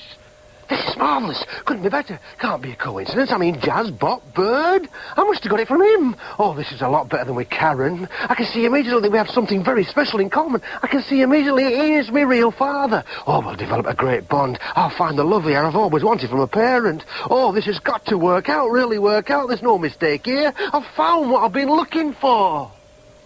Wilf, yeah? In British Road to Socialism, it says that in a socialist Britain there be freedom for all democratic parties, including those hostile to socialism. Aye. Well, how does that square with the idea of dictatorship at proletariat? Are you sure that you really want to join the Communist Party? Of course I am. Well, Gavin, you know, I mean, unless you understand the party's programme as outlined in British Road, you'll not be accepted for membership. Oh, I know that. But you've read it time after time. I've taken you to branch meetings. You've listened to lectures on Marxism. You've read books. You've asked me questions after question. You never seem to grasp, I mean, even most basic essentials. Well, you know, I'm never really at my best in what might be called exam situations. I mean, give me time. That's what you keep on saying. Well, you know, I think it's time I explained something. Told you something about my experience. Well, me and Karen, she wanted sex as much as I did, maybe more. There was no force involved, and then afterwards she dismissed me. She'd had an exotic little adventure that had served me purpose. It'd really been a mistress-servant relationship. Well, her rejection of me made me feel like dirt, really made me feel inferior, because my job at that time, it was very lowly, operating a machine that turned out skewers. Anyway, when I was 18, I had to do my national service, and that only served to emphasise the difference in rank, status between people. After that, a string of dead-end jobs in engineering, badly paid, although I was looking for something better until I found myself out of work completely dejected. But because I were in such a vacuum, I started to read, you know, seriously. Real books for the first time, and to put it in a nutshell, I discovered socialism. I discovered that I lived in a system that could be understood and changed. I discovered that identity, I mean, individual identity is a product of an economic system, the economic system in which the individual lives. I mean, parental conditioning plays a big part in a child's early life, but parents only reflect in an individual way the larger economic and social factors at work in society. I came to realise that the present system creates a good life for a few and a stunted existence for the many. And if you want to change your identity, you've got to change the system. I decided that was what I wanted to do. I'd dedicate myself to that. That task would become my identity. So I joined the Communist Party, and I joined the TNG. And after I'd been in them a couple of years, it came to my attention that the workers at Prusa's were completely unorganised. Unions were forbidden in the Kingdom of CM Prus. I decided that here was a mission for me. I managed to get a job at Prusa's in basement, in cellars. And after a while, I managed to persuade about a dozen or so workers to join the TNG and elect me their shop steward. Of course, when Mr. Prus, when he heard about this, he fired me. But I was prepared for that. I'd created a bit of a storm in the local press. I managed to get some of the more intelligent workers at Prusa's to come out on strike. And through the party and the TNG, I managed to get a lot of other local union support. Well, all this began to damage Prusa's efficiency. He began to lose orders. So he backed down. He was forced to reinstate me and allow anybody who wanted to join the TNG. But as you know, I was only back on sufferance, and ever since, Prus, his management, have done everything they can to frustrate every improvement the members of the union have fought for. It's been a history of slow gains made against continual pressure to reduce the gains we've already won. But I've never lost my ideals, my principles. I've never lost sight of the ultimate goal, the complete transformation of society, the establishment of a true democracy, true economic, political and social equality. What I'm saying to you, Gavin, is my experience has made me into a socialist. I am what I've experienced. And if your experience hasn't made you want to be a socialist, then there's no way you'll ever be a socialist. And there's no use pretending to be a socialist just because you like to be like me. Another argument against heredity. Oh, I sensed he felt something like that. I can't go along with it, can I? No, I can't. No more than I can go along with what my mother said. Oh, she gave me something to think about, didn't she? Yes. But get off that. I don't want to think about that now. One thing at a time. And what about this? What about what we've just said about politics? Well, he's right. I have no aptitude. I can't go on trying to pretend I have, but why haven't I? Well, perhaps there's something in me that cancels out political inclination. Perhaps something that came from my mother. Oh, I don't know, but... Well, I don't have to have inherited every trait from Will to be like him, do I? No, of course I don't. So you put everything down to experience? I do. Everything of any importance. Well, I think that heredity is what matters most. I know he thinks that. You believe, but he can't bother me, that major personal characteristics bother me are passed on. Can he? From one generation to another. No, he can't bother me. Through genes. I do. Without any environmental considerations whatsoever. That's right. Well, it seems to me that you and me, we should provide a very good test case for your argument. Well, what do you mean? I mean that except for a very, very slight acquaintance at Brewster's, we've never had any contact at all recently. That's true. So I can't have influenced you. No. In an environmental sense. No, you can't. So, I mean, if there are any significant traits in common between us, they must have been genetically passed on. That's absolutely right. I'm glad you agree. What's he up to? Because the fact that you and me have naught in common, that proves your theory's wrong. I'd like to see him argue his way out of that one. I'm ready for him. I can easily answer that. Oh, no. Our lack of contact proves opposite. Significant traits we have in common, I must have inherited. We have no significant traits in common. Oh, yes, we have. What? Well, for a start, bebop. Bebop? Aye. A lot of folk like bebop. No, they don't. A relatively large number like jazz in general, but bebop's a very special sort of jazz. He's right.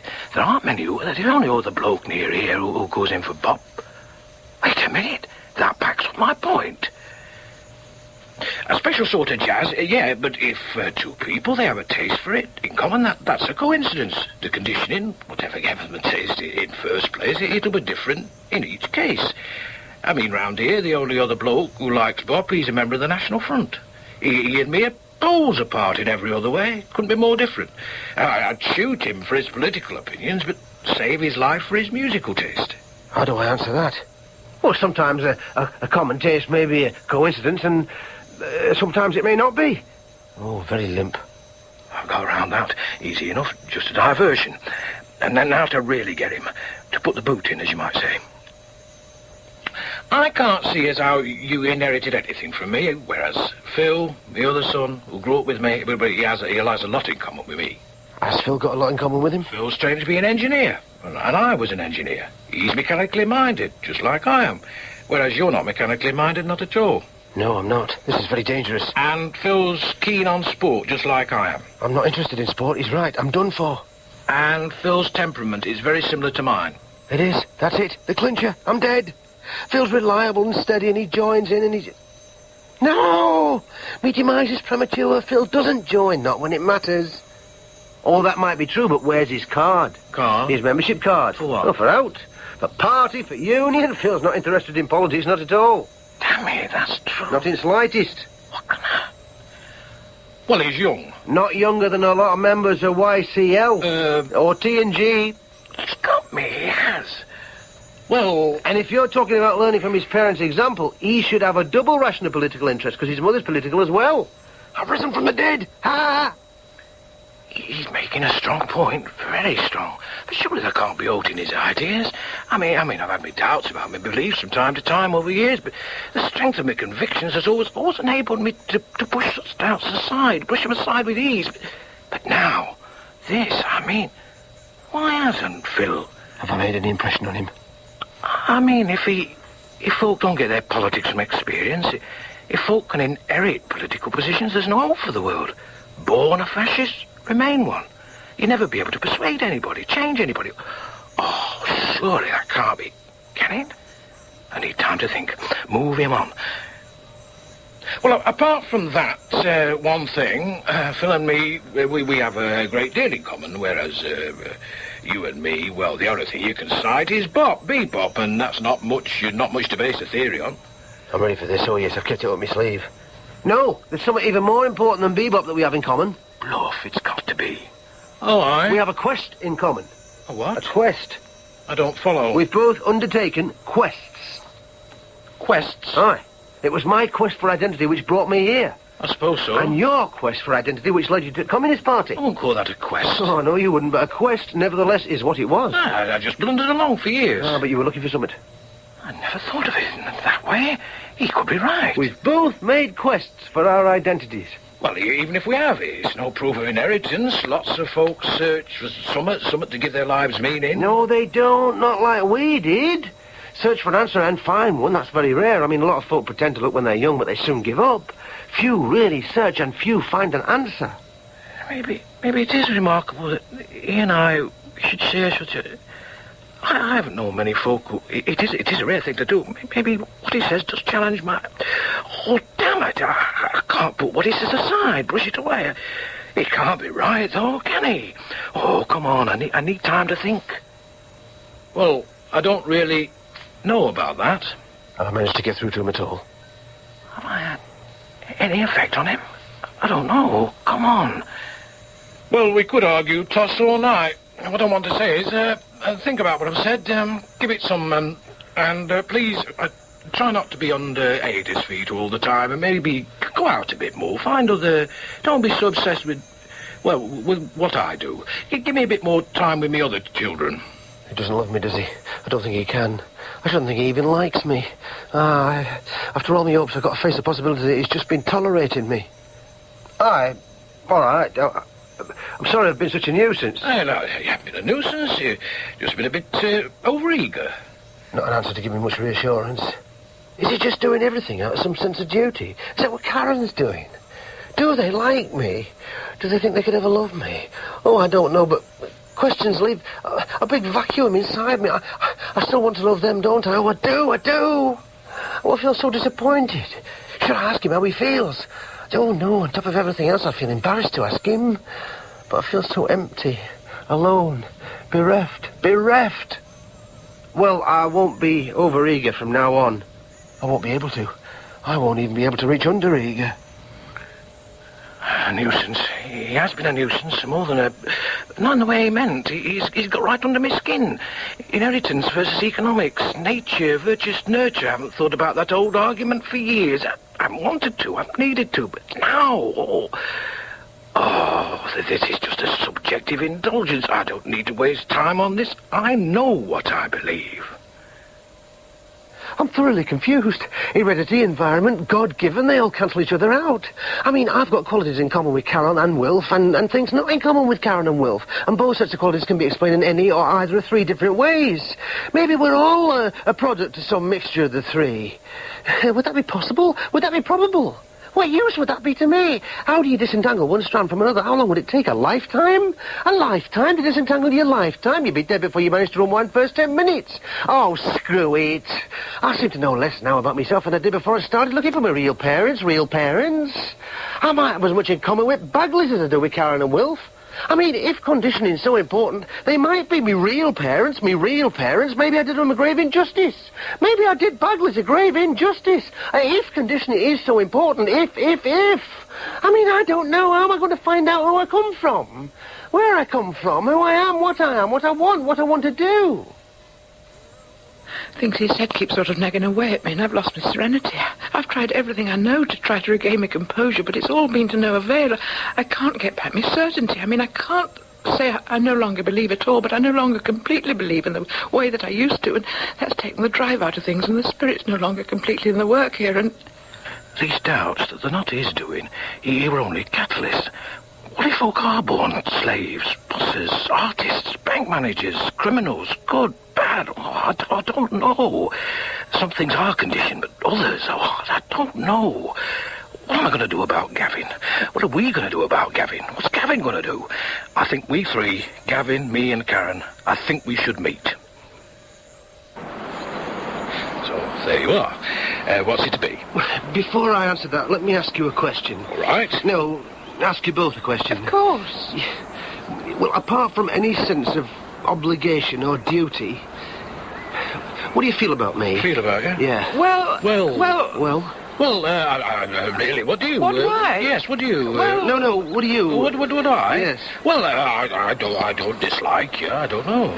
Do you like me? Do I like you? I positively like Well, you. no, I can't say as I do. Not like you. I neither like you nor dislike you. I don't know what to feel. It's difficult to describe. Karen, I mean... Well, I suppose I sort of feel the same way. See. I'm sorry, but I can't really say anything else. No. But tell me, what do you feel? About you? About us? Yes. Well, I've got to be honest, too. I guess you both feel the way you do some time ago. At first, I felt really bad about it. I thought I had a great need and a great potential to love you, but then I realised that it wasn't really a potential. It was no more than a wish. And I had to look at the way I really actually feel. Well, no, I can't say I feel anything for you. I mean, not anything I can put my finger on.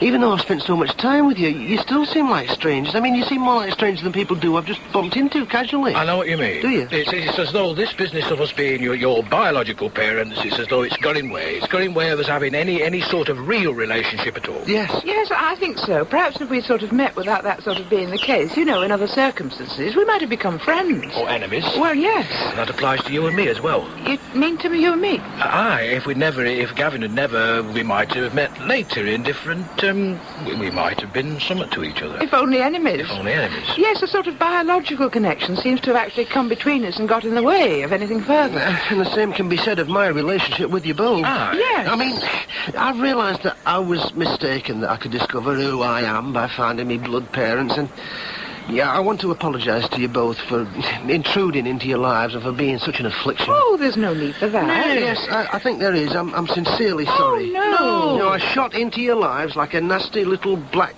comet, a sizzling bit of coke out of nowhere. I put you through a bad time, and it was none of it any fault of yours. Oh, no, you did what you felt you had to. You did what you thought right. Well, that's very generous of you. No. I mean, I disrupted your lives, and I'm very sorry for it, but now I'm going to take myself off. I'm going to get out of your way. I'm going to take myself out of your lives. Oh, you mean completely? Yes, I shall pack up my stuff tonight and be off. And we shan't see you again? No. Where will you go? Well, I don't know. Up again? No, except to say goodbye to my grandmother. I see. Yeah, I'll do that, and then I'll vanish. Vanish? Vanish. Vanish from your world. Your worlds. Vanish even more rapidly than I appeared, so it'll be as though I never was, so it'll be as it was. So you'll be able to take up your lives once again, as they were before I disrupted them. And so it'll be as though I'd never passed through. A psychological interpretation of my revelation. Oh, if that's true, then my whole experience of God, my whole life of spirituality is no more than some sort of emotional quirk. I mean, no more than merely some sort of neurosis, which might just as easily have led me to throwing bombs rather than to baking bread. And there's no moral sense at all in what one does. And there's nothing, what's the word? Yes, teleological in one's life pattern, if one can call it a pattern at all. I mean, if we are only the heirs of our foremothers and forefathers, then we simply get a thrown-together selection of what they had, rather like a sort of grim jumble sale. Yes, a self-contradictory and painful jumble in which any sort of purpose, any sort of divinity must be cancelled out by some sort of non-purpose. Oh, I can't bear that. I must have a belief. Yet I can't believe in anything anymore. I mean, I don't know whether God exists or whether he sent me a sign, but I can no longer believe, and I'm filled with doubt. Yet I can't continue without a purpose. And unless I believe, I can't go on with the mission here at the bakery, and I can't go on living. I mean, the anguish of doubt and disappointment is so intense. Oh, what can I do? What can I do? What can I do? There's nothing I can do. I can't survive without a purpose, and without light, without hope, and all in the dark. And so the only thing is to kill myself. Yes, that is the only thing I can do. It'll be hard on Madeline. Use some attire like this, and she'll have the bakery, she'll have her face. Yes, the only thing I can do is to kill myself. My darling Madeline will be dead, and you will know that I am dead. I lost my faith and had no reason to believe that it would ever return, and without faith I could see no purpose in going on living. Oh, no. Why? Why?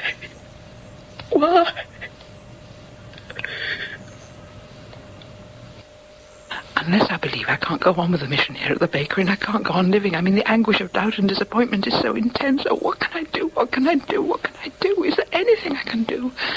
I mean, what is it that I really need? Well, a sign, another sort of sign from God. Yes, that's what I need. Could I ask God for a sign? I mean, a sign that in no way could be explained away. Yes, I could ask for a miracle. Something to do with bread. I could put a certain number of loaves in the oven and ask God to increase the number. Time to put these loaves in? Right. What time do you make it? 6:31 exactly. Yes, 6:31. How many loaves are there on this tray? Well, you loaded it. Yes, I didn't sort of completely fill it because there wasn't quite enough dough, but there should be 20. We need to. Well, I think so. Really? Yes, it'll be sort of... Okay. 5, 10, 15, 20. Sure? Dead sure. Good, yes. Well, I count 20 as well. Shall we put them in the oven? Time for them to come out. No one's tampered with the oven, and I've kept in contact with Madeline the whole time, talking to her. Oh, please, God, let there be something for me. Madeline? Yeah? I think it's sort of time to take the bread out of the oven. Is it? Yes, it's 7:15. Oh, so it is. Okie doke. Good. Yes. Good pongs, good bread. Look right. Yes. Oh, my heart. Thump, thump. Come on, look. Count. 1, 2, 3, 4, 5, 6, 7, 8, 9, 10, 11, 12, 13, 14, 15, 16, 17, 18, 19, 20. I can't believe it. 21. Madeline? What's up? How many loaves did we count on this tray before we put them in the oven? 20. You sure? Sure, I'm sure. Absolutely sure. Absolutely. What's the matter? Count them again. 5, 10, 15, 12. That's odd. 21. 21? Yes. 21. You're certain there are 21? Oh, definitely, no doubt. And there were 20 before? Without a doubt. And between putting them in and taking them out, nobody opened the oven? Of course not. Nobody could have. Oh, darling Madeline, this is a miracle. Miracle? Yes, a miracle. I asked God to add a loaf to the tray whilst it was in the oven, and he's done so. I mean, how else could it have got there? I'm stumped. It has to be a miracle. My God. I suppose so. It has to be. Has to be. Oh, the sun's burst out again in all its radiance, and I feel renewed, reborn. Yes, I am. I'm reborn.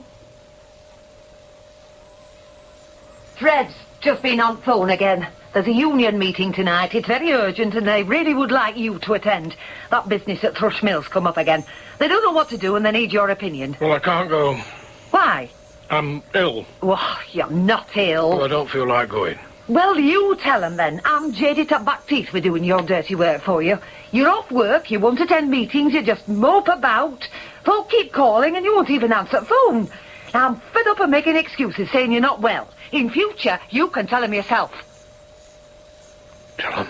Why should I tell them anything? Tell anybody anything? Why should I do anything?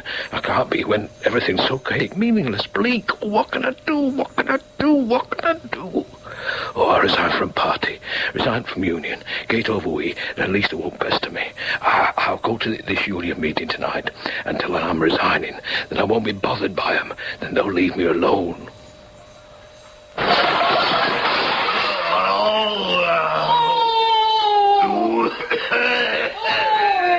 Well, this is it. No. This is it.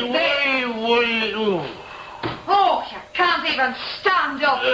This is it. I told you. This is it. I warned you. You're coming. I'm not for good. Well, last night was that one more time. I can't take any more. I told you. Oh, but why? You know very well why. This has been going on for months, ever since you've resigned from politics. You've just gone from bad to worse. You've no job, you don't do out, you don't eat, you don't even get washed. All you do is drink. Oh, Lord. Oh, no, stop it. It's not just the drink and dirt, it's the defeatism. You're not the man I married, the man I used to know, the man I used to respect. Oh, nah, would you not? I've tried to understand, but I can't. What you've allowed to happen to you is a disgrace. It's no behaviour of a responsible member of society. You've not only let me down in your family, but you betrayed your own great ideals and you betrayed the working class movement. I can't live with that. I don't want to be tainted with that, so I'm off and I shan't be back. Well, wait a minute. No, I'm off. Well, who cares? I don't give a damn. Not a damn. I'm going down the slippery. What else is it to do? I'm dying, decaying here. Where's that sotting boot? I'm rotting away. Rot. Why should I tell him anything? Tell anybody anything? Why should I do anything? I can't be when everything's so chaotic, meaningless, bleak. Oh, what can I do? What can I do? What can I do? Go on lying here. I don't know. It's so boring. But what isn't? Oh, I'll get up, go out. Nowhere to go, but I'll go out.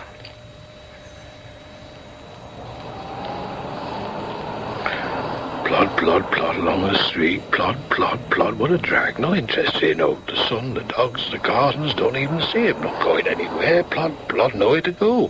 When I've plodded nowhere, I'll plod back to the house. Another nowhere. Plod, plod. I don't want to go to this union meeting tonight. I'd even to resign. Plod, plod. Still, if I went, I'd be going somewhere. I'd have something to do. Not much, but something to do. Hold on. Something to do. It would be something to do, going to that meeting. However meaningless, something to do. And that's better than not at all. I'll plod. I'll plod to that meeting tonight. And when I get there, shall I resign? Or shall I plod on? I mean, without conviction. Plod by plod, item by item, as things come up. Folks still need help, whatever their providence. There's a frightening lot of suffering in the world. By God, there is. There is that. All over the world.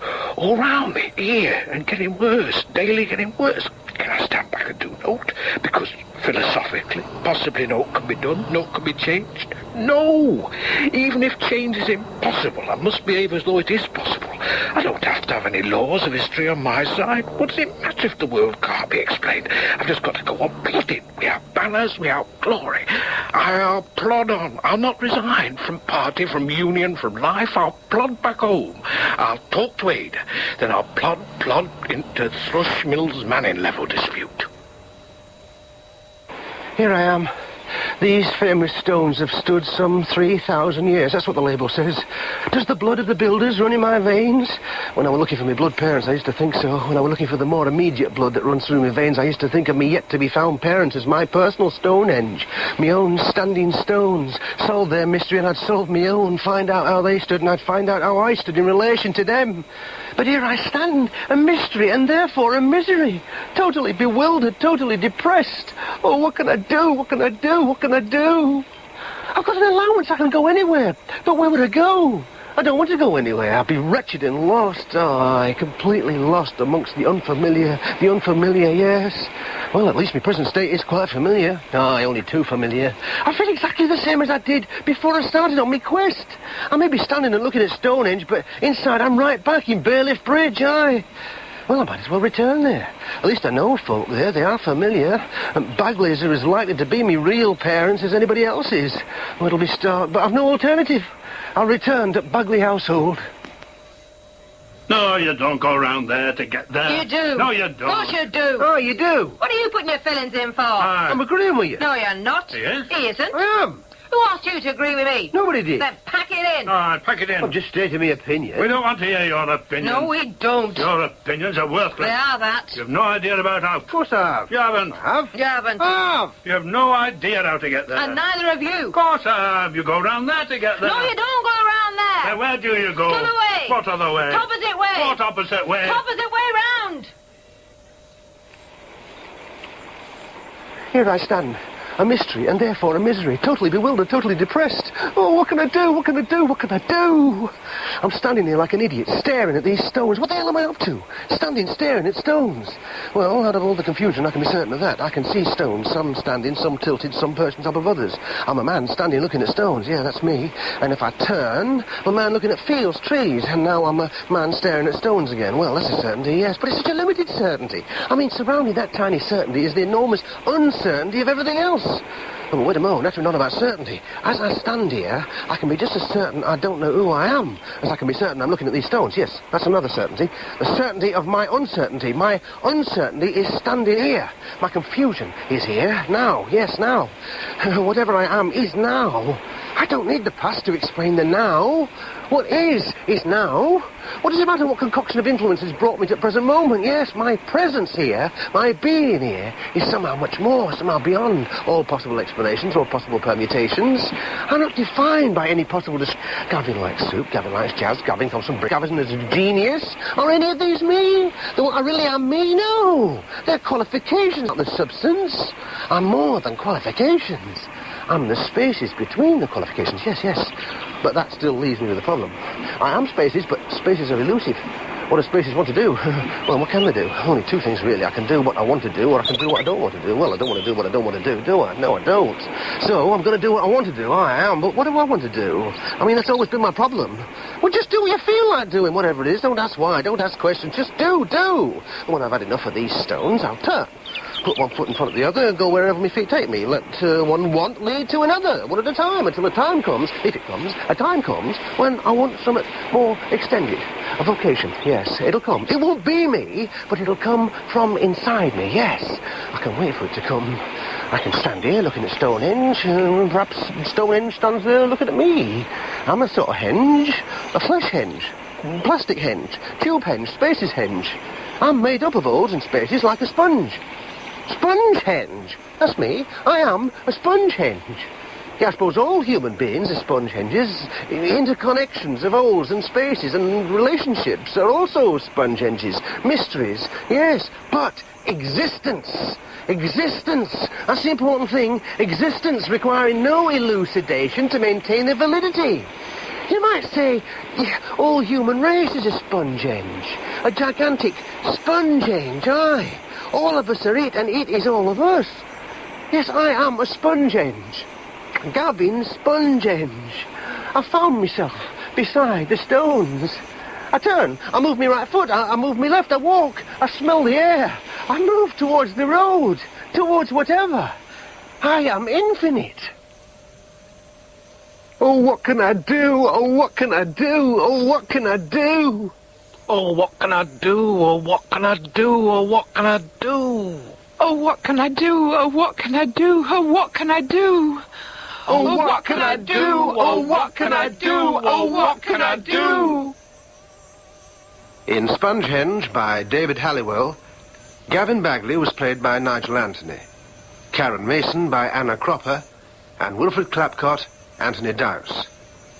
Mr. Bagley, John Bott, Mrs. Bagley, Alex Marshall, Albert Appleyard, Colin Douglas, and the landlord, David Halliwell. Mrs. Waddington, Gabrielle Day, Mrs. Pelling, Catherine Parr, Madeline, Teresa Stretfield, Ada Clapcott, Jean Trend, and the coach passenger, James Kerry. The play was directed by Peter King.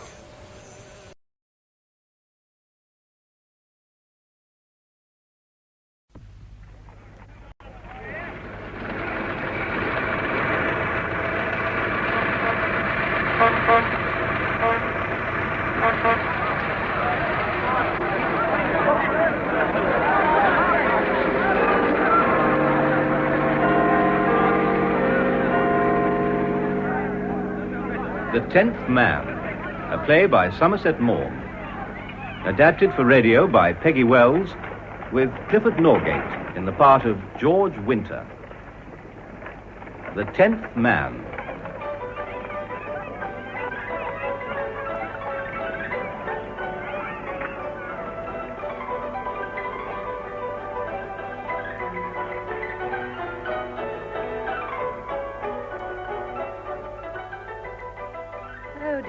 I wish you'd sit down, Frank. You make me quite nervous prowling round the drawing room like that. How do you think I feel, Angela, to have news like this sprung on me without any warning? Oh, for heaven's sake, shut that damned barrel organ out. As if I hadn't got enough to bear. All right, my dear, I'll close the window. There. Now sit down, dear, and let us talk things over quietly. I can't think why the dickens you didn't tell me last night, Angela. I had no wish to disturb my night's rest. Upon my soul, I don't know what you mean. It's incomprehensible to me that you should have slept like a top. I couldn't have closed my eyes the whole night. I know, and you'd have taken excellent care, but I shouldn't close mine either. I should have thought I had enough to do without being pestered with a foolish woman's matrimonial difficulties. You really have a very detached way of looking at things, Frank. No one would imagine, to hear you speak, that the foolish woman in question was your daughter. Really, Angela, I must beg you not to make this a subject of flippancy. Well, what do you propose to do? Do? What do you expect me to do? You tell me that Kate came home at 12 o'clock last night in a ball dress without her luggage, without even a dressing case, and informs you that she's left her husband. It's absurd. Quite absurd and so unnecessarily dramatic. Well, of course, it was a whim on Kate's part. Luckily, her husband's coming here this morning. Is he? Yes, he promised to fetch me in his car. We're going to drive down to the city together. I'll bring him in, and meanwhile you can talk to Kate. Well, I dare say she's thought better of it already. It only wants a little tact, and we can settle the whole thing. George is clever enough to have given some plausible explanation to the servants. Are you really under the impression things are going to pass off in that way? Why not? They say it's a wise man who knows his own father, but it's apparently a wiser man still who knows his own daughter. Oh, Angela, for goodness sake, don't try to be bright and amusing. Do you know so little of Kate as to imagine she would have taken a step of this kind without having quite made up her mind? Huh? You don't mean to say you think Kate will refuse to go back to George? I do. Well, she must go back, that's all. You know just as well as I do that I can't afford to quarrel with George Winter. I'm chairman of half a dozen of his companies. The position would be intolerable. I suppose you owe him money. No, not exactly. Yeah. And how much is it that you don't exactly owe him? Well, we're mixed up together in any number of business undertakings, and naturally we have a sort of running account. If we settled up, I dare say I should have to find something like £15,000. And how do you propose to raise £15,000? That's just it. It would be devilish awkward. And George is in a confounded tight place, too. You must talk to Kate seriously, Angela. Oh, here she is. Your father wishes to speak to you, Kate, dear. Good morning, Father. Be so good as to sit down, Catherine. Now, am I to understand that what your mother tells me is true? Yes, Father. I lived with George as long as I could. For 4 years, I put up with more than any woman I know would have done. There are some things no one should suffer who has any self-respect. You've never complained before of George's behavior? No. Why have you never said a word to your mother about it? I can't imagine why you shouldn't get on with George. I don't suppose you've ever expressed a whim that he hasn't gratified. Your allowance is princely. Your pearls are the envy of every woman in London. Oh, yes, he's generous. My pearls have been a splendid advertisement. Then what have you got to complain of? I dare say my mother knows what half London is chattering about. Well, Angela? Oh, my dear, I hoped it was idle gossip. A man as much in the public eye as George Winter, the most prominent financier of the moment, certain to be talked about. Kate, we aren't living under Victoria these days. This is 1910. You know what men are. You must extend a certain degree of license to a man of George's temperament. You don't understand, Father. I bore my life till something happened which I couldn't endure. I've left him fully decided to divorce him. Nothing you can say will move me. There are always two sides to every question. I wonder if you'd go into the library, Frank. I should like to talk to Katie alone. Oh, very well. Perhaps you can do something with her. Tell her what it means if she persists. No, my dear. Oh, Mother, you'll stand by me, won't you? You know what I've gone through. You must have some pity. Why have you chosen this particular moment to leave your husband? There are limits to human endurance. Are you in love with someone else? You have no right to ask me that, Mother. Your indignation is almost an answer in itself. It's Robert Colby, isn't it? Well? Yes. And you made your arrangements, I suppose, to be married as soon as the decree is made absolute? We haven't discussed the matter. But still, I may take it that is the intention. Yes. Your father wishes me to tell you that if you quarrel with George, you will ruin him. He could hardly keep the positions that George has given him on his various boards. You'll be no worse off than before I married. Except that it appears your father owes George £15,000. Do you want to cheat me again out of the little happiness that seems in store for me? I want you to do what is right in your own eyes. How can you be so cruel? May I come in? George! How dare you? Now, Kate, you mustn't look like that. Good morning, George. Good morning, Lady Frances. Well, Kate? It's infamous that you should come here. If you had any decent My feeling... dear child, I had a business engagement with your father. It's unreasonable to expect me not to keep it because you had temporarily abandoned the conjugal roof. Father, you might have warned me.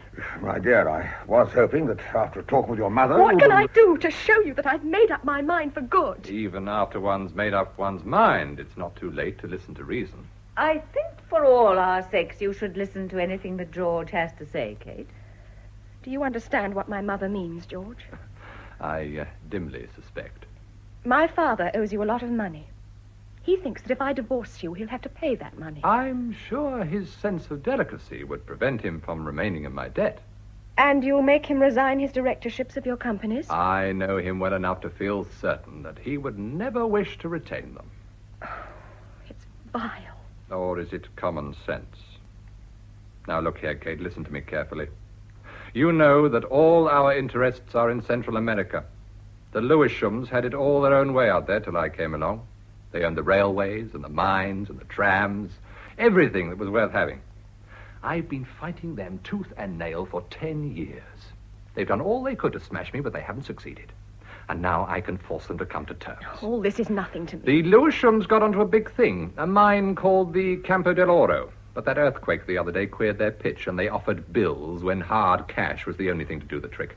Well, I found the cash and bought the mine last week. It doesn't interest me. It will. I sent MacDonald out there. MacDonald is George's expert. He's the soundest man in the profession. I'm expecting his report any moment.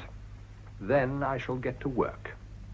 I'm going to float the mine as a company with a capital of $500,000. Your father will be chairman, and he ought to make close on 50,000 out of it. For a reason I needn't tell you, we can't afford to wait.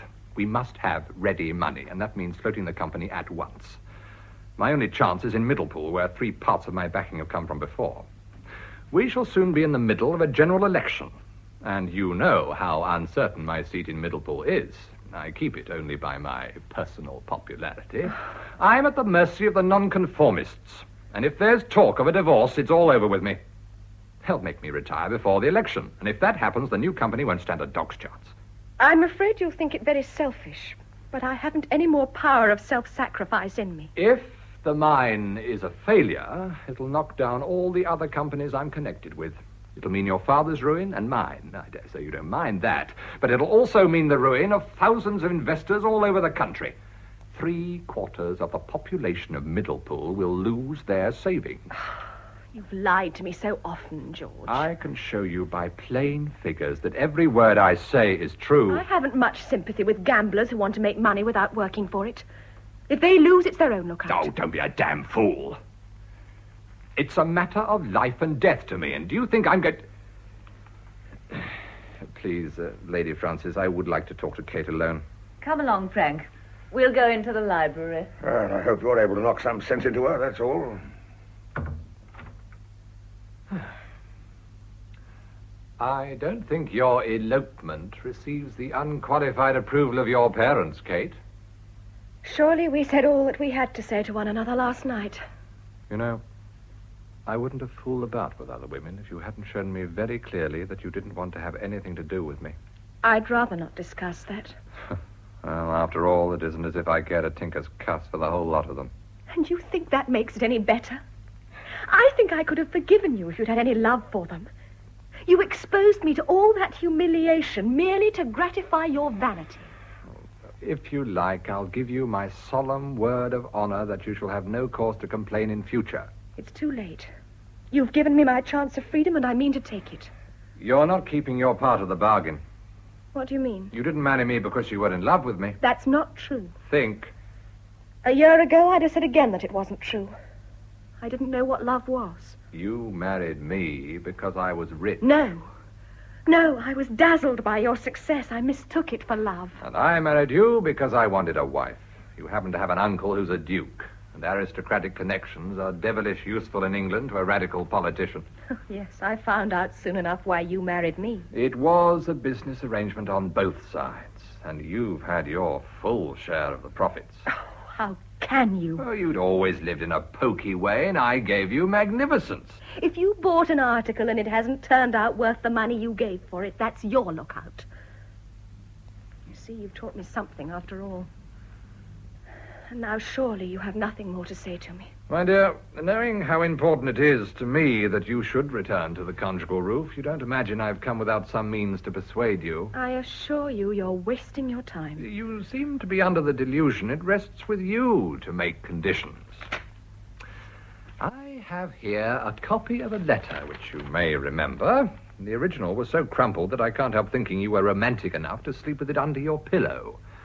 It begins, my very dear friend. How did you get hold of that? I can never understand why people are such fools as to write love letters. I never do. I only send telegrams. You broke open my dressing case. When I made you a present of your dressing case, I kept the duplicate key in case you lost yours.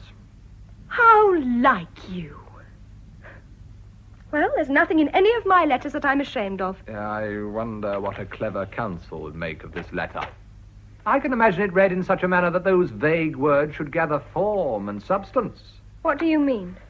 My dear, I'm going to bring a counter petition, that's all. You want to wash your dirty linen in public? Let's have an entire spring cleaning. Oh, my dear George, if you only knew how indifferent I am to such a threat. We haven't done anything with which we can reproach ourselves. You astonish me, my dear Kate.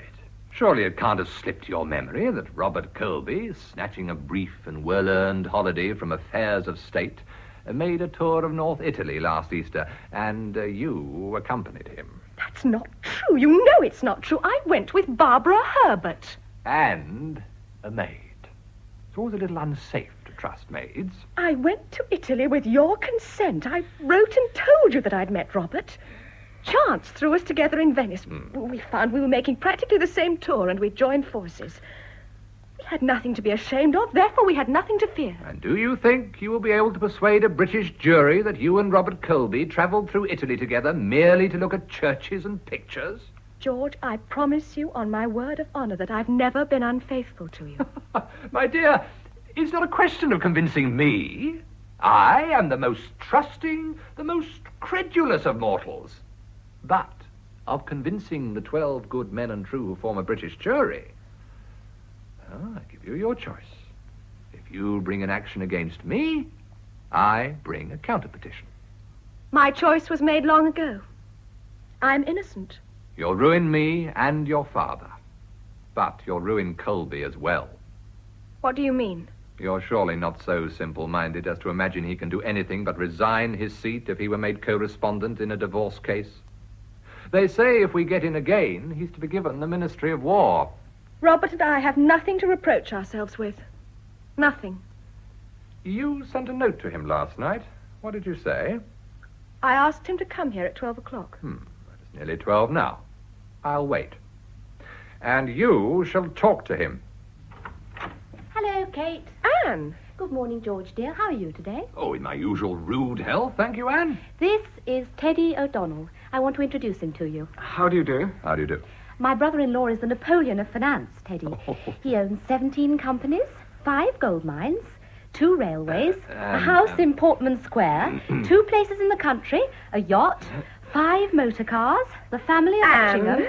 Stop talking such nonsense. It's quite true. Now, Anne, what is it you want? You're an old dear, George. Oh, I thought so. Well, what is it?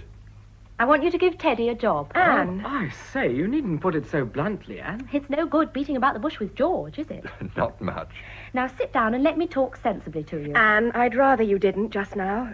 George and I are busy. Is anything the matter? No, nothing. Kate's a little under the weather this morning. Now, tell me why you want me to give Mr. O'Donnell a job. Because we're going to be married. Are you, by Jove? I offered her my hand and heart. And being a practical person, I promptly inquired what were his worldly possessions. They're not only nil, they're astonishingly nil. In point of fact, if you reckon debts, they're positively minus. So, I fell into his arms and said, let us put up the banns at once. And that's where I come in. Well, I thought he might manage one of your railways or be your chauffeur. What? Or if you didn't think he was good enough for that, you might make him director of one of your companies. Anne, you don't know what you're talking about. Good heavens, if Papa can direct companies, surely Teddy can. No, I didn't mean that. But there are circumstances that you don't understand. Mr. O'Donnell can't ask George to do anything for him. Mr. O'Donnell... Really, Kate, you might let me answer for myself. George always said he'd help me when I wanted to get married. Mr. O'Donnell, I presume your idea is to go into the city. Yes, more or less. Educated at a public school, I suppose. Yes. Then may I take it that you tried to get into the army and failed? Yes, I suppose I did. Yes, and you hadn't got enough money to go into the diplomatic. How on earth do you know, George? When a young man of family and education tells me he wants to go into the city, I know it's because he's too incompetent to do anything else. Well, 50 years ago, the fool of good family went into the church. In 1910, he goes into the city. You're not very flattering. Well, I dare say you'll suit me all right. Oh, George, you are a darling. Anne, give me a kiss and I'll find him a job. I'll give you 2. There. Well, I shan't find him 2 jobs. I can't imagine why everybody's so afraid of you, George. You're an old dear. A heart of gold. That's what I always tell Kate. Now, come and see me tomorrow morning, O'Donnell. We'll have a talk about things. It's awfully good of you, sir. You know, you'll have to do as you're told if you come to me. I dare say I shan't mind that. Well, it's not always pleasant being at the beck and call of a damned bounder. How do you mean? Of course you look upon me as a damn bounder. I know that. I wasn't educated at a public school. My father was a hatter at Middlepool. I went to sea when I was 14. When I was your age, I was earning 25 bob a week as a clerk in a bucket shop. Of course I'm a damn bounder. Now, George, don't be disagreeable. Well, run along, children. Oh, have you spoken to your father about this, Anne? No, we're going to leave you to do that. Are you? Well, you see, Father's sure to kick up a bit of a row because Teddy's so absolutely stony. But if you say you're giving him a job... Father may object, Anne. Oh, he wouldn't dare if George said it was all right. Are you really very keen on marrying? Awfully. Well, I'll see what I can do. Run along now. Goodbye, darling George. Goodbye, sir. See you tomorrow. Bye. Bye. George, you're not going to take him into your service. You must understand it's impossible. Why? We can accept nothing from you. This disinterestedness is rather a new trait in your family, isn't it? Anne will have to be told the facts, and she'll see at once that it's out of the question for Teddy to accept favours from you. I wonder. I have no doubt of it. Do you think she'll be pleased when she's told that her marriage can't take place? Are you sure she won't say that she has no quarrel with me? I should make her understand. And what will you say? That I'll start her young man on 400 a year and allow her a couple of hundred more so that they can marry next week if they want to, but that you are divorcing me and it would be monstrous of them to accept my offer? Oh, it's wicked of you.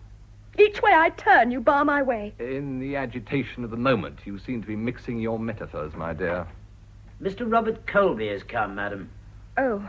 I've shown him in the morning room. He said he would wait until you were disengaged, ma'am.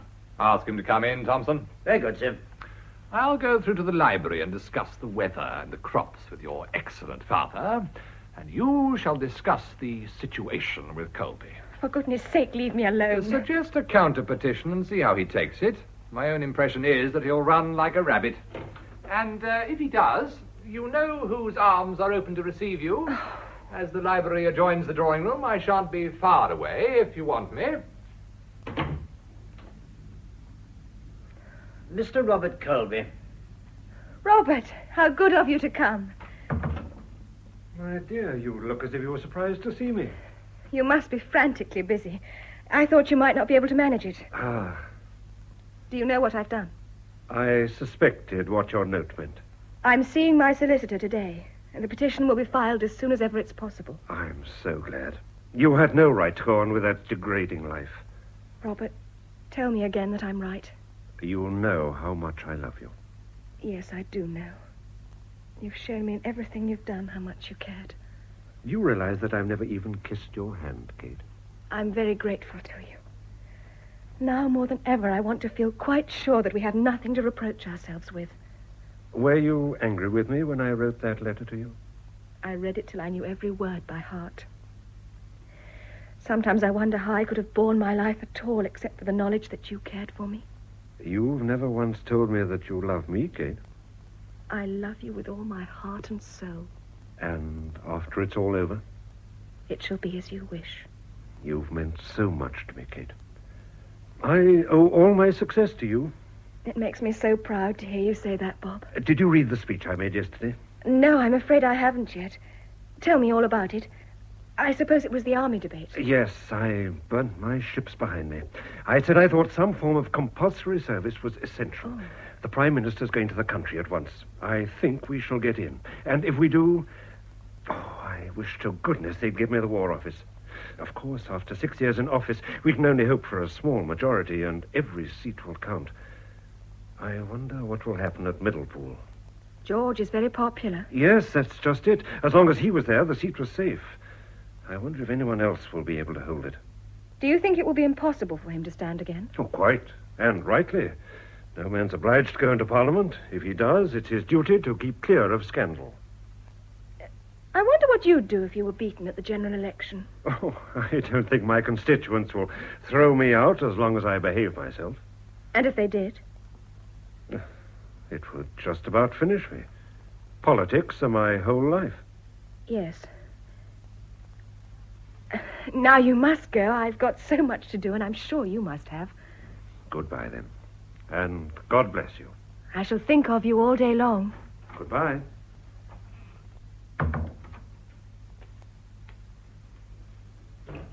The great man has taken his hook. Yes. I thought I heard him go. Well, Catherine, I hope you've thought better of things. Well? You think every man is a rogue, George, don't you? Certainly not. I think 9 men out of 10 are rogues or fools. That's why I make money. And what will you do when you come across the 10th man, who's neither rogue nor fool? Put him under a glass case. You may find him awkward to deal with. Take care. Oh, I shall. But I've looked for him so long that I can't help thinking he doesn't move in my set. Now and then I thought I'd really got him. But while I was wondering how the deuce I was going to manage, I've seen an itching palm steal softly out, and I knew it wasn't the 10th man after all. Mr. Bennett would like to speak to Mr. Winter. Is he on the telephone? No, sir, he's here. What the deuce can he want? All right, I'll have a word with him, Thompson. No, let's have him in. Perhaps it's something important, and he'll want to see me, too. Perhaps. Show him in, Thompson. Very good, sir. Who is Mr. Bennett? Oh, he's the secretary of 2 or 3 of our companies. He manages the office and that sort of thing. He does all the work for which your father gets fees. Oh, I don't know about that. I flatter myself I'm worth my salt. Mr. Bennett. Well, what's the matter, Fred? I went round to Portman Square, sir, and they told me you were here. I thought I'd better come on at once. Nothing has happened, Mr. Bennett. No, my lord. May I speak to you for a moment, Mr. Winter, sir? Yes. Etchingham, do you mind? No, of course not. Come along, Kate. We'll go into the library. Call me when you're through, George. Now, what the devil's the matter, Fred? There's been a cable from McDonald's, sir. Good. And when's the report due? I suppose it's following? Yes. Well, why the deuce didn't you ring me up? I'd have come down to the office at once. Now we've got that, we can go ahead. I wouldn't risk it on the phone. You never know who's listening. Well, what does the cable say? It's not what you expect, sir. What the hell do you mean? The mine's rotten. You filthy liar. What are you talking about? Take care, they'll hear you. We've been done in the eye. The mine's worthless. Worthless? It can't be. Can't be. I'm sorry, sir. I'm in it as deep as you are. If that's true, the 100,000 we paid for it might as well have been thrown down a drain pipe. What are you going to do? Do? Fight it out. You know what it means if you fail. The Old Bailey. But I shan't fail, Fred. I shan't fail.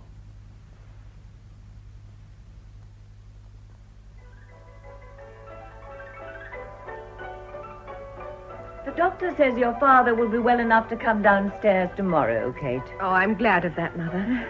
This is the second attack of gout he's had this year. Poor old thing. Close the window, will you, my dear? Very well. Do so wish that barrel organ wouldn't always play the same tune. It quite exhausts me. Oh, What's the matter? George's carriage. They must have let him in. I suppose he's come to see your father. He mustn't come in here. I won't see him. It's monstrous that I should have to put up with this. Dear, don't worry. George hasn't made any attempt to see you for a fortnight. Good afternoon, ladies. George, what do you want? You've got no right to force yourself upon me. I've just been served with this paper. Well, what else did you expect? Your father told me that nothing was going to be done about the divorce for the moment. I can't help what Father said. It's my business. What is that paper, George? Oh, would you like to look at it? It's an interesting document. It's the divorce petition, Mother. Wish I had my glasses. I've never seen one before. You've been lucky. Or virtuous. Kate, you've got to withdraw this. Surely you must see that from now, all communications between us must pass through our lawyers. Listen to me, Kate. There have been references to a dispute between us in the Middlepool papers.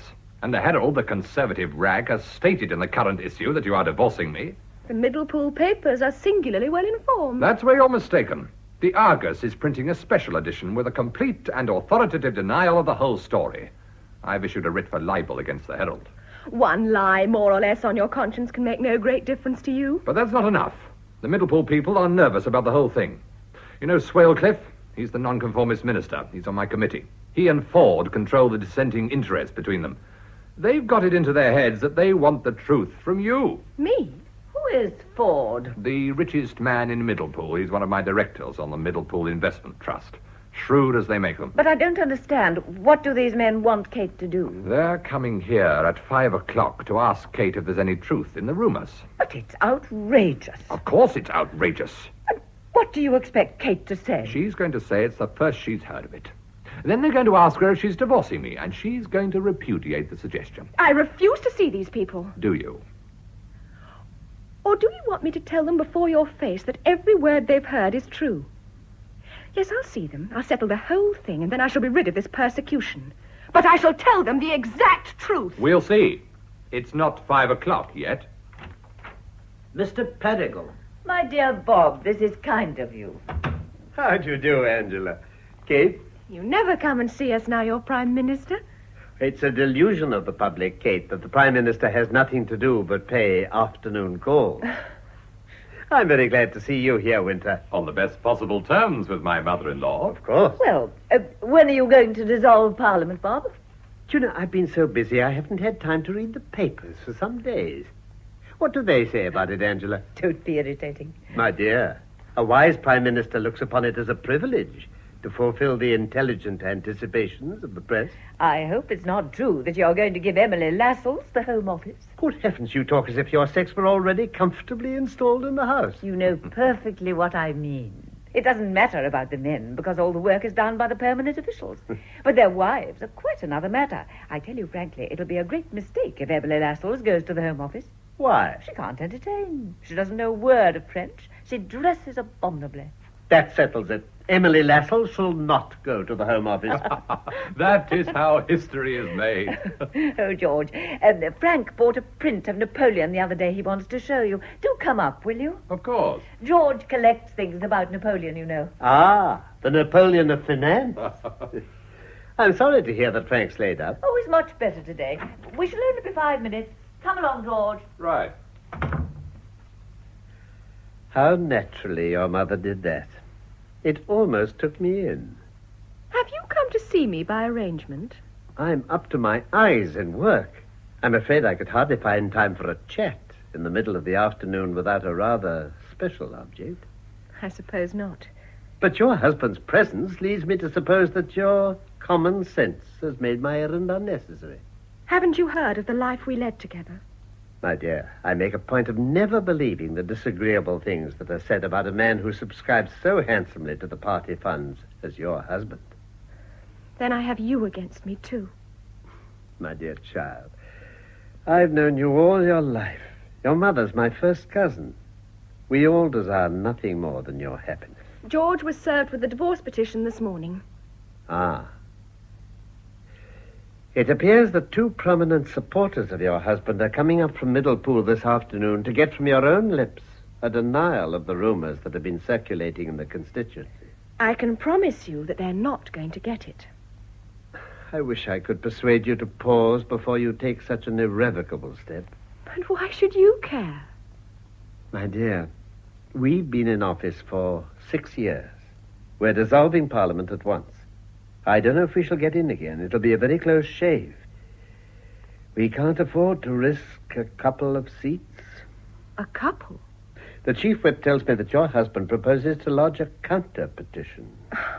If it weren't so odious, the idea would be laughable. I promise you that Robert... Oh, yes, of course. Neither you nor Robert Colby has anything to reproach himself with. That's obvious. But, well, I gather that the evidence is such that a prima facie case could be made out. It would be awkward just at this moment for all of us.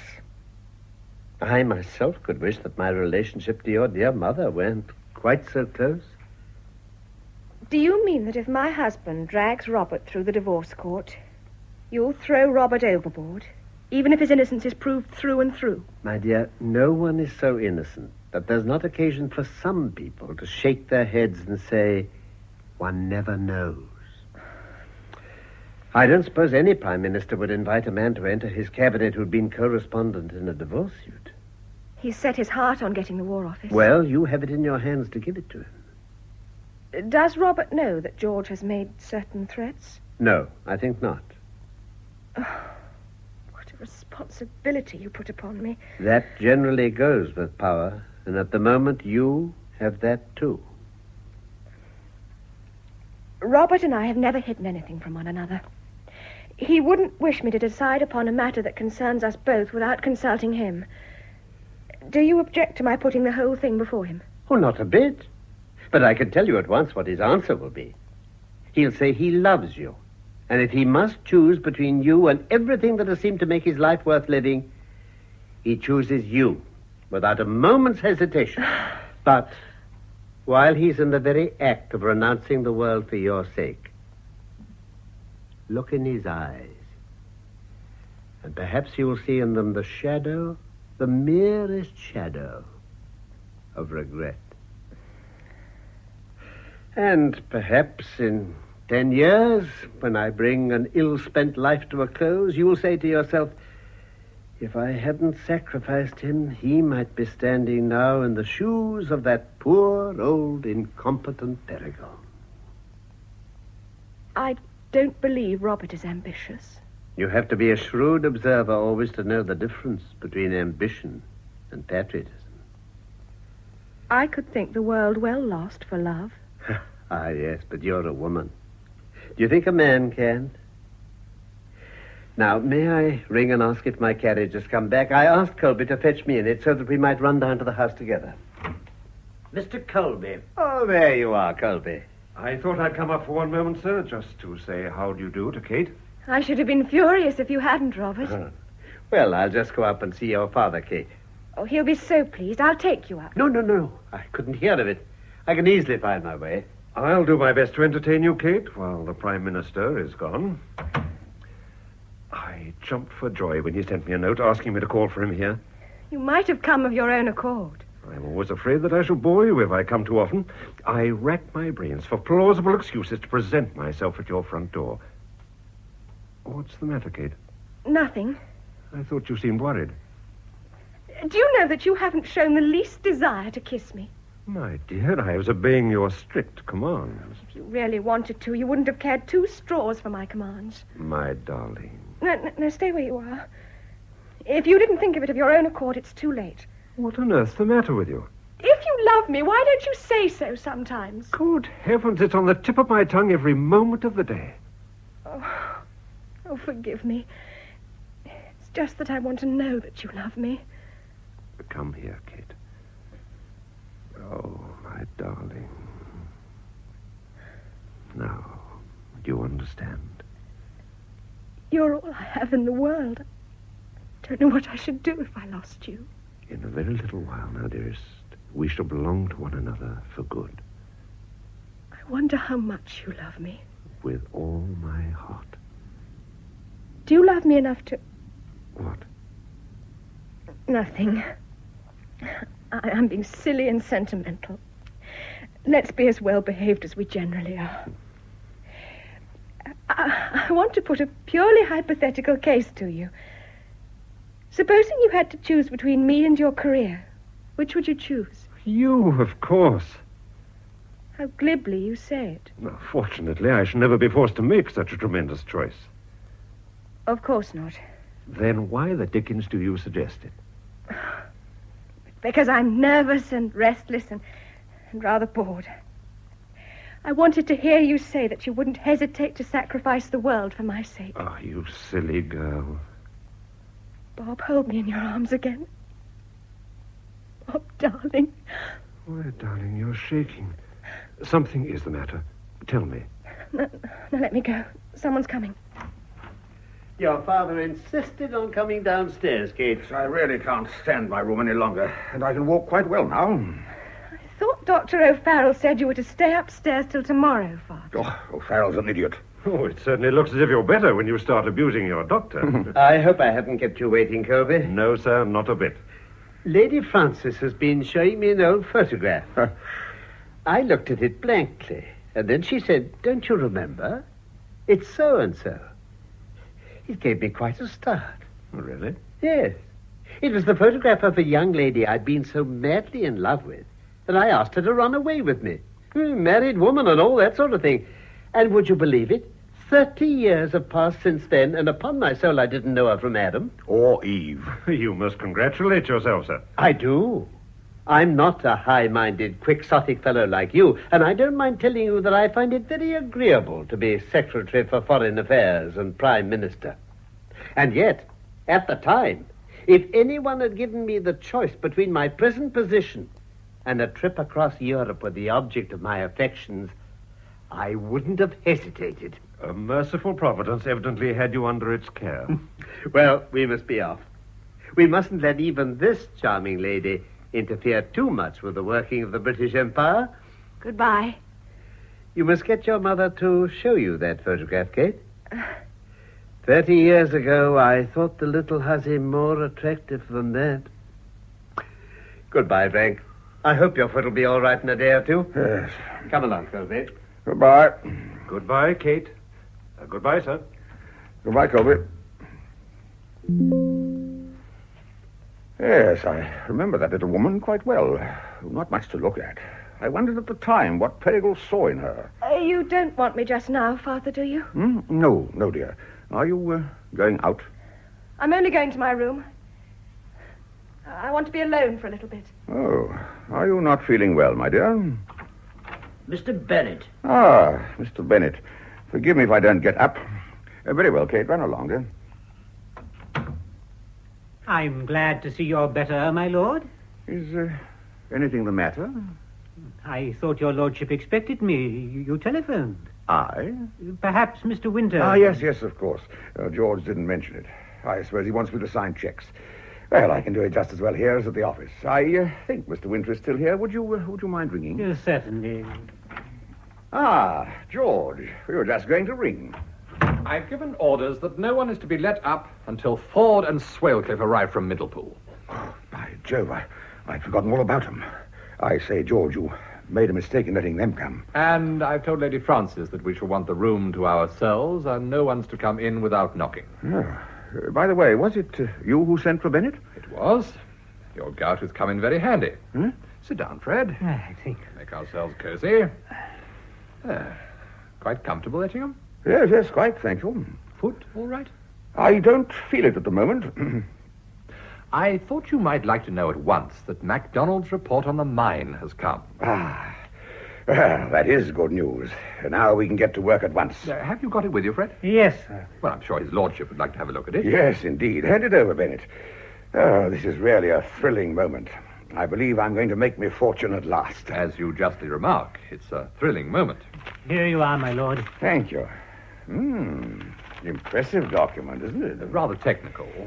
Yes, indeed. Yes, upon my soul, I don't know why MacDonald can't put it into plain English. I'm thankful he didn't put it any plainer. I must honestly confess that I don't quite grasp what he means. I thought you wouldn't. The long and the short of it can be told in a dozen words. Ah. Well? The mine was practically worked out when we bought it. What? There's no gold there worth speaking of. We've been done in the eye, and we're £80,000 to the bad. You're joking. Read the report. Then... Your fortune is beginning to look rather silly, isn't it? So's mine. Is this true, Mr. Bennett? I'm afraid it is, my lord. My God. What's to be done now? What do you think ought to be done? You're chairman of the syndicate. Your opinion can't fail to be valuable. Oh, we must just pocket our loss, I suppose.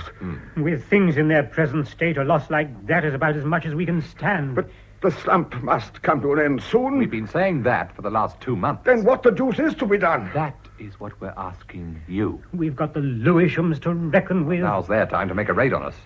I've put all my eggs in this basket. I thought I was going to be rich at last. I wanted to get out of the whole thing. I wanted to live quietly and comfortably. What are you going to do, sir? Suppress the report. Go ahead as if we believed in the mine. We've got the government expert's report in which we bought the thing. We'll put that in the prospectus. But isn't that dishonest? Very. George.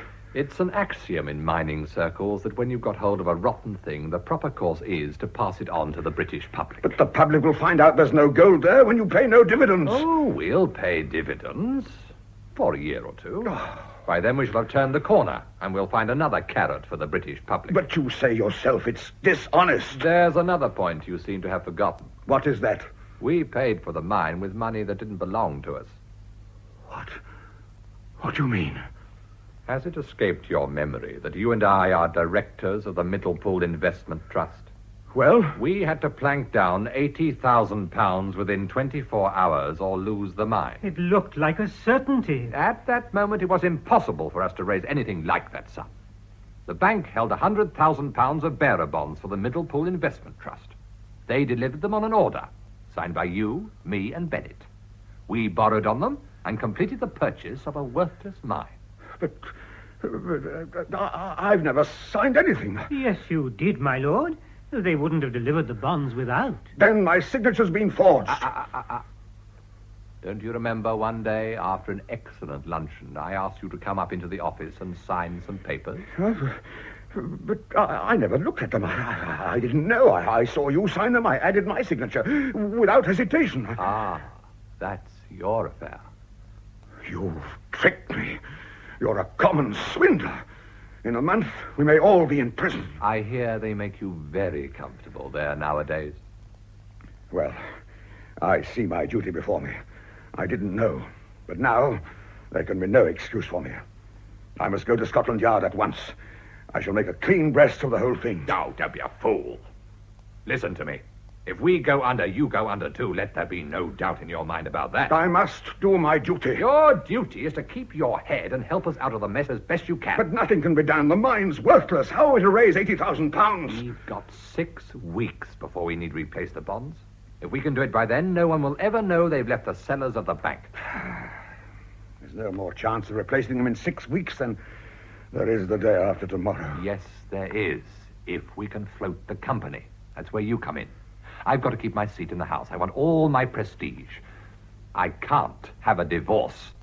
You must go to Kate at once and tell her that the only way she can save you from prison is by telling these men who are coming from Middlepool that she has no cause for complaint against me. Good God. I'd forgotten, Kate. You want me to go and tell my daughter that I'm a thief and a swindler and throw myself on her mercy? That's it. I'll see you damned first. The alternative is prison. It's not very nice, penal servitude. Is it, Fred? You know all about it. You can tell him. Sir. Mr. Bennett, what does he mean? Fred's a solicitor who was struck off the roll. What? He was sentenced to 3 years for misappropriating a client's money. Good God. Is that true, Mr. Bennett? Yes, my lord. I never knew. Well, of course you didn't. It's not the kind of thing you'd expect him to brag about, is it? But it'll go worse with him if we're found out because he's been at it before. Tell him what it's like, Fred. Oh, sir, don't. I knew him before he went in. His name was Feltman then. And when they let him out, I took him because I felt sure he had everything to gain by sticking by me and everything to lose by giving me away. Good heavens. Oh, who the devil's that? Come in. What is it? I told you we weren't to be disturbed, Thompson. The gentlemen have come, sir. Oh, no. I'll ring when you can show them in. Very good, sir. Now, go to Kate. Tell her what I've told you. And say the only way she can save you is by giving in. I'll see you damned first.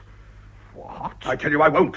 And you can go to hell. Oh, my lord, you don't know what you're doing. Do you mean to say you refuse to speak to Kate? If I speak to her, it'll only be to tell her that you are a rotten scoundrel. And it's worth her while to put up with anything to be rid of you. It means 7 years. You know that, don't you? For you and that dirty convict there. You think you can get off by turning on us, but you can't.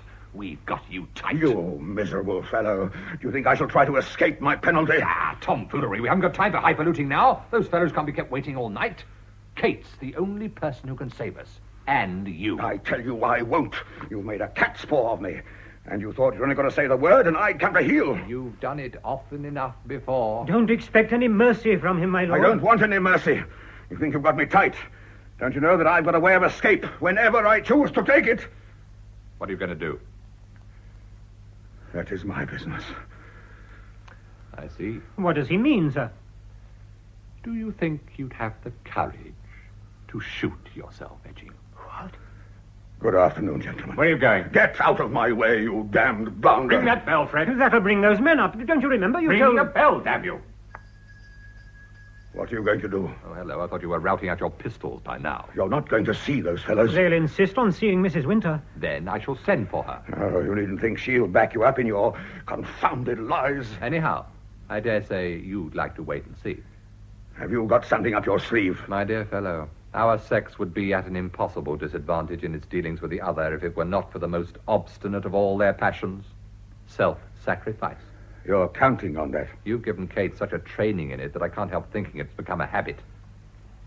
I won't say a word to move her. Like all great men, I leave as little as possible to chance. Perigal. That's it. Do you think there is a chance, sir? We must risk it. It's the only thing left. Mr. Swalcliffe and Mr. James Ford. How do you do?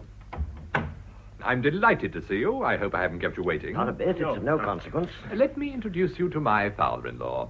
Mr. Ford, Mr. Swalcliffe, Lord Francis Etching. How do you do? Pleased to meet you, Lord Francis. It's very kind of you to say so. When I suggested to Lord Francis that it would be more convenient for you to come here, he put his house at my disposal. My wife is staying here, you know. Oh. We're doing up the house in Portman Square, and she can't stand the smell of paint.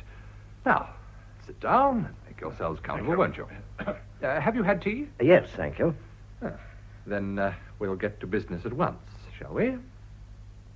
I should like to say, before we go any further, that it is with the greatest regret that Mr. Ford and I have come up to London on such an errand. There's been a lot of gossip in Middlepool, and, well, we thought the shortest way to settle it was to come up and see you. Yes.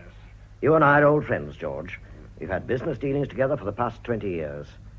But, well, it's a question of winning the election or losing it.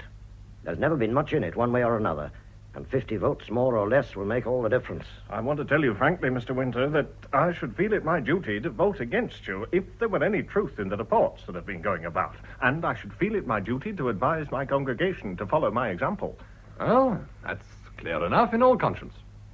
Gentlemen, the best answer I can make to you is that I receive you in my father-in-law's house. My wife is upstairs in her mother's boudoir. I give you my word of honor that there is not the smallest shadow of truth in any single syllable that you have heard. We don't doubt your word, Mr. Winter, but we came to London with a particular object. The committee discussed it at length, and the majority agreed Of course, that... of course. Etchingham, will you give these gentlemen the assurance? I think the whole thing's damned impertinent. You're only wasting time, George. We made up our minds that we must have a certain assurance from the lips of Mrs. Winter. Then we can go back to Middlepool with comfortable minds. Do you mean to say you wish to cross-examine my wife? No decent woman would stand it. I refuse to ask her to expose herself to such a degradation. That means that you don't represent Middlepool in next Parliament, George Winter. I'd sooner lose my seat than expose a defenseless woman to such humiliation. You can go and tell that to your committee and be damned to you.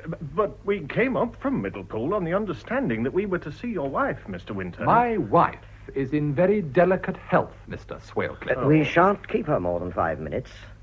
You'd be wise to let common sense get the better of your pretty sentiments. Very well. I'll ring for her. I think it's the best thing, you know, George. But if she refuses to answer, I warn you that I shall not say a word to persuade her. I think the whole thing's a perfect scandal. Yes, sir? Thompson, tell Mrs. Winter that Lord Francis and I would be very much obliged if she'd come to the drawing room for one moment. Very good, sir. Well, gentlemen, I hope you're satisfied. We merely wish your wife to answer the questions that were put to you in your agent's letter on behalf of the committee. I've no more to say. Yes, George? Ah, Kate. These are the gentlemen of whom I spoke to you. Gentlemen, here is my wife. How do you do? How do you do, Mrs. Winter? Pleased to see you. How do you do? We've not had the pleasure of welcoming you in Middlepool for some time. I've not been very well lately. Mr. Winter, will you ask your wife the question? No, Mr. Swalcliffe. If you're not ashamed to ask the question, you may ask it yourself. I am a stranger to Mrs. Winter. The matter requires some explanation. No use making any bones about it, Swalcliffe. Mrs. Winter, I'm sorry to put you in this position, but there it is, and it can't be helped. There are busybodies everywhere, and Middlepool has its fair share of them.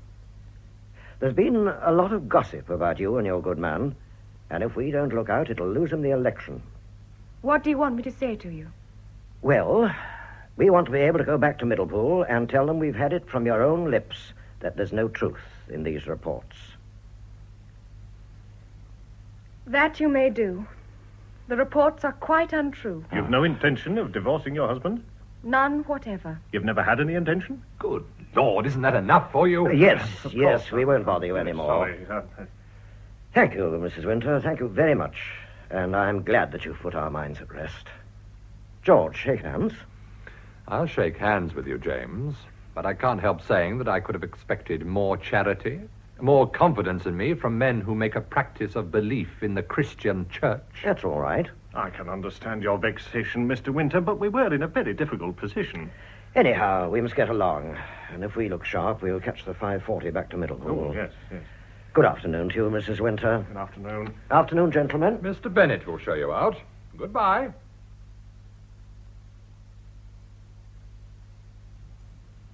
Haven't you any idea where Winter could be, Boyce? As his election agent, Colonel, I should have thought you'd know his movements, particularly on election day. Well, he's booked to speak at a meeting at 10:30, but you know what he is. Half a dozen places at once. Have you sent down to the meeting? Yes, Mr. Ford, of course I have. I've sent Teddy O'Donnell down to tell him to come to the hotel at once. Oh, confound those trains. Why did Winter have to pick an hotel right on top of the station? 3 weeks of it, too, we've had. Worst place in Middlepool for a hotel. Glad I didn't put any money into it. You're sure he won't go to the committee rooms, Colonel? If he does, Mr. Swalcliffe, he'll be sent on. I thought it would cause a lot of gossip if we had a meeting there. That's why I suggested meeting in his sitting room at the hotel. I wish to goodness you wouldn't look so depressed, Mr. Swalcliffe. You're a businessman, Mr. Ford. Do you think there's any truth in this article? You'd better ask Lord Francis here. He's chairman of the new company. I'm only an investor. Good Lord, I wish Winter would come. I've applied for 10,000 shares. You don't suppose I like it when an article comes out in a financial paper on the day of issue that the mine's practically worked out? And Winter's expert has reported that the ore's not worth the cost of crushing. Everybody who's got a penny to spare in Middlepool has applied for shares. The damnable thing is that it should happen on the day of the election. Here are the London papers, gentlemen. Good, Mr. Bennett. Now we shall know the worst. The financial news. Yes? Come along, No, man. that's got nothing. Here it is, the Financial Standard. Give it to me, Mr. Bennett. I wish to goodness I'd never thought of stocks and shares. I knew it was wrong. Oh, what a punishment. Oh. Steep, isn't it, Mr. Ford? If the Tories print this, it'll about bust us. The whole thing's a pack of lies. It's scandalous that such methods should be used to influence an election. But what does it say? Merely what they found down from London, Mr. Swalcliffe. But it puts it about as hot as I've ever seen a financial article. You think it'll interfere with the issue? It'll bust it. But can't something be done to find Winter? All we can do is to wait. Young O'Donnell will track him down. Hang it all, we can't go on waiting and waiting and waiting. Isn't there one of you who can do something? Keep your head, man. That's about the best thing you can do. It's all right. It's all right. I've got him. Oh, thank God. Where did you find him, Teddy? He was going to speak to some fellows in a factory. He's coming? Yes, he's here now. Did he want to know what it was about? There was no time for him to ask. And he was talking to a whole crowd when I found him. He knows it's important. Ah, here he is. At last. Good morning, gentlemen. Morning. Quite a party. We thought you were never coming, George. Well, what's the trouble? Look at this paper. That's the trouble. The Financial Standard has got an attack on the mine. Is that all? It's a good deal. Well, the Lewishams have got the Financial Standard in their pockets. You read it. They say there's no gold in the mine. What do they know about it? They've not been there, and my expert has. That's just it. They say you're floating it on the report the owners gave you when you bought it, and you're holding back McDonald's. Extraordinary, isn't it? What a lot the papers know. But they say... Yes, what is it? London call. You better go into my bedroom and speak to them, Fred. All right. No, don't connect with me. Put it through to my bedroom. Mr. Bennett will take it in there. It's one of my brokers. Oh. Now, let's go on. As abuse, I don't really think very much of this. I could have said much unpleasanter things about myself. You seem to take it very calmly. I've not been fighting the Lewishams for 10 years without getting some pretty hard words broken on my back. You see that bit about where the money came from? I didn't see that. Well, I'll read it to you, shall I? It is stated that Mr. Winter paid £80,000 for this precious mine. It would perhaps be interesting to inquire how he was able to raise such a sum at a time not only of general stringency, but of peculiar difficulty in the Central American market. Perhaps Mr. Winter, like King Midas, is able to turn into gold everything he touches. And he may have been able to change his office furniture into precious metal. Perhaps not. Dear, dear. Oh, childish, isn't it? Do they think I'm going to let out my little trade secrets to please them? But where did you get the money? My dear James, you don't suppose I stole it, do you? That's where the born financier comes in. He makes money as a conjurer makes a white rabbit appear out of a silk handkerchief. A very satisfactory explanation. But that's hardly the point, is it? Something must be done at once. Had the Tories got hold of it? They're printing the article on posters. Nuisance, isn't it? Is there any truth at all in that article, Mr. Winter? Not a word, Mr. Swellcliffe. It puts me in a very awkward position. Oh, what's the matter with you? I thought the shares would go to a premium before they were issued. Like the San Jose tramways, eh? Mr. Ford says this'll bust the issue. Nice of him. Been having a little gamble, have you? If it was a certainty, I didn't see there'd be any harm in it. Like playing with a loaded dice. How many shares have you applied for? 500. Sporting of you. I didn't mean to take them up, you understand. I haven't got more than £500 in the world. I thought they were bound to go up half a crown. 500 half-crowns are quite worth having, aren't they? It's been a lesson to me. I'll never do anything like it again. I shan't have the chance. If I have to pay for the shares... Get my checkbook, Teddy. Yes, sir. What are you going to do? I don't want anyone to come into this concern who doesn't believe in it. Make out a cheque for £500 to Mr. Swellcliffe, Teddy. Yes, sir. That's very generous of you, Mr. Winter. Generous? Not a bit of it. You don't think I mind having 500 shares more, do you? Do you think they're worth it? They'll be worth £10 apiece in 6 months, or I'm a Dutchman. Yes, sir. That's right, Teddy. There. My cheque, Mr. Swellcliffe. Oh, thanks. That looks as if you had confidence in the mine. Do you want me to buy your shares off you, James? Not just yet, thank you. But what's the meaning of the article, then? Why, it's as plain as a pikestaff. The Lewishams were willing to give their eyes for the mine, but I was too much for them. Now they're crabbing it, that's all. But then, in that case, this... You pay that cheque into your bank, Mr. Swellcliffe, and hand over the certificate to me when you get it. Do you think they will go to a premium? I've no doubt of it. I dare say the 500 half-crowns will be just as useful to me as to you, but I shall hold on. I want a bigger profit than that. Well, if they're good enough for you, they're good enough for me. No, you've taken my cheque now. It's too late. There's your cheque. You can have it back again. I'm going to keep the shares. Well, I don't mind. It wouldn't make much difference to me. But don't sell them, whatever you read in the papers. What's a profit of half a crown? Wait till you've got a profit of £5, and then you can think of selling them. £5? That'd be 2,500. Wait a minute. Boyce, get on to Bishop and Jones. The printers? Yes, we must answer this article. I've just been thinking what we'd better say. What's the number? 703, isn't it? That's it, yes. That's the exchange. Get me 703, you know. I'm going to make it hot and strong. Isn't there anything I can do? Bishop and Jones? Yes, tell them to have everything ready to print off a couple of thousand posters at once. You're just coming round in the car. Right. Hello? Will you get everything What do you ready think to of print this, off a Ford? couple of Let's have a look. posters at once? Etchingham? I'm coming round. You see, we've Hello, got the boys. advantage that they have to print Yes. a whole Yes, article, and we only need a couple of sentences. Yes, that seems all right. Couldn't be better. Make a copy of this, Teddy. Right, sir. And make it sharp. We haven't got any time to lose. The car's at the door. You can get hold of the bill posters. Oh, can't you? yes, there'll be no bother about that. Have you finished, Teddy? Nearly, sir. There we are. Right.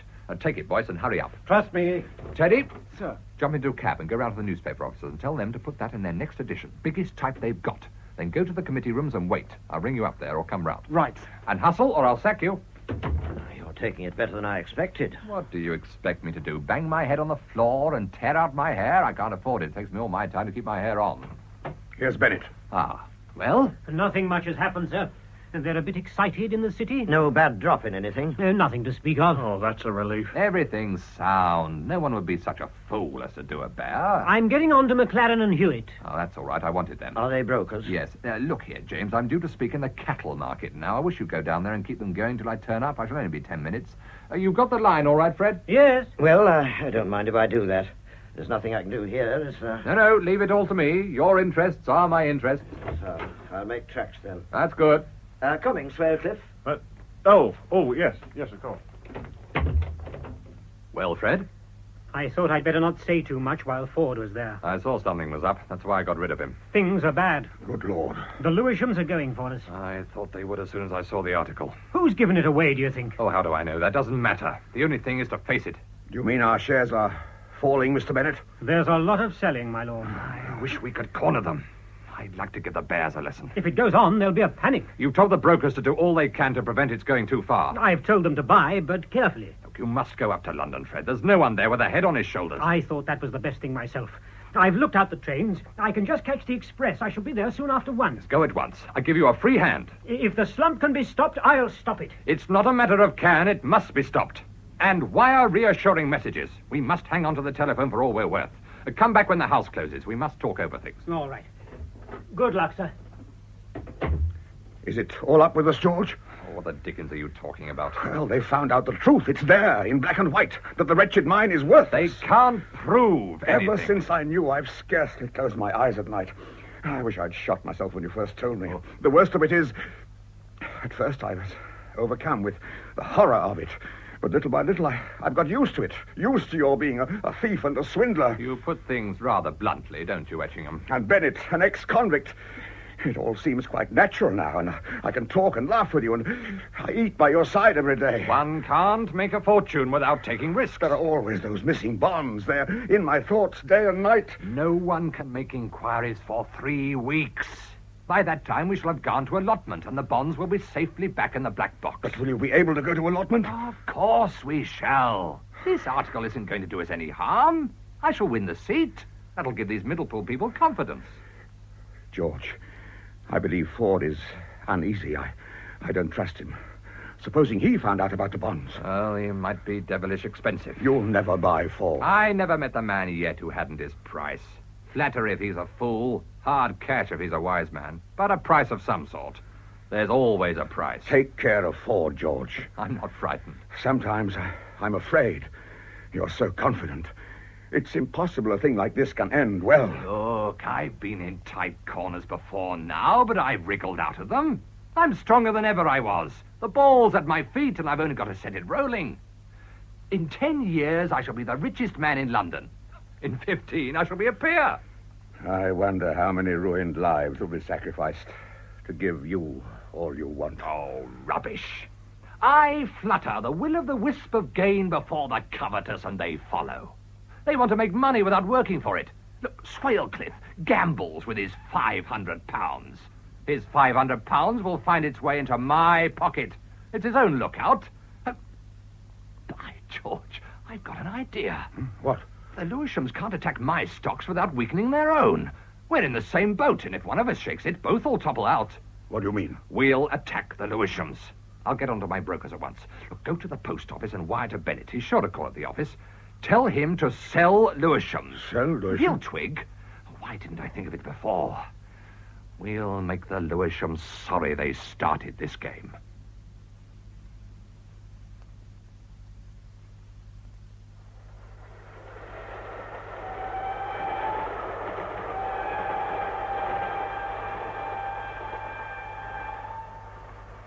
Can you see to sew, Kate, dear? Wouldn't you like some more light? No, Mother, the light hurts my eyes. You're looking very pale, darling. I haven't been sleeping very well here. The hotel's so near the trains, and they seem to run all night. I wonder how George can stand it. His bedroom is practically on the railway. Yes, you just walk down a flight of steps into the garden, and there you are, within 20 feet of the line. Well, thank heaven the election's over. We shall know the results in half an hour, and tomorrow we can go back to London. What are you going to do, Kate? Nothing. I'm afraid you're very unhappy. Please don't think that, Mother. You've given up everything for our sake. I wish I could think so. I gave up my divorce because I was afraid. I couldn't risk the regret that Robert might feel later. What did you tell him? I wrote and said I found it impossible to go on with my action. I begged him not to try to move me. I told him I was very unhappy. Poor child.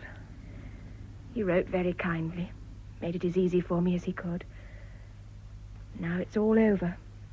I've lost my last chance of happiness. I'm bound to my husband for the rest of my life. And do you still love Robert? Yes. And I'm glad of what I've done. Only thing that helps me is thinking of all the great things he's going to do. And it will have been me. I gave him the opportunity. Well, you are a strange pair. Anne. How on earth can you sit here and sew while the counting's going on? Oh, I've never been so excited in my life. Why have you come back? Well, it's nearly finished now. Teddy said there'd be rather a scrummage when the result was known, and I'd better get out of the way. Obedient child. It rather amuses me to be ordered about. Besides, I couldn't help seeing that nobody wanted me. Teddy promised he'd rush round as soon as the result was out. Oh, I love an election. Oh, dear. I've never had such a time in my life. I've enjoyed every minute of these last 3 weeks. I hope Teddy will go into Parliament. On 400 a year. Oh, George will give us a rise. He says Teddy's awfully useful. George is good, isn't he? I'm glad you're so happy, darling. Here's Father. Father, is it over? No, I was too anxious to stay any longer. But George is going to get in. Oh, who can tell? The seat has always been lost or held by a handful of votes. But how did it seem to be going? Oh, Winter, Morton. One vote on one side, one vote on the other. It seemed interminable. George won by 75 last time. Yes, but who can tell the effect of all these rumours and suspicions and attacks? They may just have made the difference. Oh, it's maddening. Sit down, Father, and rest. You look quite exhausted. Even George is anxious. I know his face so well. He's trying to appear as if he was certain. Oh, no one could help being anxious. I thought I heard some shouting. Oh, I wish I hadn't come away. Open the window, Anne. Perhaps we shall hear something. Yes, I'm sure it's cheering. It's cheering. Come on the balcony, Mother. I expect they're reading out the figures. Oh, Kate. My dear, will you ever forgive me? Oh, Father, don't. It was very noble of you not to tell me anything before I decided. Now that I know the whole truth... But if it was all in vain, if he's not able to float the company and the truth comes out, then I shall have sacrificed you for nothing. Oh, don't think of it, Father. He's in! Oh! He's in! Oh, thank God, we're saved. Oh, Katie. Father, dear. Teddy, what's the majority? Oh, isn't it wonderful? I knew he'd do it. He had a majority of 27. I say, what a narrow squeeze. Well, just at the end, I thought we were beaten. It was Morton, till I almost screamed. Never mind, George is in. By Jove, it was a moment to live for when the figures were read out. You never heard such shouting. Where is he now? When I left, he was making a speech to the crowd, but no one could hear a word because everyone was shouting at the top of his voice. I simply bellowed. Aren't you glad, Kate? Yes, Anne. Very glad. But how can you take it so quietly? Is George coming here? Yes. Oh, I forgot to give you his message.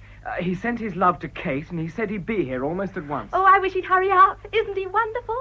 George Winter's the greatest man I've ever known. I don't know what there is about him, but you can't help believing in him. And he was so splendid this morning about those confounded lies in the paper. All the rest of them were like frightened rabbits, but he never turned a hair.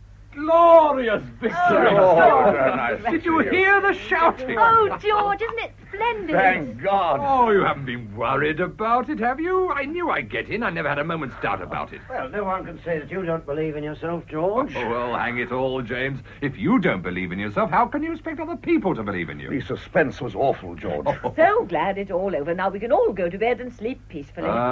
George, Yeah? I'd like to have a word with you when you can spare me a few minutes. Oh, as many as you like, James. I'm ready now. Well, if you're going to talk business, we'd better leave you. Come along, Anne. Say good night. Good night, George, dear. Good night, my chick. You're wonderful, George. Good night, George. I congratulate you. It's been a great triumph. Oh, it's only the beginning, Lady Frances. I've got the world at my feet. In 10 years, I shall be crying like Alexander because there are no more worlds to conquer. Good night. Good night. You don't want me anymore, do you, sir? No, Teddy, you go to bed. You're young and you want your beauty sleep. I'll be bound you're not worried by the train. No. Where's your room? It's just above yours, but I sleep like a top. Ah, that's a good sign. You'll be as great a man as I am one of these days. Good night. And you better go up to Etchingham. You look tired out. It's been an exciting day for all of us. Oh, it's been one of the days that make life worth living. Good night. Good night. George, I won't say good night to you just yet. If Mr. Ford's not going to keep you waiting long, I should like to speak to you afterwards. Oh, it'll be 10 minutes at the utmost, Mrs. Winter. I'm at your disposal, my darling, now and always. Good night, Mr. Ford. Good night, Mrs. Winter. Well, James, what can I do for you? You haven't forgotten that article in the Financial Standard. Oh, is that what you want to talk to me about? Well, I tell you, that shan't disturb my night's rest. By the way, that reminds me. If I have won the election, it was through no help of yours. I asked you to go down and speak in the cattle market, and when I got there, I found there'd been no sign of you. It might have been devilish awkward. Well, it so happens it didn't matter. Where did you get to, after all? I went up to London. Did you? I was struck by one of the paragraphs in that article. The one about where you got the money from. Then it struck me that the Middlepool Investment Trust has got a large batch of bonds lying in the bank. Well, they're lying there still. Will you take your oath on that? Yes. The more I thought of it, the more nervous I was. I went to the bank. They showed me an order for delivery of the bonds, signed by you, Etchingham, and Bennett. Have a cigar, will you? No. What have you done with those bonds? If they're in their place when the auditor makes his examination, no one has any question to ask. You had no more right to touch them than my office boy has the right to take a sovereign from the petty cash. And what the devil do you mean by that? I'm a director of the Middlepool Investment Trust. I insist on the bonds being produced at once. They shall be produced in a fortnight. No, my friend, that won't do. Oh, don't be a fool, James. You know as well as I do. Business is business. Yes, and not theft. How dare you speak to me like that? It's no good trying to bluster with me, George. I've seen you do it at shareholders' meetings, and very effective it is sometimes, but this isn't the time for it. All right, then. I knew the mine was a good thing. I pledged the bonds to pay for it. I shall get them back as soon as the money comes from the issue. Now you've got the truth. It's theft. Pure and simple. I suppose you want to come in with me. I'll give you your shares for nothing. That means £10,000. And if you hold on to them, they'll be worth £50,000 in a year. Thank you. I'm not going to risk a lifetime's honest work for a few £1,000s. Then what do you want? Nothing. Come, James, we've been good friends for 20 years. You're not going to push me down now that I'm almost at the top of the tree. Look, if you'll only give me a month, I can put everything right. A minute ago, it was a fortnight. I don't believe it. These things don't come right. When a man has crossed the line that separates honesty from dishonesty, he never gets back. If you give me away now, it'll mean a general smash. The only chance of saving things is to go on. The money's gone. You won't get it back by giving me up to the police. I must take my chance of that. After all, if I don't speak, it makes me a party to the crime. It can be proved that I went to the bank today. Ah, now you're saying something I can understand. Now, if I can show you by plain figures that I can put everything right if you only give me the time... I tell you I can't. I've got my wife to think of and my boys. It's theft, and I must do my duty. What are you going to do? I must consult the chief constable. Oh, you wouldn't do that. You don't seriously mean that you go to the police? I could never respect myself again if I didn't. Oh, George, why have you put me in this position? Oh, look here, old man. I've done wrong, I admit it. At the time, I thought the slump would only last a few days, and I thought I should be able to replace the bonds in a week. It's the only slip I've made. Don't be too hard on me. It wasn't a crime, only thoughtlessness.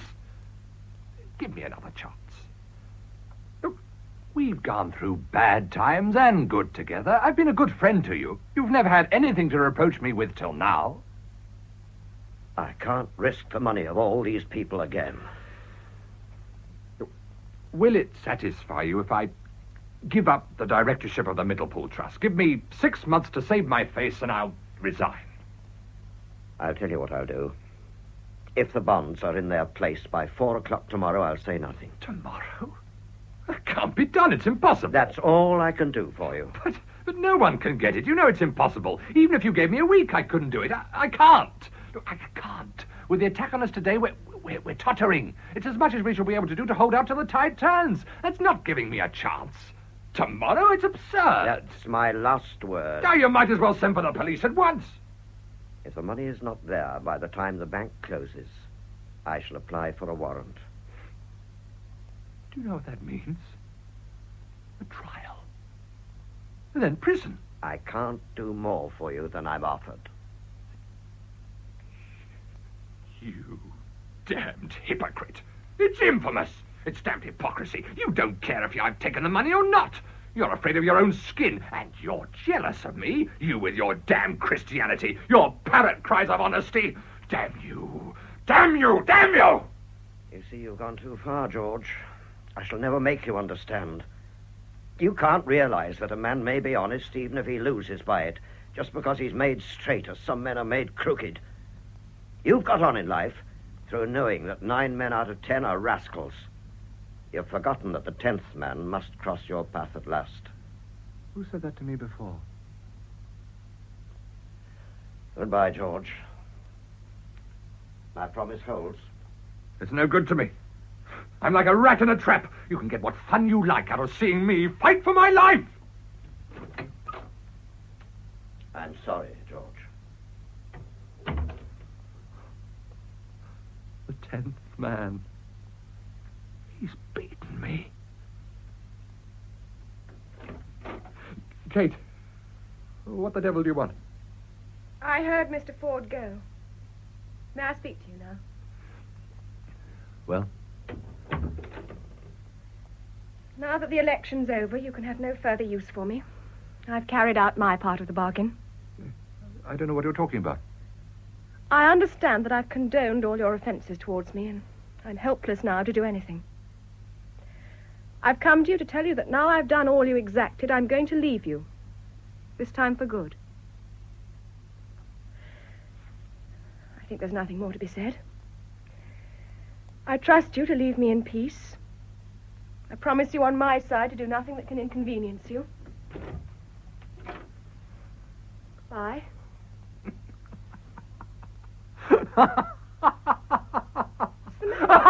George, stop! Stop!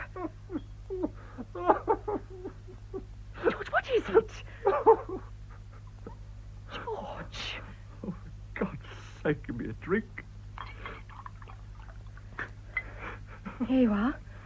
Oh, that's rich, that is. Rich. What is it, George? It's not because I'm going away. Your going away doesn't matter a damn to me. It means that I've been done in the eye. Those swindling rogues, the Lewishams, have got me at last. That article's done the trick, and I'm dished. You can go your own way now, Kate. You got the better of me after all. I don't understand. Ford knows that the bonds have gone, and he's going to Scotland Yard. Oh. Father! Oh, I can't worry about your father now. He must look after his own skin. I've got enough to do to think of myself. What shall I do? Ford will give me till tomorrow to replace them, but I can't. It's impossible, and he knows I can't. Damned hypocrite. I always distrusted him.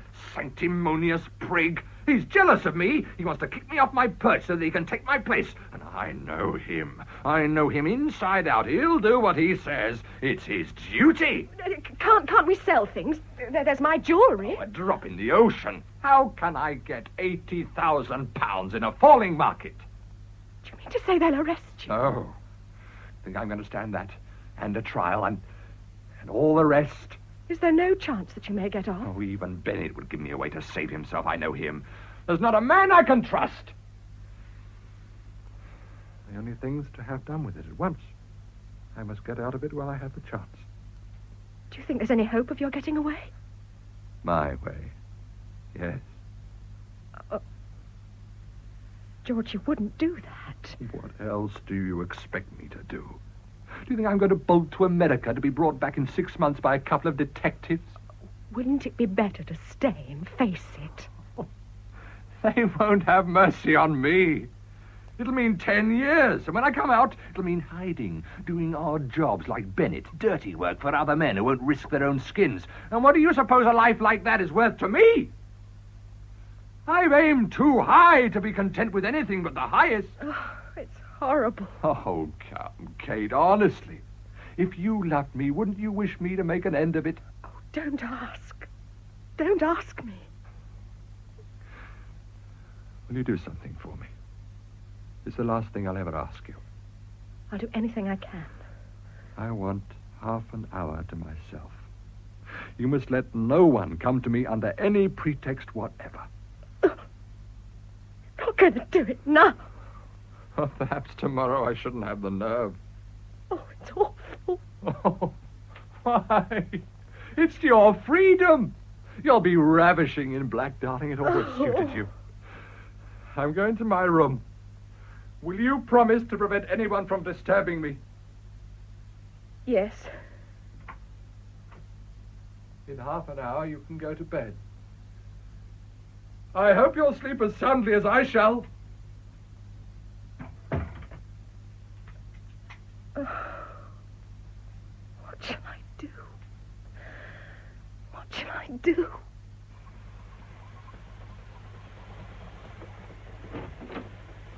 I beg your pardon. I didn't expect to find anyone here. Where's Mr. Winter? He can't see anyone tonight, Mr. Bennett. He'll see me. He left instructions that no one was to bother him. It's a matter of life and death. I tell you, you can't see him. Isn't he in his room? No. Are you sure? No, you're not to go in. He's tired out. Can't you let him rest? Oh, but you don't know what's happened. The mine's all right. Oh, for goodness sake, let me go to him. What do you mean? The manager had taken MacDonald in. Hadn't shown him a new shaft they'd sunk. The place is crammed full of gold. It was only a dodge of the Lewishams. I did what the governor told me. I just flooded the market with selling orders of their stocks. And at closing time, Manny Lewisham sent for me. He offered to take Mr. Winter in, but I smelled a rat. I was too clever for him. He's going to buy a huge block of shares tomorrow at par. He's going to pay on the nail, and we're safe. We're safe. We're safe. You mean that's what he's been fighting for 10 years. At last he's got there. The shares will be worth anything you like in a month. It means wealth, safety, everything. Then, George... He's at the top of the tree. He's where he ought to be. In 10 years, he'll be in the House of Lords. Now do you see why I must see him? No. Please, Mrs. Winter. I don't know where he is. You don't know? He went down to the smoking room. Oh, I must find him. No, stop. He's in the bedroom. But you said... George! George, unlock the door! George! What's the matter? George, it's all right. Open the door, for God's sake! What's he doing? What's he doing? Break down the door! What? Quickly! I can't do it. I can't. Break the glass panel, then. Here. Yes, this thing will do it. There. Can you get the key? Yes. He's not there. He must be. The windows are wide open. He must have gone down those steps. There's nowhere to go. There's only the garden and then the railway line. Well, perhaps he's in the garden. I'll go down and see.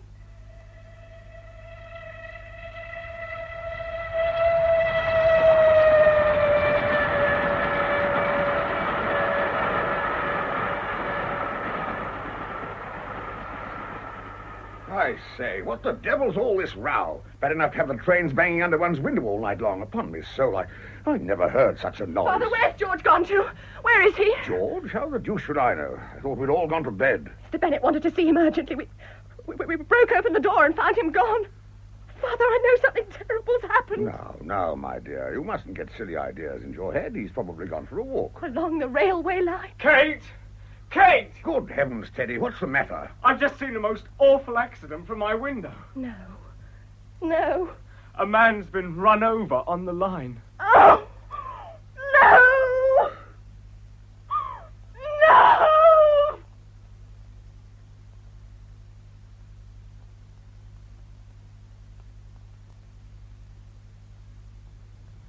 In that revival of Somerset Maugham's play The 10th Man, adapted for radio by Peggy Wells, the part of George Winter was played by Clifford Norgate.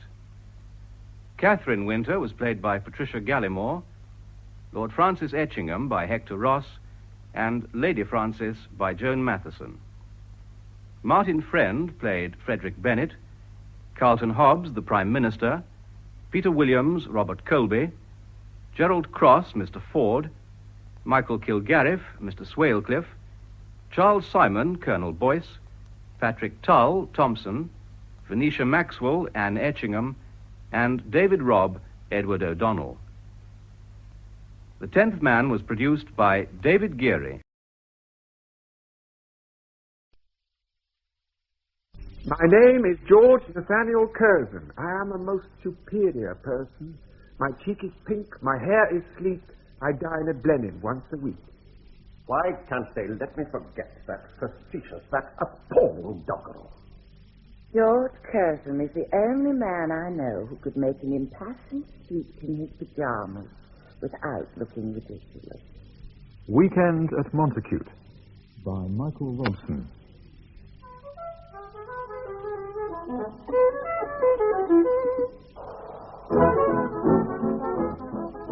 In November 1922, Lloyd George's coalition government came to an end, and the Conservative Party under Andrew Bonar Law was given control of the country.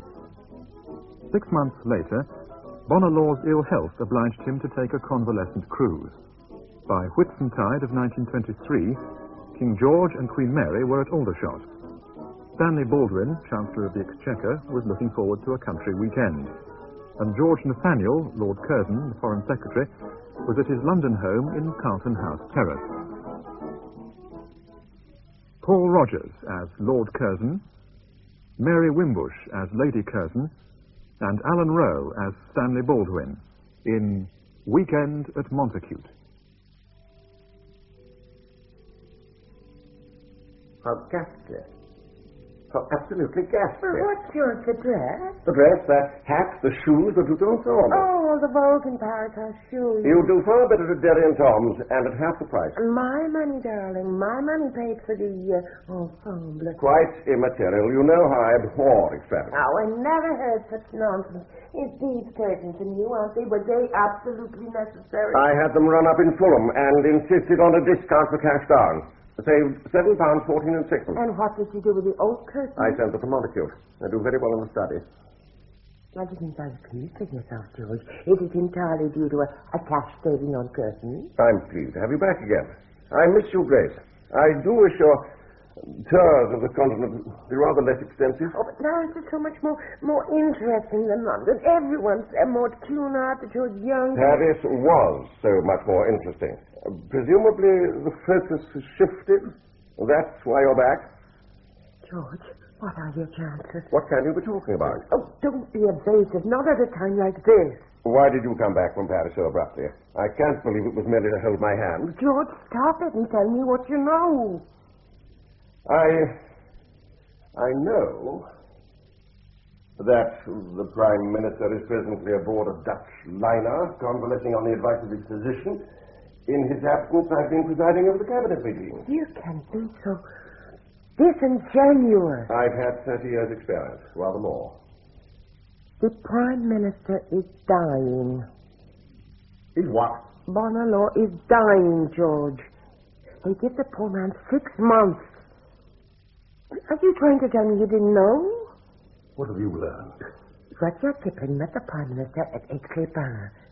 He was intending to entertain him, but he realized immediately that Bonalaw was in no condition for socializing. Now, I have this at first hand. The Prime Minister looked so ill that Kipling telephoned Beaverbrook, and Beaverbrook arranged for Tommy Horder to sail for France at once. You have a remarkable intelligence network. Oh, someone else to safeguard your interest. Bonalaw is a great man, a fine man. I will not have his indispositions made the subject of society gossip. Oh, play the dissembler in Parliament by all means, but not with me.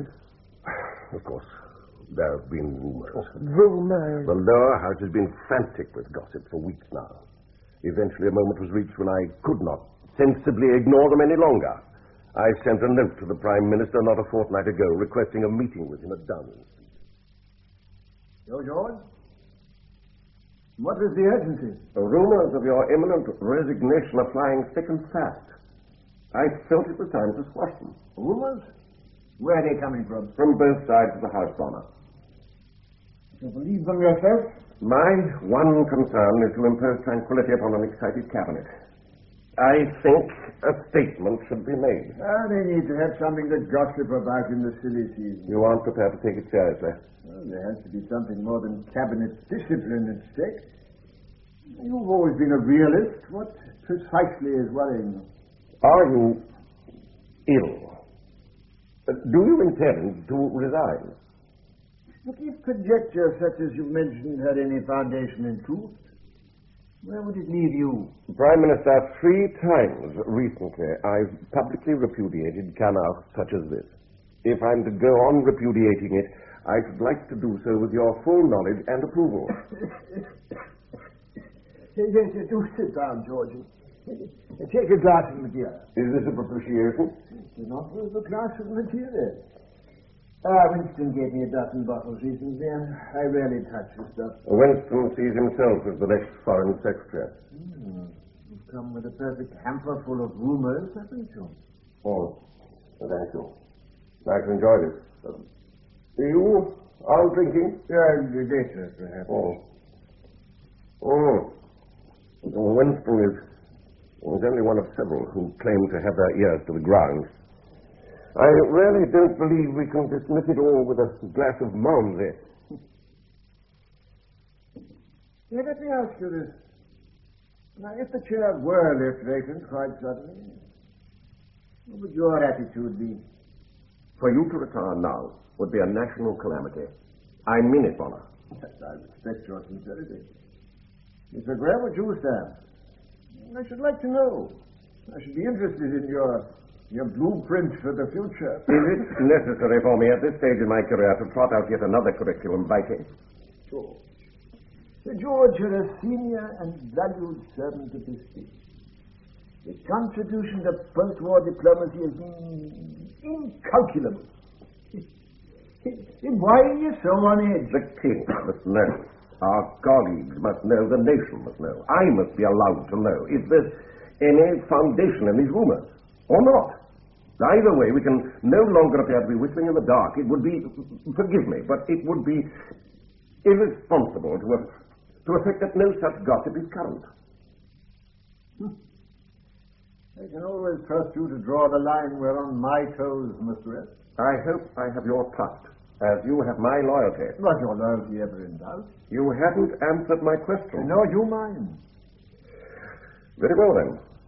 If, in the unlikely and tragic event that you were obliged to stand down, I should hope and believe that when the time came for you to recommend to the king your successor in office, your choice would be me.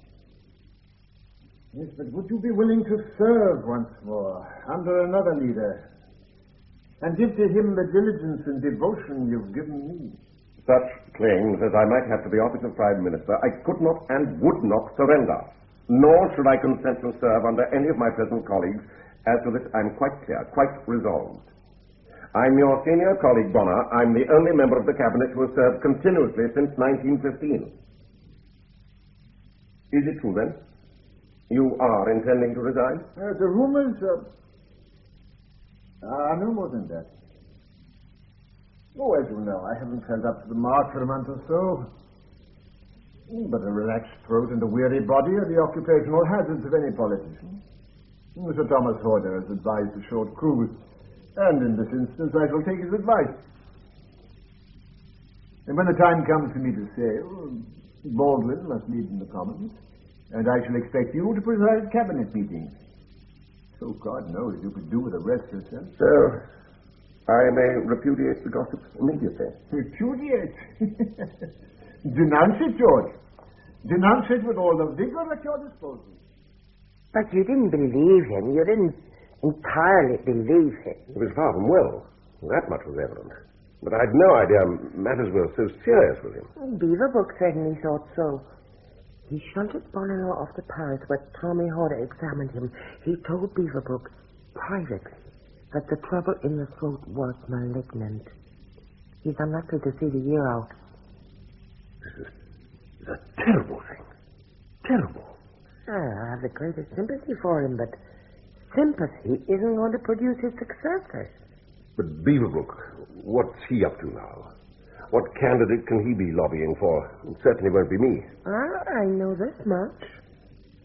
Beaverbrook had a private audience with Lord Crewe in Paris only yesterday. Of what use can the ambassador be? He carries no weight in home affairs, nor would he expect to. Oh, I appreciate that. I also know that Beaverbrook does nothing without a very good reason for it. He saw Crewe, and they discussed the situation very thoroughly. How can you conceivably know what they discussed at a private interview? You forget my friends at court. Lady Crewe herself told me the substance of the entire discussion. My dear Max, what can I say? Does Sir Thomas hold out no hope whatsoever? I mean, is surgery not possible? Sir Thomas is as anxious as I am to keep Bonner in office. But he feels now that it would be cruel to expect him to continue working any longer. So what will the Prime Minister do? He means to return to London, set his house in order before tendering his resignation to the King. Yes, of course. Poor man. Poor man. But if ever we needed his courage and integrity, we need it now. But since he's been persuaded to give up office, I want to believe he can renounce the cares of office as well. And at present, Not feasible. I don't follow you. Surely he can't mean to sit in the house as a backbencher. Lord Crewe, I haven't come here to indulge in mutual commiseration over Bonner. We both know what we feel on that score. I've come about something more immediate. There still remains an intolerable burden on his shoulders. And if it's to be lifted, I need all the advice I can get. I'm at your disposal, naturally. It's no exaggeration to say that Bonner is obsessed with the need, as retiring Prime Minister, to recommend to the King his successor in office.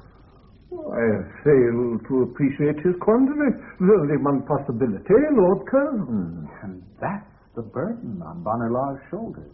He has no wish to recommend George Curzon to His Majesty. But what alternative is there? Baldwin's leading the Commons at present. He must be regarded as a serious contender by some, not by me. Baldwin? Well, I know so little about the fellow. He's a Johnny-come-lately to higher politics in comparison with Curzon. He completely mismanaged the American debt settlement. Then what is the objection to Curzon? He's been leader of the Lords for 6 years. He's held high offices of state for over 30 years. He's a considerable administrator. But no one likes him, and no one trusts him. I take exception to that. When was Curzon ever untrustworthy? I'm not talking about his morals. I'm talking about his political expediency. The man's a trimmer. He'll stop at nothing to gain power and keep it. It's not my place or wish to argue Lord Curzon's merits. It's my belief he's the man for the job. But if Bonner Law cannot find it in his heart to recommend him, then there's nothing I can say that will alter his intention. Curzon and Baldwin. Scylla and Charybdis. Which way is Bonner to direct his sails? You believe there is no one, absolutely no one else, who might fill the bill? Non-entities, mediocrities, and charlatans. Take a poor view of our politics, Lord Beaverbrook. The nation lacks a leader. Curzon is a leader. But what does he know? What can he know of the wishes of the electorate? The man's lived in marble mansions all his life. He's an autocrat and a proven megalomaniac. You're overstating your case quite preposterously. Without Curzon's fantastic application and diplomacy during the Lausanne Conference, we might well be fighting a war in the Balkans even now. It does no credit your grasp of history to belittle his many achievements. Crewe, at this moment, it doesn't matter a tinker's damn what you and I may think of Curzon or Baldwin. Bonner Law doesn't want either of them to succeed him. So, how is he to advise King George? He needs help. As to that, recent history has shown that the retiring Prime Minister is under no specific obligation to name his successor. When Gladstone retired, Queen Victoria chose my own father-in-law to follow him in office, even though Mr. Gladstone, had he been consulted, would most certainly have chosen someone else. And more recently, Herbert Asquith was named as Prime Minister by King Edward, without reference to Campbell Bannerman. No. Is that so? Is that so?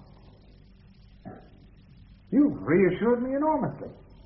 So long as Bonner knows there are precedents, he'll accept the situation more readily. And the responsibility will rest with the king. When will he choose? I think we may assume that His Majesty will seek informed opinion first. And the choice must inevitably be Lord Curzon. In politics, nothing is inevitable, except ultimate disillusion. And you have this direct from Lady Crewe? She is my ally, George, and therefore yours. As is Crewe himself, so far as he's able to indulge in corporate hunting. They both believe you must attempt by every means at your disposal to win Beaverbrook to your cause. It's far and away the most influential voice in Bonner Law's ear. Can you imagine me groveling before Beaverbrook, that irrational colonial adventurer?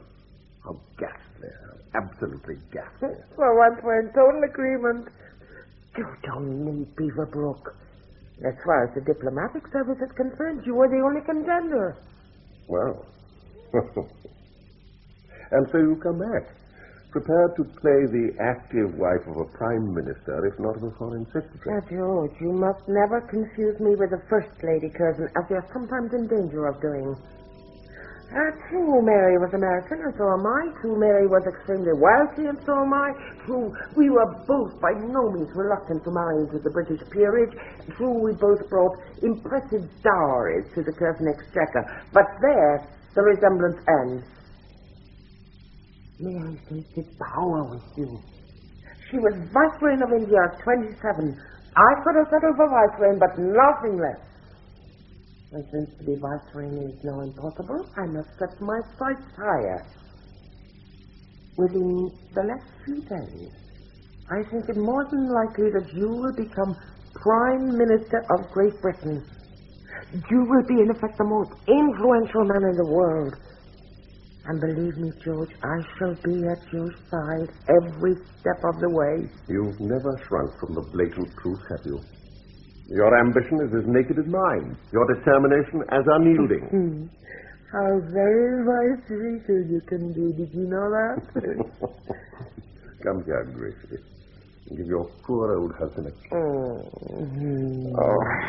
I've missed you. I've missed you.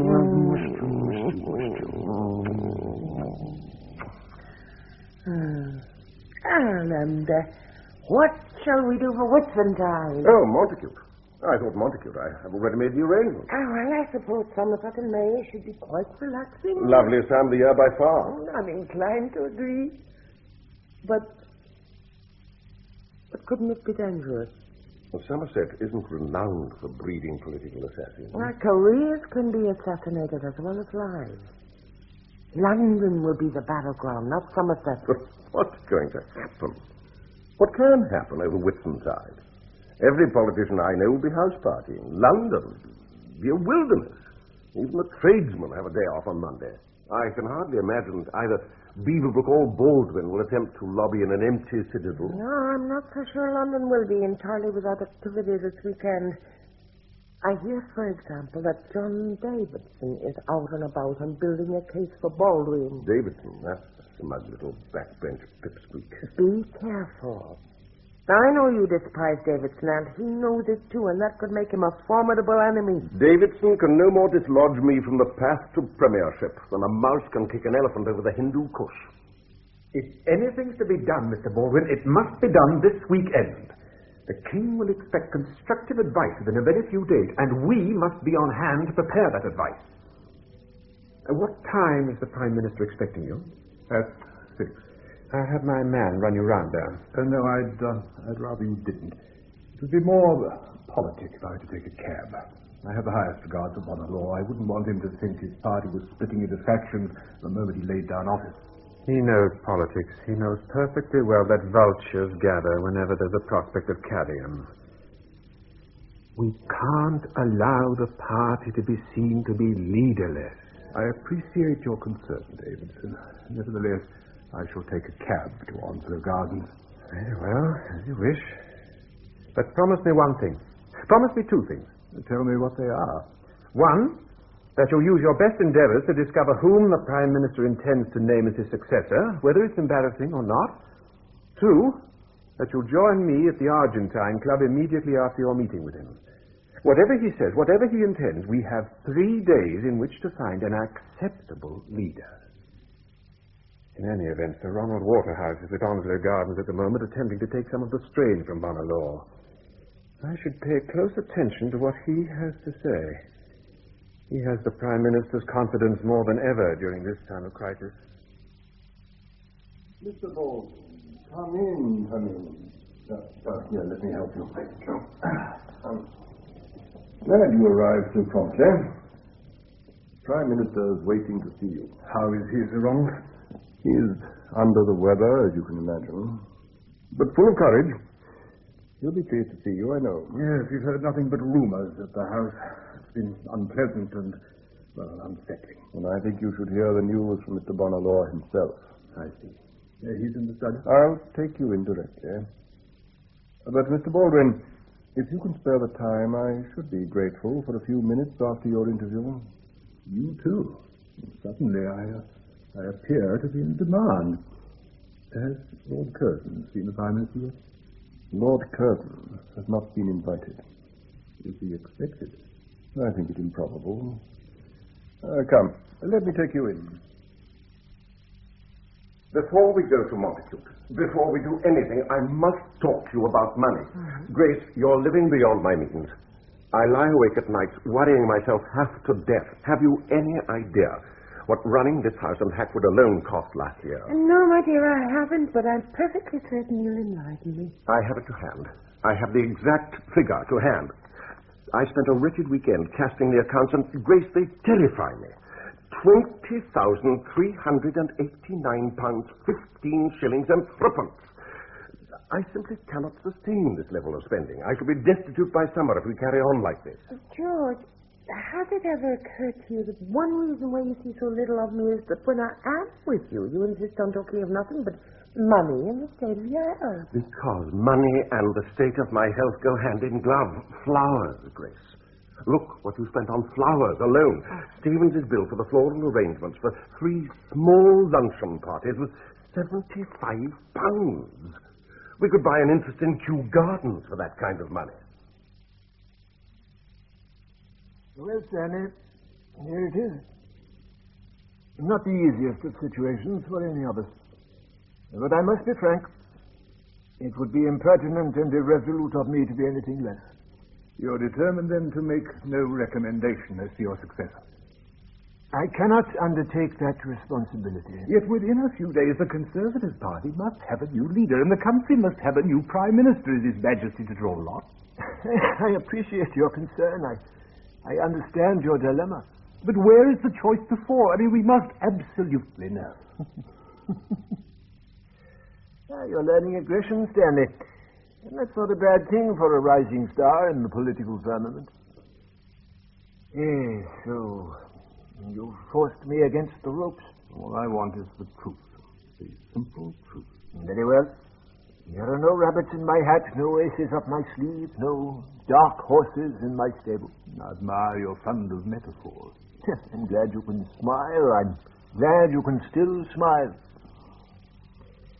Yes, the contenders are clearly George Curzon and yourself. Now, since you press me, I must tell you that I believe you are too inexperienced for the post. As I do. Believe me, as I do. Ah, you acknowledge that? Yes, but on the other hand, I believe Curzon's too autocratic to command the loyalty of the Tory party. How can I, then, truthfully, recommend either of you to King George? Well, Bonner, I asked for it and I got it. Thank you for frankness, at least. Oh, my dear boy, time plays pranks on us all. Learn patience and fortitude. You still have a lot of years to run. I have an insatiable curiosity. How do you imagine that the king will decide? Well, we cannot evade the fact of George Curzon's intellectual supremacy, nor his unparalleled grasp of international affairs, nor his legendary, I must say, his fantastic industry. He is a most superior person. And it wouldn't come amiss if his lifetime's dedication to the country and to the empire were recognized. Yes, provided the recognition doesn't come from me. Oh, I'll concede that George is a great man. He has us all in awe. But... Yes, but... Set aside, if you will, your prejudices for one moment. You have a duty to the party which must outweigh all other considerations.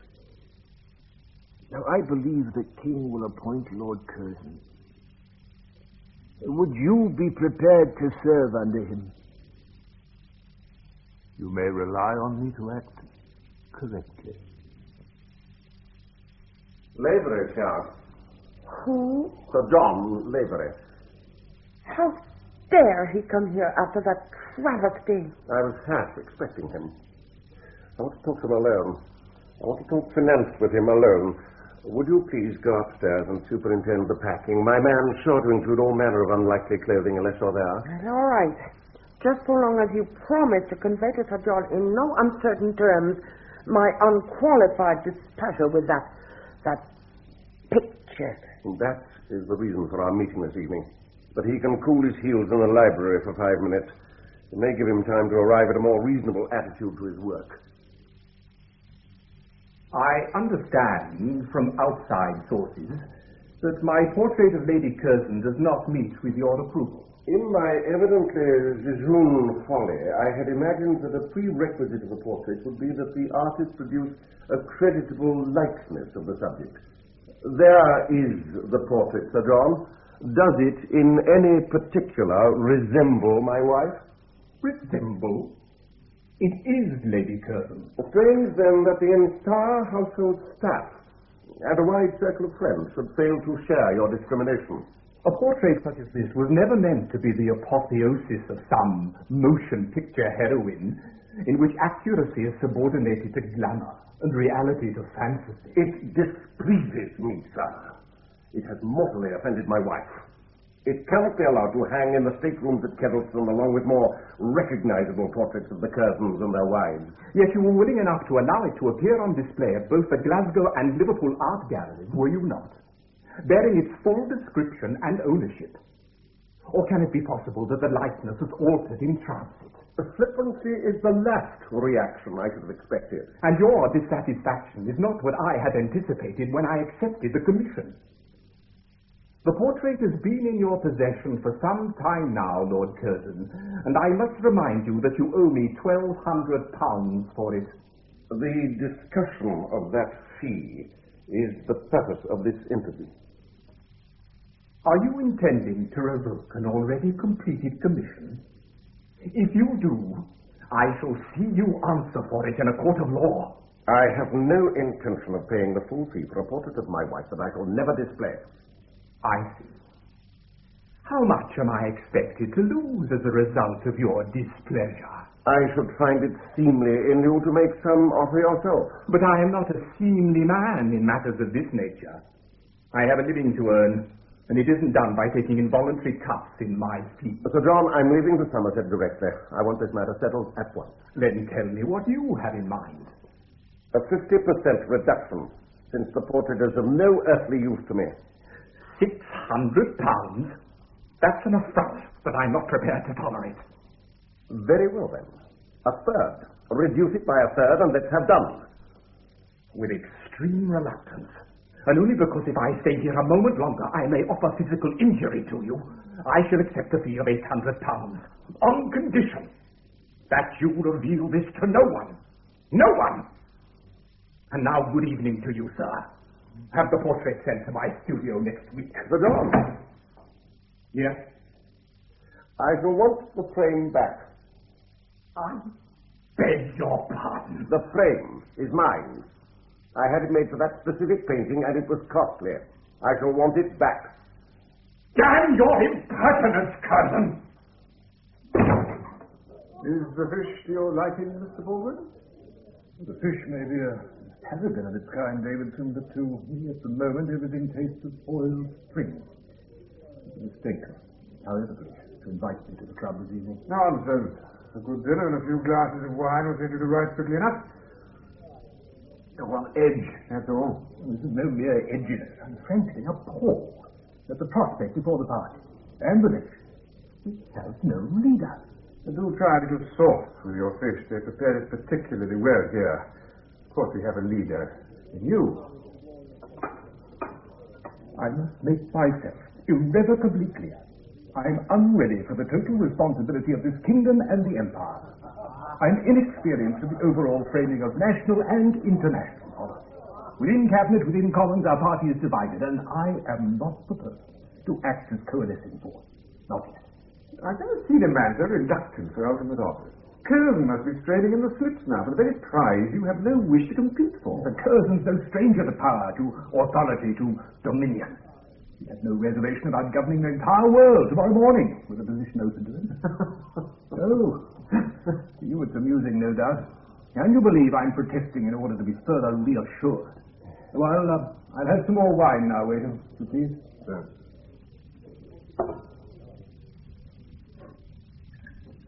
Thank you. What can I say to you, Davidson? What message can I give to you and to Ronald Waterhouse and the rest of your cabal, bent so assiduously on propelling me onto that terrifying eminence, that peak of loneliness on which I have no present desire to dwell?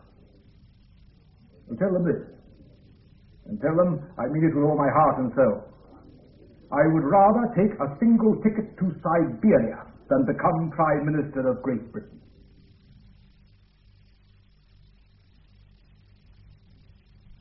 So, Parsley, Campion, the white ash of the hawthorn. Cuckoos and greenspanches. Why do we stay away from Montacute so long? Oh, look. Look at that little thing. Oh, yes. Yes, a white folk. Poor little beggar. What? He always seems to me the tatterdemalion of the hedgerows. So starved, so precarious. I prefer you like this. Like what? Oh, you know, knowledgeable squire. At times like this, on mornings like this, I truly pity he who was not born an Englishman. You are so unbelievably pompous. Because I love the country. My country. Ah, thank God you can still occasionally surprise me. Have you seen the wood? Have you looked into the wood? The mist of bluebells. I was never really aware till now how much of a naturalist you are. The colonel of a regiment should know the name of every soldier he commands. His face, his dialect, his hometown, his domestic situation, his military abilities, his private longings. Even so should we, as landowners, respect and know the earth we occupy. Otherwise, we're simply parvenu, and should be whipped at the cartwheel. Why are you so demoralizingly clever? Clever? I'm not clever at all. Merely knowledgeable. If I were clever, I should be writing a poem about this past and these birds. Those ringing cries, echoing from a green world full of shifting images, would be my benison on an antique world whose beauty we can never fully comprehend. Only be grateful for. Only be grateful for. What in heaven's name is that noise? Yeah, it must have been a stag. He's heard our approach. He's frightened. Oh, please. Let's go back. Let's not disturb him. He must be terrified. I wonder if Rutledge knows we have strayed deer on the estate. He never mentioned them to me. Perhaps he keeps them for the pot.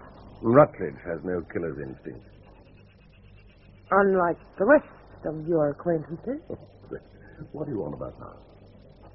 I was thinking of Davidson and Colonel Waterhouse. Morning, Sir Ronald. See you, Davidson. Come, sit you down. Sit you down. Yes. Thank you. How did I beg your pardon, my dear fellow. No, I was going to ask how your meeting with Baldwin went last evening. Chap's an enigma. He absolutely wishes not to be Prime Minister. He's going to have greatness thrust upon him, isn't he?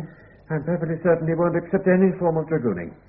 I tried to persuade him to come round here this morning and have another word with Bonalaw, but he's gone back to the country.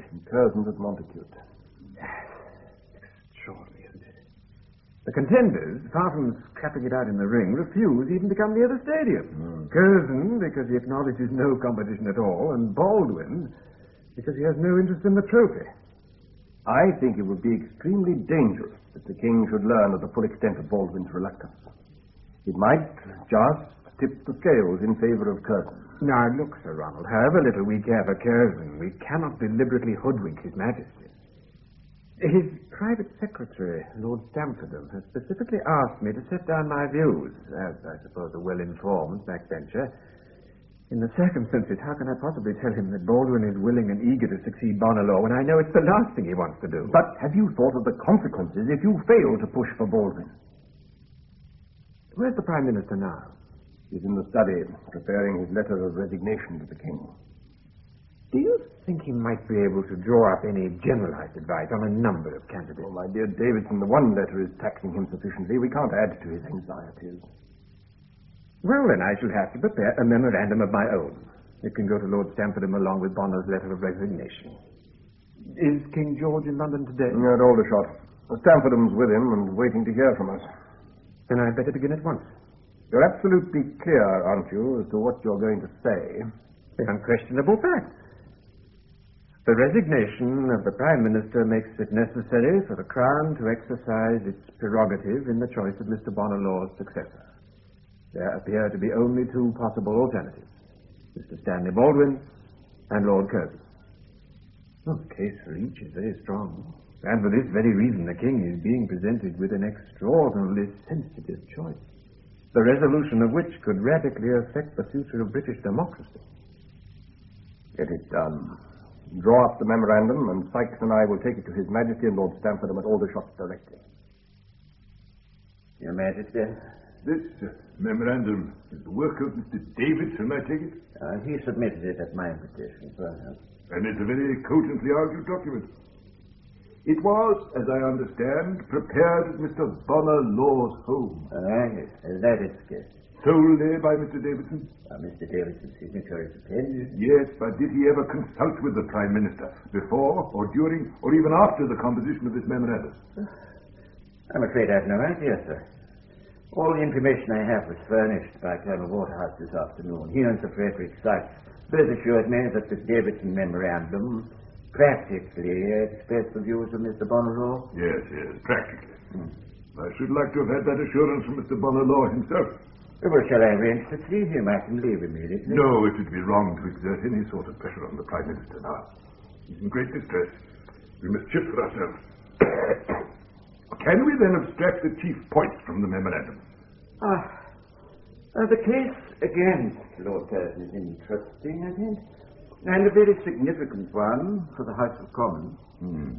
The Conservative Party can't fail to be embarrassed already by the fact that of the 5 Secretaries of State, 4 are from the House of Lords. They are beginning to regret that composition, sir. So that if Lord Curzon were to become Prime Minister, the embarrassment would be greater than ever. Absolutely. Then what about the nuts and bolts of the operation as itemized by Mr. Davidson?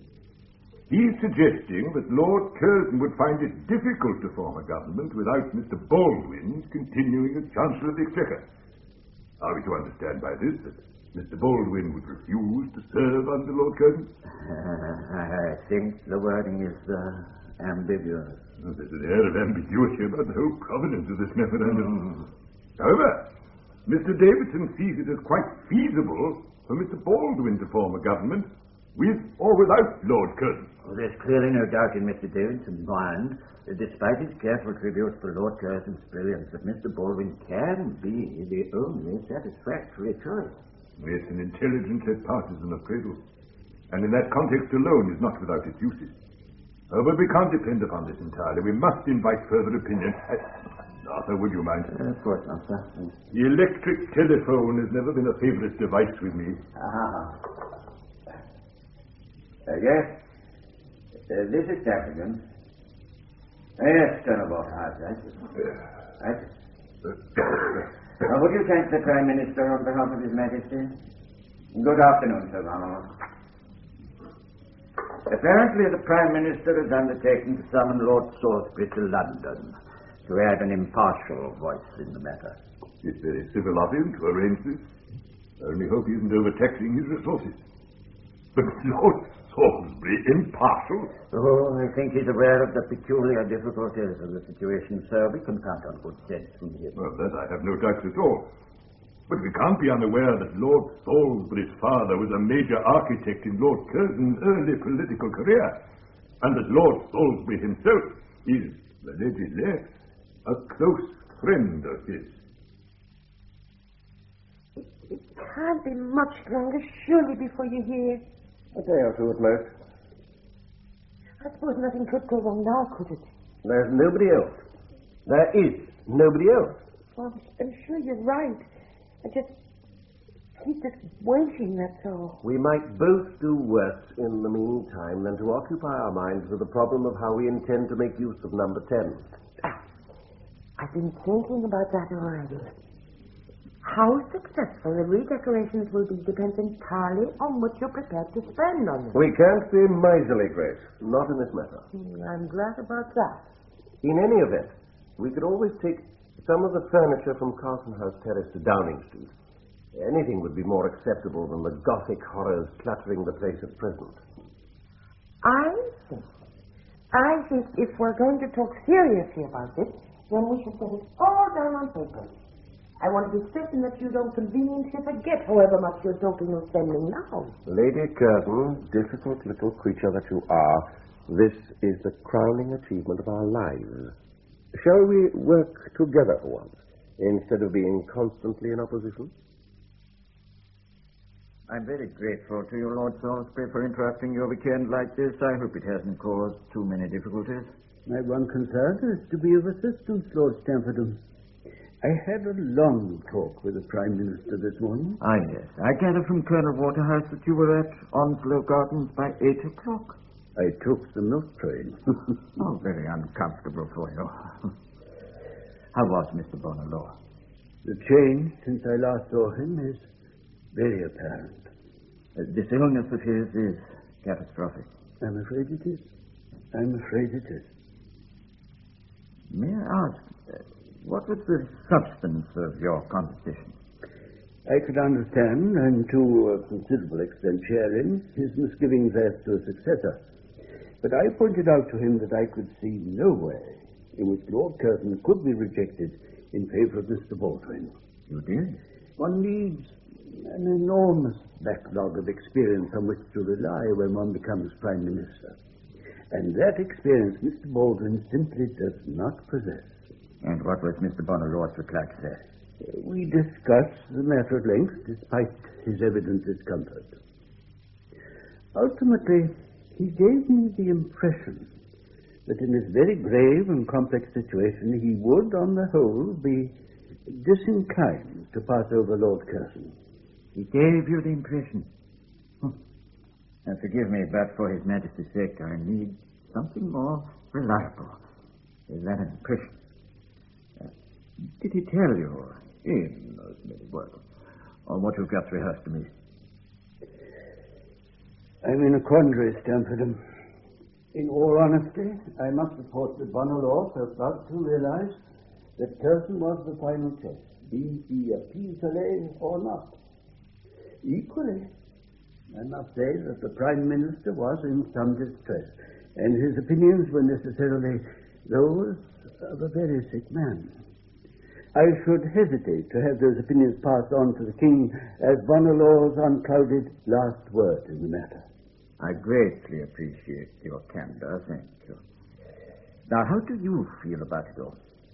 George Curzon is a very great man. Of course, he has faults, many of them. But who in high places hasn't? Yet I'm also bound to add that George has bellowed over the years, and his work, both in cabinet and abroad, over the past 6 years in particular, has commanded a very wide respect. Indeed it has. He's less authoritarian now. He's better able to rally the recalcitrant to his side. For my part, he's the only acceptable Prime Minister in the present situation, and I most strongly recommend that the King should send for him. George! Oh, George, do hurry up! Shan't be a moment. Now, George, now! There's a letter for you. Oh, Miss Monday. Where is it? Here. Oh, I've been dying to open it for 5 minutes. Postmark London. Typewritten. What else can this be from? Open it and find out or I'll box your ears. Well... It's from Bonalaw. My dear George, I'm sorry to say that I find it necessary to resign. I understand that it is not customary for the King to ask the Prime Minister to recommend his successor in circumstances like the present, and I presume that he will not do so. But if, as I hope, he accepts my resignation at once, he will have to take immediate steps about my successor. It's extraordinary. What did I tell you? Beaverbrook's behind this. You must go back to London at once and talk to Bonner. I shall do nothing so intemperate. Intemperate? To fight for what's rightfully yours? Grace, had Bonner wished to see me, he would have said so in the letter. But he quite evidently wants to be left alone. How can he let you down like this? He's behaving according to his lights. He has no intention of being involved in a wrangle over the succession. But he could perfectly well have put in a word for me to the King. Is that too much to expect? I'm utterly bewildered. So what happens now? The King will be taking advice. But the King must surely know that you're the only candidate. I'm perfectly certain that His Majesty will not forget my record of public service. But he can't be swayed by personal preference in an issue of this nature. Nor can he entrust an inexperienced politician like Baldwin with the full weight of office. But the King has always been aware of the public temper. Eton, Balliol, and All Souls cut less ice now than they did at the start of your career. Asquith and King George between them have already curbed the power of the Lords. It seems to me, it very much seems to me, that the King has the makings of another constitutional crisis here. I don't begin to follow you. Oh, yes, you do, George. You're much too clever not to. I'm talking about privilege and lack of privilege. I'm talking about inherited control, and I'm talking about elected control. Sooner or later, one of these has finally to yield to the other. It could be next week. The King's choice of a new Prime Minister could radically affect the balance of power as between upper and lower house. You do realize what you're implying, don't you? I do. And it begins to frighten me. Because I think it will come to this. That if you aren't summoned to the palace next week, no member of the House of Lords will ever again serve as Prime Minister of this country. The King is in an intolerable position.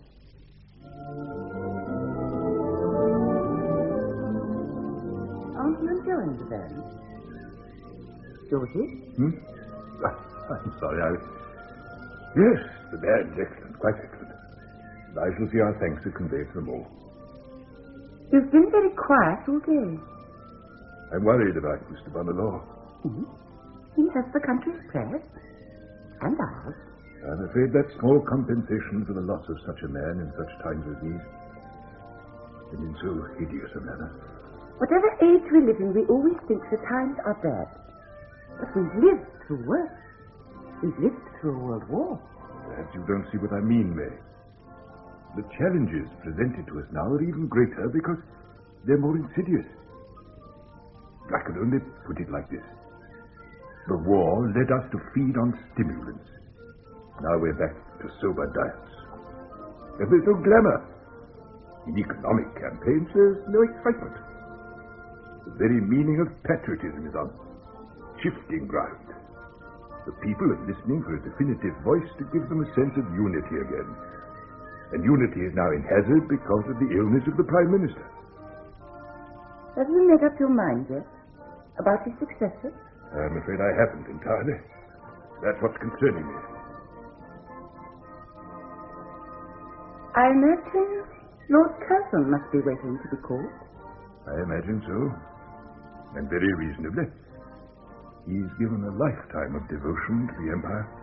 Would he be a successful Prime Minister? He'd be a greatly ambitious one. In the interest of the state. Is that any kind of drawback, George? Curzon's a dedicated imperialist, but to be such in 1923 is no easy matter. I've no doubt he'd propose the annexation of China if he thought she offered the remotest threat to India.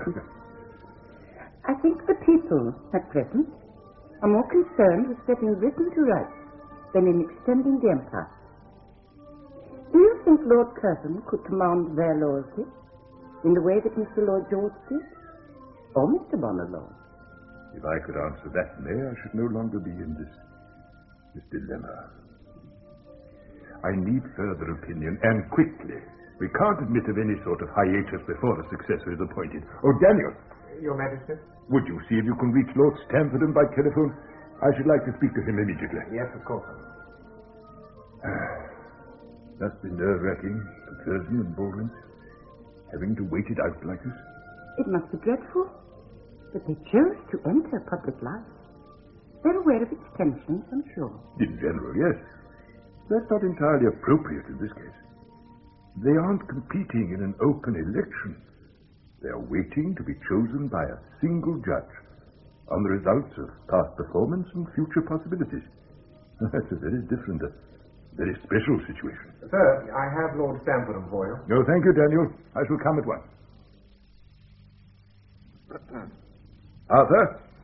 Yes, sir. You had an opportunity to talk to Lord Salisbury? At some length. He saw the Prime Minister first, who felt disinclined to ignore Lord Curzon's claim.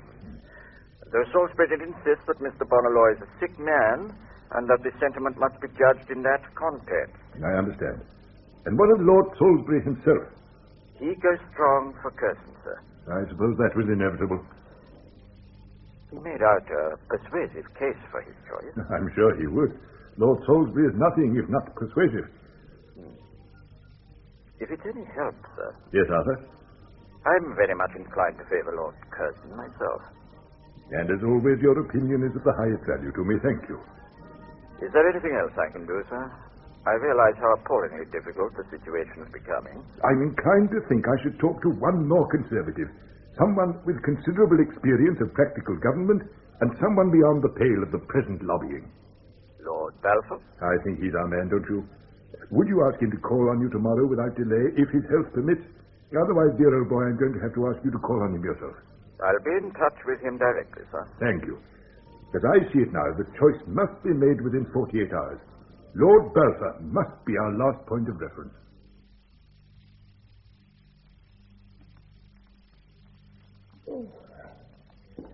I'm glad we have the fire lit. It's warm enough by day, but evenings are still damp. Oh, George, do stop prowling around and sit down. I wish I could settle.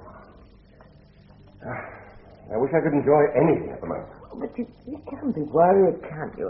Not seriously. There's no logical reason why I should be worried, but I can't help it. I've waited so long for this moment. I think I've been waiting for it ever since Oxford. You're the only one who is worrying. No one else is. But no one else in British history has ever pulled it off. The Grand Slam, Viceroy of India, and Prime Minister of Great Britain. It's what I've worked for all my life. The crowning achievement. I'm 64 now. And if it goes wrong this time, the opportunity will never come again. Will you pour me a brandy, darling? Oh, yes, of course. I've never known you so apprehensive. In the past, you've accepted every new honor, every new responsibility as your right. George, there is no one else. Your place is secure. Thank you. Oh. No. I suppose you're right. My only concern is this, that since Bonner has refused to name a successor, the king will have to search around for advice. Is there anyone you know who won't come down on your side? Beaverbrook. And Rothermere, to begin with. But the king would never consult with newspaper men. Not in a matter as important as this. Well, then who? Arthur Balfour, perhaps? My God, I hope not. Oh, why do you say that? Arthur may be unpremeditated, but you've known him all your professional lives. He would never advise that the Tory party be controlled by a tyrant like Baldwin. Balfour has always been, and still is, the most unreliable figure on the English political scene. Oh, sure. Really? You're prejudiced and you know it. Of course I'm prejudiced, and of course I know it. I've had a quarter of a century's experience of his methods, and I detest them. Nevertheless, he has an adequate note still. He has immense personal charm, and he's used it quite unscrupulously all his life. Of course he has a following. He has this extraordinary magnetism. But as a servant of the state, he's the most spectacular failure I know. You're jealous, aren't you? That he made Prime Minister sooner than you might. But don't you see, whether you admire him or not, he's of your breed. Whatever differences there may have been between you, Arthur will never betray his caste. He's peerage now just as you are, and he has all the passion of the newly converted. If only you knew him as I do. Grace, when I was appointed Viceroy of India at the age of 39, the youngest man ever to assume that responsibility, the world was totally at my feet. And so long as Salisbury remained Prime Minister, I was given virtually a free hand in India. The moment Balfour succeeded Salisbury, the pinpricks and the naggings began. When my first term of office ended and I returned to England, Balfour made it very clear to me that he did not wish me to become Viceroy a second time. He became closely involved in my struggle with Kitchener, and mine was not the side he took.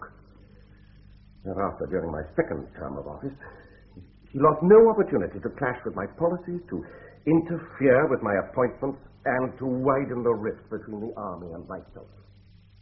You must clearly understand, George, that your prolonged quarrel with Kitchener over this irritating situation of the military member is becoming a matter of scandal and concern within the cabinet. Should I need to remind you that it was entirely on your insistence that Kitchener was appointed Commander-in-Chief of the Army in India, against the wishes and advice of your friends and colleagues? Very well, you got him. You knew his reputation, you knew of his extraordinary influence at the highest levels in England, but you got him.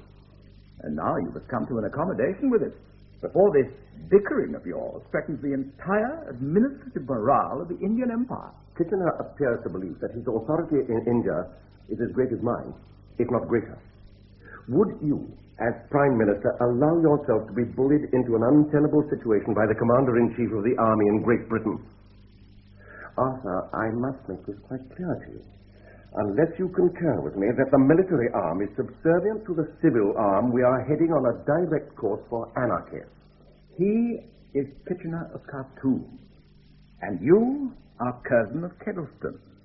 Don't you understand the implications of those titles? Kitchener's successes in Egypt and the Sudan have made him well-nigh unassailable in the affections of the British people. He's a myth, a legend.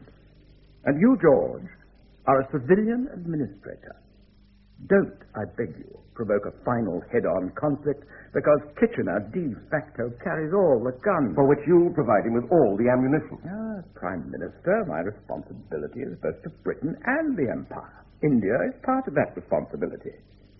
How can I possibly stand by and watch with amusement the growing disaffection of the army in India? Then I may take it that in a final show of strength, you support Kitchener.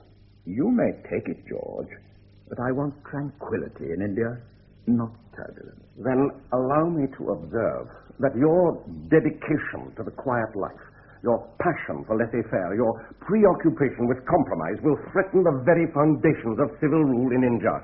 And if Kitchener is allowed any further concessions, I shall have no hesitation in offering my resignation to King Edward. That must remain a matter for your own political conscience. And you're aware what happened, Grace. I was obliged, on principle, to tender my resignation. And the King, clearly acting on Balfour's advice, accepted it. All the effort, all the journeys, all the problems solved, and the frontier crises overcome, all the ill health that Mary suffered and the difficulties of my own illness, all those years of selfless administration gone for nothing. A defeat, a blemish, a disgrace. And when Mary died, shortly after our return to a shoddy reception in England, I believed the time had come to put an end to my political ambition. Oh, not for you, George, never for you. Ambition you could never escape from. Perhaps not. But I re-entered the arena a different man. I determined that never again would I resign high office. Never again would I voluntarily surrender the power it took me so long to re-establish. I'm within days of ultimate office now, and I hope and pray that Arthur Balfour is not formally canvassed for his opinion as to the future leadership of this country, because a man more unreliable and time-serving this country has never seen. I don't think you need have any words on that score. I understand that Arthur's far from well and far away from any politicking with the Davenants in Sheridan. Yes, what is it? Arthur, rouse yourself, old fellow. Get a telegram for you. Balfour is the worst, the most dangerous of British foreign ministers with whom I've been brought into contact in my entire public life. It's from Stamford. What the devil does he want? My advice, Edgar, my advice. Balfour may appear the most scintillating of men, but he has no depth of feeling, no profound convictions, and, strange to say, no real affection for anyone at all. But if Bonner openly thrown in the towel, then who's to follow him? I hear what Stamford has to say, then I'll tell you what he ought to be thinking. Surely George Curzon is the only possibility. Is that what you believe? The characteristics that made him a failure as a foreign minister made him a failure as prime minister. The man was and is intellectually indolent. Have I time for a kipper before the Norwich train leaves? I think we might rustle up a kipper for you, Arthur. Would you prefer coffee or champagne? Balfour would drop or sacrifice anyone without a pang. And I know. He destroyed me in India. Bye, Arthur. Hurry back, would you? Snooker tomorrow, if not today. All right, station master, I think you can go now. Good night, Arthur. And keep away from the pond.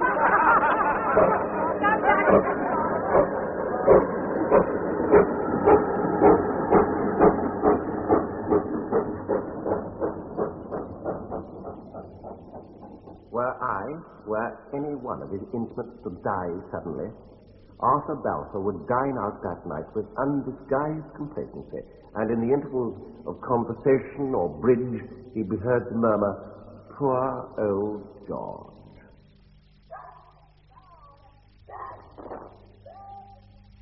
So you begin to appreciate the difficulties with which the king is faced. Indeed. And for that very reason, I think we must therefore confine ourselves to consideration of the problems that a Prime Minister, who is also a member of the House of Lords, would encounter. We are aware, of course, of the high proportion of peers already holding cabinet appointments. Yes, that's the first of the problems, and the second naturally follows from it. Can you begin to imagine the resentment that the House of Commons would feel if a peer were also to be made Prime Minister? In effect, the Commons would be entirely controlled by the Lords. And this in 1923 is a ludicrous proposition. These considerations have naturally been reviewed, but I'm grateful for your estimation of the Commons' likely temper in that event. Thirdly, and I think most important of all, would be the situation vis-à-vis the Labour Party. Labour presently holds the majority of opposition seats in the Commons, but it's scarcely represented in the Lords at all. It would therefore be unable to challenge or to question a Prime Minister who sat in the Lords. And that, Stamford, would be the final affront to a supposedly democratic system of government. Yes. And of the two gentlemen in question, have you any observations to make as to their capabilities for Prime Ministership? I should prefer to deal solely with the constitutional situation, which I've done already. To comment on the respective merits of the individuals in question would be invidious. On the one hand, my knowledge of Lord Curzon is based on an intimate and lifelong friendship, and a recognition of his quite exceptional qualifications. On the other hand, my knowledge of Mr. Baldwin is slight, and so far his public career has been more or less uneventful, with no signs of special gifts or outstanding ability. It comes to this, then. You feel that Lord Curzon is the more capable candidate, but that his nomination would grossly affront the Commons. Lord Stamford, I believe I've said enough already. The unpleasant dotting of I's and crossing of T's I must regretfully leave to you. In this affair, I can only act as an advisor, not as a sponsor.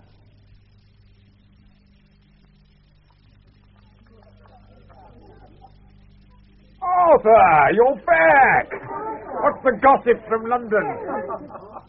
What I should like now, Edgar, what I should very much appreciate would be a glass of extremely cold chablis. Don't be so provoking, Arthur, and tell us what happened. Will dear George be chosen? No, my pet, dear George will not. It's Stamfordham, Your Majesty. Lord Balfour did call on me. I'm afraid the quandary is deeper than ever. George? I do believe there's a police bicycling up the path. Policeman? Good God, you're right. But what can he be wanting so late in the evening? This is something I must attend to myself. The Constable. Good evening. Yes, evening, my lord. I got a telegram for you, I have. Postmistress Russ wrote to my house not 10 minutes ago. Telegram? Oh, from London. Thank you. Would you wait a moment? It may be necessary for me to reply. Yes, sir. Would it be possible for me to see you tomorrow? Stamfordham. Pardon, my lord? Constable, there is a reply. That is indeed a reply, an immediate reply. Have you pencil and paper about you? Notebook, huh? Somewhere, my lord. Yes, yes, sir. Yes. Yes. Are you ready? Yes, sir. What is the reply to be? The addressee, the person to whom I'm replying, is Lord Stamfordham at Buckingham Palace. Buckingham Palace?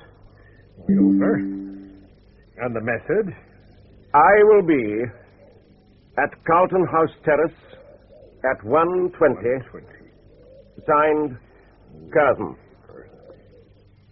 I will be at Carlton House Terrace at 1:20. Signature, Curzon. Splendid accuracy, Constable. I thank you. And will you ensure it goes off immediately? Oh, I'll rouse him, my lord. I'll rouse him. A florin should cover the cost. No.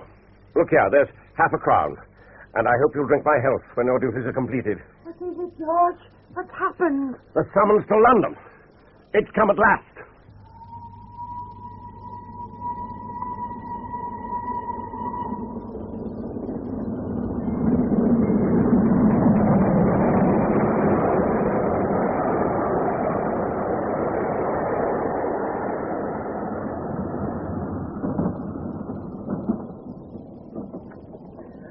Newspapers are entirely in your favor, George. Except for the Times, as you might expect. The Times never ceases to snipe at me, and purely because I'm a member of the House of Lords. But the telegram on the senior editorial. It's very comforting. Oh, comforting. George, this is the most exciting journey of our lives. Within 6 hours at most, you'll be Prime Minister. And you will be first hostess of the land. I didn't make you do it, you know. I thought the opportunity would never present itself. The trouble is that throughout our married life, you've always had less faith in my political future than I possess. No quarrel. Now we can begin to plan in earnest. I think we should visit number 10 once I've been to the palace. The press will expect it, and I should like you to have a good look round. Oh, yes, of course. It'll be marvelous. Absolutely marvelous. Oh, but George, we shan't live there, shall we? It's such a boring house. I think the answer is to use number 10 for official purposes only. We shall continue to live at Carlton House Terrace and do our entertaining from there. Oh, entertaining, can you imagine? But the food of office will be very expensive. Have you thought of that? I've thought of little else this weekend. But I've no intention of letting my term of office go down in history as a niggardly one. If necessary, I shall sell Montacute and taxi. So long as we have Kettleston on the Carlton House Terrace, we can manage perfectly successfully. Well, I think there's room for discussion there, but the most immediate question is this. When shall we hold the celebratory dinner, and whom shall we invite? Even more entertaining, Gracie. Whom shall we not invite?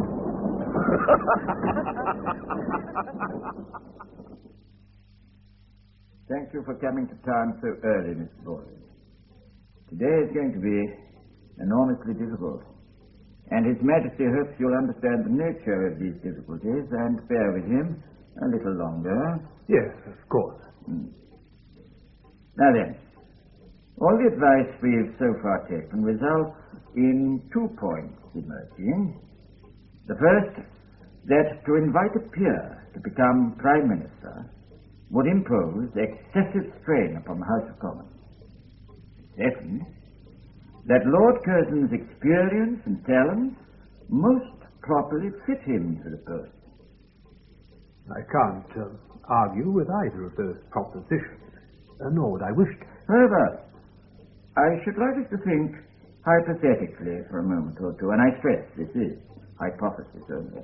If it's your need to indulge in hypothesis, then it's my pleasure to hear you out. Thank you.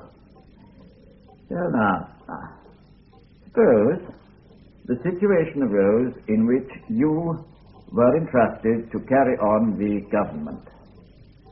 Would you be prepared to retain Lord Curzon as Foreign Minister? I would welcome the notion, believe me. But I've been given to understand by Mr. Bonalaw's private secretary that in the event of Lord Curzon's not being offered the premiership, he would feel unable to serve under anyone else. But suppose Lord Curzon were persuaded to remain in office as Foreign Minister, what then? I should be delighted to work with him. His experience would be invaluable. Hypothetically speaking, of course. Thank you. But I must reaffirm what I've maintained from the start. I have no ambition to become Prime Minister of this country. If Lord Curzon is offered the post, I shall gladly continue as Chancellor of the Exchequer. Lord Stamfordham, this is the work I love. This is the work I feel competent to deal with.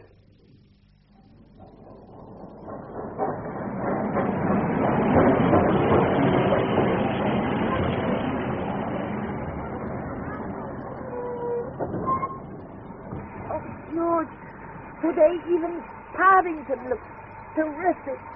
The express has gained half a minute on the overall journey. A good omen, I fancy. George, you have a reception committee on your hands. The press is quick off the mark today. This really clinches it, doesn't it? I should have thought so. They wouldn't be wasting their time on an also-ran. Shall we meet them, Gracie? All smiles for the photograph you of.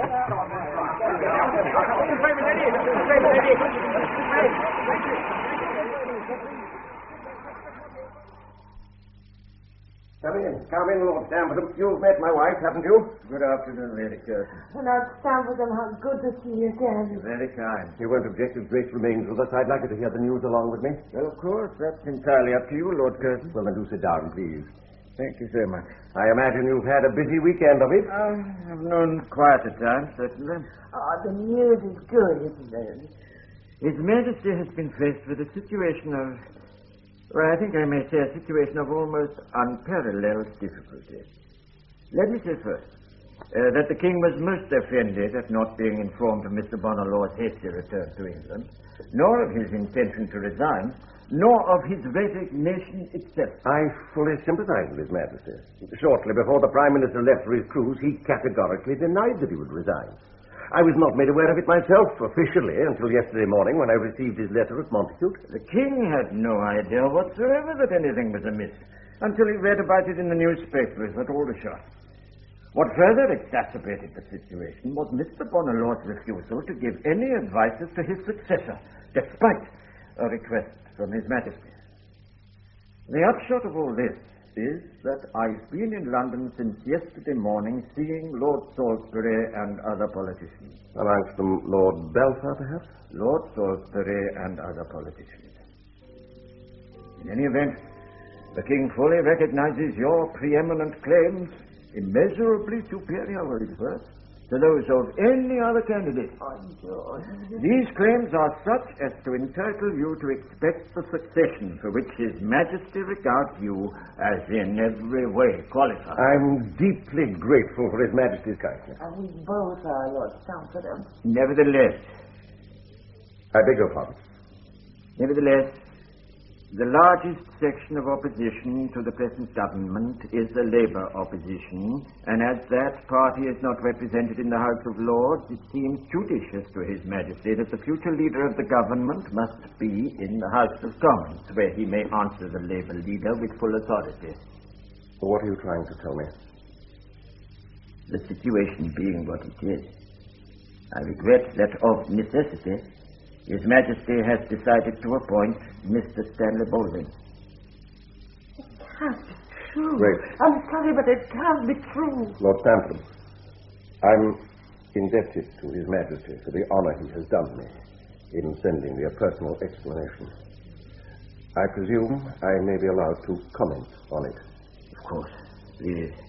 Since the King has expressed such high compliments as to my career and service, surely he must realize that the slur implied in Mr. Baldwin's supersession will be all the greater. There is another factor.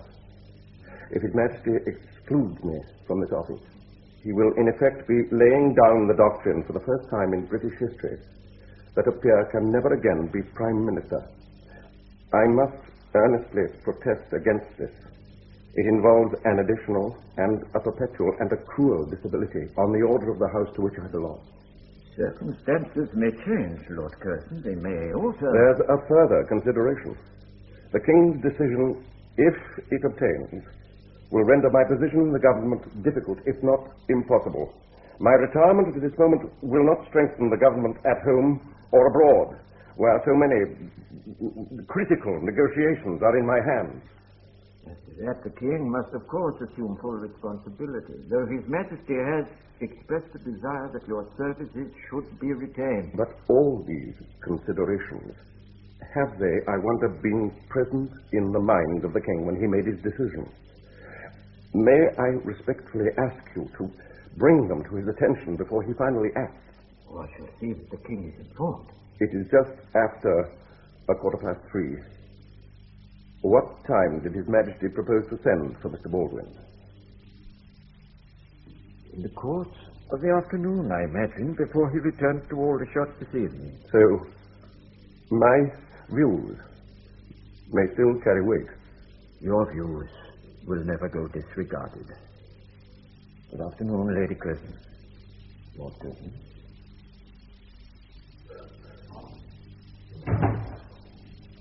Oh. So great. How ghastly. How absolutely ghastly. It is at once our necessity, our prerogative, and our pleasure, Mr. Baldwin, to desire you to act as the head of the government, led until recently by Mr. Bonner. I am deeply honored, Your Majesty, but still totally apprehensive. The position of leader has been offered to me when I am inexperienced, before I am really fitted for it, by a succession of curious chances that could never have been foreseen. I have never expected it. I am in no way trained for it. I understand your misgivings, and I appreciate your honesty. But will you accept the post?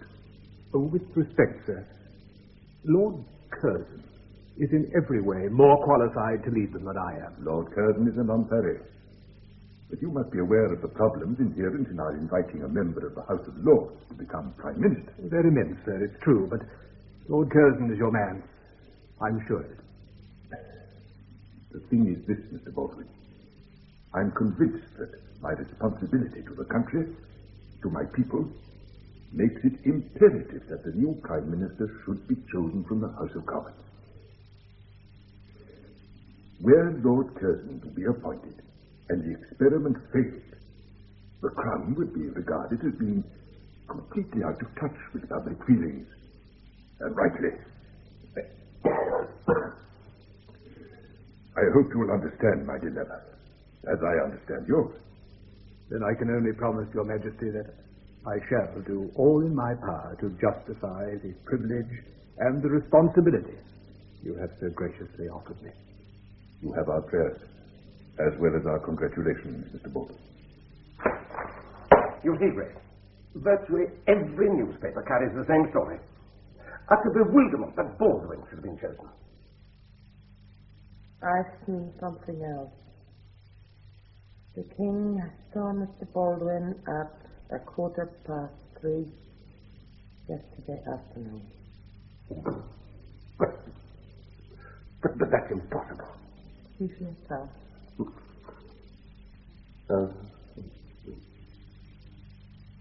And it was at 3:15 p.m. that Mr. Baldwin was received by His Majesty. So, while Stamford was still here. Exactly. while he was still assuring me that my observations would be presented to the king. Baldwin was accepting office. Oh, Grace, when Balfour and Kitchener between them destroyed my tenure as Viceroy of India, I thought my heart would break. When poor Mary died so soon afterwards, I believed that life could hold no greater misery for me. But this surpasses them all. Georgie! Georgie! Are you there? Yes, I'm just taking the air. You must try to stop worrying.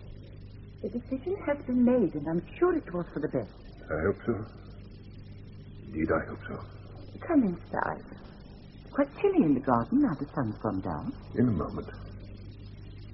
I keep thinking of those two men, May. What they must be feeling now. Mr. Baldwin, worried and bewildered. Lord Curzon, utterly wretched. I've already said this once, darling. But I'll say it again because I'm not going to let you have any more sleepless nights. Mr. Baldwin and Lord Curzon chose to be statesmen. They knew the risks involved. They knew all about the frustrations and miseries of high office. They've known all along that this country must have a prime minister, and that we can only have one prime minister at a time. But they chose to lead this life affair. Oh, what is it that dear old dog was says in Much Ado? Can you remember? Yes, I've got it. God's a good man. When two men ride a horse, one must ride behind. I'd forgotten. How right he was. Well then, you were the one who had to decide who should sit in front, not them. You had no choice in the matter of being king. They had every choice in the matter of being politicians. Yours is the loneliest and hardest task, Georgie.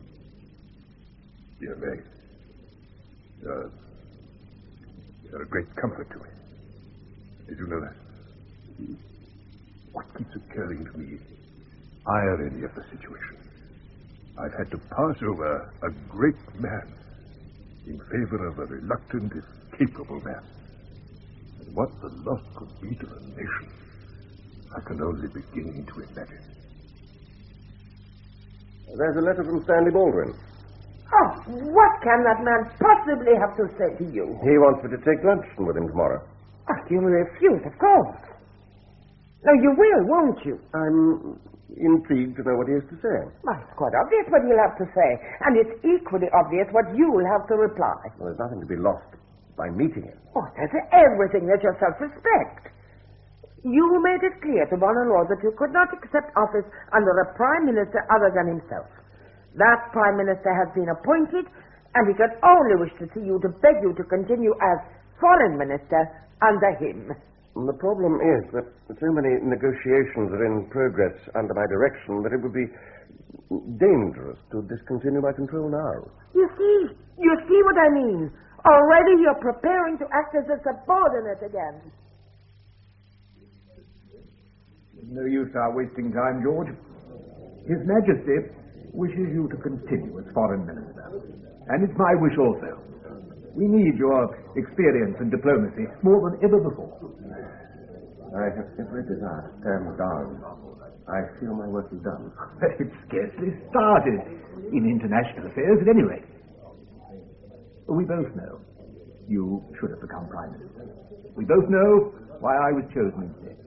I realize it's an absurd and cruel situation for you. I can only appeal to you as a conservative and as a patriot. If you should choose to resign, I shall perfectly understand. But I hope it won't come to that. I hope for you. The king requests you. The nation wants you. The empire needs you. George! In the study. Hello, darling. You're looking very bright about the eyes. What have you been up to? I'm just been down to Thomas Cook's. We can have a stateroom on the next suitable cruiser that's sailing for Buenos Aires. But when would that be? 10 days' time. But why so... I will for the present continue. And you're going to send this? I have no real option. Now, you must see it, surely. You can turn him down flat and let him sort out Lausanne himself. It's not as straightforward as that. It's totally straightforward. You swore that if anyone else became Prime Minister, you'd never work under him. Yet only 2 days after, your ultimate mission is to play the elderly nursemaid to an ironmaster's son. That's enough, Grace. It's more than enough. Enough, Grace. It's more than enough. I could live with you in Victoria. I will, for the present, continue at the Foreign Office. Yours sincerely. I'd like this letter to... Let's blend him. Once a week.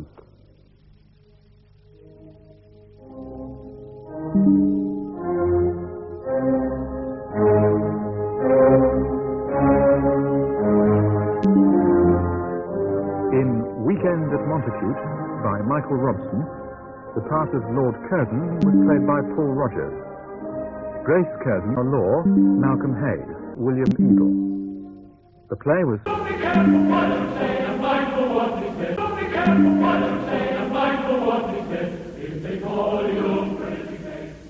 Marpleton is an unspoilt little village on the Hampshire coast, between Lymington and Christchurch, looking south towards the Needles, which gleam when the sun catches the 3 great razorbacks against the sky.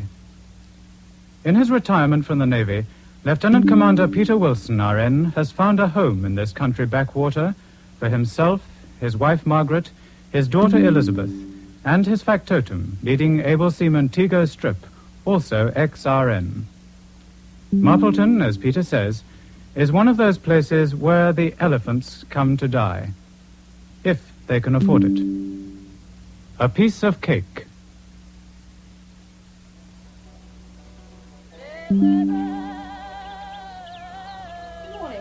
Oh, morning, ma'am. Oh, dear, she's left her gym shoes out. Dirty, too. Oh, I'll give them a quick clean-up, ma'am. Yes, do. Liz, darling, turn off that thing and come down to breakfast. It's nearly 8 and the bus goes at 9, you know. Really? Hello, you fools. Here's your milk. 2 eggs each I don't for Miss Liz and the commander, ma'am. Oh, God. Thank heavens they're laying well. The hens, I mean. Oh, yes, they wind up his less for their own pleasure. Commander's down feeding of them now. Shall I fetch him in? Oh, yes, do. Please, Strip. Liz!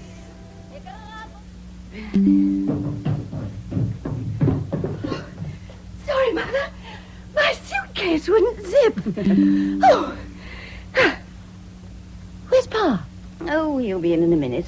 Start, do. Mm-hmm. Now, here's your coffee. There's not too much time. Thanks. Oh, morning, you puss. 4 letters for Pa. Lucky doll. Yes. Only one looks openable, though. Bills, you mean? Oh, Lord. Not to worry, darling. Toast. He's going up about a job on Monday. Oh, grand. Oh, that reminds me. You're going over to the Kemp's drink party tonight, aren't you? Consolation for your going back to school. Well, give my love to Natalie Kemp and to Larry Kemp. I think he's rather cool. Do you, Liz? Yes, he's quite cool, I agree. Well, even though he is middle-aged, he's got something. Talking about me? Naturally, Peter. Coffee now. Oh, thanks. Well, those'll keep. Oh, blast. Liz, darling, I can't drive you to the bus. Carrington's ringing me at 9. He says be sure to be here. He won't be at his office today. Oh, Pa! I'll drive you instead. Right. Goodbye, my dearest you puss. Now, be good. And don't have kittens till the Christmas halls. Oh, Pa, darling. Goodbye. Fabulous holidays. Oh, good luck on Monday. Bless you, Liz. Don't murder Mademoiselle Labouche this term. They don't like it in the best schools. I'll try to restrain myself for your sake. Bye, Pa, darling. See you. Good term, Liz, darling. Bye. A light, sir? Ah, thanks. Oh, we'll be missing Miss Liz. Yes, we shall. Still, Christmas be long for you known. Yes, so it will. Yes, Strip, it will. Commander Wilson's residence? Oh, yes, sir, he's here. Hold on a minute. He may be in his study. Oh, no, here he is. Commander Carrington, sir. Steady my foot. Thanks, Strip. Hello? Oh, Carrington, hello. Oh. Yes, I see, it's off. No, of course, naturally. I see. Yes, well, I was coming up anyway. Oh, you do? Right, I'll ring you Monday. Can do. Okay, goodbye. Oh, some more coffee, sir? Thanks, Strip. Well, sir, I'll go and get some taters in. Right. Oh, damn.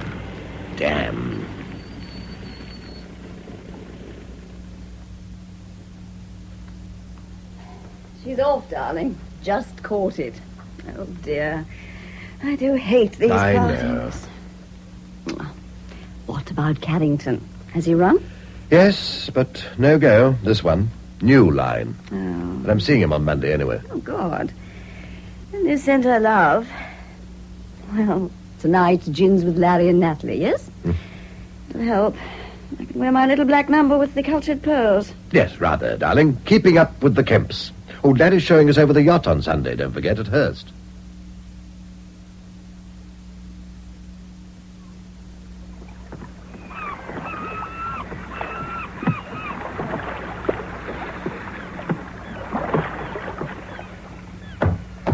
Well, here's Pomona.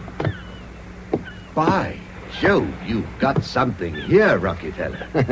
She's a beauty. And a fast beauty at that. What, 18 knots or so, isn't she? Oh, good heavens, no. 13, perhaps, at a pinch. Well, that's a good deal faster than most.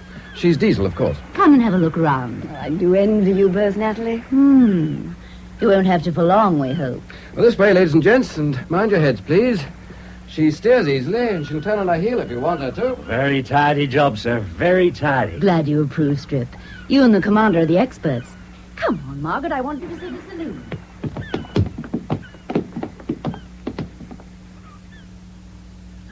Natalie, it's lovely. So cozy, armchairs and everything. I love the duck egg blue. And your chintz is all your own work. Yes, she spared me nothing but the best. I say. Then further aft, owner's cabin and bath. Very swish. All the comforts of home. And up far there's the galley. Oh, and the cooker, too. That's what sold it to me. I can't afford to take her out often, of course, but we might once before I sell her. You like to come? I'll see if I can hold you to that. Where will we go? Oh, anywhere you like. There's plenty of fuel. Take you over the other side if the weather holds. Done. Look, I've got a few charts here. Perhaps you'd like to take a glance. Here you are. Oh, Admiralty chart, I see. Yeah. Look, Flamanville to Saint-Marcouf. That shows Barfleur. Cherbourg there in the middle. Anyway. There's Barfleur and Saint-Vaast over on the east of the peninsula. Aumonville here to the west of Cherbourg. Yes, I see. Almost due south of this coast. Yeah. You know, I always thought Aumonville would be a good place to do a bit of racketeering from if one were interested in defrauding the revenue. Smuggling? I thought you yachtsmen fluttered your eyelashes and came all over queer if anyone so much as mentioned such a thing as smuggling. Good heavens, man, I'm not thinking of trying it. But it's the nearest place from this part of the world. Just where we are now, in fact. As you said, almost due south of the Gulf lies. Just about 60 miles. Well, I expect there must have been a lot of smuggling around about in the old days. Yes, in the old days there must. Of course, nowadays, with a fast boat, it'd be an easy run in the dark. Oh, but no one can get away with it nowadays, except by a colossal fluke. Yes. Well, who's for the shore?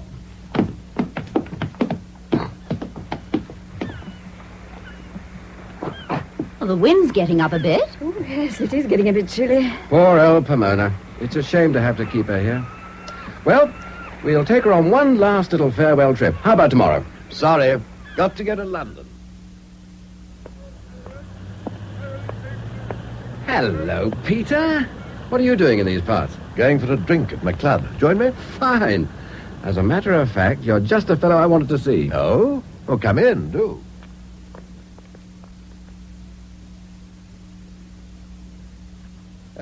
Here are a couple of chairs. Now, what do you have? Pink gin, please. 2 pink gems. Sir? You know, I was thinking of ringing you tonight. How about the bread line? Denuded of crust. Oh. I was just talking about you. Oh? Well, I'll tell you. This chap, Bryce Jones. Who? Bryce Jones. I ran across him in Cornwall last summer. Very nicely placed. Large Bentley, expensive-looking wife. I ran into him again today. Your drink, sir? Oh, thank you, Collins. Cheers. Cheers. Well, I told Bryce Jones I was ploughing the field and scattering, and he said, what a pity we hadn't met up again before I got bogged down, so to speak. Oh, yes. And it appears he's looking for a really trustworthy type. That's me, Peter. Or you. Ex-officer type, to help him with his show. He says the possibilities are unlimited for the right chap. Thousands, if you play it right. Expense sheets and all. It sounds too good to be true, but where do I come in? Well, I'm too involved myself, as you know. So it occurred to me, what about old Peter, just up his street? So I mentioned your name, and he's interested. Oh. Just the type, he thinks. Well, I don't know much about his line of business. Would I qualify? Oh, absolutely, absolutely.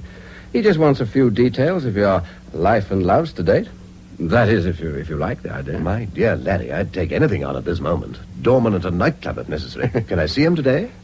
No, not today. He's off to Paris this afternoon, but I'll send him your dossier and say Wilson is willing. That'll be it. No worry, it's on. Your order, sir? 2 double pink gins, please, Collins. Very good, sir.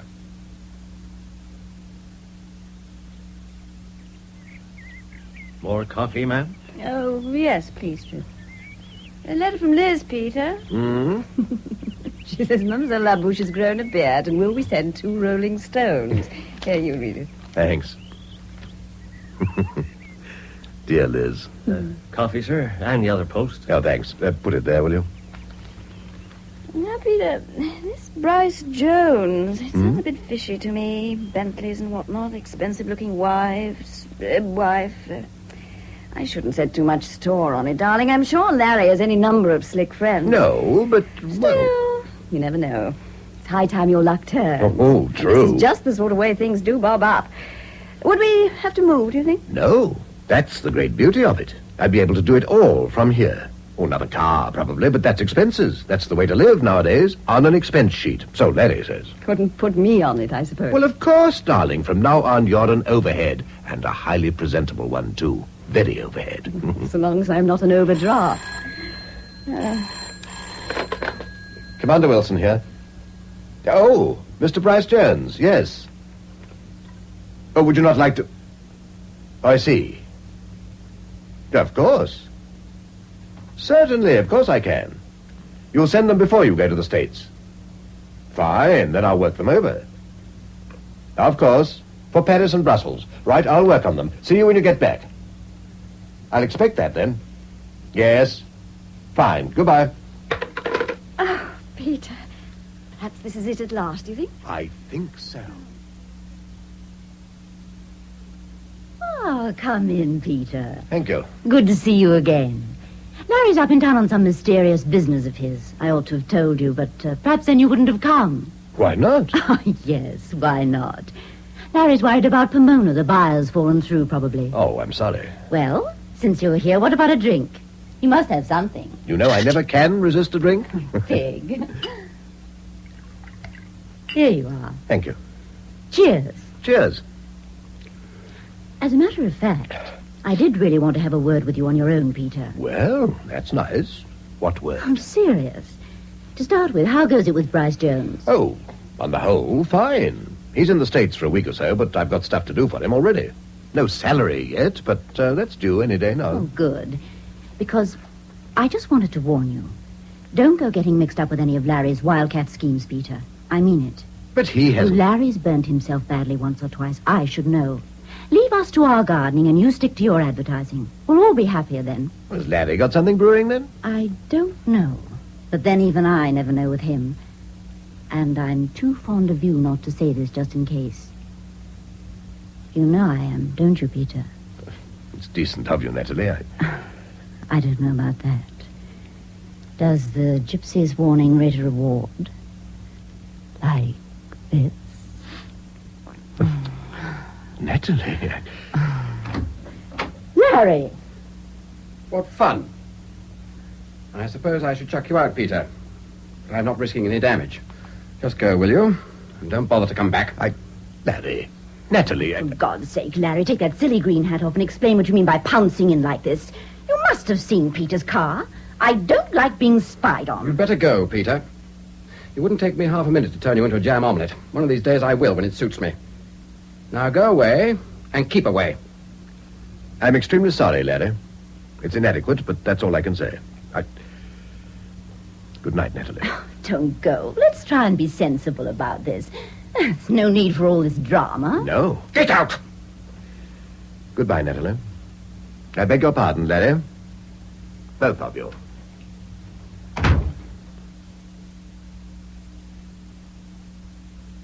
Peter, here you are. Yo-ho. Letters. Coffee, darling. Mm-hmm. Thank you. Bank. Perhaps something's been paid in. No, afraid not. Hmm? Well, now for Bryce Jones. Good. Oh, not good? Not. Bryce Jones, full of apologies, but he's been talking things over with his principals in Paris. And they've decided it's not quite the time for expanding their activities. Will, of course, contact me if things improve. Oh, Peter. Well, of course, I was a fool to pin my faith to a man I've never even met. And it seemed so absolutely on. I've banked on it. I know, darling. I'm worried about Strip. He won't go. But how can we pay him? Oh, I'll have to get a job on the roads. It pays quite well, they tell me. With me on the streets, all our problems will be solved. Larry Kemp? Hello? Yes, we're just back. Yes, he's here. Peter, it's Larry. Yes? No. This evening. Oh, Natalie's away. Oh, no. Sorry. Well, yes, if you really mean it. All right, see you then. Well, what goes? Larry wants a chat.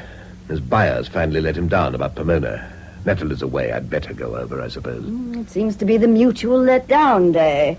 Yes, you go along and comfort him, darling. Perhaps he may have a slant on Bryce Jones. Ah, he might at that. Au revoir, darling. Look here, Peter. I'm in a hell of a mess. Oh, who isn't? Things are coming to the boil, Peter. I shall want some help. Well, go ahead. Drink? Yeah, thank you. Yeah. You may have wondered when I rang you this morning, but Pomona's sale falling through. Well, one moment I had 15,000, and the next damn all. And nothing else negotiable at the moment.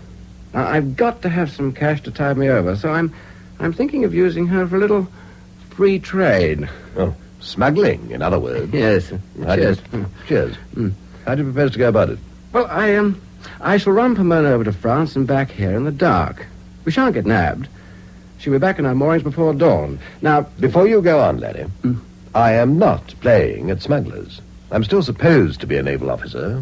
I've got to go broke like a little gent, hearts of oak, and all that sort of thing. You know what I mean. I'm dead serious about this, Peter. Look here. Now, here's Hurst and the dear old shingle bank to Westford. Yeah? You know the place. Now, all we have to do is to bring the dinghy in and unload into the car. So someone would just have to be there at the crucial moment, that's all. And that someone is me. Oh, no. I want you in the Pomona.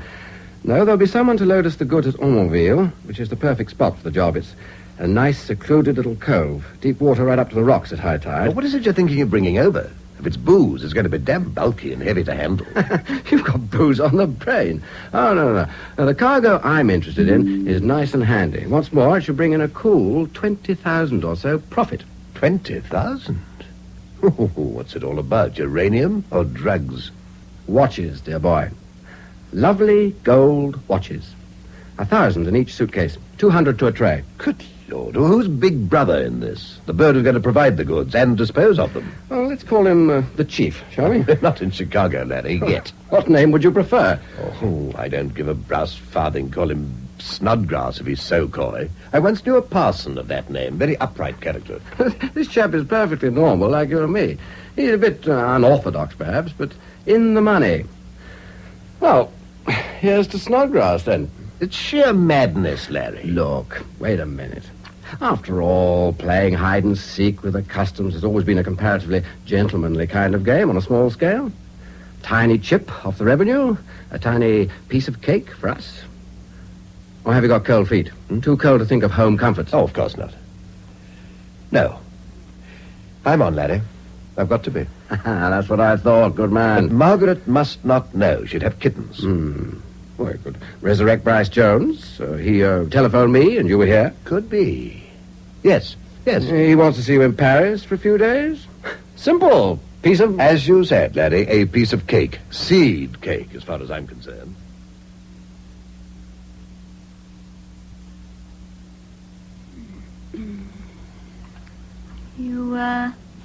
You haven't been sleeping at all well lately, Peter. You're worried about something, aren't you? Oh, no, not really. Just the delay over Bryce Jones. But he's come up with some cash, after all. I did think he might be a bit of a phony, but I hope now, for both our sakes, I'm wrong. It seems like it. He wants me to go over to Paris to meet his principals. Oh, good. When? He's going to let me know. And send the funds for expenses. Well, I just hope it's soon, so you really know where you are and stop this high-tension stuff. Oh, I know. It's been a ghastly year for you, darling. Oh, for you too, Margaret. I do realize that, you know. I know, darling. But I'm okay as long as you are, always. Hello? Oh, Lanny. Yes? Yes, sure. I'll come right away.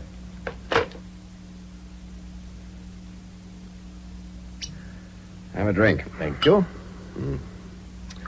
As I said, complications. Snodgrass is out. He's ill. So I'm afraid it'll have to be you to collect in Paris and take the stuff to Cherbourg. You and Strip. Two heavy cases. What? But good Lord. It's the only answer you don't. It will not be us. I can't let Strip in for this lark in case anything went wrong. And anyway, who's going to take my place in Pomona? That's all lined up. Oh? Who's the new member of the club? As a matter of fact, Peter, dear, it's me. You infernal twister, Larry. You have had me for a mug between you, haven't you? Now, look, about Strip. Strip will have gone off by the time you get back. Urgent message from Cornwall. A relative seriously ill. I had a quiet word with him yesterday. Yesterday? Then you knew then? Well, we thought it better to let Strip in on it, knowing what your views might be. He's delighted. Anything you're concerned in, you know. You see? Oh, I see. Yes, I see. And you can't get in touch with him. I've given him some cash. He'll be on your plane. Blast you, Larry.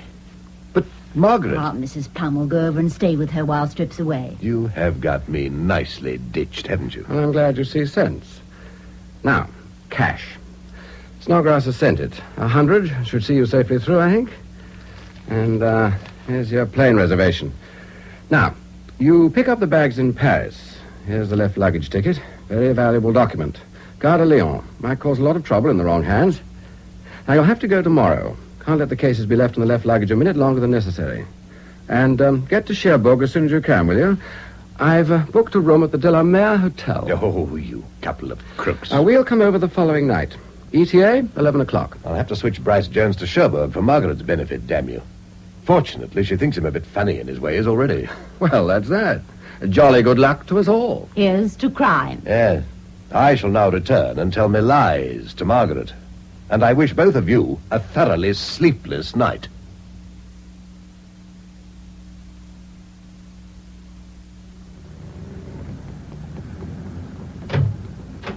Ah, Gare de Lyon. That was quick. We'll ask the taxi to wait. Come on, Strip.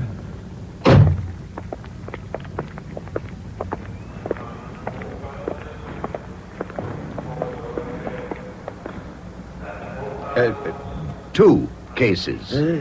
Voici les billets. Si, monsieur. 250 francs. Oh. Je vois. Voilà. 500 francs. Merci, monsieur. Mille remerciements. Voilà les deux valises. Oh, mon Dieu, sont assez lourds, vous savez. Oui. Oh, elles sont. Here, Strip. Merci mille fois. De quoi, monsieur? You take one, I'll take the other. Yes.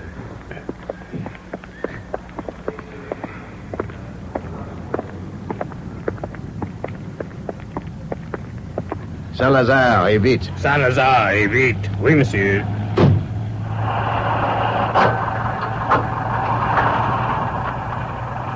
Phew. Large smell of garlic. No gendarme on the scent, I think? No, sir, not that I can see. Blue car just behind us. Seems to be tagging on rather. No reason he should, really. No, only...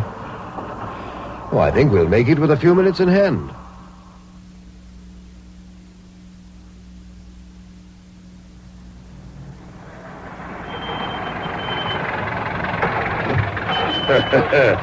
Mastering morceau. Oh, very quick him. 15 francs. Merci, monsieur. Yes, and mercy to you. Come on, Strip. Le 5 o'clock, 5 heures p.m., Cherbourg. Par là, monsieur. Merci. Strip, was that blue car behind us? Yes, sir. I think he were. Come on.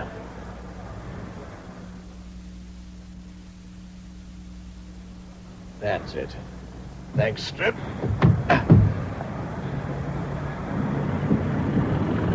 Oh, just made it.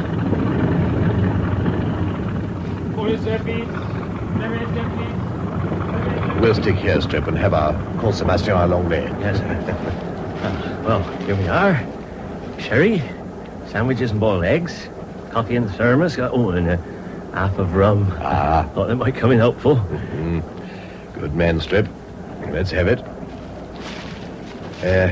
Let's look at the cliffs of Aumobile. One of these railway photographs is of the Cap de la Hague. Oh, will the weather keep up, sir? Who's this chap? Looks like James Cagney. Oh, wandering up and down. Yeah, he has been. I've seen him. Yeah. I wonder. This place not taken? No, I don't think so. Let's have another sandwich, Strip. Yes, sir. Been a bit peckish myself. If you eat here, I will leave my papers to reserve my seat. Yes? While I go to the dining car. By all means. Strip, he was staring at the reflection of our suitcases. He is following us. He's a nasty-looking piece of work, I do say. You know what I think? He's no detective. He's Snodgrass. Come to keep his eye on us. Nasty, pale green eyes, too, like peeled grapes. Of course he wouldn't trust us to play fair. Ill, my foot. It's Snodgrass, or one of his minions. You've got the right of it, sir.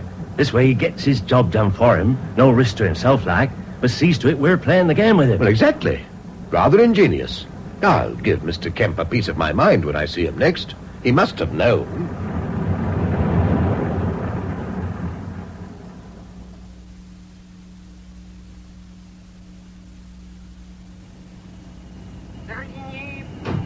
Pour Cherbourg.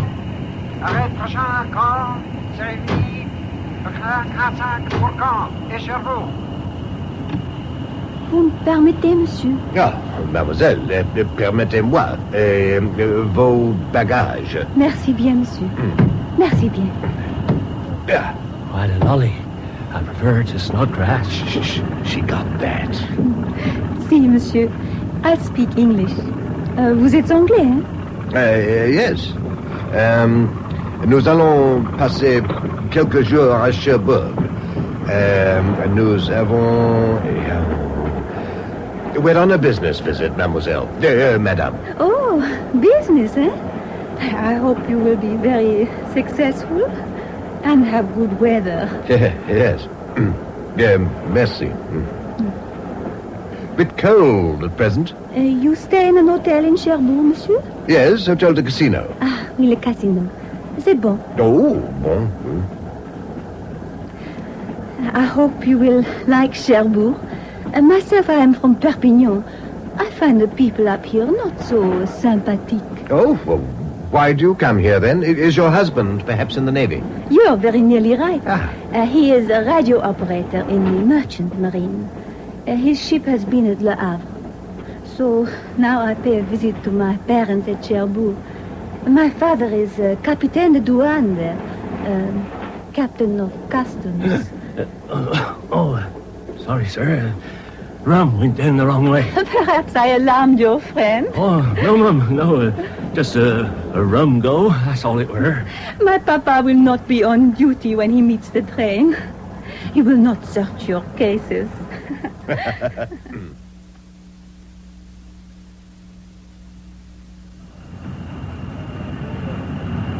Yeah, Cherbourg. Here we are. Let me help you with your case.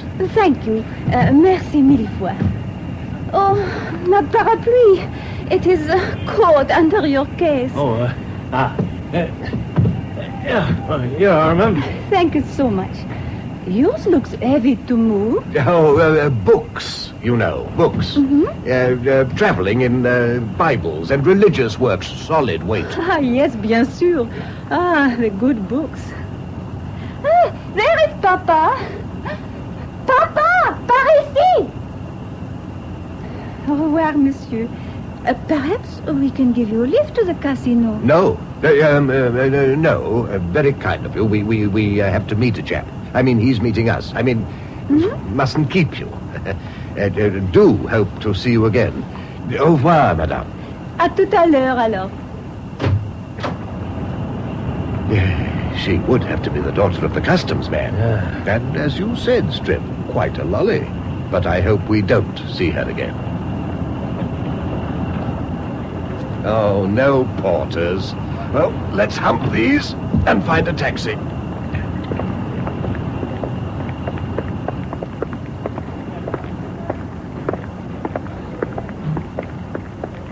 Bagage, monsieur. Ça y est. Vous désirez? Hôtel de la Mer, s'il vous plaît.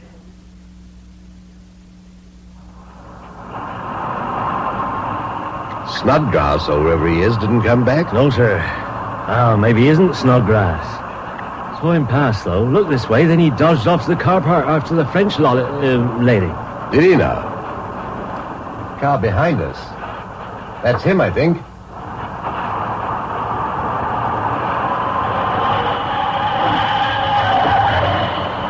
Well, anyway, that should have thrown him. Yes, he's gone past the turning, thank goodness.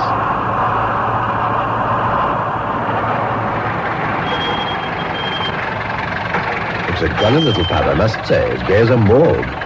Tourism, bar, buffet froid. Oh, it's cold enough without that. Oh, shades of the Hotel de Casino, eh, Strip? Just so, sir. Shades is right. Carte franc, monsieur. Yes, of course. Voilà. Et pour vous. Bien, monsieur.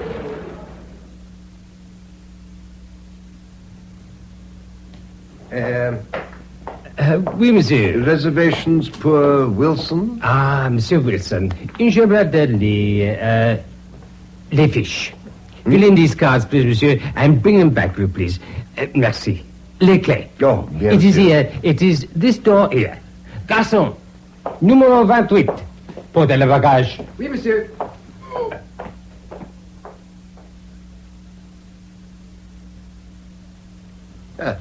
What a little home from home. Yes, sir. Well, here we are, aren't we? You take that bed, Strip. You better get a kip. We must be up early. What did you say, sir? I said we must make an early start. Lock the cases in the wardrobe and give me the key. Yes, sir. I'll set the alarm for 6:30. If we shall ever hear it above this din. Oh, well, Dante's Inferno, oh, Lord.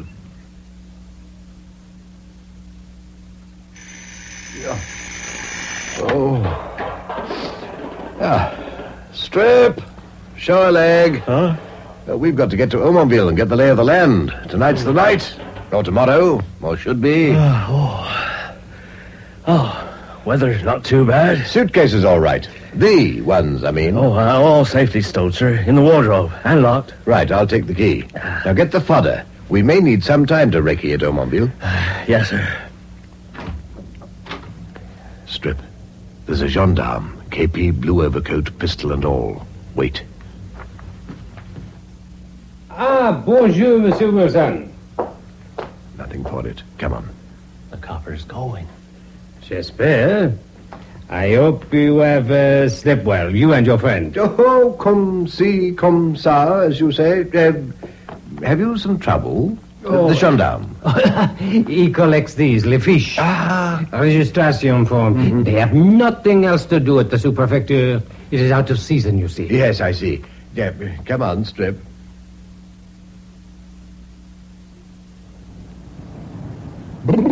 Pretty nippy. Bit of a nor'easter, sir. Still, 'tis a clear sky. Yes, well, we'll make for the inner harbor. There's a bridge there, and we should find a bus for Aumonville. Police station. And the customs offices will pass by on the other side, I think. Do look healthier on t'other bank, and no mistake, sir. Ah, here's the weather forecast on this board. Huh? Ton clair. Yes. Sea beautiful but unagitated. Wind 15 knots.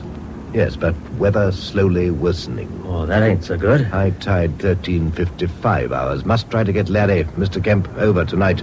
Oh, ain't that the bus stop, sir? Oh, but no buses. Well, there's a taxi on the rank. We'll ask him. Excusez-moi. À quelle heure vont les autobus vers Aumonville? Aumonville. Vous êtes anglais, non? Ah oui. There are only 2 a day, monsieur. Thank you very One much. into Sherbrooke in the morning, one back to Aumonville in the evening. The summer it is different, but now monsieur will have to take a taxi. Yes. Combien alors? 20 francs, monsieur. And for waiting, 5 francs the hour.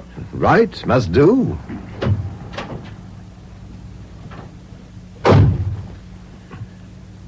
Expensive, but it can't be helped. Time is of the essence. What's he charging, sir? About £2 to £3. Double that if we have to do it twice. But, look, Mr. Kemp, give me a tenner, like. There's that to fall back on, sir. Strip, you're... Oh, this chap's another sterling mass. Le pont tournant was blown up by the Allemands. They have destroyed everything not already bombed. You must have had a terrible time here in Cherbourg. But yes, it was terrible. Boom, boom. Oh, my wife, she could not stand it. All the time. Boom, boom. At what, monsieur? L'Arsenal de Cherbourg. The dockyard. Yes, I see. Je vois. The sea looks calm. Today, yes. Not always. And the current's very strong. You walk along the path further along, you will see for yourself. When you dismount, it is the Sentier des Douaniers. The customs officer's path. There used to be just smuggling. Not now, of course. One has other things to do. Oh, of course. Strip, I think we'll get off now and sniff out any customs lookouts. Good thing to take it down. Alors, we will stop, please. Yes, monsieur. This is Graville. Here, mon brave. Take this for now. Fine day, we'll hike. And have another trip with you tomorrow, maybe? Merci bien, monsieur, merci bien. Follow that lane down there. À demain. Well, now for the customs path. And Aumonville at last. Seems pretty quiet, like. It's gone like a dove in some parts. I hope that dog sleeps well at night. Rather an abusive type. Well, maybe there's another way up out of Aumonville, sir. I should think. We must try and find one. Maybe back of the farm we'd hit the Beaumont Road. Écoleville. Nice little village. Signpost there says La Plage. That do mean the beach, don't it? Yes. To the right. Come on. Seems to be more dogs than inhabitants. Mind. Here's an electrified fence to keep the cattle in. Oh, I don't think to run into it now. Good thing you spotted him, sir. Down this goat track.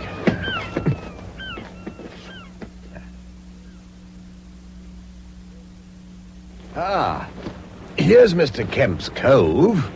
Well, it looks ideal. Aye. Deep water right in the way it looks. Natural breakwater, those rocks. Pomona will be able to nose right in. Barbed wire. And there'll be a pillbox there, too. Old defense stuff. I hope the beach hasn't any unexploded mines. Look, we could get the cases to that there ledge of rocks, sir, not touching the beach. Further to seaward. Good, Strip. Yes, and no need to use the dinghy. And look, that concrete bunker there. Nearly covered with brambles. Oh, wow. Yeah, let's have a look. Below ground level, good. Pretty dark. Nothing but dry bracken in it. Go cover for the cases, sir, maybe. Yes, that's what I was thinking. Pretty strong flood tide. Those boats are having quite a fight of it. Mr. Kemp will have to be bang on time. Yes. Now, if there's a coast guard up at Aumonville Fort, he's got a pretty good view of this cove. You have to be very careful with the torch. Those rocks there be fair cover on the breakwater. Let's hope. Where's the Basse Brefort? I can't see it. Sir? The Brefort buoy. Oh. Mr. Kemp's got to get a good range on it if he's not going to pile up on the reefs coming in. Ah, there it is. Now, thank heaven for that. The fort, sir, would it be manned? Radar, so on? I don't know, in peacetime. I'd certainly rather it wasn't precisely there. Look, there's a cafe open on the front. We'll have a drink, and I'll put a call through to Mr. Kemp, if they've a phone here. Deux calvados, s'il vous plaît, madame. Bien sûr, monsieur. Je puis téléphone? Mais certainement, monsieur, si vous voulez. Merci bien. Hello. This is Aumonville 035. I want to make a phone call to England. Yes. Pill. Pill. It's near Southampton. Yes, number 118.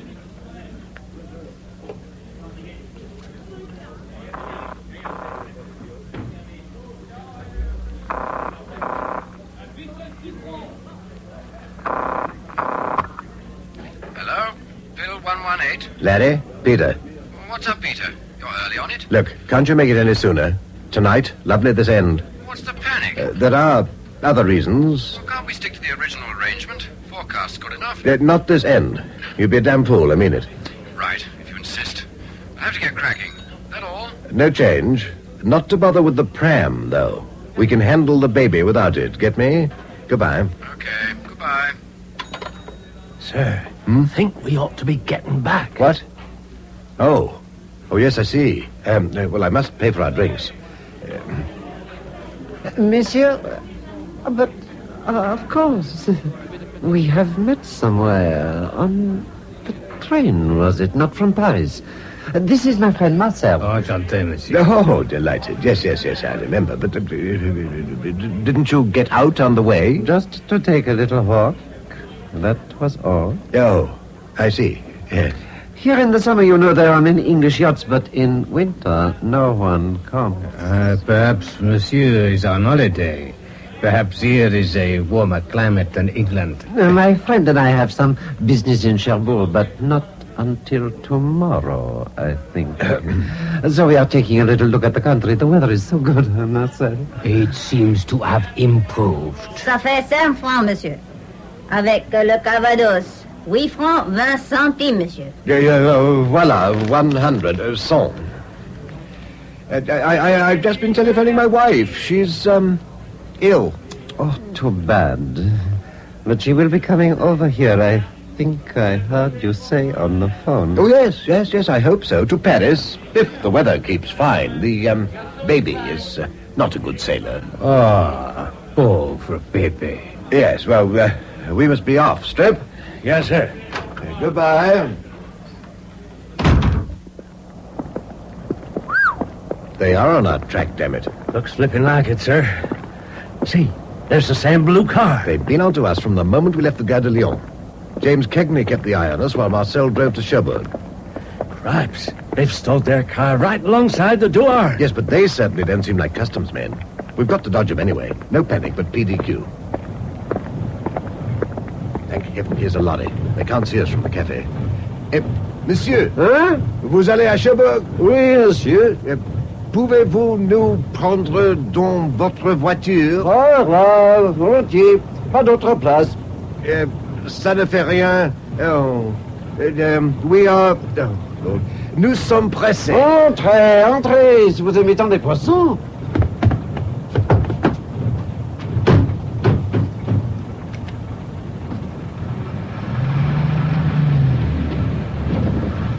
If we like fish. Pooh, what a stink. Mind, you're sitting on some conger eels or something. Oh, so I mean... Hey, you've not come out to the cafe, sir. That's funny. No. Of course. They're checking up on my phone call. Ye gods, what an ass I am.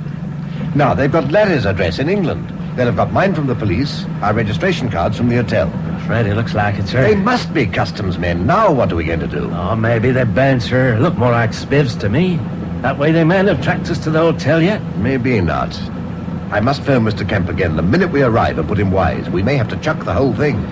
Oh, do seem a pity, sir. Having got this far. Yes, but if they are customs, Pomona mustn't be within 5 miles of the French coast, or the Kemps will be for it and we'll all be in the soup. I must reach him before he leaves Bill. That'll be almost any minute now, sir. Just past 2 o'clock. Blast it.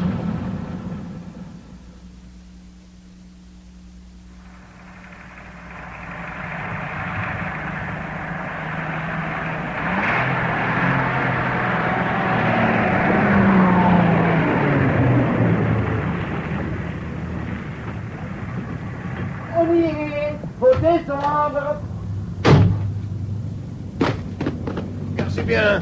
Et voilà pour vous. Ah, ça donne par exemple plaisir. Kindly so. Now. Bonjour, monsieur. Oh, monsieur, madame. I hope you have recovered from the train journey. Papa, these are the English gentlemen who traveled with me that I have told you about. Monsieur. Fancy meeting you here. Yes. I hardly expected to see you emerge from such a conveyance. Whew. What a fishy smell. I hope you are being successful with your business here in Cherbourg. We do not have many English visitors in the winter. Are you concerned with fish, monsieur? No. No. We found we can't, after all, do our business till tomorrow. So we took a walk along the coast, as it was so fine, and went rather too far, didn't we, Strip? Ah, great deal too far. And there were no cars, so we returned with the fish, and quite near our hotel. We are just waiting for the bridge. They are doing the Touet. That ship over there. Ah, I see. Warping her out of the Bassin de Commerce, of course. I am on my way back to my office, the douane. Oh, yes. Interesting work, yours. Look, we can cross now. The bridge is down. Yes, come on, Strip. I hope you found your hotel comfortable. A bit empty, I expect, at this time of the year. But it is good, le casino. But the casino is this side, monsieur. You do not need to cross. We went, after all, to the Hotel de la Mer. It was less expensive. Oh, I see. Not so convenient, though, for men of business. Unless it is fish. Oh, just for a night or so, not too bad. Mm-hmm. Well, we go this way. I hope we shall meet again. We shall look out for you, monsieur. We shall look out for you with the fish, n'est-ce pas? Yes. Au revoir, madame. I shall send you a large bottle of eau de cologne to the Hôtel de la Mer. Au revoir, monsieur. Oh, I hope not. Though she is a lolly. Maybe it is a good thing she is a customs officer's daughter. Aha, you may have something there, my dear Strip.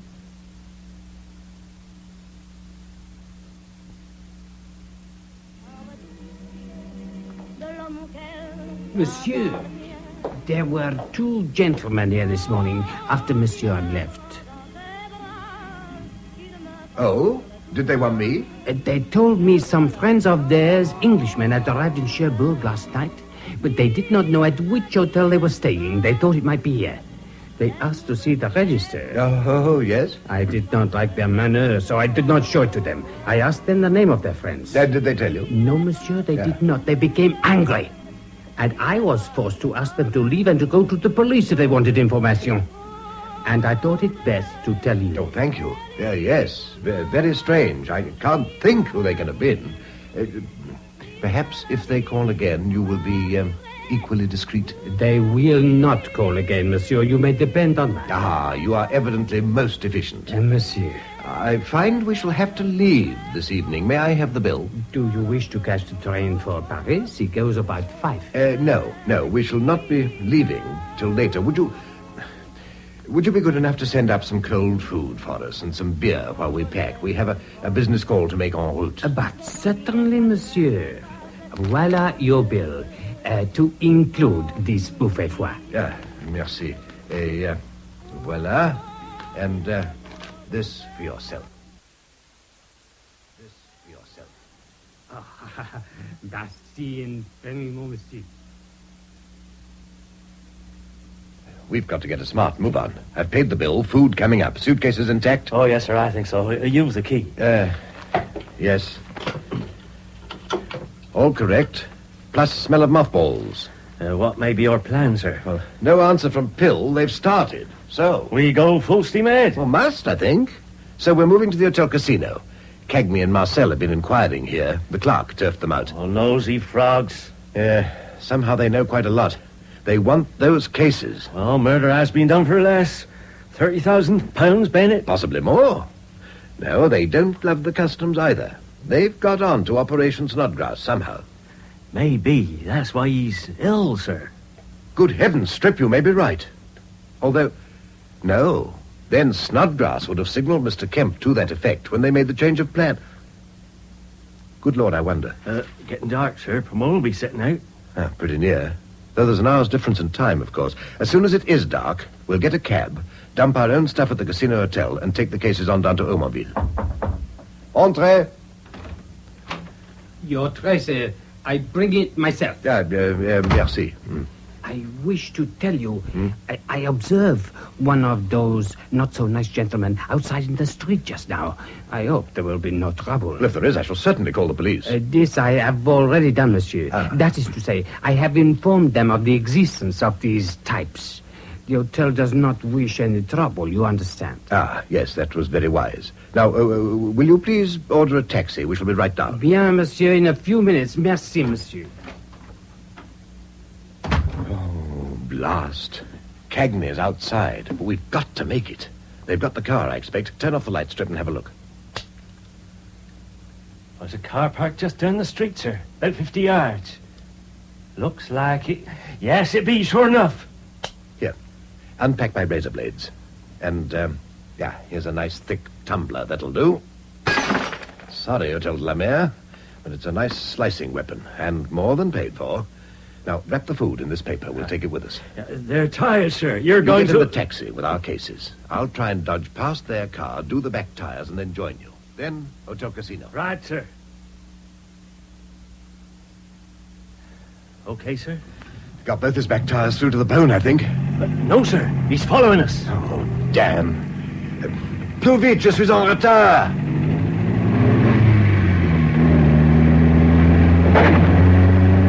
Get down, he's shooting. No, sir. No, his tire's gone. Devil of a bang. Oh, that's done him. He swung right over and stopped. Oh, thank goodness. It'll take him at least 10 minutes to change his tires. Gives us a breather at any rate. I feel almost sorry for the blighter. It was Marcel alone, no sign of Cagney. No one tailing us now, unless they're disguised as two nuns in a minicar. Oh, we passed the Douarn. Oh, Lolly's pal wouldn't have to think us fishy now. If he knew what we got in them bags. Not half, he wouldn't.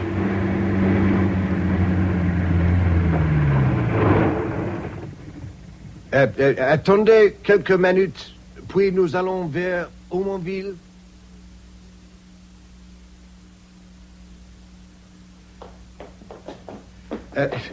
Have you a room with 2 beds just for one night, medium price? Yes, monsieur, we have rooms. Ah, bon. If you will please to sign the registration. I've got a taxi. Oh, all right. Your passport, please. I haven't time now. It's in my bag here. I'll give it to you later when I get back. Bien, monsieur. Voilà your key. Merci. Numero 58 on the 3rd floor. I will send your bag up. Thank you. À bientôt.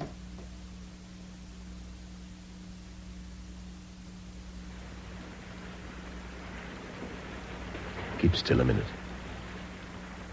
Can't see a thing. Drizzling, too. Oh, charming. Daren't use the torch. Visibility nil.